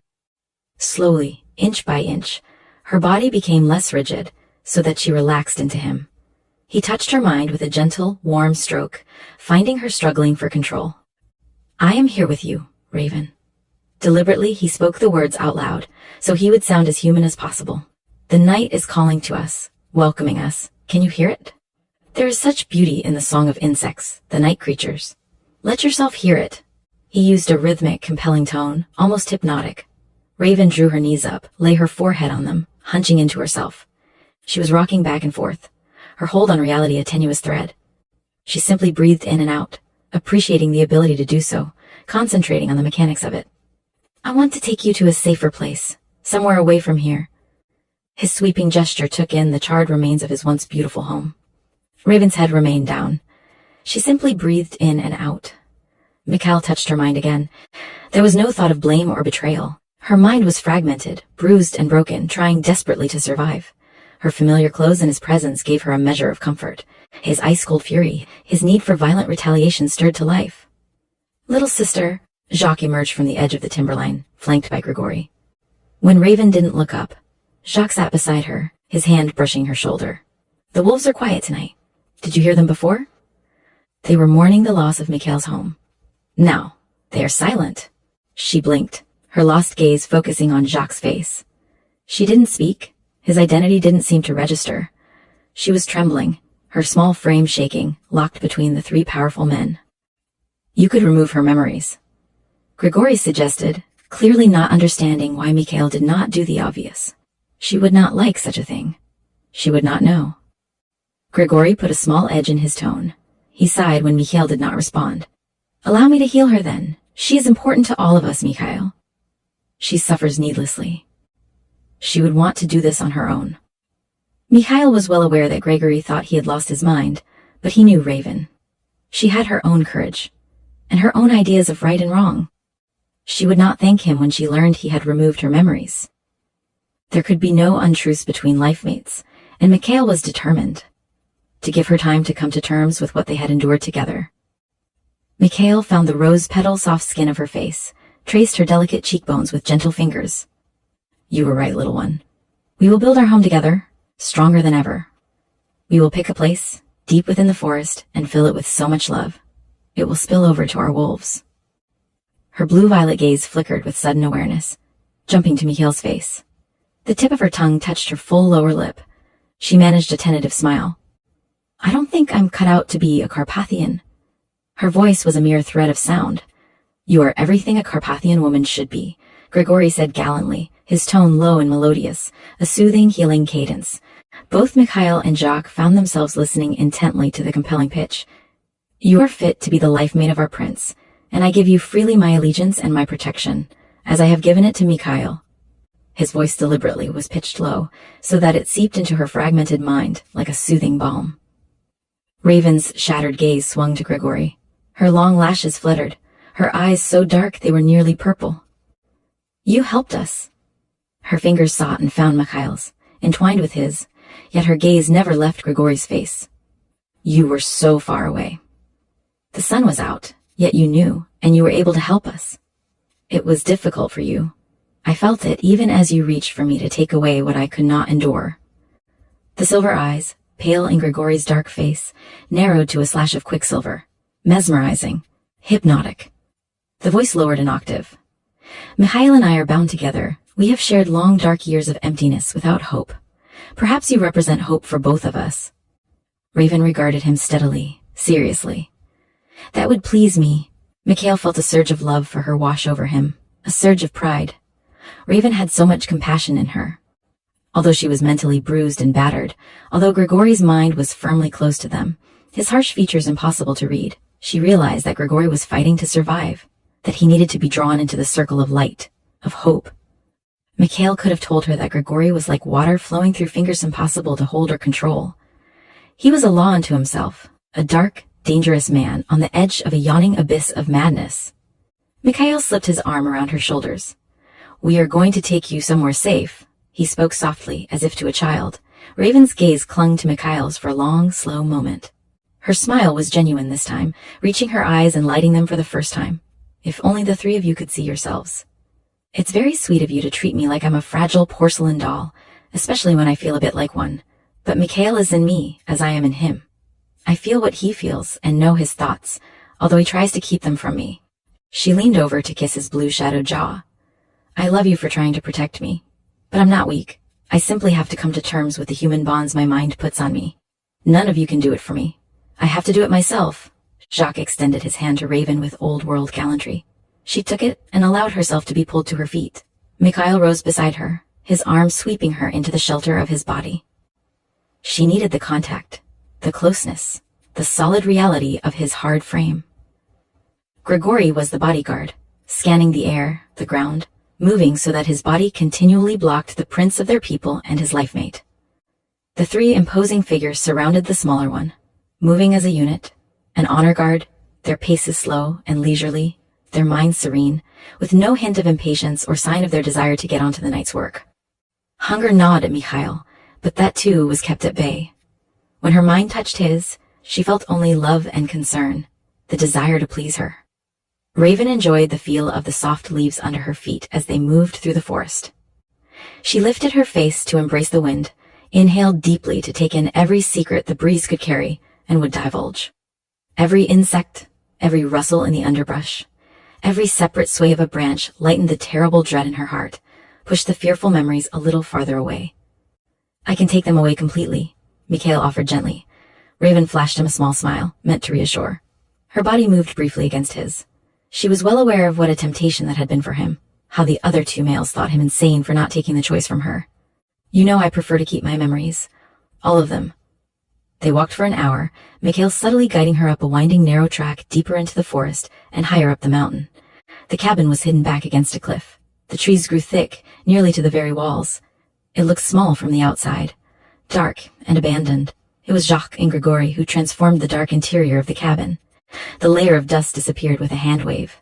The logs in the fireplace burst into flame. Candles flickered, and the scent of the woods permeated the interior. Raven entered the cabin without protest. Gregory and Jacques moved quickly through the small building, supplying as many comforts as they were able in a brief period of time. Then they retreated to the sanctuary of the forest to give Mikhail and Raven some time alone. Raven paced across the wooden floor, putting distance between herself and Mikhail. She was still very fragile, and she wanted to spare Mikhail as much as possible. She touched the back of a chair, curling her fingers around the solid wood. The familiar feel of wood helped to lessen her trembling. "Thank you, Mikhail, for my blue jeans." She gave him a faint smile over her shoulder. Mysterious, sexy, innocent, and so very fragile. In the depths of her blue eyes, he could find no anger, no blame, only love for him shining there. "I'm happy you like them, although I still say they are garb for men, not a beautiful woman. I was hoping they would make you smile. Only because you get that pained look on your face." She stood at the window, her eyes easily piercing the darkness. "I never want to do that again." She said it starkly, meaning it, wanting him to know she meant it. Mikhail inhaled sharply, cutting off his first response. He chose his words carefully. "Our blood and ultimately our bodies welcome the soil. Overnight, the wound on my leg was gone. Your wounds, so deep, all mortal, were healed in 6 days." Raven watched the wind tug at leaves on the ground. "I'm very intelligent, Mikhail. I can see for myself that what you're telling me is true. Intellectually, I may even accept it, marvel at it, but I never want to do that again. I cannot. I will not, and I ask that you accept this failing in me." He crossed the distance separating them. His hand curled around the nape of her neck to drag her into his arms. He held her, there in the old cabin, deep within his mountains and forest. He grieved for the loss of his home, his books, grieved for his past, but most of all, he grieved over his inability to spare Raven. He could command the earth, the animals, the sky, yet he could not bring himself to remove her memories, because she had asked him not to do so. Such an innocent, small request. Raven lifted her head, studying his shadowed features with serious eyes. Very gently she smoothed the deep lines of worry from his forehead. "Don't be sad for me, Mikhail, and stop taking so much on yourself. Memories are useful things. When I am stronger, I can take this out and examine it, look at it from all angles, and perhaps grow more comfortable with the things we have to do to protect ourselves." There was a trace of humor and a good amount of skepticism at the thought. Raven took his hand. "You know, my love, you are not responsible for my happiness or even for my health. I've had a choice every step of the way, from our very first meeting. I chose you. Clearly, in my heart, and in my head, I chose you. If I had it to do over again, even knowing what I would have to go through, I would choose you without hesitation." His smile could melt her heart. Mikhail cupped her face in his hands, lowered his head to capture her mouth with his. Instantly, electricity crackled between them. She could taste his love in the moist darkness of his mouth. Hunger rose, sharp and gnawing. The sound of blood surging hotly, the beating of hearts, the instant explosive chemistry was nearly overwhelming for both of them. Although his arms slipped around her, dragged her close against his hard frame, his tender mouth carried the unmistakable flavor of intense love. Mikhail's fingers tangled in her silky hair, as if he would hold her for all eternity. Raven melted into him. For a heartbeat of time she was boneless, pliant, honeyed heat warming him. She pulled away first. It was easy to read the clawing hunger in him. It was growing in her. Her body needed nourishment after its grueling ordeal. She lifted long lashes to his beloved masculine features, took in the sensual stamp of his mouth, the slumbering, sensual invitation in his black gaze. Raven kissed his throat, her hands going to the buttons of his shirt. Her body clenched, pulsing with heat and hunger. Her mouth moved over his skin. She inhaled his scent, the wild mystery of the night. Inside, the terrible craving grew and spread like wildfire. Her tongue tasted the texture of his skin, traced the line of his muscle, moved back to stroke across the pulse beating so strongly in his throat. "I love you, Mikhail." The words were whispered against his throat, a siren's whisper, silk and candlelight, satin and hot, steamy sex. Every muscle in his body tightened. Need swept through him, anticipation. She was a miracle of beauty, a mix of human frailties, courage, and compassion. Mikhail's fist, bunched in her hair, held her head to him. Her mouth was a silken flame moving over his chest, building heat and fire until his mind was a red haze of hunger. This is dangerous, little one. Black velvet seduction was in the molten huskiness of his voice. I need you. She whispered the truth, and her breath warmed his flat nipples, doing intriguing things to his chest. She did need him. His hard body, hot and wild, stamped out the feel of the cold earth closing over her head. Her body moved restlessly, suggestively against his. Her hand slid downward, parting the edges of his shirt and lower still to find the zipper where his sex strained to break free. His gasp was audible, a harsh groan of raw need answering the enticing brush of her fingers. I need to feel your body and mind, Mikhail, real and alive. I need this more than I've ever needed anything. Touch me everywhere. I want you deep inside me. Mikhail tugged her shirt over her head and dropped it to one side. His hands spanned her narrow rib cage, arching her body backwards so he could rub his shadowed jaw across the soft, creamy swell of her breasts. The abrasive brush sent flames licking along every nerve ending. His mouth moved up to trace the softness of her lips.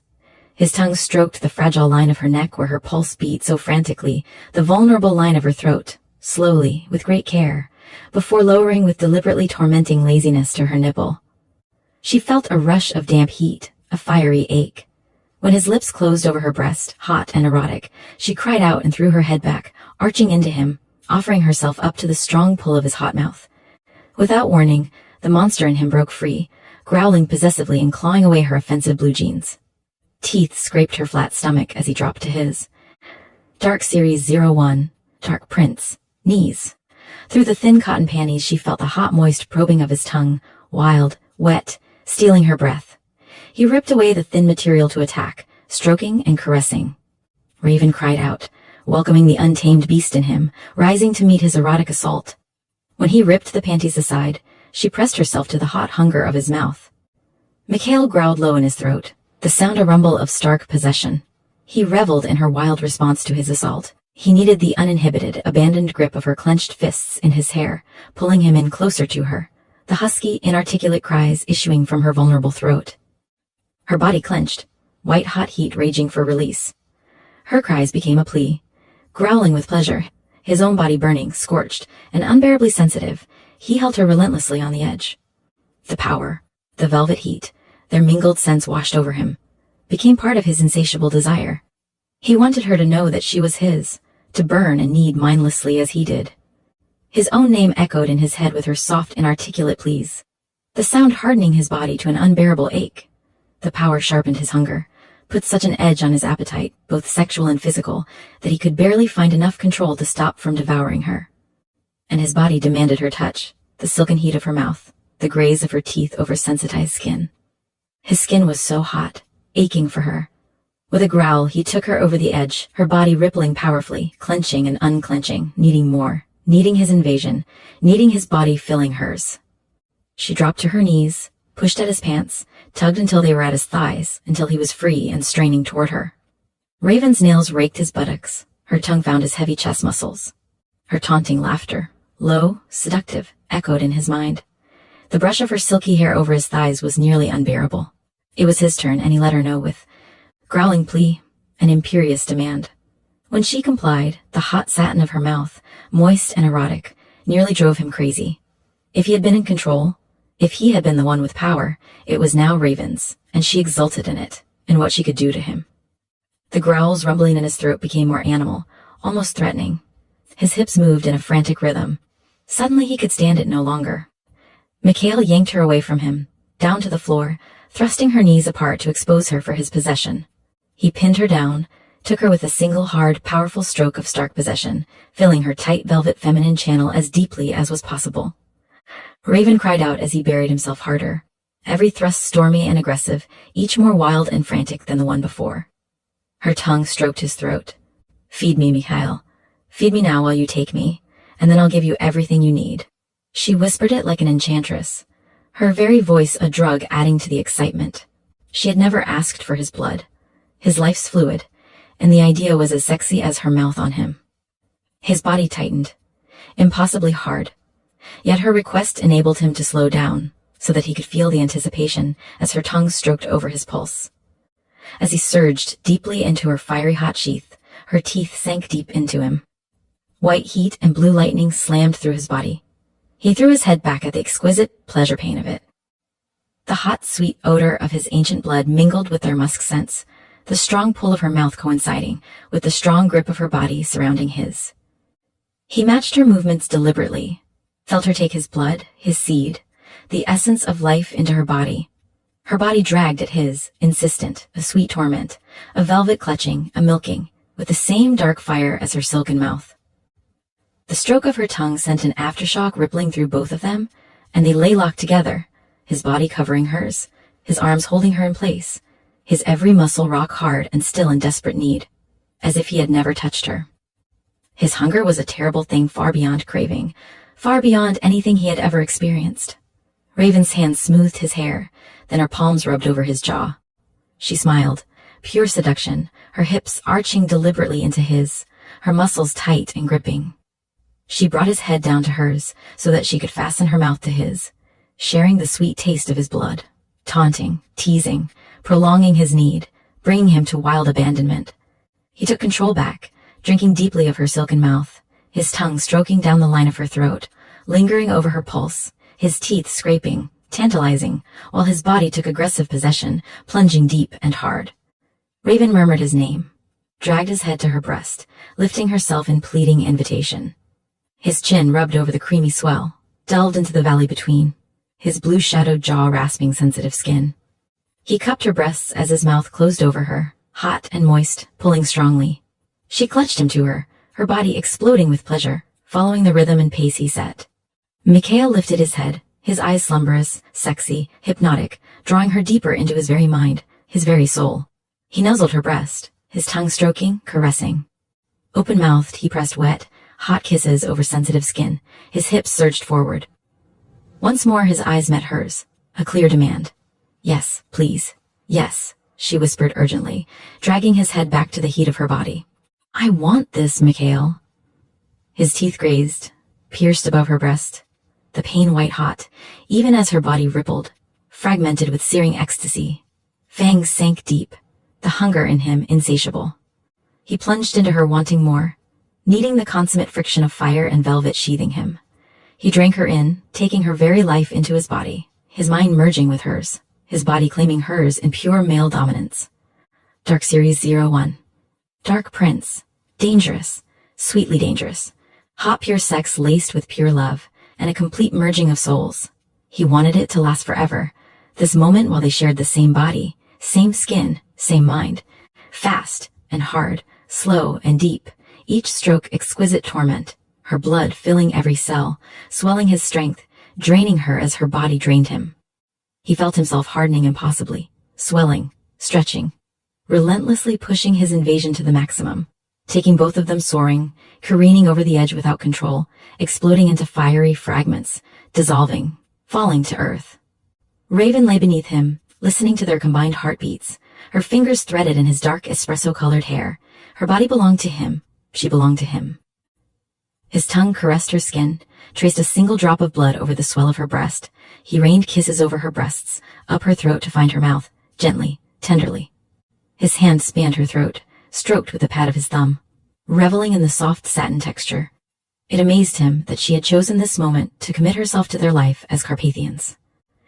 He had no doubt that she loved him and was committed to him, but he had known she was repulsed by the idea of how she would be forced to live. After a horrifying traumatic experience, she had committed herself to her new life without reservation. As long as they were together, Mikhail was certain she would never be predictable. "Do you have any idea how much I love you?" he asked softly. Her long lashes fluttered, lifted, so that her violet eyes locked with his. A slow, fascinating smile curved her mouth. "Maybe, just a little." She smoothed a line from his forehead. "I'll be fine tonight. Do what you have to do, and don't worry about me. I would prefer that you slept for a while."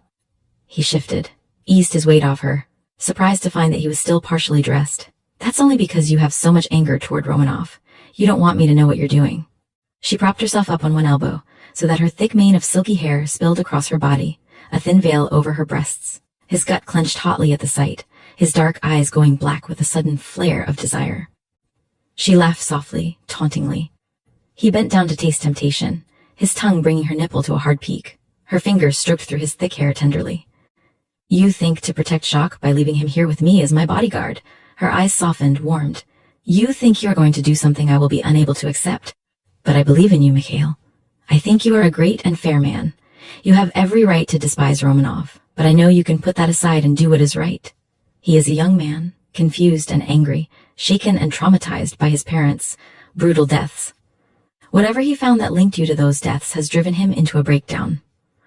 It's a terrible tragedy. Mikhail closed his eyes and breathed out slowly. She was effectively tying his hands. How could he go out and kill a man for torturing Raven when she was compassionate enough to forgive him? Go feed before you see him. You made me weak, and if you'll forgive a little crude Carpathian humor, I'll expect you to bring me home dinner. Startled, he stared at her. For a long moment there was silence, then they burst out laughing. Get dressed, Mikhail ordered with mock sternness. I cannot have poor Jacques tormented by you. I fully intend to torment him. He needs to learn not to be so serious. Jacques is the least serious of all Carpathian males. He has retained his emotions far longer than most. It has only been a few centuries since he has lost them. He is serious when it comes to ordering females about. He has definite ideas on how we should behave. I intend to take that up with him. His eyebrow shot up. I am certain you will keep him occupied while we are gone. Do me a favor, little one. Do not be too hard on him. They were both laughing as they dressed. Chapter 13. Rudy Romanov was heavily drugged. The scent was a stench in Mikhail's nostrils. The idea of taking contaminated blood into his body was repulsive to him, but it was necessary. He would be able to read Romanov's thoughts at will. Raven had sent him off with complete trust and faith in his love for her. Though every cell in his body demanded Romanov's death, Mikhail could not betray her confidence in him. Allow me, Grigory said softly, easily reading Mikhail's desire. There is great risk to your soul, Mikhail pointed out. The risk is well worth the continuation of our race. Romanov is a danger we cannot afford. We should be concentrating our efforts on finding women to continue our race, not fighting off vampire hunters. I believe it is only a handful of human women with great psychic ability, who can mate with our males. On what do you base this theory? Mikhail asked softly, a threat of menace creeping into his tone. Experimenting with women was an unforgivable crime. Grigory's silver eyes narrowed, glittered. The black emptiness was growing in Grigory, a dark stain spreading over his soul. He made no effort to hide it from Mikhail. It was as if he wanted to show Mikhail just how desperate the situation was becoming. I have done many dark, ugly, unforgivable things, but I would never use a female for experimental purposes. I must be the one to take Romanov's blood if you insist on the continuation of his life. Grigory was not asking. The two Carpathians moved easily through the narrow halls of the psychiatric ward of the hospital. The humans experienced a cold sensation, nothing more, as the two passed unseen through the building. They streamed through a lock hole, a flow of vapor like a heavy-tinted fog, swirling through the room to wrap around Romanov's body like a shroud. Romanov cried out, fear gripping him as the mist wound around him like a snake, slithering over his ribs, his wrist, curling around his neck, and beginning to wind tighter and tighter.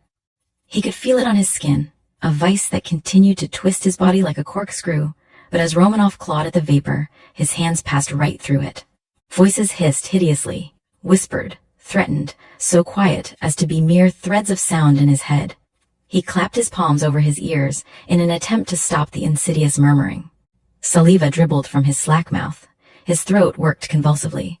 The mist separated, one part trailing to a comber and hovering just above the floor. The other slowly thickened, shimmered, began to take shape, until it formed a muscular, broad-shouldered man with pale eyes of death. Rudy began to shake uncontrollably, backing into a corner, making himself as small as possible. The apparition was too vivid, too menacing to be anything but real. Romanov. Grigory's fangs gleamed white in the darkened room. What are you? The words came out a hoarse croak. The pale eyes glittered, narrowed to unblinking slits. You know? The pale eyes stared into Rudy's, stared deeply. Grigory's voice dropped to a low black velvet assault. Hypnotic, mesmerizing, compelling. Come to me, feed me. Become my servant until I see fit to give you the curse of darkness. There was dawning comprehension, in Romanov's eyes horror, and what amounted to terror. But he inched closer, moving his shirt away from his jugular. Grigory whispered again, his voice so seductive, so compelling, a tool of power. You will serve me now. Come at my bidding. Inform me when it is necessary. He bent his dark head slowly. Romanov knew his soul was lost. He could feel such power in the stranger, immense strength, and the ability to do things no human could imagine. Immortality. The seduction beckoned him. He went willingly, turning his head to expose his throat. Hot breath, piercing pain as the fangs sunk deep. Romanov could actually feel his life's blood flowing like a river from his body. The pain was intense, a burning hell he was helpless to stop. Nor did he wish to. A curious languor swept over him. His eyelids were far too heavy to lift. The mist thickened in the room, wrapped around Grigori, streamed between the Carpathian and his prey. Reluctantly, with a growl of protest, Grigori lifted his head from his feeding and contemptuously allowed the limp body to slump to the floor. "You nearly killed him," Mikhail snapped. "He deserves death. He is rotten and empty inside, already corrupt. He wants endless nights, helpless women, the power of life and death over mankind. There is much in him like his grandfather and father. He is a hollow shell with worms eating what good is left in him. His mind is a maze of deviant desires." "He cannot die this way, Grigori." It was a hiss in Grigori's mind, a sign of Mikhail's displeasure. "As it is, we have enough attention directed at our people. If Romanov dies, from severe blood loss, I am not so careless." Grigori shoved the body aside with his foot. "He will live. It was his grandfather that began this. His name was Raoul. Do you remember him? He was demented as an old man, vicious as a young one. He beat his wife and went after young girls. I stopped him once." Mikhail was suddenly thoughtful, and earned not only his hatred, but also his suspicion. "He watched you after that, spied on you every chance he got, hoping to find something to condemn you. Something gave you away. A gesture, the way you spoke. Who knows?" He passed his suspicions on to Hans. Grigori gave the body another push with his foot. Romanov used a fax machine to send copies of the evidence to several individuals. The originals are in his house, under the floorboards in his parents' bedroom. Grigori watched as Rudy Romanov attempted to crawl away from him. Sooner or later, they will come. Grigori's body shimmered, dissolved, so that mist swirled in the room, long snake-like ribbons of fog where the Carpathian had been. The vapor approached Romanov, where he cowered close to the floor, streamed close to his head, his throat, then the mist poured from the room, leaving Romanov sobbing helplessly. Mikhail and Grigori glided through the corridor, swiftly, silently, hurrying into the night's freshness. After the depravity of Rudy's mind, they needed the connection with the earth again. Once outside, Grigori forced the drugs through his pores to rid himself of the poison. Mikhail watched him do it, marveling at his ease. Grigori was quiet on the journey to Romanov's cottage. Mikhail respected his need to breathe in the night scents, to feel the ground beneath his feet, hear the music of the wolves, the night creatures calling with their soothing rhythms. In the safety of the Romanov home, Grigori made his way unerringly to the papers. Crudely hidden beneath the floorboards, Mikhail took the old photographs and the bundle of papers without even glancing at them. Tell me everything in his mind.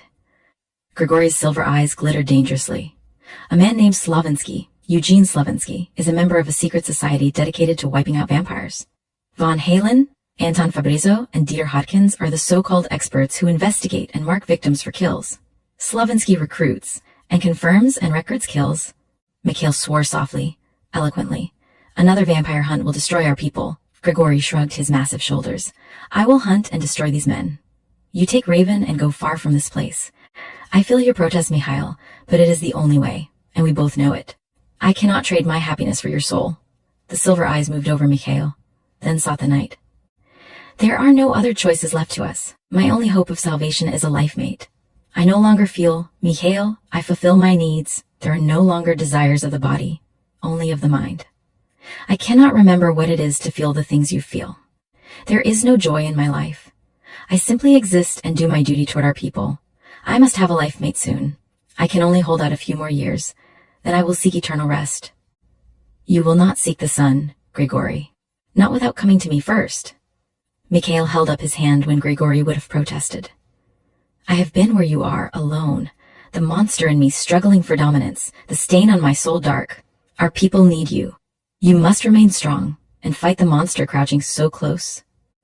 Grigori's silver eyes glittered dangerously in the darkened room, pale and menacing. Do not overestimate my affection or loyalty. I must have a mate. If I feel something, Dark Series 01, Dark Prince, anything lust, possession, Anything I will take what is mine, and dare anyone to take her from me.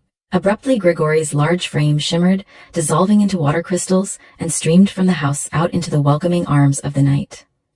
Let us leave this house of madness and death. Perhaps it is the tainted blood I took into my body speaking. With a sigh, Mikhail followed Grigory into the night. The twin ribbons of vapor glinted in the moonlight, joined the tendrils of fog rippling several feet above the forest floor. Anxious to return to Raven, Mikhail streamed through the trees, toward the clearing that separated the houses from the deep forest. As he flowed past the priest's cabin and into the meadow, his mind rippled with uneasiness. The warning jarred enough that he retreated back to Father Hummer's home, and, in the shelter of the trees, took back his human form. His mind touched Raven's. Nothing threatened her. What is it? Grigory materialized beside Mikhail. They scanned the immediate area for danger. It was the soil that told of violence. Trampling boots, droplets of blood. Mikhail raised stricken eyes to Grigory's pale ones, and they both turned simultaneously to look at the cabin of his old friend. I will go first, Gregory said, with as much compassion as he was capable of interjecting into his voice. He stepped smoothly between Mikhail and the entrance to the priest's home. The neat little cabin, so comfortable and homey, had been destroyed, ransacked. The simple furniture was broken, the curtains askew, old pottery dishes smashed. The priest's precious books had been torn, his pictures slashed to ribbons. Father Hummer's herbs, so carefully kept in tins, lay in a heap on the floor of the kitchen. His thin mattress was in scraps, his blankets shredded. What were they looking for? Mikhail mused aloud, wandering around the room. He stooped to pick up a rook, curling his fingers around the familiar chess piece. There were bloodstains on the floor, on the old carved rocking chair. There is no body, Grigory pointed out unnecessarily. He reached down and picked up a very old leather-bound Bible. The book was well-worn, the leather shiny where the priest's fingers had so often held it. But where there is stench, there is a trail? Grigory handed Mikhail the Bible, watching as their prince wordlessly slipped the book under his shirt, against his skin. Grigory's broad, muscular frame bent, crackled. Glossy fur rippled along his arms. Claws burst from his fingernails, and fangs exploded into a lengthening muzzle. The huge black wolf was already springing for the window, changing on the run. Mikhail followed, leaping through the trees, circling back, nose to the ground. The scent led away from town toward the deep forest. The trail climbed higher and higher into the mountains. The direction took them away from Raven and Jock. Whoever had taken Father Hummer wanted to be alone with him to do his dirty work. Mikhail and Grigory raced at a ground-eating run, shoulder to shoulder, dark deadly purpose in their hearts. They ran noses to the wind, lowering their muzzles occasionally to the trail to assure themselves that they were following the priest's scent. Their powerful muscles rippled along their backs, their hearts and lungs working like well-oiled machines.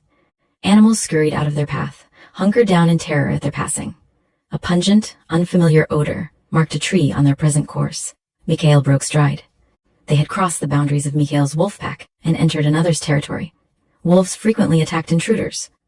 Mikhail sent out a call, allowing the wind to carry their message in an attempt to locate the dominant pair. With the smell of the priest's blood, it was fairly easy to follow the trail. But a strange uneasiness began to grow in Mikhail. Something was eluding him. They had covered miles at a dead run, yet the trail never changed. The scent was not fresher, not fading, simply the same. A slight noise above them was their only warning. A curious grinding like rock against rock. They were in a narrow ravine, with steep walls rising on either side.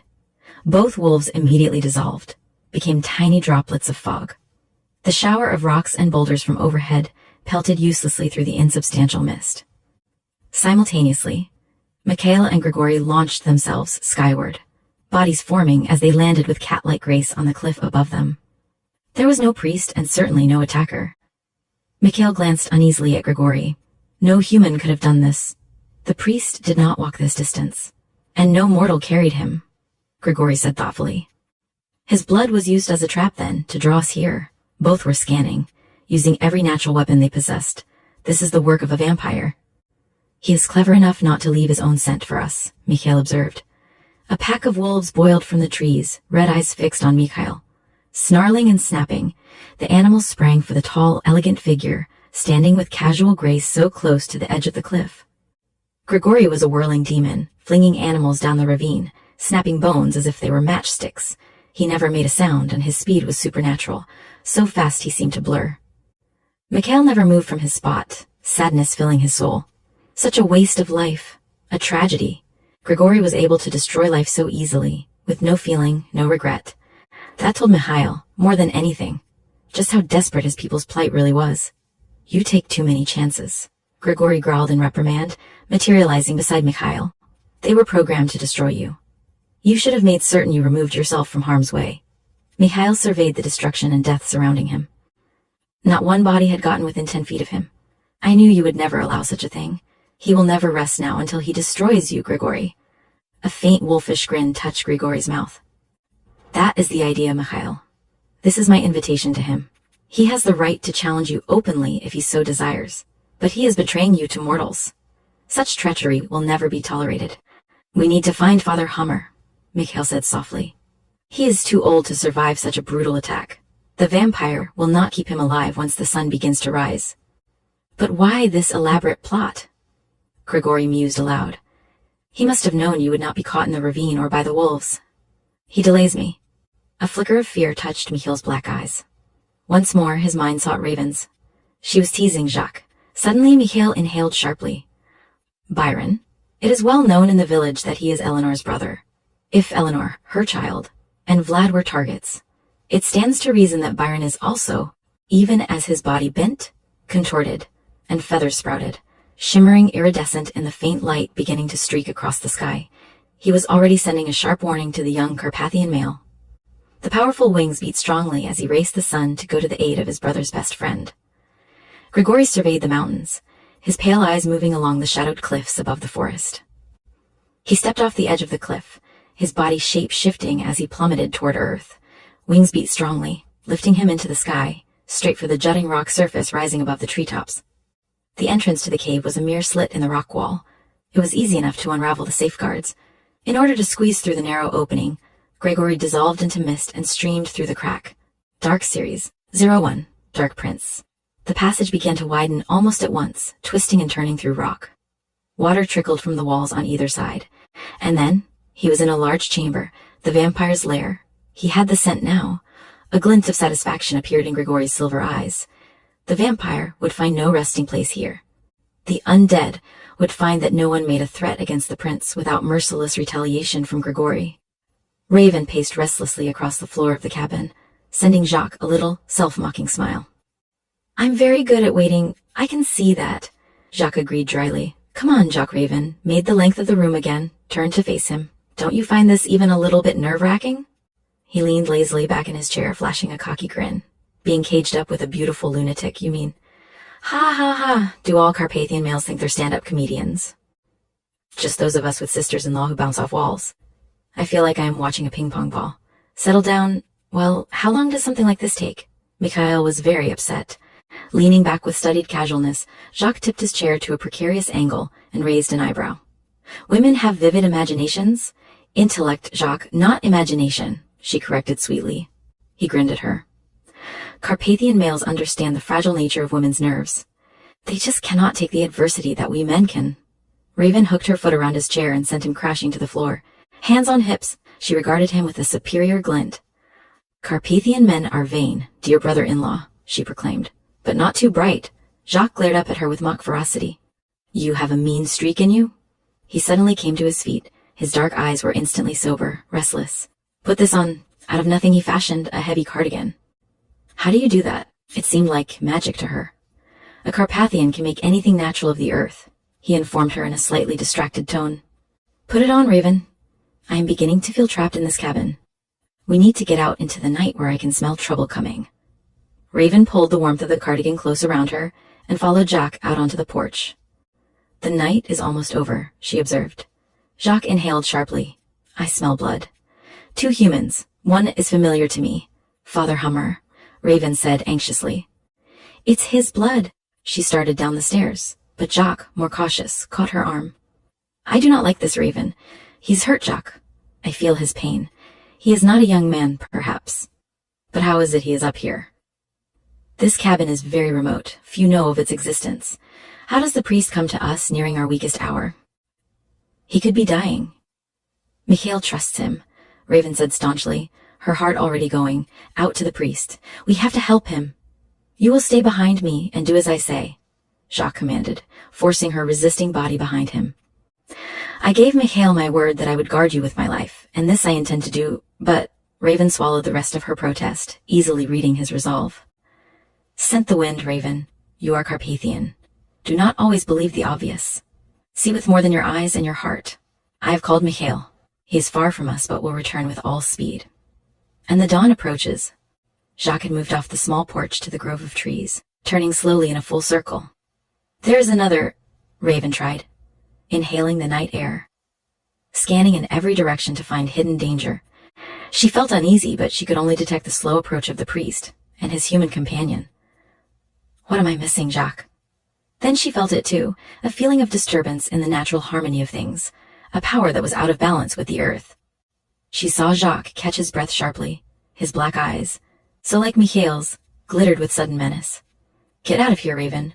Run. Get out fast. Do not look back. Find shelter from the sun and wait for Mikhail. I can help you. Terror was rising. Something terrible threatened them, something Jacques feared. Raven could not find it in herself to run away and leave her brother-in-law to face danger alone. I can't go, Jacques. You do not understand. You are more important than I am, than the priest, than any of us. You are our only hope for the future. Leave this place. Do not make me fail my brother. Indecision warred with her conscience.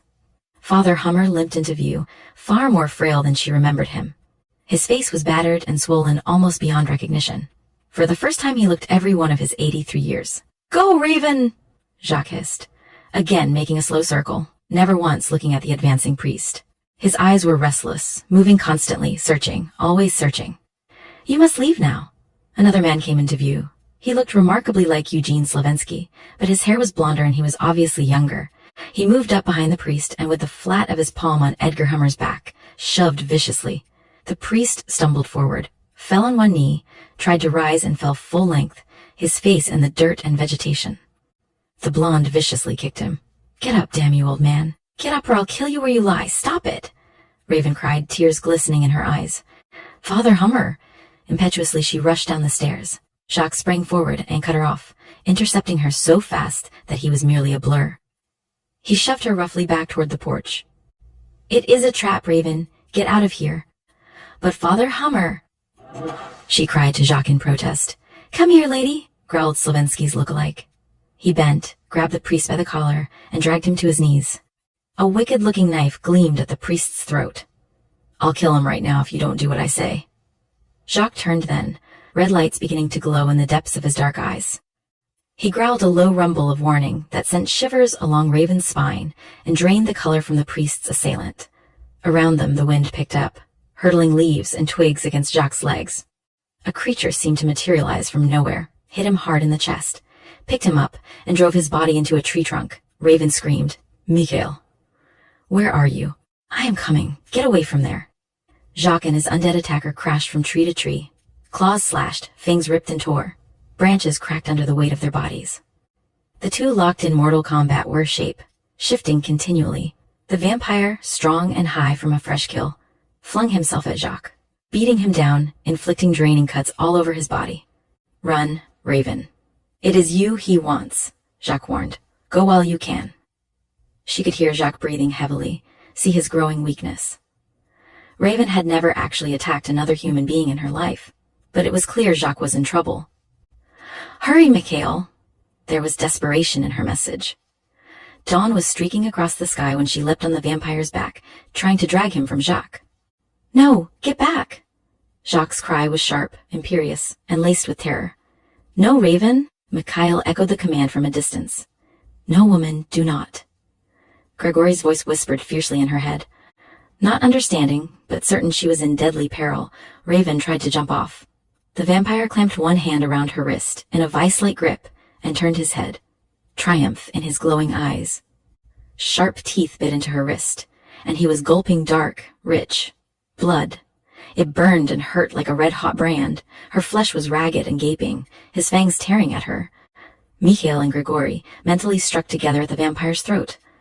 Although such an attack was not very successful against one of Carpathian blood, and they were still some distance away, their combined assault closed off the undead's air momentarily.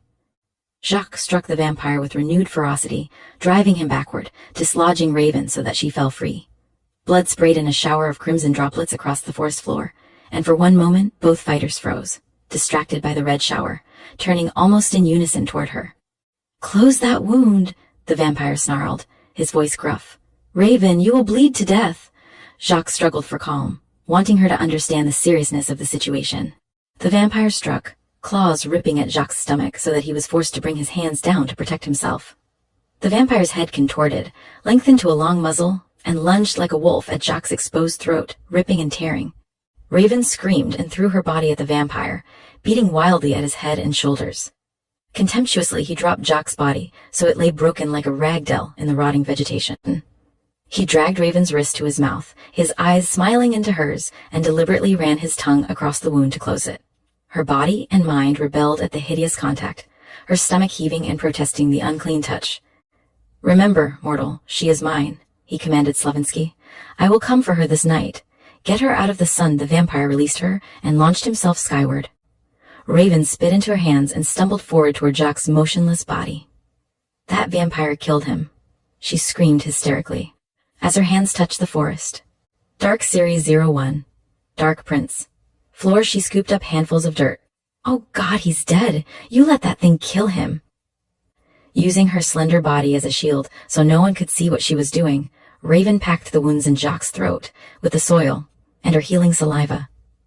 "Drink, Jacques, now, so that you can last until Mikhail and Gregory arrive." Her wrist over his mouth, Raven continued to sob dramatically, thankful for once that men often thought women hysterical in a crisis. "Mikhail! Jacques is mortally wounded. He is in the sun." She sensed the approach of the human male and twisted her wrist gently in warning. Jacques was so weak, feeding blindly, he nearly missed the signal. His loss of blood was enormous. With great dignity, Raven covered his head and her handiwork with her cardigan and bent as if kissing him goodbye. "Don't let me down, Jacques. You must live. For me. For Mikhail. For all of us. Don't let them win." Even as she sent the words to him, she could detect no pulse, no hint of his heart beating. Slavensky gripped her shoulder and yanked her to her feet. She was deathly pale, dizzy, very weak, enough crying. "You give me any trouble and I'll kill the priest. If you harm me, the vampire will kill the priest." He shoved her down the trail. Raven lifted her chin, regarded him coolly with red-rimmed eyes. "Then I guess, for your sake, it's imperative you keep Father Hummer in excellent health, isn't it?" Raven knew from touching the man that he didn't believe for one moment that the priest was an advocate of the devil or one of Mikhail's servants. He had seen the vampire's power and craved it, believed he would soon be rewarded. James Slavinsky could easily see the contempt and the knowledge in her large blue eyes. He didn't like the picture reflected there and gave her a shove toward the trail. It took every ounce of her control and determination to make her way over the uneven ground. She had never known such weakness. She couldn't even help Father Hummer. It took total concentration to put one foot in front of the other. When she sat down hard, shocked to realize she hadn't tripped over anything. Her legs had simply given out. Not looking at her captor, Raven pushed herself up again. She didn't want him touching her. She was cold, inside and out, afraid she might never be warm again. "Feed on the priest," the vampire ordered, rage smoldering in his tone. Raven blinked, finding herself looking around even though the voice was in her head. The vampire had established a blood bond with her, could monitor her at will. Go to hell. She contented herself with the childish retort. His laughter taunted her. "You gave your blood to Jacques. I should have guessed. He will not live. I made certain his was a mortal wound." Raven summoned up contempt, flooding her mind with it. It was becoming difficult to think clearly, and she had fallen too many times to count. Her captor thrust her into the back seat of a vehicle beside the priest and began to drive at breakneck speed down the mountains. Raven rolled over, grateful that the windows had been blackened and the interior was dark. Lethargy was taking over. Her body felt like lead. Feed. The vampire was sharply imperious. Raven was thankful that she could defy him. She couldn't sleep, didn't dare until she knew Jacques was safe. Mikhail and Gregory were racing the sun, powerful wings beating strongly as they flew toward the old cabin. They would burrow deep into the soil the moment they were able, taking Jacques with them. "Raven."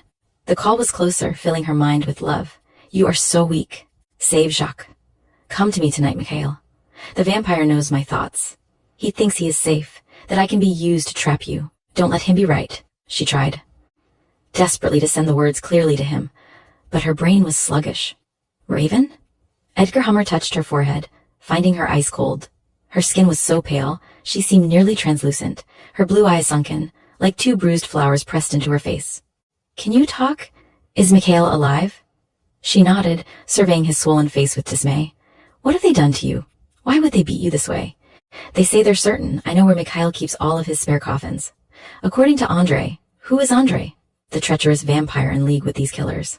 He is a true undead, feeding on children, destroying all that is holy. His soul is lost for all eternity. As far as I can tell, Andre appears to be deliberately perpetuating the vampire myths. He claims that Mikhail is the head vampire, and if they succeed in killing him, those under his influence will be returned to mortal existence. He must have established a blood bond without their knowledge, and he uses it to give them orders." Raven closed her eyes weakly. Her heart was struggling to pump without necessary blood. Her lungs cried out for oxygen. "How many of them are there?" "3 that I've seen. This one is James Slavensky. His brother Eugene is their supposed leader, and their muscle man is Anton Fabrezo.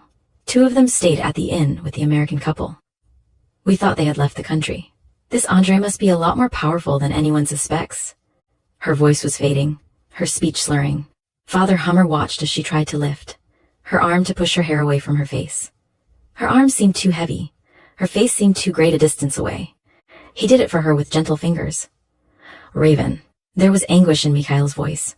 It was too difficult to answer him. It required far too much strength. The priest shifted so that her head could fall against his arm. Raven was shivering with cold. "I need a blanket back here for her." "Shut up, old man," Slavinsky snapped. His eyes continually searched the sky through his windshield. The sun was up, but heavy clouds dimmed the sky, hiding the light. "If she dies, Andre will make you wish you had died too," Edgar Hummer persisted. "I need sleep," Raven said softly without opening her eyes. She didn't even wince when Slavinsky's jacket landed on her unprotected face. Mikhail had to get out of the sun. Without dark glasses or any substantial protection from the rays, his skin and eyes were burning.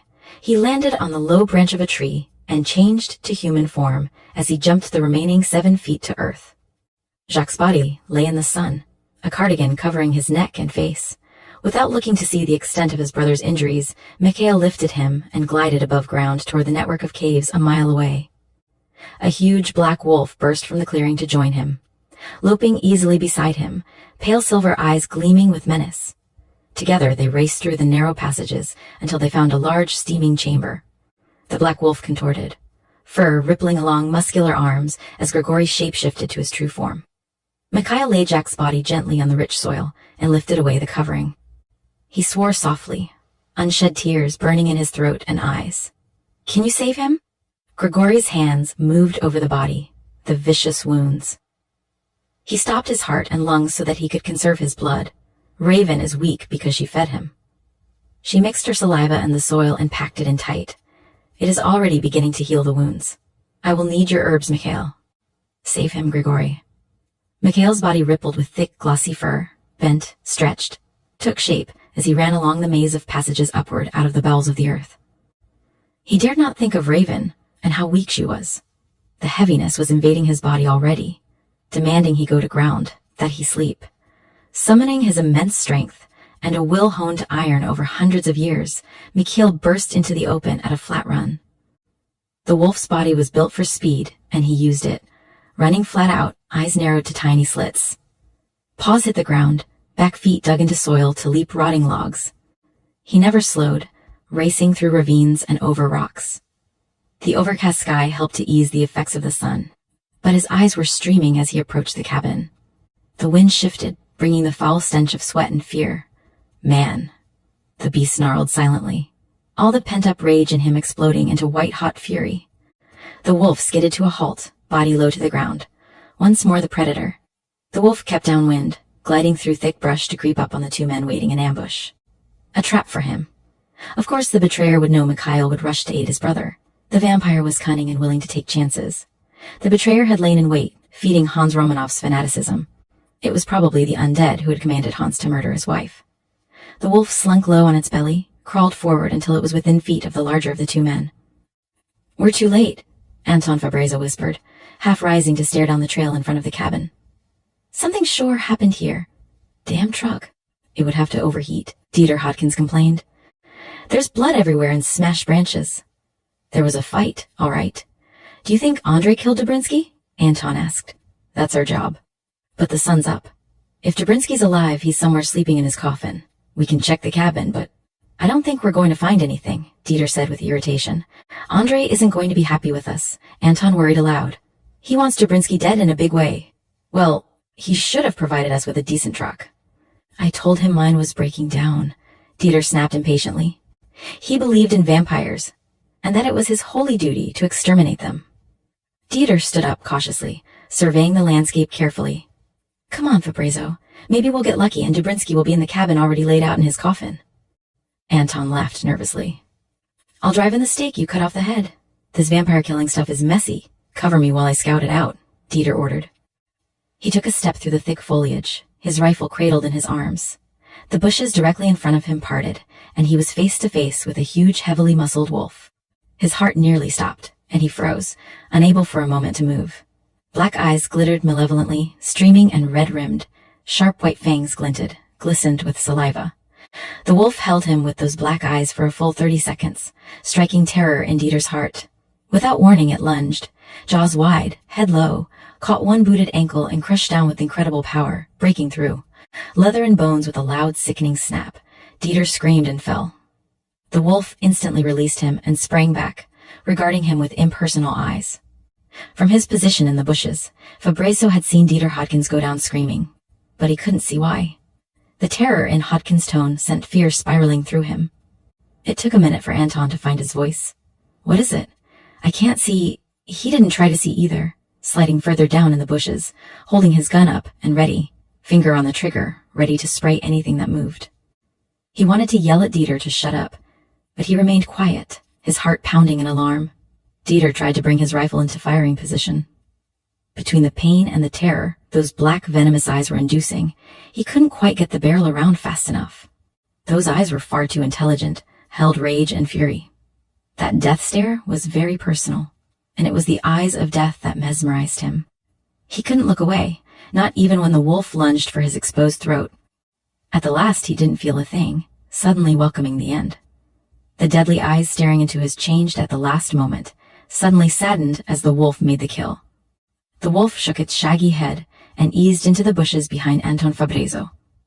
He could hear the heart thudding with terror, bursting with life. He could hear the blood rushing hotly through the body, smelled fear and sweat. Joy washed over the wolf, the need for blood, for the kill. Mikhail pushed it down, thought of Raven, her compassion and courage, and the need to kill vanished. The sun broke through a small hole in the heavy cloud cover, and 1,000 needles pierced his eyes. I need those herbs, Mikhail. The sun is climbing, and time is running out for Jacques. Finish it now. The wolf waited for the clouds to move back in place, and then it walked boldly into the open, deliberately keeping his back to Fabrizio. Anton's eyes narrowed, and an evil smile twisted his mouth. His hand raised the gun, his finger finding the trigger. Before he could pull the trigger, the wolf whirled in midair and smashed into Anton's chest, driving through bone, ripping straight for the heart. The wolf leaped over the body, his manner contemptuous as he loped to the cabin. His eyes were tearing continually, streaming water no matter how narrow the slits. The heaviness spreading through his body was far more difficult to ignore. Aware of time passing, the wolf sprinted up the stairs to the door. One claw contorted, lengthened to fingers so that he was able to grasp the doorknob and push the heavy door open. The need for sleep was almost overpowering, and Jacques was waiting for the herbs. Distorted, clawed hands hung the bag of precious herbs around the thick, muscular neck, and then the wolf was in a dead run, racing the climbing sun as it burned away the thick cloud covering. Thunder cracked unexpectedly. Thick black clouds, heavy with rain, blew across the sky, providing Michiel with dense cover from the sun. The storm rolled in over the forest fast, with wild winds kicking up leaves and swaying branches. A bolt of lightning sizzled across the sky in a fiery whip of dancing light. The sky darkened to an ominous cauldron of boiling clouds. Mikhail bounded into the caves and raced along the narrow maze of passages toward the main chamber, shape-shifting as he ran. Grigori's cool silver gaze slid over him as Mikhail relinquished the herbs. It is a wonder you have been able to tie your shoes without me all of these centuries. Mikhail sank down beside his brother, one hand over his burning eyes. It is more of a wonder you have stayed alive with your ostentatious displays. Ancient language, as old as time, flooded the chamber. Grigory's voice was beautiful yet commanding. No one had a voice like Grigory's. Beautiful, hypnotic, mesmerizing. The ritual chant provided an anchor in the uncertain sea in which Jacques was floating. Rich soil mixed with Grigory's saliva was a collar around the wounded Carpathians. Neck. Grigory's blood, old and powerful beyond measure, flowed in Jacques' starved veins. Grigory crushed and mixed herbs, adding them to the mixture around Jacques' neck. I repaired the damage from the inside out. He is weak, Michiel, but his will is strong. If we put him deep within the earth and give him time, he will heal. Grigory pushed a poultice into Michael's hand.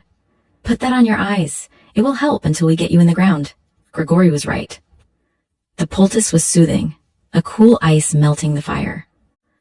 But somewhere deep inside another nightmare was starting. A yawning, black, empty hole that began to stretch, to crawl through him, whispering dark, insane thoughts.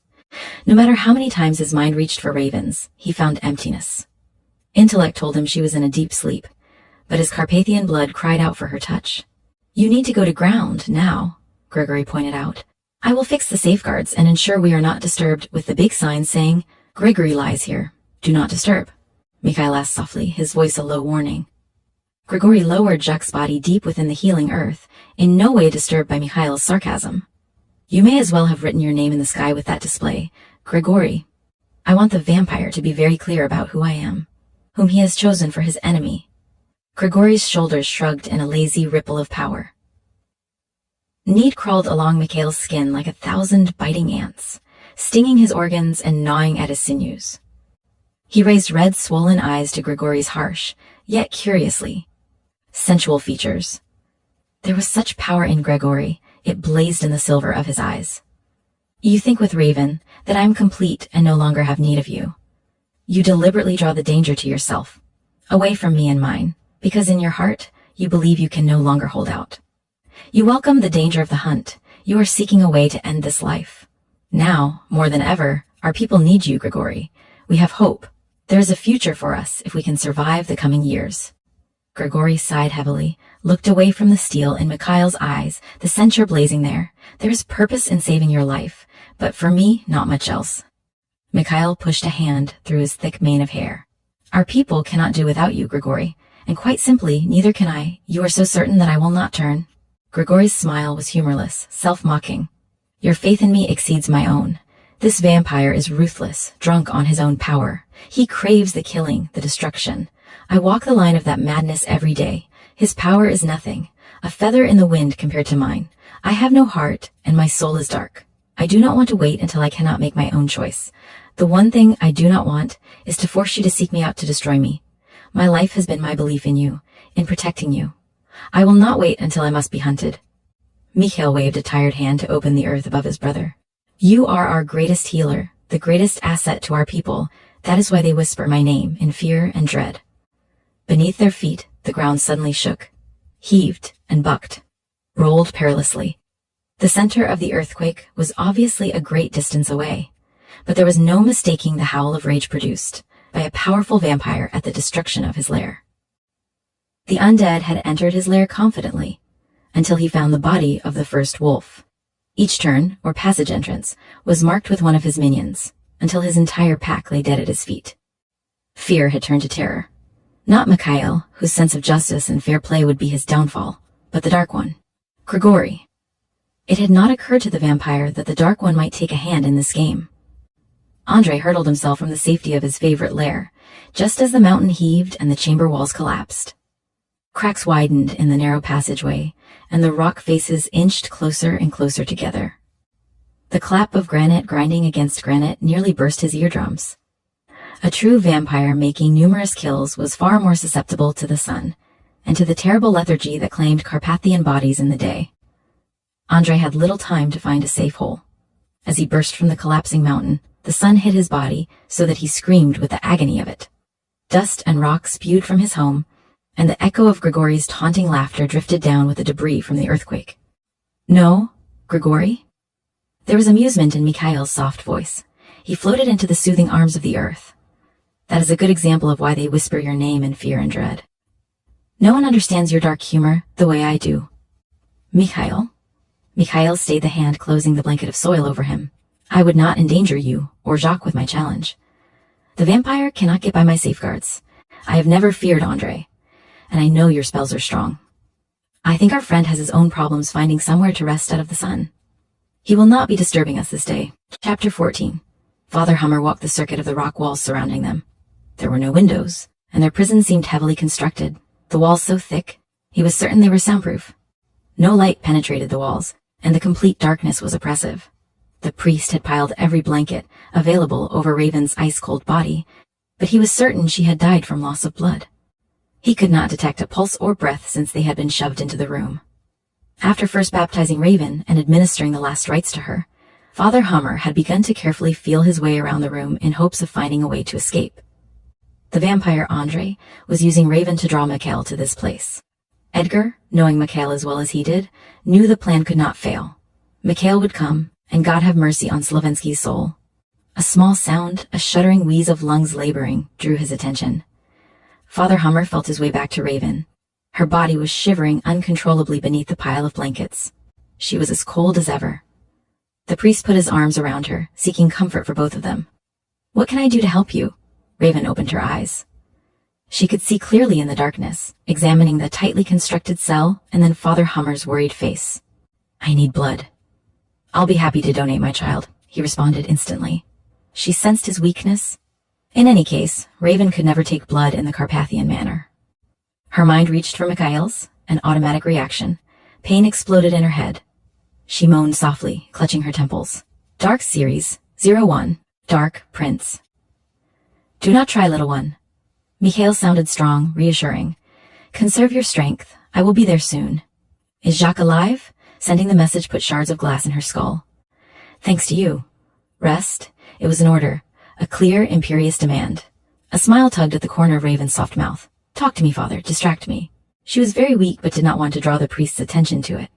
"I'll keep my voice low just to be safe," Edgar said, close to her ear. "Mikhail will come, you know. He would never leave us here." He rubbed his hands up and down her arms to try to bring heat to her laboring body. Raven nodded her head, a difficult task when it felt like lead.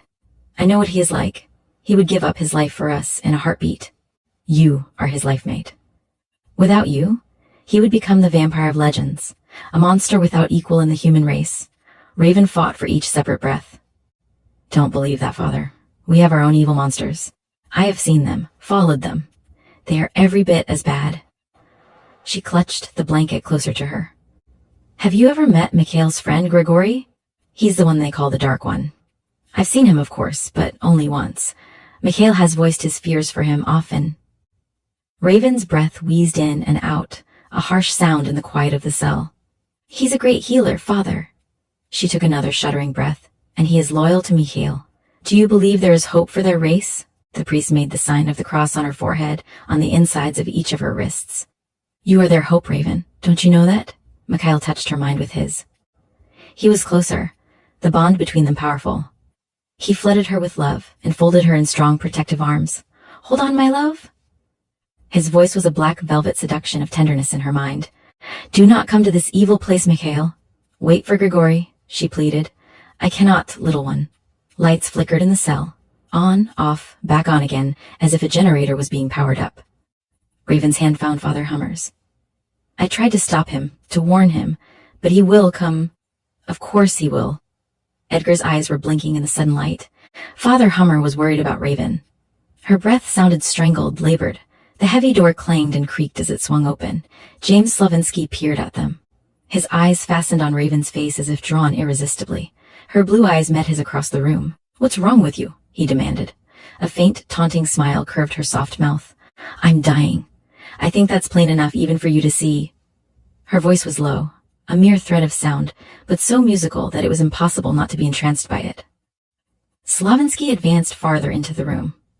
Raven could feel Mikhail in her, building his strength, his power, crouching, waiting to strike. She also felt a sudden uneasiness.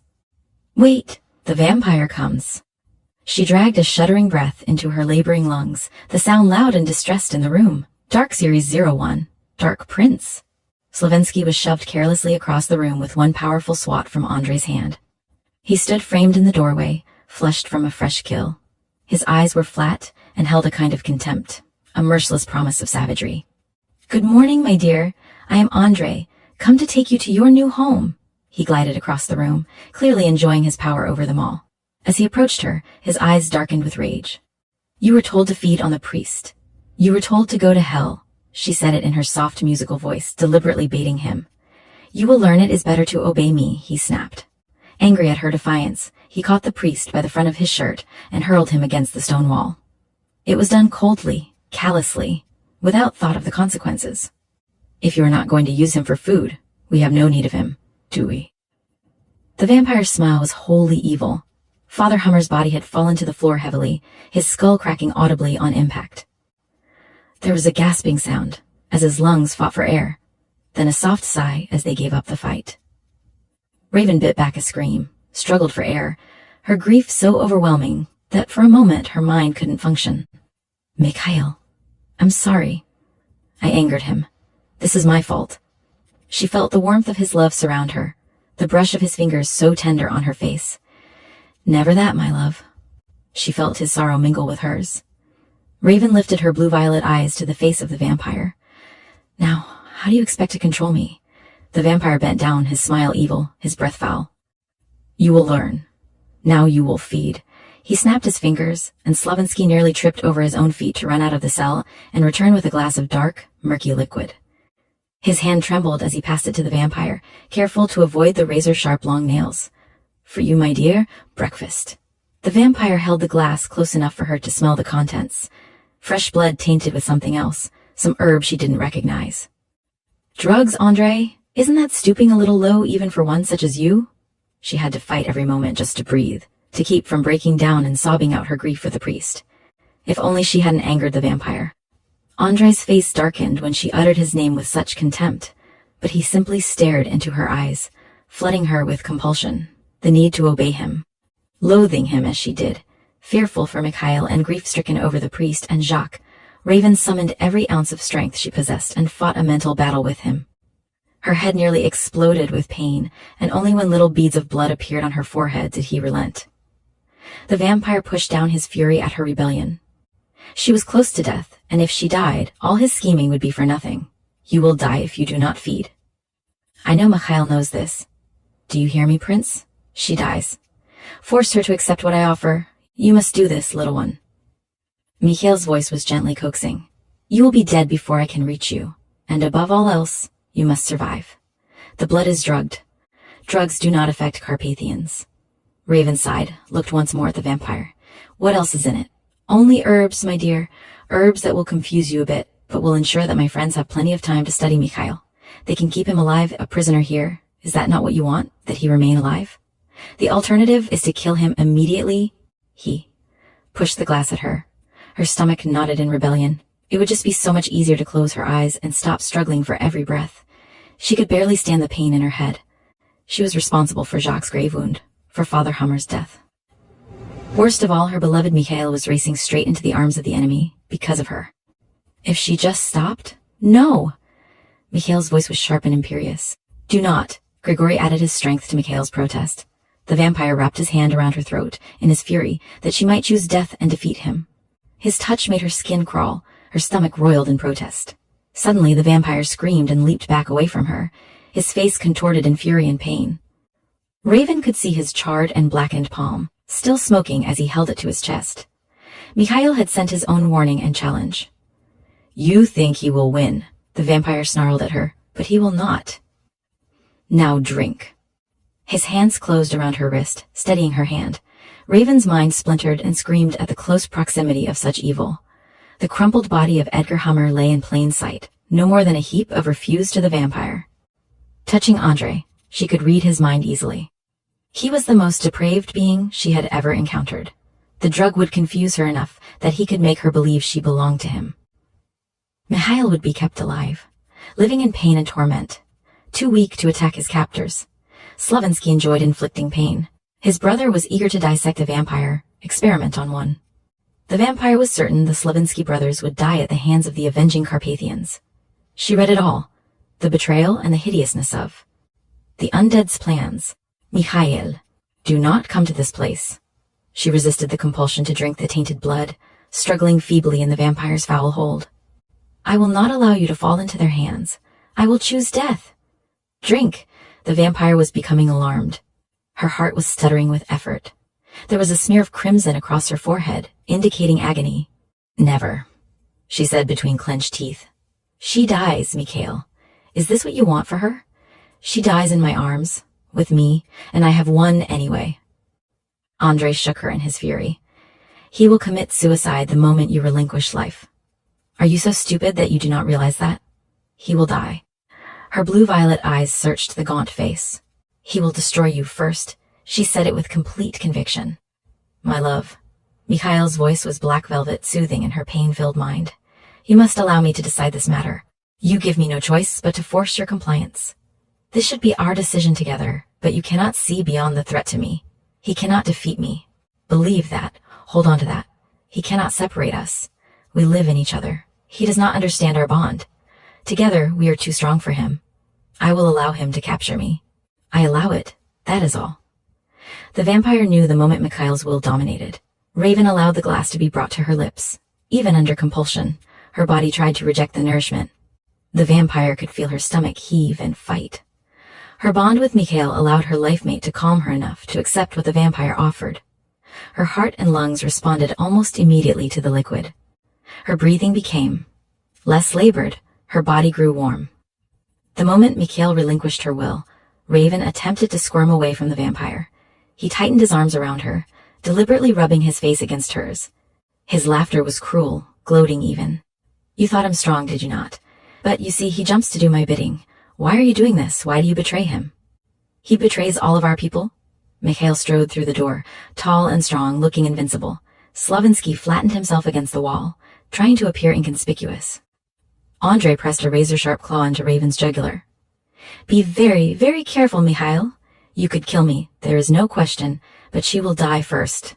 Andrei dragged her even closer, locking her in front of him as he lifted her body completely off the ground. Blankets scattered as Raven was dangled helplessly, her eyes fastened on Mikhail. Mikhail's smile was tender, loving, as he focused on her face.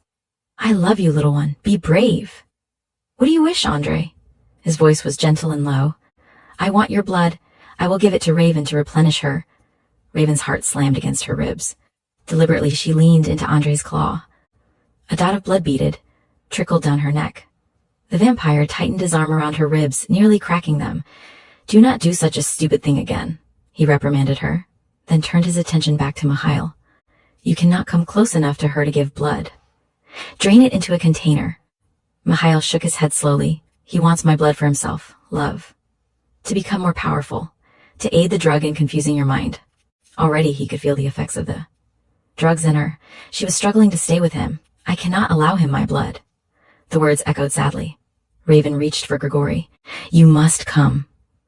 The drug he has given you is an ancient one, Grigori explained, the words brushing softly in her mind, made from the pressed petals of a flower, found only in the northern regions of our lands. It will disorient you, but that is all. The vampire will attempt to plant his own memories of you with him, and then will use pain to control your thoughts. He has established a blood bond, so he can monitor you. When you think of Mikhail, he can cause you pain. It is not the drug, it is the vampire. Censor your thoughts as much as possible to conserve your strength. When you reach for Mikhail as your mind and body must, Andrei must not know. You focus better than any Carpathian I have known. He knows nothing of our bond. I can find you anywhere. The moment I am finished attending Jacques, I will go to Mikhail. You have my word Mikhail will survive. We will find you. Stay alive, for the sake of all our people. The vampire and Mikhail stared across the room at one another. Power emanated from Mikhail's every pore. He looked coolly amused by the vampire's dilemma. A ripple of malevolence distorted the tense vibrations in the room, striking at Raven's temple. Mikhail? She screamed the warning in her mind as Slavinsky shot him 3 times. In the small cell, the noise was a loud clap of thunder reverberating off the rock walls. The bullets drove Mikhail backward, and he fell beside Father Hummer, his precious blood staining his white silk shirt a vivid crimson. No, Raven fought the vampire in earnest, fear lending her strength at the loss of her blood had taken. For a moment she wrenched herself nearly free, but was jerked back, the vampire's hands around her throat, squeezing hard. Raven fought down panic. She didn't dare pass out. Grigori, Mikhail's down. They shot him. I feel it. All Carpathians feel it. Do not worry. He will not die. Grigory was clearly moving closer. They were very careful to inflict flesh wounds that bleed heavily, not mortal wounds such as they gave Jacques. He's conveying to me the extent of his injuries. The vampire dragged Raven with him to the door. The others will come, but it will be too late. Do not think you will get out of this, he hissed in her ear. Slavinsky and the others will die for this deed, and with them all records of what occurred in this place. You will be mine, far away where they cannot find you. Raven kept her eyes and mind focused on Mikhail, broadcasting to Grigory everything she saw, Slavinsky manacling Mikhail's wrists and ankles, chaining him to a wall, laughing, taunting, kicking at him. Mikhail remained silent, his dark eyes very black, glinting like ice. The vampire lifted her slender body, ran with blurring speed from the place of death and destruction, launched himself skyward, his talons gripping Raven as he sped into the night. Grigory merged his mind with Mikhail's easily. Over the centuries of battles, wars, and vampire hunters, they had exchanged blood many times to preserve one another's life. Mikhail was in pain, his blood loss great. The shooting had been a deliberate attempt to weaken his immense power. Slavinsky was busy taunting Mikhail with graphic details of torture. Mikhail's black eyes smoldered an eerie red, a burning flame he turned on Slavinsky as the man approached him. The power in those chilling eyes stopped Slavinsky for a moment. You'll learn to hate me, vampire, James Slavinsky snarled.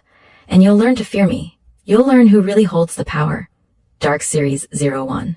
Dark Prince. A slight mocking smile touched Mikhail's mouth. I do not hate you, mortal, and I could never fear you. You are but a pawn in a game of power. And you have been sacrificed? The voice was very low, a musical thread of sound that Slavinsky found himself wanting to hear again. The man knelt beside his victim, smiling his pleasure at the other's pain.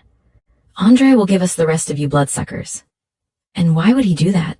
Mikhail closed his eyes, his face lined and strained, but the hint of a smile remained.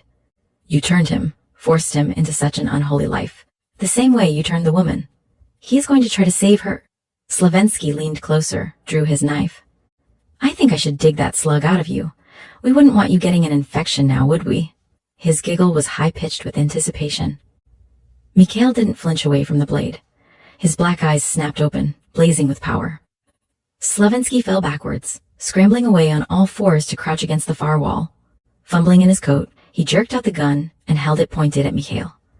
The ground rolled almost gently, seemed to swell so that the concrete floor bulged, then cracked. Slavinsky grabbed for the wall behind him to steady himself and lost the gun in the process. Above his head, a rock fell from the wall, bounced dangerously close, and rolled to a halt beside him. A second rock and a third fell, so that Slavinsky had to cover his head as the rocks rained down in a roaring shower. Slavinsky's cry of fear was high and thin. He made himself even smaller, peering through his fingers at the Carpathian.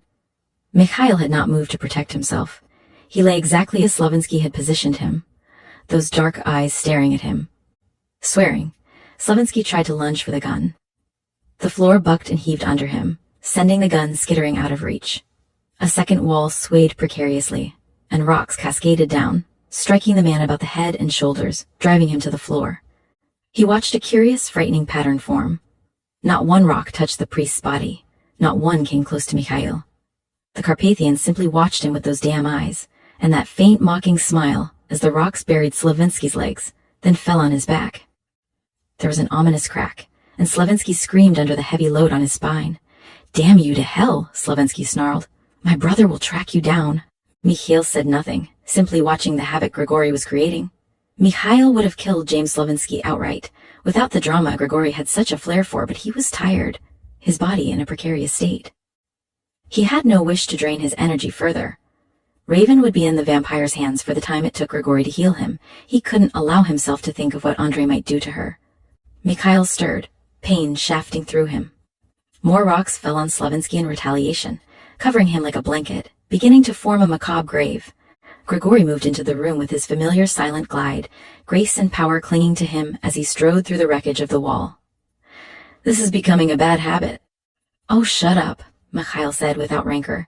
Grigory's touch was infinitely gentle as he inspected the wounds. They knew what they were doing. Place these precisely to miss vital organs, but to bleed you as much as possible. It took seconds to deal with the manacles and free Mikhail from the chains. Grigory pressed soil over the wounds to stop further leakage. Check Father Hummer. Mikhail's voice was weak. He is dead. Grigori barely glanced at the broken body. Be certain it was an order.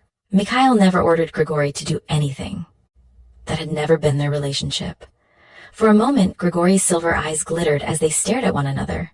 Please, Grigori, if there is a chance. Mikhail closed his eyes. Shaking his head at the delay, Grigori dutifully went to the priest's crumpled body and felt for a pulse. He knew it was fruitless. Knew Mikhail knew it too, but just the same he checked. Grigori was careful to be gentle with the body. I am sorry, Mikhail. He is gone. I do not want him left in this place. Stop talking and allow me to do my job, Grigori growled, easing Mikhail back onto the floor. Take my blood while I stop up these holes. Find Raven. Take my blood, Mikhail. The vampire will not harm her. He will have some patience this night. You must be strong for the hunt. Drink what I freely offer. I would not want to find it necessary to compel you. You are becoming a nuisance, Grigori. Mikhail complained, but obediently he took hold of the healer's proffered wrist. Grigori's blood was ancient, as was Mikhail's. There was none other that could help as quickly. There was silence as Mikhail fed, replenishing what was lost. Grigori turned his wrist slightly to ease Mikhail away from him, knowing his strength was needed for healing and transporting his prince to safety. The priest goes with us, Mikhail reiterated. A wave of heat coursed through the ice of his body, leaving him needy, hungry. His mind reached for his life mate, the need to merge overwhelming. Pain exploded in her head, in his, so that he gasped and withdrew, his black eyes seeking Grigori's pale ones in agony. Sleep for now, Mikhail. We will go on the hunt soon enough. We must take care of these wounds first. Grigori commanded it in a mesmerizing voice. Sing-song, a flowing chant of ancient language. You will hear my words. Let Mother Earth welcome you. The soil will heal your wounds and soothe your mind. Sleep, Mikhail. My blood is powerful, mixing with yours. Feel it healing your body. Grigori closed his eyes, merging completely with Mikhail, flowing in him so that he could find every ragged hole, push out foreign objects, and repair all damage from the inside out with the precision of the most skilled surgeon. A large horned owl circled the ruined building, then settled on the crumpled wall. Slowly, the wings folded, and the owl's round eyes surveyed the scene below. The talons flexed, relaxed. Gregory lifted his head, coming back to his own body. He spoke the Carpathian's name softly in acknowledgement. Aiden. The owl's shape lengthened, shimmered, formed a tall, tawny-haired man with glittering gold eyes. His blonde appearance was unusual for a Carpathian. He carried his body like a soldier, his manner sure and confident. Who dared to do this? He demanded. What of Jacques and Mikhail's woman? Grigori growled softly, a slash of pale eyes pinning the male Carpathian. Bring me fresh soil and prepare the priest's body. Grigori turned back to his work as Byron arrived. Slow, unhurried, the beautiful ancient chant filled the night with hope and promise. No one would believe he was working against time, needing to get Mikhail on his feet this night. Aiden brought the richest soil he could find, stepping back to admire Grigori as he worked. The poultices were mixed carefully and applied over the external wounds. The Dark Series 01, Dark Prince. Wind stirred the dirt and dust from the pile of rocks, carrying warnings to the Carpathians. 2 humans were approaching in a truck. Byron knelt beside Edgar Hummer, reverently running his hands over the priest's face, gathering the small, wasted body up into his arms. I will take him to sacred ground, Grigori, and then destroy those bodies beside the cabin. Who did this? Aiden repeated. Grigori simply flooded Aiden's mind with the information, rather than bothering with conversation. I have known Andre for many centuries, Aiden said. He is half a century younger than I. We fought together in more than one battle. Our times grow desperate. Aiden glided over the fallen walls, his golden eyes glowing in the darkness. Each leaf on every tree gleamed a vivid silver, bathed in the light of the moon, but Aiden had long ago lost his ability to see in color. His world was dark and gray, and would be until he found his life mate, or sought the solace of the dawn. He inhaled, caught the scent of game, the stench of death, the intrusive odor of man. Oil and exhaust issuing from the approaching vehicle fouled the clarity of the air. He moved through the line of oaks, working to quell the ice-cold predator instinct demanding blood for what one of his kind had done. Their race, so precarious, teetering on the brink of extinction, could not survive another vampire hunt. Every remaining male had pinned his hopes on the survival of Mikhail's woman. If she could adapt to their life, if she could be sealed as a true life mate, if she could produce female children strong enough to live beyond the first year, then all Carpathian males had a chance. It would be a matter of hanging on, searching the world for women such as Raven. For Andre to betray them all was treason at its worst. Fog began to gather, thicken, an oppressive, nearly impenetrable veil that wound through the trees and closed off the road. The brakes squealed loudly as the driver came to a halt, unable to see in the thick fog. Aiden moved closer, unseen, a dangerous predator hunting prey. "How long before we get there, Uncle Gene?" A boy's voice, eager and excited, drifted on the wind. "We'll have to wait for the fog to disperse, Donnie." The second voice was uneasy. "We get these unusual fog patterns often up here, and it isn't a good idea to be out in them. What's my surprise?" "Can't you tell me? You told Mom I'd have a birthday surprise I would never forget. I heard you talking. Aiden could see them now." The driver was a man nearing 30, the boy no more than 15. Aiden watched them, the urge to kill running in his veins, surging through his body. He felt power in every nerve ending, reminding him he truly was alive. The man was very nervous, peering into the fog on all sides of the truck, although he couldn't see through the thick veil of white mist. For a moment he thought he saw eyes, hungry and glowing, almost gold. They were animal eyes, the eyes of a wolf watching them from out of the night. It made his heart pound and his mouth go dry. He pulled the boy closer to him protectively. "Your Uncle James is keeping it for you." He had to clear his throat twice before the words would come out. He knew they were in great danger, knew a predator was waiting to tear out their throats. "Let's just walk up to the hunting lodge, Uncle Gene. I can't wait to try out my new rifle." "Come on, it's not that far," the boy wheedled. "Not in this fog, Donnie. There are wolves in these woods, other things. It's best to wait until we can see clearly," the man said firmly. "We have guns," the boy said sulkily. "Isn't that why we brought them?" I said no. "Guns don't always make you safe, boy." Aiden crushed down the wild urges. The boy had not yet seen manhood. Whoever these mortals were, he would not kill unless his life or that of one of the others of his kind was threatened. He would not become a vampire, a betrayer of his people. It was becoming too easy to kill, a kind of seduction of power. The wind whipped up around him, swirled in a circle of leaves and twigs. Gregory settled beside him, Mikhail, pale and lifeless, cradled in his arms. "Let us leave this place, Aiden." "I could not kill them," Aiden said quietly, no apology in his voice. "If the older one is Eugene Slavensky, he will have much to occupy him this night. His brother lies dead beneath a pile of rocks, in exchange for Mikhail's priest." "I did not dare kill them," Aiden repeated, making it an admission. "If it is Slavensky, he deserves to die. But I am grateful that you resisted the urge. Knowing the danger to yourself, you have traveled far to hunt the undead for our people. It shows in the darkness of your soul." "I walk very close to the edge," Aiden said quietly, without apology. When Mikhail's woman was injured so gravely, Mikhail's fury was felt by every Carpathian in every land. The disturbance was unique, and I felt it was deserving of investigation. I returned to make certain his wisdom continues to benefit our people. It is my belief his woman is the hope for our future. It is my belief also. Perhaps a new country would bring you relief. We have need of an experienced hunter in the United States. With the fog still thick, preventing penetration by the humans, Aiden turned his attention to the carefully constructed prison. With a lift of his hand, the earth shuddered and Dark Series 01, Dark Prince, shook. The building was leveled, leaving only the stones marking the fresh grave. Into the fog, Gregory rose with his burden, Aiden at his side. They raced across the dark sky to the caves, where the other Carpathian males arrived, one after another to aid in the healing of their prince. Chapter 15.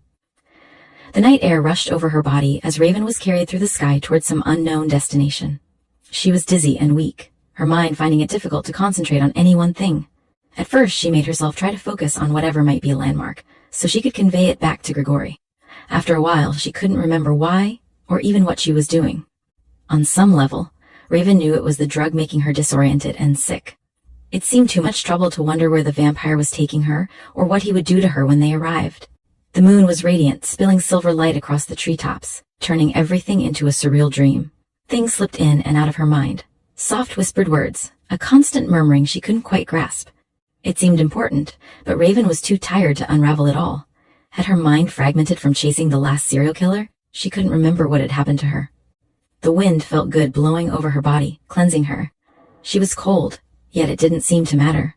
Lights danced, colors swirled, the sky sparkled brilliantly above her head. Beneath them, a large pool of water shone like crystal. It was all so beautiful, and yet her head ached abominably. "I'm tired," she found her voice. wanted to hear if she could speak. Perhaps she could wake herself up if she was in the midst of a dream. The arms tightened fractionally. I know. You will be home soon. She didn't recognize the voice. Something in her rose up to rebel at the closeness. Her body didn't like the feel of his against hers. Did she know him? It didn't feel as if she did, yet he held her as if he had a right to her. There was something slipping in and out of her memory that she couldn't quite catch. Every time she thought the pieces of the puzzle began to fit themselves together, pain sliced through her head so violently she couldn't hold the thought. They were suddenly walking together, out under the stars, the tree swaying and dipping gently, his arm around her waist. Raven blinked in confusion. Had they always been walking? No one could fly, that was absurd. She was suddenly afraid. Had she lost her mind? She glanced up at the man walking beside her. Physically, he was beyond merely handsome, his pale face sensually beautiful. But when he smiled down at her, his eyes were flat and cold, his teeth a flash of menace in his scarlet mouth that struck fear in her heart. Who was he? Why was she with him? Raven shivered and tried to draw away from the man with a slight, subtle movement. She was weak, and without his support, she might have fallen. You are cold, my dear. We will be home soon. His voice sent a ripple of terror through her. Distaste was rolling in her stomach. There was a gloating taunt in his voice. For all his seeming solicitousness, Raven felt as if a giant snake was coiled around her, its cold reptilian body and hypnotic eyes mesmerizing her. Her mind reached out, struggled to connect. He would come. Mikhail! She screamed in agony and fell to her knees, pressing her hands to her head, terrified to move, to think. Cold hands grasped her arms, dragged her to her feet. What is it, Raven? Come, tell me, so that I may help you. She despised his voice. It grated on her, sent shivers over her skin. There was power there, and a depraved, secret amusement, as if he knew exactly what was happening to her and enjoyed her suffering, her ignorance. As much as she loathed his touch, she could not stand on her own 2 feet and had to lean against his strong body. You need to feed, he remarked almost casually, but she sensed a hidden excitement in that statement. Raven pressed a hand to her stomach. I'm feeling sick. That is because you hunger. I have prepared a special surprise for you, my dear. A banquet in your honor. The guests have been waiting, impatiently for our return. Raven stopped walking and stared up at his cold, mocking eyes. I don't want to go with you. The eyes flattened, hardened. His smile was a parody, a soulless flash of fangs. She could see his receding gums, the lengthening incisors. He was not beautifully handsome, as she had first imagined, but foul and cruel looking. Raven, you have no other place to go? Again, he sounded slightly mocking, sickly solicitous. Raven pulled her arm away from him and sat down abruptly when her legs buckled beneath her. You are not... The name eluded her with an explosive burst of pain. Blood beaded on her forehead and trickled down her face. Deliberately, the vampire leaned down and ran his tongue coarsely along her cheek, following the path of her blood. You are ill, my dear. You have to trust me to know what is best for you. Raven forced herself to remain calm, to push aside the cobwebs clogging her mind. She had special gifts. She had a brain. Those were 2 indisputable facts. She was certain she was in grave danger, and she had no idea how she had gotten here with him, but she needed to think. She lifted her face to the moon so that it put blue lights in her long ebony hair. I'm very confused. I can't even remember your name. She forced herself to look and feel apologetic to appease him if he was capable of reading her mind, and she was afraid he was. What happened to me? I have a terrible headache. He offered his hand, his manner suddenly courtly, far more indulgent now that she was relying on him. You hurt your head. He drew her up, slipped his arm around her small waist. This time Raven forced herself to accept his touch without flinching. I'm sorry. I'm so confused. It makes me feel silly and afraid, she confessed, her large blue eyes enormous, her mind innocent and blank. I am Andre, your true life mate. Another stole you away from me. When I rescued you, you fell and hit your head. His voice was sing-song, hypnotic. True life mate. Mikhail. This time when the pain beat at her, she accepted it, allowed it to wash over her. It stole her breath and pierced her skull. She was careful not to allow any hint of the agony to show on her face or to spill over in her mind. Calling on every ounce of discipline she possessed, Raven focused her mind. Mikhail? Where are you? Are you real, I'm afraid? There was a familiar path, and she used it with ease, as if she had always done so. Little one. The reply was faint, far away, but very real, something to cling to in a world of madness. Who is with me? What is happening? She made herself lean on the tall man supporting her, kept her mind a jumble of confusion. She found it interesting that her mind allowed her to work on several different levels at once. Andre is a vampire. He took you from me. I am coming for you. Something was very wrong. It was all there, if she just reached for it. Raven believed that faraway voice, felt warmth and love enfold her in strong, protective arms. She knew that feeling, that voice. It wasn't quite right. You're hurt. How? Mikhail replayed the recent events in his mind for her. Raven inhaled, feeling as if someone had hit her square in the stomach. Mikhail? Grigori is turning into some kind of tyrant. I would not dare die. Memory was flooding in and she was terrified. She made herself compartmentalize her thoughts.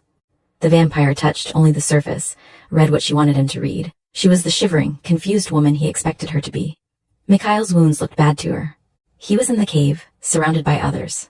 Grigori was working on the injuries, and Raven was certain he would put Mikhail to ground, and she would be left without a lifeline. Raven lifted her chin. The drug might have confused her momentarily, but she could do whatever she had to do. I can handle Andre. Do not worry about me. She used more bravado than she felt. All at once, she had to suppress a surge of relief. Memory, fractured as it had been, came back in full force under Mikhail's soothing mind touch. Mikhail or Grigori, or both would come for her, no matter what else was happening. Mikhail would plug up his wounds and crawl if that was what it took to get to her. You are very quiet, Andre startled her. I'm trying to remember, but it makes my head ache. They were at the top of a plateau. For a moment she couldn't make out the stone house built into the side of the mountain. It seemed to shimmer in the silver of the moon. One moment a mirage, then a distinct structure, then gone again. Raven blinked her eyes rapidly, taking in every detail, broadcasting to Mikhail. The trick was in not allowing the vampire to know she was thinking of Mikhail. It was Andre who punished her with pain when he knew her thoughts. Confused by the drug, she had been briefly under his power. Now she was simply sick and dizzy, and very, very frightened. Is this our home? She asked innocently, leaning heavily into him. We will remain here long enough to dine, my dear. There was that curious gloating she was coming to dislike intensely. It is not safe to remain longer than that. The other might pursue us. You must feed in order to be strong enough to escape. Deliberately, trustingly, she curled her fingers around the vampire's arm. I will try, Andre, but truly I am feeling sick. Raven took a step toward the threshold, felt Mikhail's instinctive protest. She stumbled unsteadily, fell just outside the door, and lay in a small forlorn heap. With an oath, Andre tried to yank her up, to push her inside. But Raven was limp, unable to move on her own. The vampire lifted her into his arms and carried her inside. The rock house consisted of a large front room and a hole in the far corner where a ladder led to a lower chamber. The room was cold and dank. Mold grew in the cracks. There was a table and a long church bench. Andre waved his hand to light several candles. Raven's heart stopped, then began to pound in alarm. Chained to the wall nearest the table, eyes dilated with terror, were a man and a woman. The two were dirty and in ragged clothing. Rips in the woman's dress and the man's shirt held the stains of blood. There were bruises on both of them, and the man had several burn marks down his right cheek. The vampire's smile was cruel and taunting as he surveyed his helpless victims. Dinner, my dear. Just for you. He set Raven carefully on the bench as if she was fragile porcelain. Andre slowly glided gracefully across the stone floor, his red, soulless eyes on the woman. He took his time enjoying her terror, laughing at her husband's impotent raging. As he yanked the woman free of the chain, the man struggled and threatened, cursed Raven. Andre dragged the woman to Raven's side, forced her to her knees, and held her still, one hand gripping her hair so that her throat was exposed. His thumb slid over the pounding pulse. Feed, my dear. Feel the hot blood pour into your veins, making you strong again. When you take her life, you will have such power as you have never known. This is my gift to you, infinite power. The woman sobbed and moaned with terror. Her husband pleaded, swore, fought the chains that bound him. Raven sat up slowly and pushed back her heavy fall of hair with a trembling hand. Andre could have seduced his victims, entranced them so that they welcomed death, but he sought thrills at the expense of human terror. The adrenaline, laced blood was addicting, intoxicating. Everyone seemed to be waiting for her reaction. She could feel Mikhail in her, still and motionless, raging that he was not there to protect her from such a terrible decision. Her large blue-violet eyes lifted to Andre's face, expressive, over-bright, as if she was on the verge of tears. Her hand slid soothingly up the woman's arm, She was extraordinarily gentle, trying to comfort without words. You doubt me. Why? What have I done? I honestly can't remember. I would never do such a thing, take a life like this, and neither would you. Why do you test me this way? Have I committed a crime I can't remember? Why would you be so cruel to me? Andre's face went dark, the red eyes changing to his normal dark brown. Do not be so distressed. Tell me, Andre. I can't bear not to know. Did the other one force me to do something you can't forgive? She bowed her head as if ashamed. Her voice dropped even lower. Take my life, Andre. Take your wrath out on me, not this poor, undeserving woman. I will leave if you do not wish my life bound to yours, although I have nowhere else to go. She met his eyes so that he knew she meant it. Take my life now, Andre. No, Raven. Then answer me, why this test? Is it because I'm not wholly like you? Because I can't go to ground or shapeshift? You are ashamed of me and wish to punish me. Of course not. Raven put her arm around the woman. I seem to recall, although I'm not certain, that you said you would hire reliable servants. Is this woman the one you spoke of? Suddenly her face clouded. Is she your mistress? She sounded near hysterics, but her hand was still very gentle on the woman's arm. No, no, the woman protested, but there was confusion and dawning hope in her eyes. I am not his mistress. That is my husband. We have done nothing wrong. Andre was clearly at a loss. He had taken Raven in a desperate attempt to save himself. If he forced her to kill, then she would become as dark and as lost as he. Something inside him shifted and turned as he stared down into the innocence in her eyes. The woman speaks the truth, Raven. She is nothing to me. A servant, if you wish her. His voice was lost and lonely, almost uncertain. Raven reached out for his hand. His mind was a masterpiece of evil, rotted and twisted, yet Raven felt sorrow for him. He had once been good, no different from Mikhail or Jacques, but in the dark isolation of his existence, he had turned down a wrong path. Andre desperately wanted to feel, to be able to face the morning sun, witness a sunset again. He wanted to look in the mirror and not see his receding gum line and the ravages left by his depraved existence. It was an impossibility. No true vampire could ever face himself in the mirror without experiencing tremendous pain. Raven was his only hope, and he clung to it. He wanted a miracle. Because she had been human, he had no idea of what she was capable or incapable of doing. Forgive me, Andre, if I have done something to cause you to doubt me, she said gently, compassion welling up so that she wanted to cry. She could not save him, even if she did not belong with Mikhail. No one could. He was far too depraved and bloated with his false sense of power, far too addicted to the adrenaline in a terror-stricken kill. She hated herself for deceiving him, but her life and the lives of the human couple clearly hung in the balance. His hand stroked her silky hair. I am not angry with you, my dear, but you are weak and need nourishment. The woman stiffened, her face a mask of fear. She stayed very still, waiting for Raven's reply. Raven looked confused. But I can't feed. Deliberately, she allowed Mikhail's name to shimmer in her mind, and then she was clutching her head in agony. I don't know why I can't think. I think the other did something to make me this way. Andre dragged the woman up by her hair. I will return in a few minutes. You see to it, Raven comes to no harm. His eyes were flat and cold. Do not try to leave this place. I will know. Andre, stay, Raven whispered, fighting for him in spite of herself. He swung away from her and sped out, away from the light, back toward the world of death and madness he was familiar with. The woman clutched at Raven. Please, let us go. He is evil. He will kill us, make us his slaves until our fear no longer amuses him. Raven pushed herself upright, desperately fighting dizziness. He will know. He can see in the dark, smell you, hear your very heart beat. The room was so cold and musty, smelling so depressing. The air itself was stale and told of death. With Raven's sensitivity, she could almost hear the screams of the countless victims who had been brought to this place, chained to the stained walls. She was every bit as frightened as the human woman was. Who are you? Monique Chancellor. That is my husband, Alexander. Why did you help me? Guard your thoughts, Monique. He can read them. He is Nosferatu unclean. The vampire.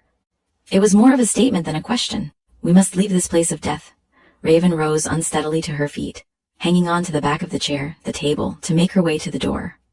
She stared up at the stars, gazed slowly over the landscape in each direction, taking note of every rock wall, the cliffs rising behind the house. She studied the dwelling itself, the windows, the doors, the structures of the walls, paid particular attention to the wide open spaces leading to the house. Please, please, the woman clawed at her. Help us, Raven blinked to bring her into focus. I'm trying to help you. Stay calm, keep out of his way. Draw as little attention to yourselves as possible. She closed the door, having accomplished what she had hoped to do. Mikhail and Grigory would know as much detailed information as she could transmit. Who are you? Alexander demanded suspiciously. He had pulled at his chain so much, she could see his wrists were raw. Raven rubbed her pounding temple, a growing nausea gripping her stomach. It isn't a good idea to have open wounds around him. She could smell blood, and her body, desperately weak, needed nourishment. Raven ignored the woman sobbing quietly in a corner and went to the man to see if she could find a way to ease his discomfort. As she bent to examine his wrist, his other hand whipped up to clutch a handful of her hair, yanking hard enough to bring tears to her eyes. He dragged her back against his chest so that both hands could grip her throat, fingers digging into soft flesh. Alexander, stop! What are you doing? Monique cried. Monique, get the key to these cuffs, Alexander ordered, his powerful fingers crushing Raven's windpipe so that the room began to spin. Raven could feel his fear, his frantic attempt to save his wife and himself. He was afraid she was a vampire, cruelly playing with them for some perverse enjoyment. Raven couldn't blame him, but his hands were squeezing the life out of her. Raven! The cry was close, a ripple of fury moving through her mind. Alexander's hands were torn from her throat. There was a loud popping noise signaling broken bones. He was slammed into the wall behind them, held so that his feet dangled helplessly 4 feet from the floor. Monique screamed as the air rushed from her husband's lungs. He began to strangle, his eyes bulging horribly. Release him, Mikhail. Oh God, please. I can't bear to be responsible for another death. I just can't. Raven sank to the floor, drew up her knees and huddled there, rocking. Please, she whispered aloud. Release him. Mikhail fought his killing rage, managed to suppress it enough to release the human from his mind assault. He hurtled through the air, tracking Raven easily. He was barely aware of Grigory keeping pace with him to his left, of Aiden and Byron slightly behind him, of Eric and Tien, and a few others struggling to keep up some distance behind. None of them mattered. He had hunted vampires over many centuries, and he had always felt a twinge of reluctance, of pity, perhaps. There was none now.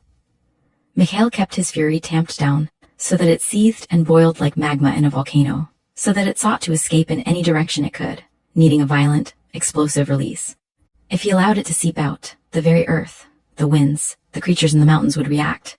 It would be a clear warning to the vampire. He felt no pain, and he was well fed. Grigory had seen to that personally. The combination of their ancient blood was powerful beyond measure. Even so, a spot of blood soaked through the white feathers on the owl. Instinctively, Mikhail shifted and circled to stay downwind so that any passing breeze could not carry that scent to the vampire. Into the night there came a cry of pure terror, evil laughter, a gloating triumph. Every Carpathian so tuned to the land felt the vibration of violence, the disturbance of power, the cycle of life and death. Raven, as psychically sensitive as she was, instantly found her mind drawn to the scene of violence. Break off, Raven, Mikhail commanded it. She pressed her hands to her temples. Andre was laughing, flinging himself from the branch of a tree atop a woman, attempting to crawl away from him. A smaller body lay crumpled at the foot of the tree, pale and lifeless where he had dropped it. The woman moaned, pleaded for her life. The vampire laughed horribly again, then kicked her away from him, only to force her to crawl back to him, begging to serve him. Andre! No, you cannot! Raven yelled it aloud, dragging herself up to stumble to the door. She ran into the night, spun in a circle to catch the direction. Weakness overcame her, and she fell heavily to lie immobile in the grass. Monique followed her, dropping to her knees beside her. What is it? I know you are not what my husband thinks. I know you are trying to save us. Tears were running down Raven's face. He killed a child, he is taunting the mother. He will kill her also. I can't save her.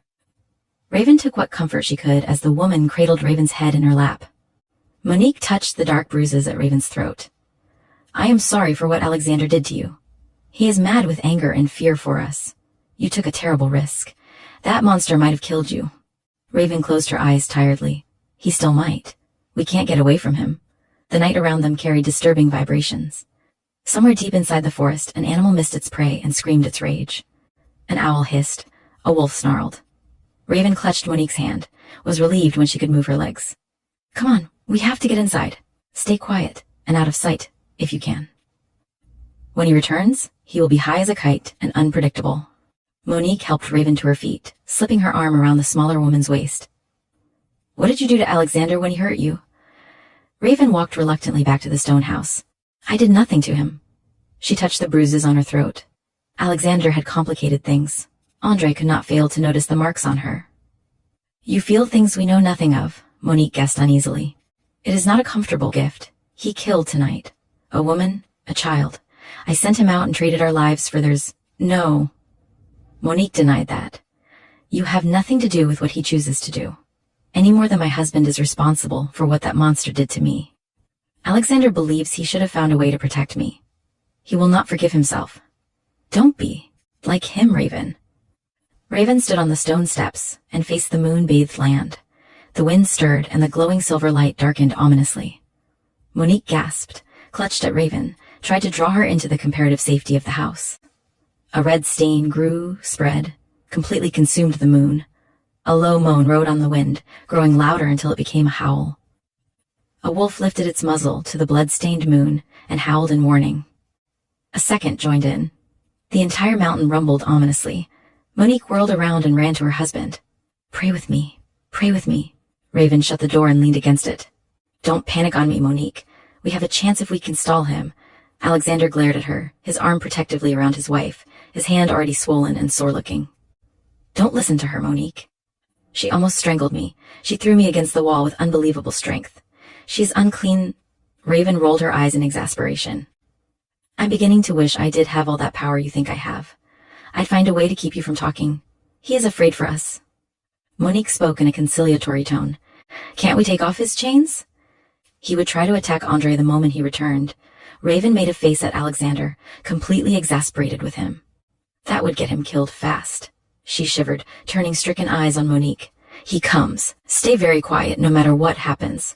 Don't draw attention to yourself. The wind outside howled, an eerie, lonely sound that faded away, leaving in its wake an unnatural silence. Raven heard her own heart beat in the void. She stepped backward just as the door splintered and cracked. The candle flames leapt, threw shadows on the wall, grotesque, macabre, then the lights were snuffed out. Come, Raven. We must leave now. Andre snapped his fingers, holding out his hand. The vampire's face was flushed with fresh blood. The glow of evil was in his eyes. His mouth was twisted with cruelty. Raven regarded Andre with large, accusing eyes. Why do you come to me like this? Tell me what is going on. He moved with blurring speed, and at the last moment, Raven remembered she too was capable of such feats. She felt his hot, foul breath, smelled death on him.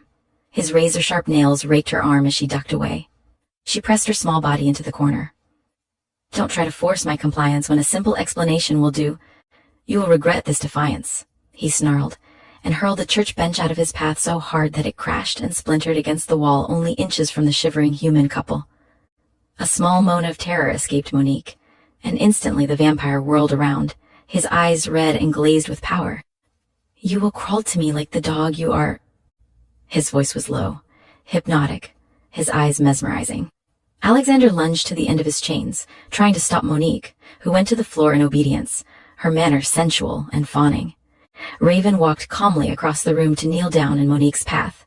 Hear me, Monique. Don't do this thing.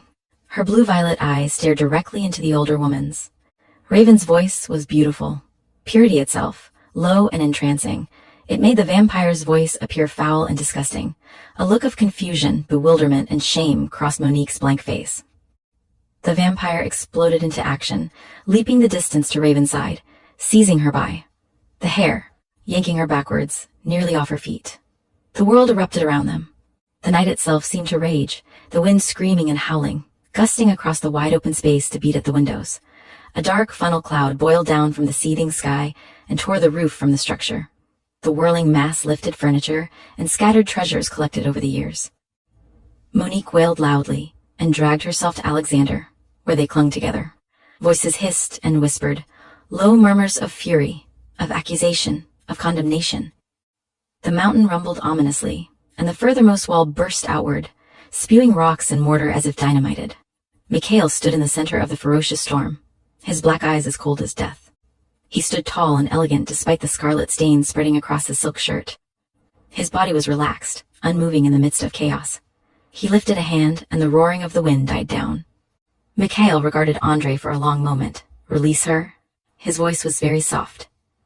but it struck utter terror in the hearts of all who heard him. Andre's fingers tightened convulsively in Raven's silky hair. Mikhail's answering smile was cruel. Do you wish me to force your compliance? So you come crawling to your death as you forced your victims? Andre's fingers spasmed and his arm jerked like a puppet's. He stared in horror at Mikhail, never conceiving of such power. Such mind control did not work easily on Carpathians. Come to me, Raven. Mikhail did not take his eyes from the vampire, holding him helpless with his mind alone. So great was his fury. He hardly required Grigori's mind merge to assist him. Dark Series 01, Dark Prince. One by one, the Carpathian males materialized, their faces masks of condemnation. Raven could feel the human couple's terror rising, approaching near madness. She staggered to them, wrapping her arms protectively around Monique. He will save us, she whispered to them. He is like the other, Alexander rasped hoarsely. No, he is good. He will save us. Raven stated the truth simply, with great conviction. Mikhail released the vampire abruptly. Andre looked around him, his mouth twisted sardonically. Does it take an army for you to go on the hunt? You have been sentenced for your crimes, Andre. Should I fail? The sentence will be carried out by another. Mikhail indicated 2 Carpathians with his finger and nodded toward Raven. His tall form emanated power and confidence. You are but a child, Andre. His voice was a pure tone, pitched low and velvet soft. You cannot hope to match one who has battled so many times. But I offer you the chance you have worked so hard to attain.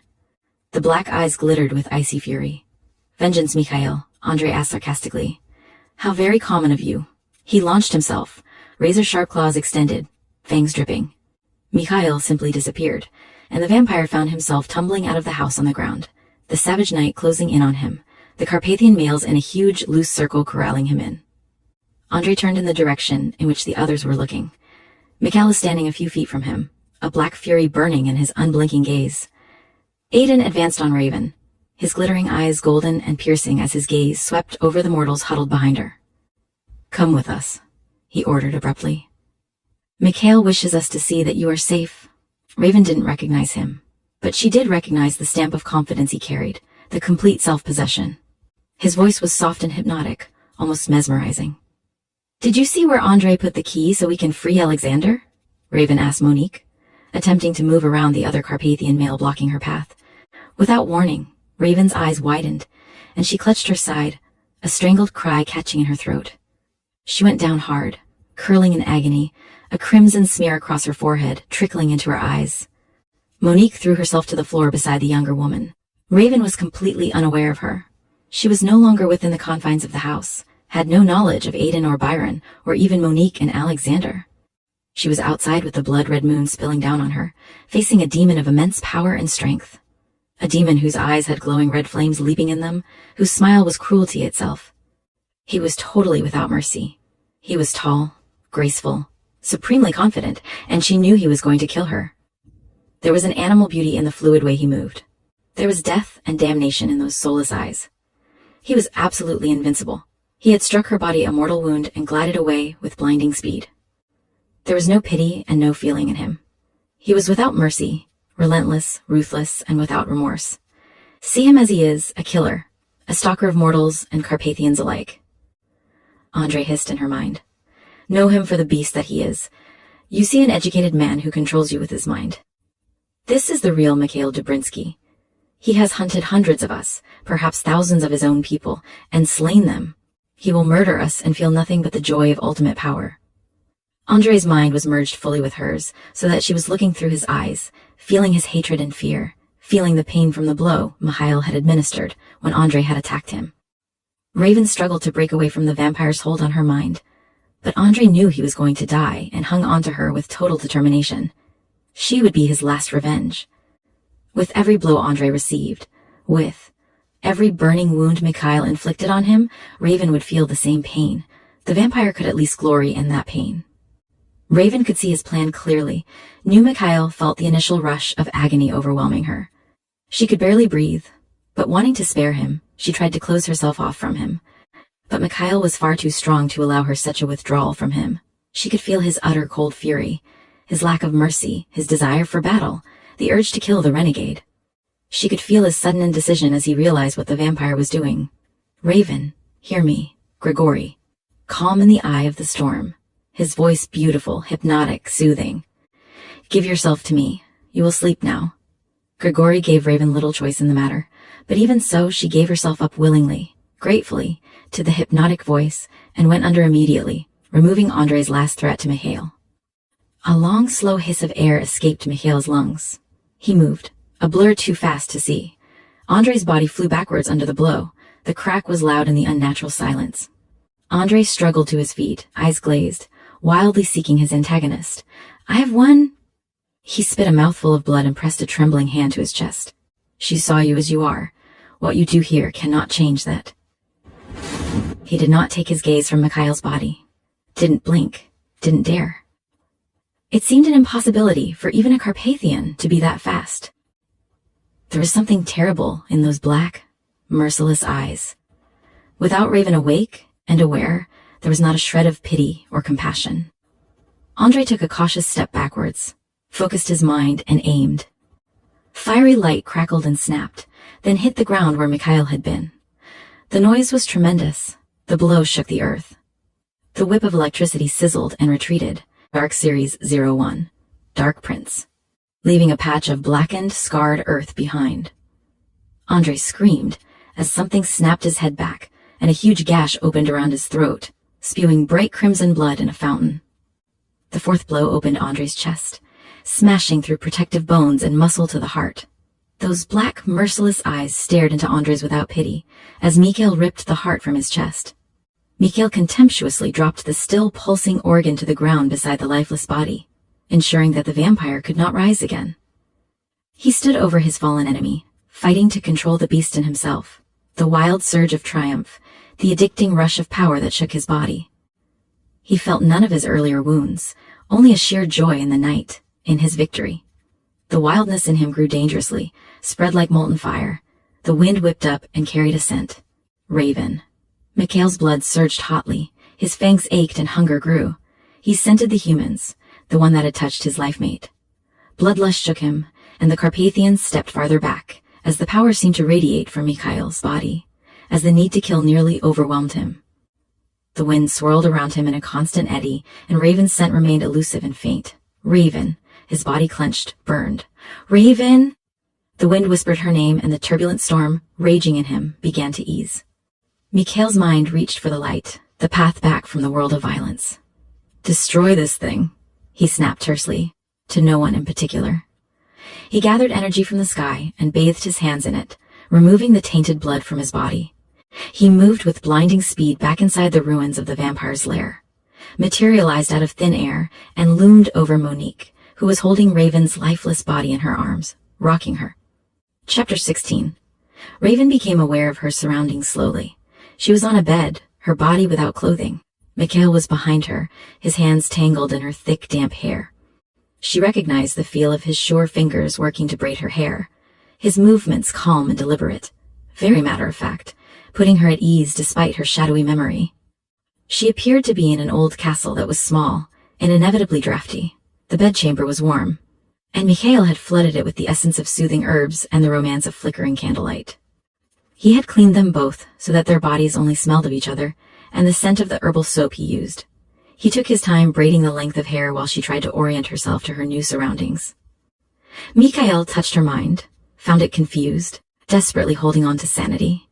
She was afraid of him, and even more afraid to trust her own judgment. Raven studied each corner of the room, each wall, every detail, while her heart pounded frantically, the sound loud in her ears. The room was beautiful. A fire glowed in the fireplace. Long, tapered candles emitted a light fragrance that mingled with the soothing scent of herbs. A well-worn Bible lay on the small end table beside the bed. She didn't really recognize anything, yet it was all strangely familiar. The quilt on the bed was thick and warm, the material soft against her bare skin. She noticed for the first time that she was naked. At once, she felt vulnerable and shy. Yet again, she felt as if she belonged here with him. Mikhail's hand slipped from her hair to the nape of her neck, his fingers massaging aching muscles. His touch was familiar, stirring alarming sensations in her body. "What did you do to Monique and her husband?" Her fingers twisted in the quilt.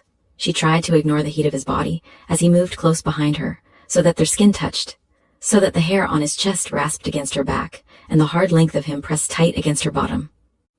He felt right. He felt a part of her. Mikhail placed a kiss on a bruise near her throat, then moved to stroke her leaping pulse with his velvet tongue. Her body clenched in anticipation.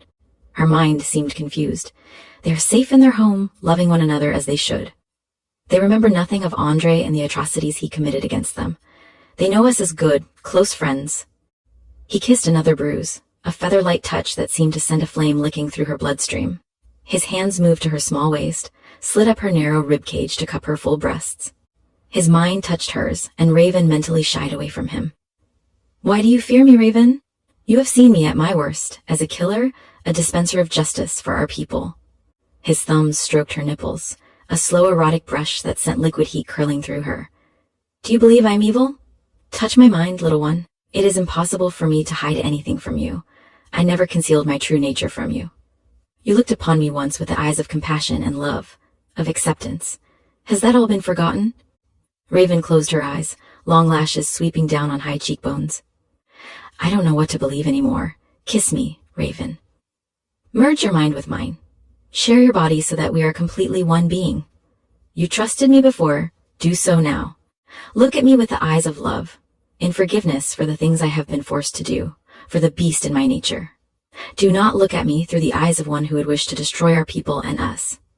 Give yourself to me." His voice was seductive, a black magic spell, his hands caressing every beloved inch of her satin skin. He had committed every hollow, every curve to memory. His body burned with need, and his hunger was rising, her hunger his. Very gently, so as not to alarm her, Mikhail pressed her slender body to the quilt, his muscular frame covering her smaller one like a blanket. She was so petite, so fragile beneath his exploring hands. "Why have you become my life, Mikhail? I've always been alone and strong and sure of myself. You seem to have taken over my life." His palms slid up the curve of her body to frame her face. "You are my only life, Raven. I will admit I took you from all you knew, but you were never meant to live in isolation. I know what that does, how desolate life can be. They were using you up. They would have destroyed you. Can you not feel that you are my other half, that I am yours?" His mouth drifted over her eyes, her cheekbones, each corner of her mouth. "Kiss me, Raven.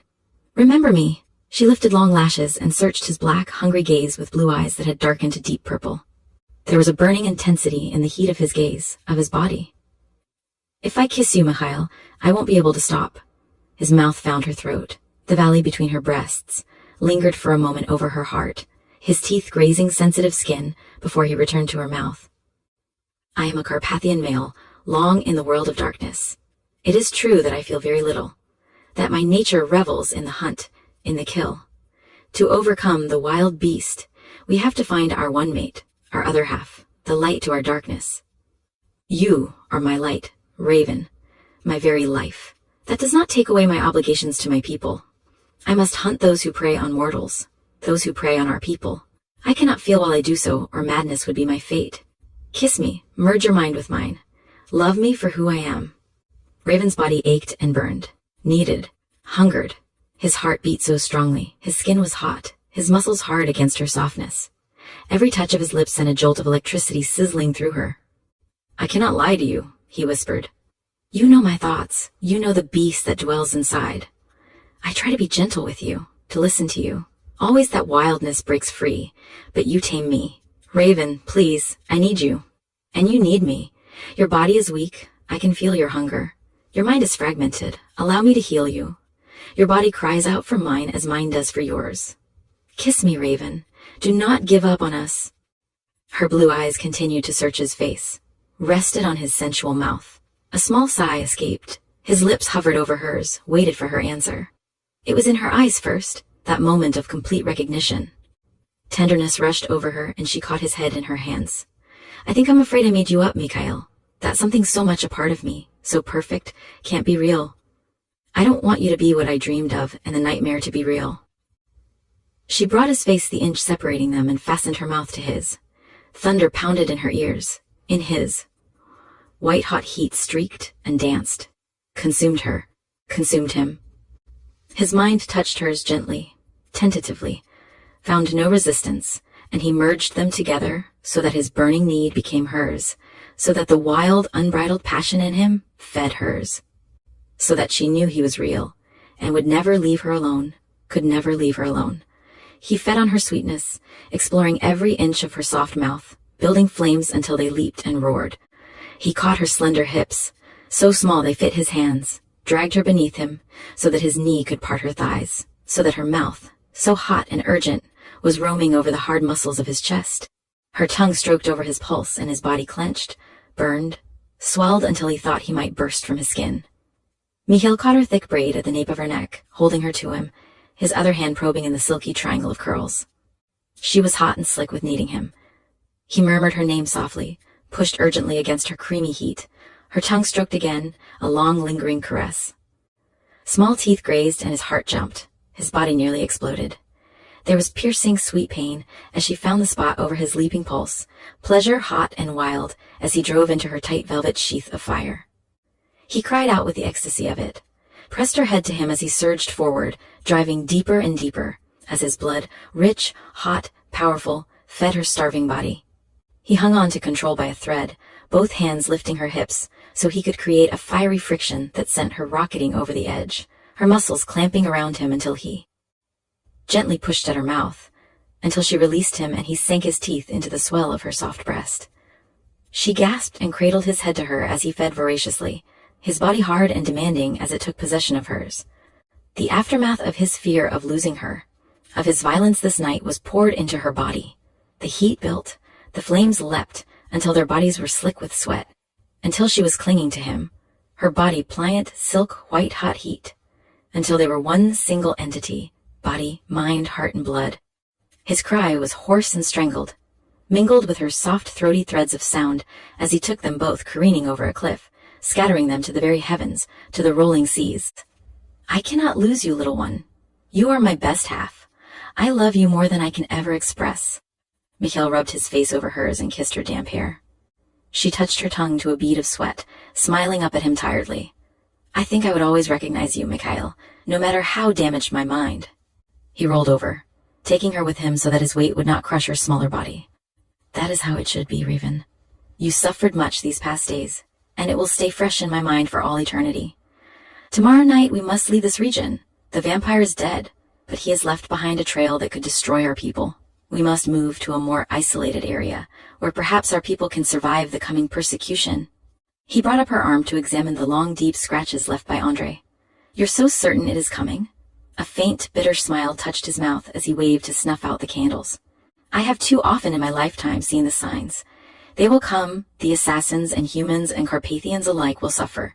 We will retreat for a quarter of a century, perhaps a half-century, give ourselves time to regroup. His tongue found the angry marks and bathed them gently with his healing touch. It was comforting and felt right to her. Her lashes drifted down, their combined scents lingering in the bedchamber, a soothing fragrance. I love you, Mikhail, all of you, even the beast in you. I don't know why I became so confused. You aren't evil. I can see so clearly inside of you. Sleep, little one, in my arms where you belong. Mikhail drew up the quilt, wrapped protective arms around her, and sent them both to sleep. It was a small group that gathered in the darkness of the tiny churchyard on consecrated ground. Jacques was wan and pale, his wound a raw scar still in the stages of healing. He slipped his arm around Raven's slender shoulders, swaying a little unsteadily. She glanced up at him with a quick, reassuring smile. Behind Jacques, Byron stood close to make certain his friend didn't fall. Off to one side, Aidan stood alone, tall and straight, his head bowed slightly. The churchyard was on the castle grounds, old, with exquisite ancient architecture, the chapel small but beautiful, stained glass windows and a high-rising steeple threw a darker shadow across the small graveyard. Scattered tombstones, angels, and crosses were silent witnesses as Mikhail waved a hand to part the welcoming soil. Out of respect, Grigori had fashioned a wooden box, intricately carved with ancient figures of reverence. He lowered the box slowly into the waiting arms of the earth and stepped back. Mikhail crossed himself, recited the burial ritual, and sprinkled holy water on Edgar Hummer's coffin. He was my friend, my guide when I was troubled, and he believed in the need for the continuation of our race. I never met a man, human or Carpathian, with more compassion or light in him.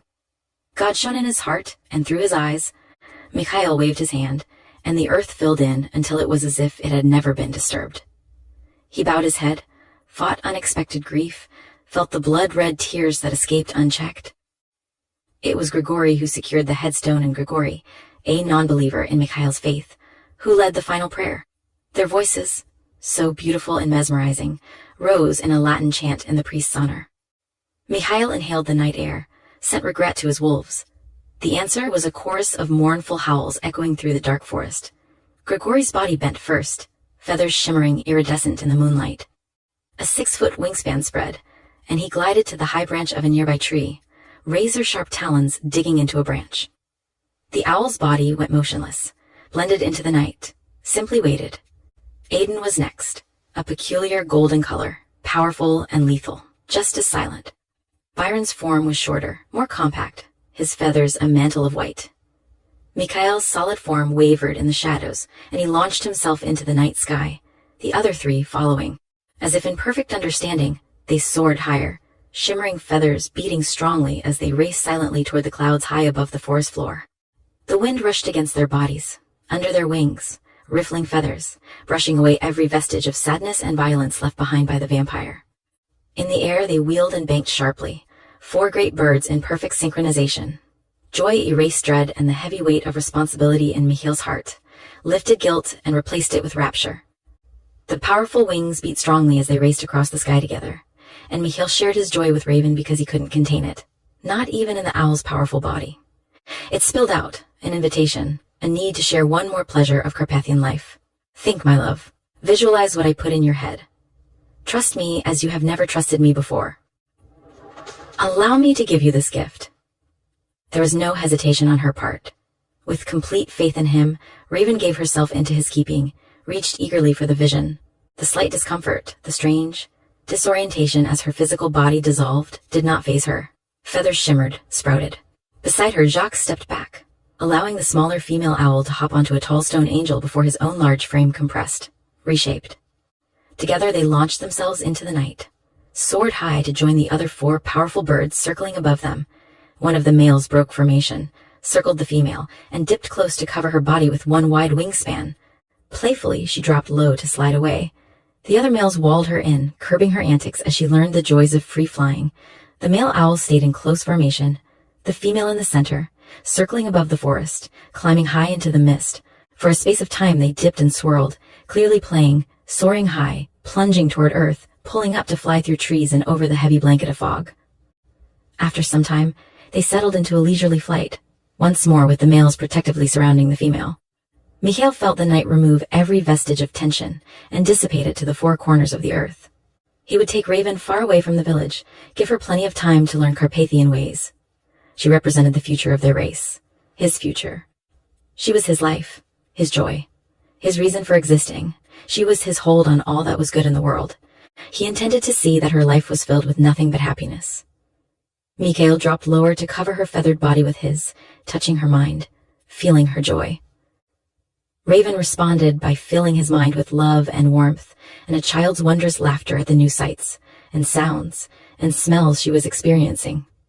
She raced him across the sky, her laughter echoing in all their minds. She was their hope for the future.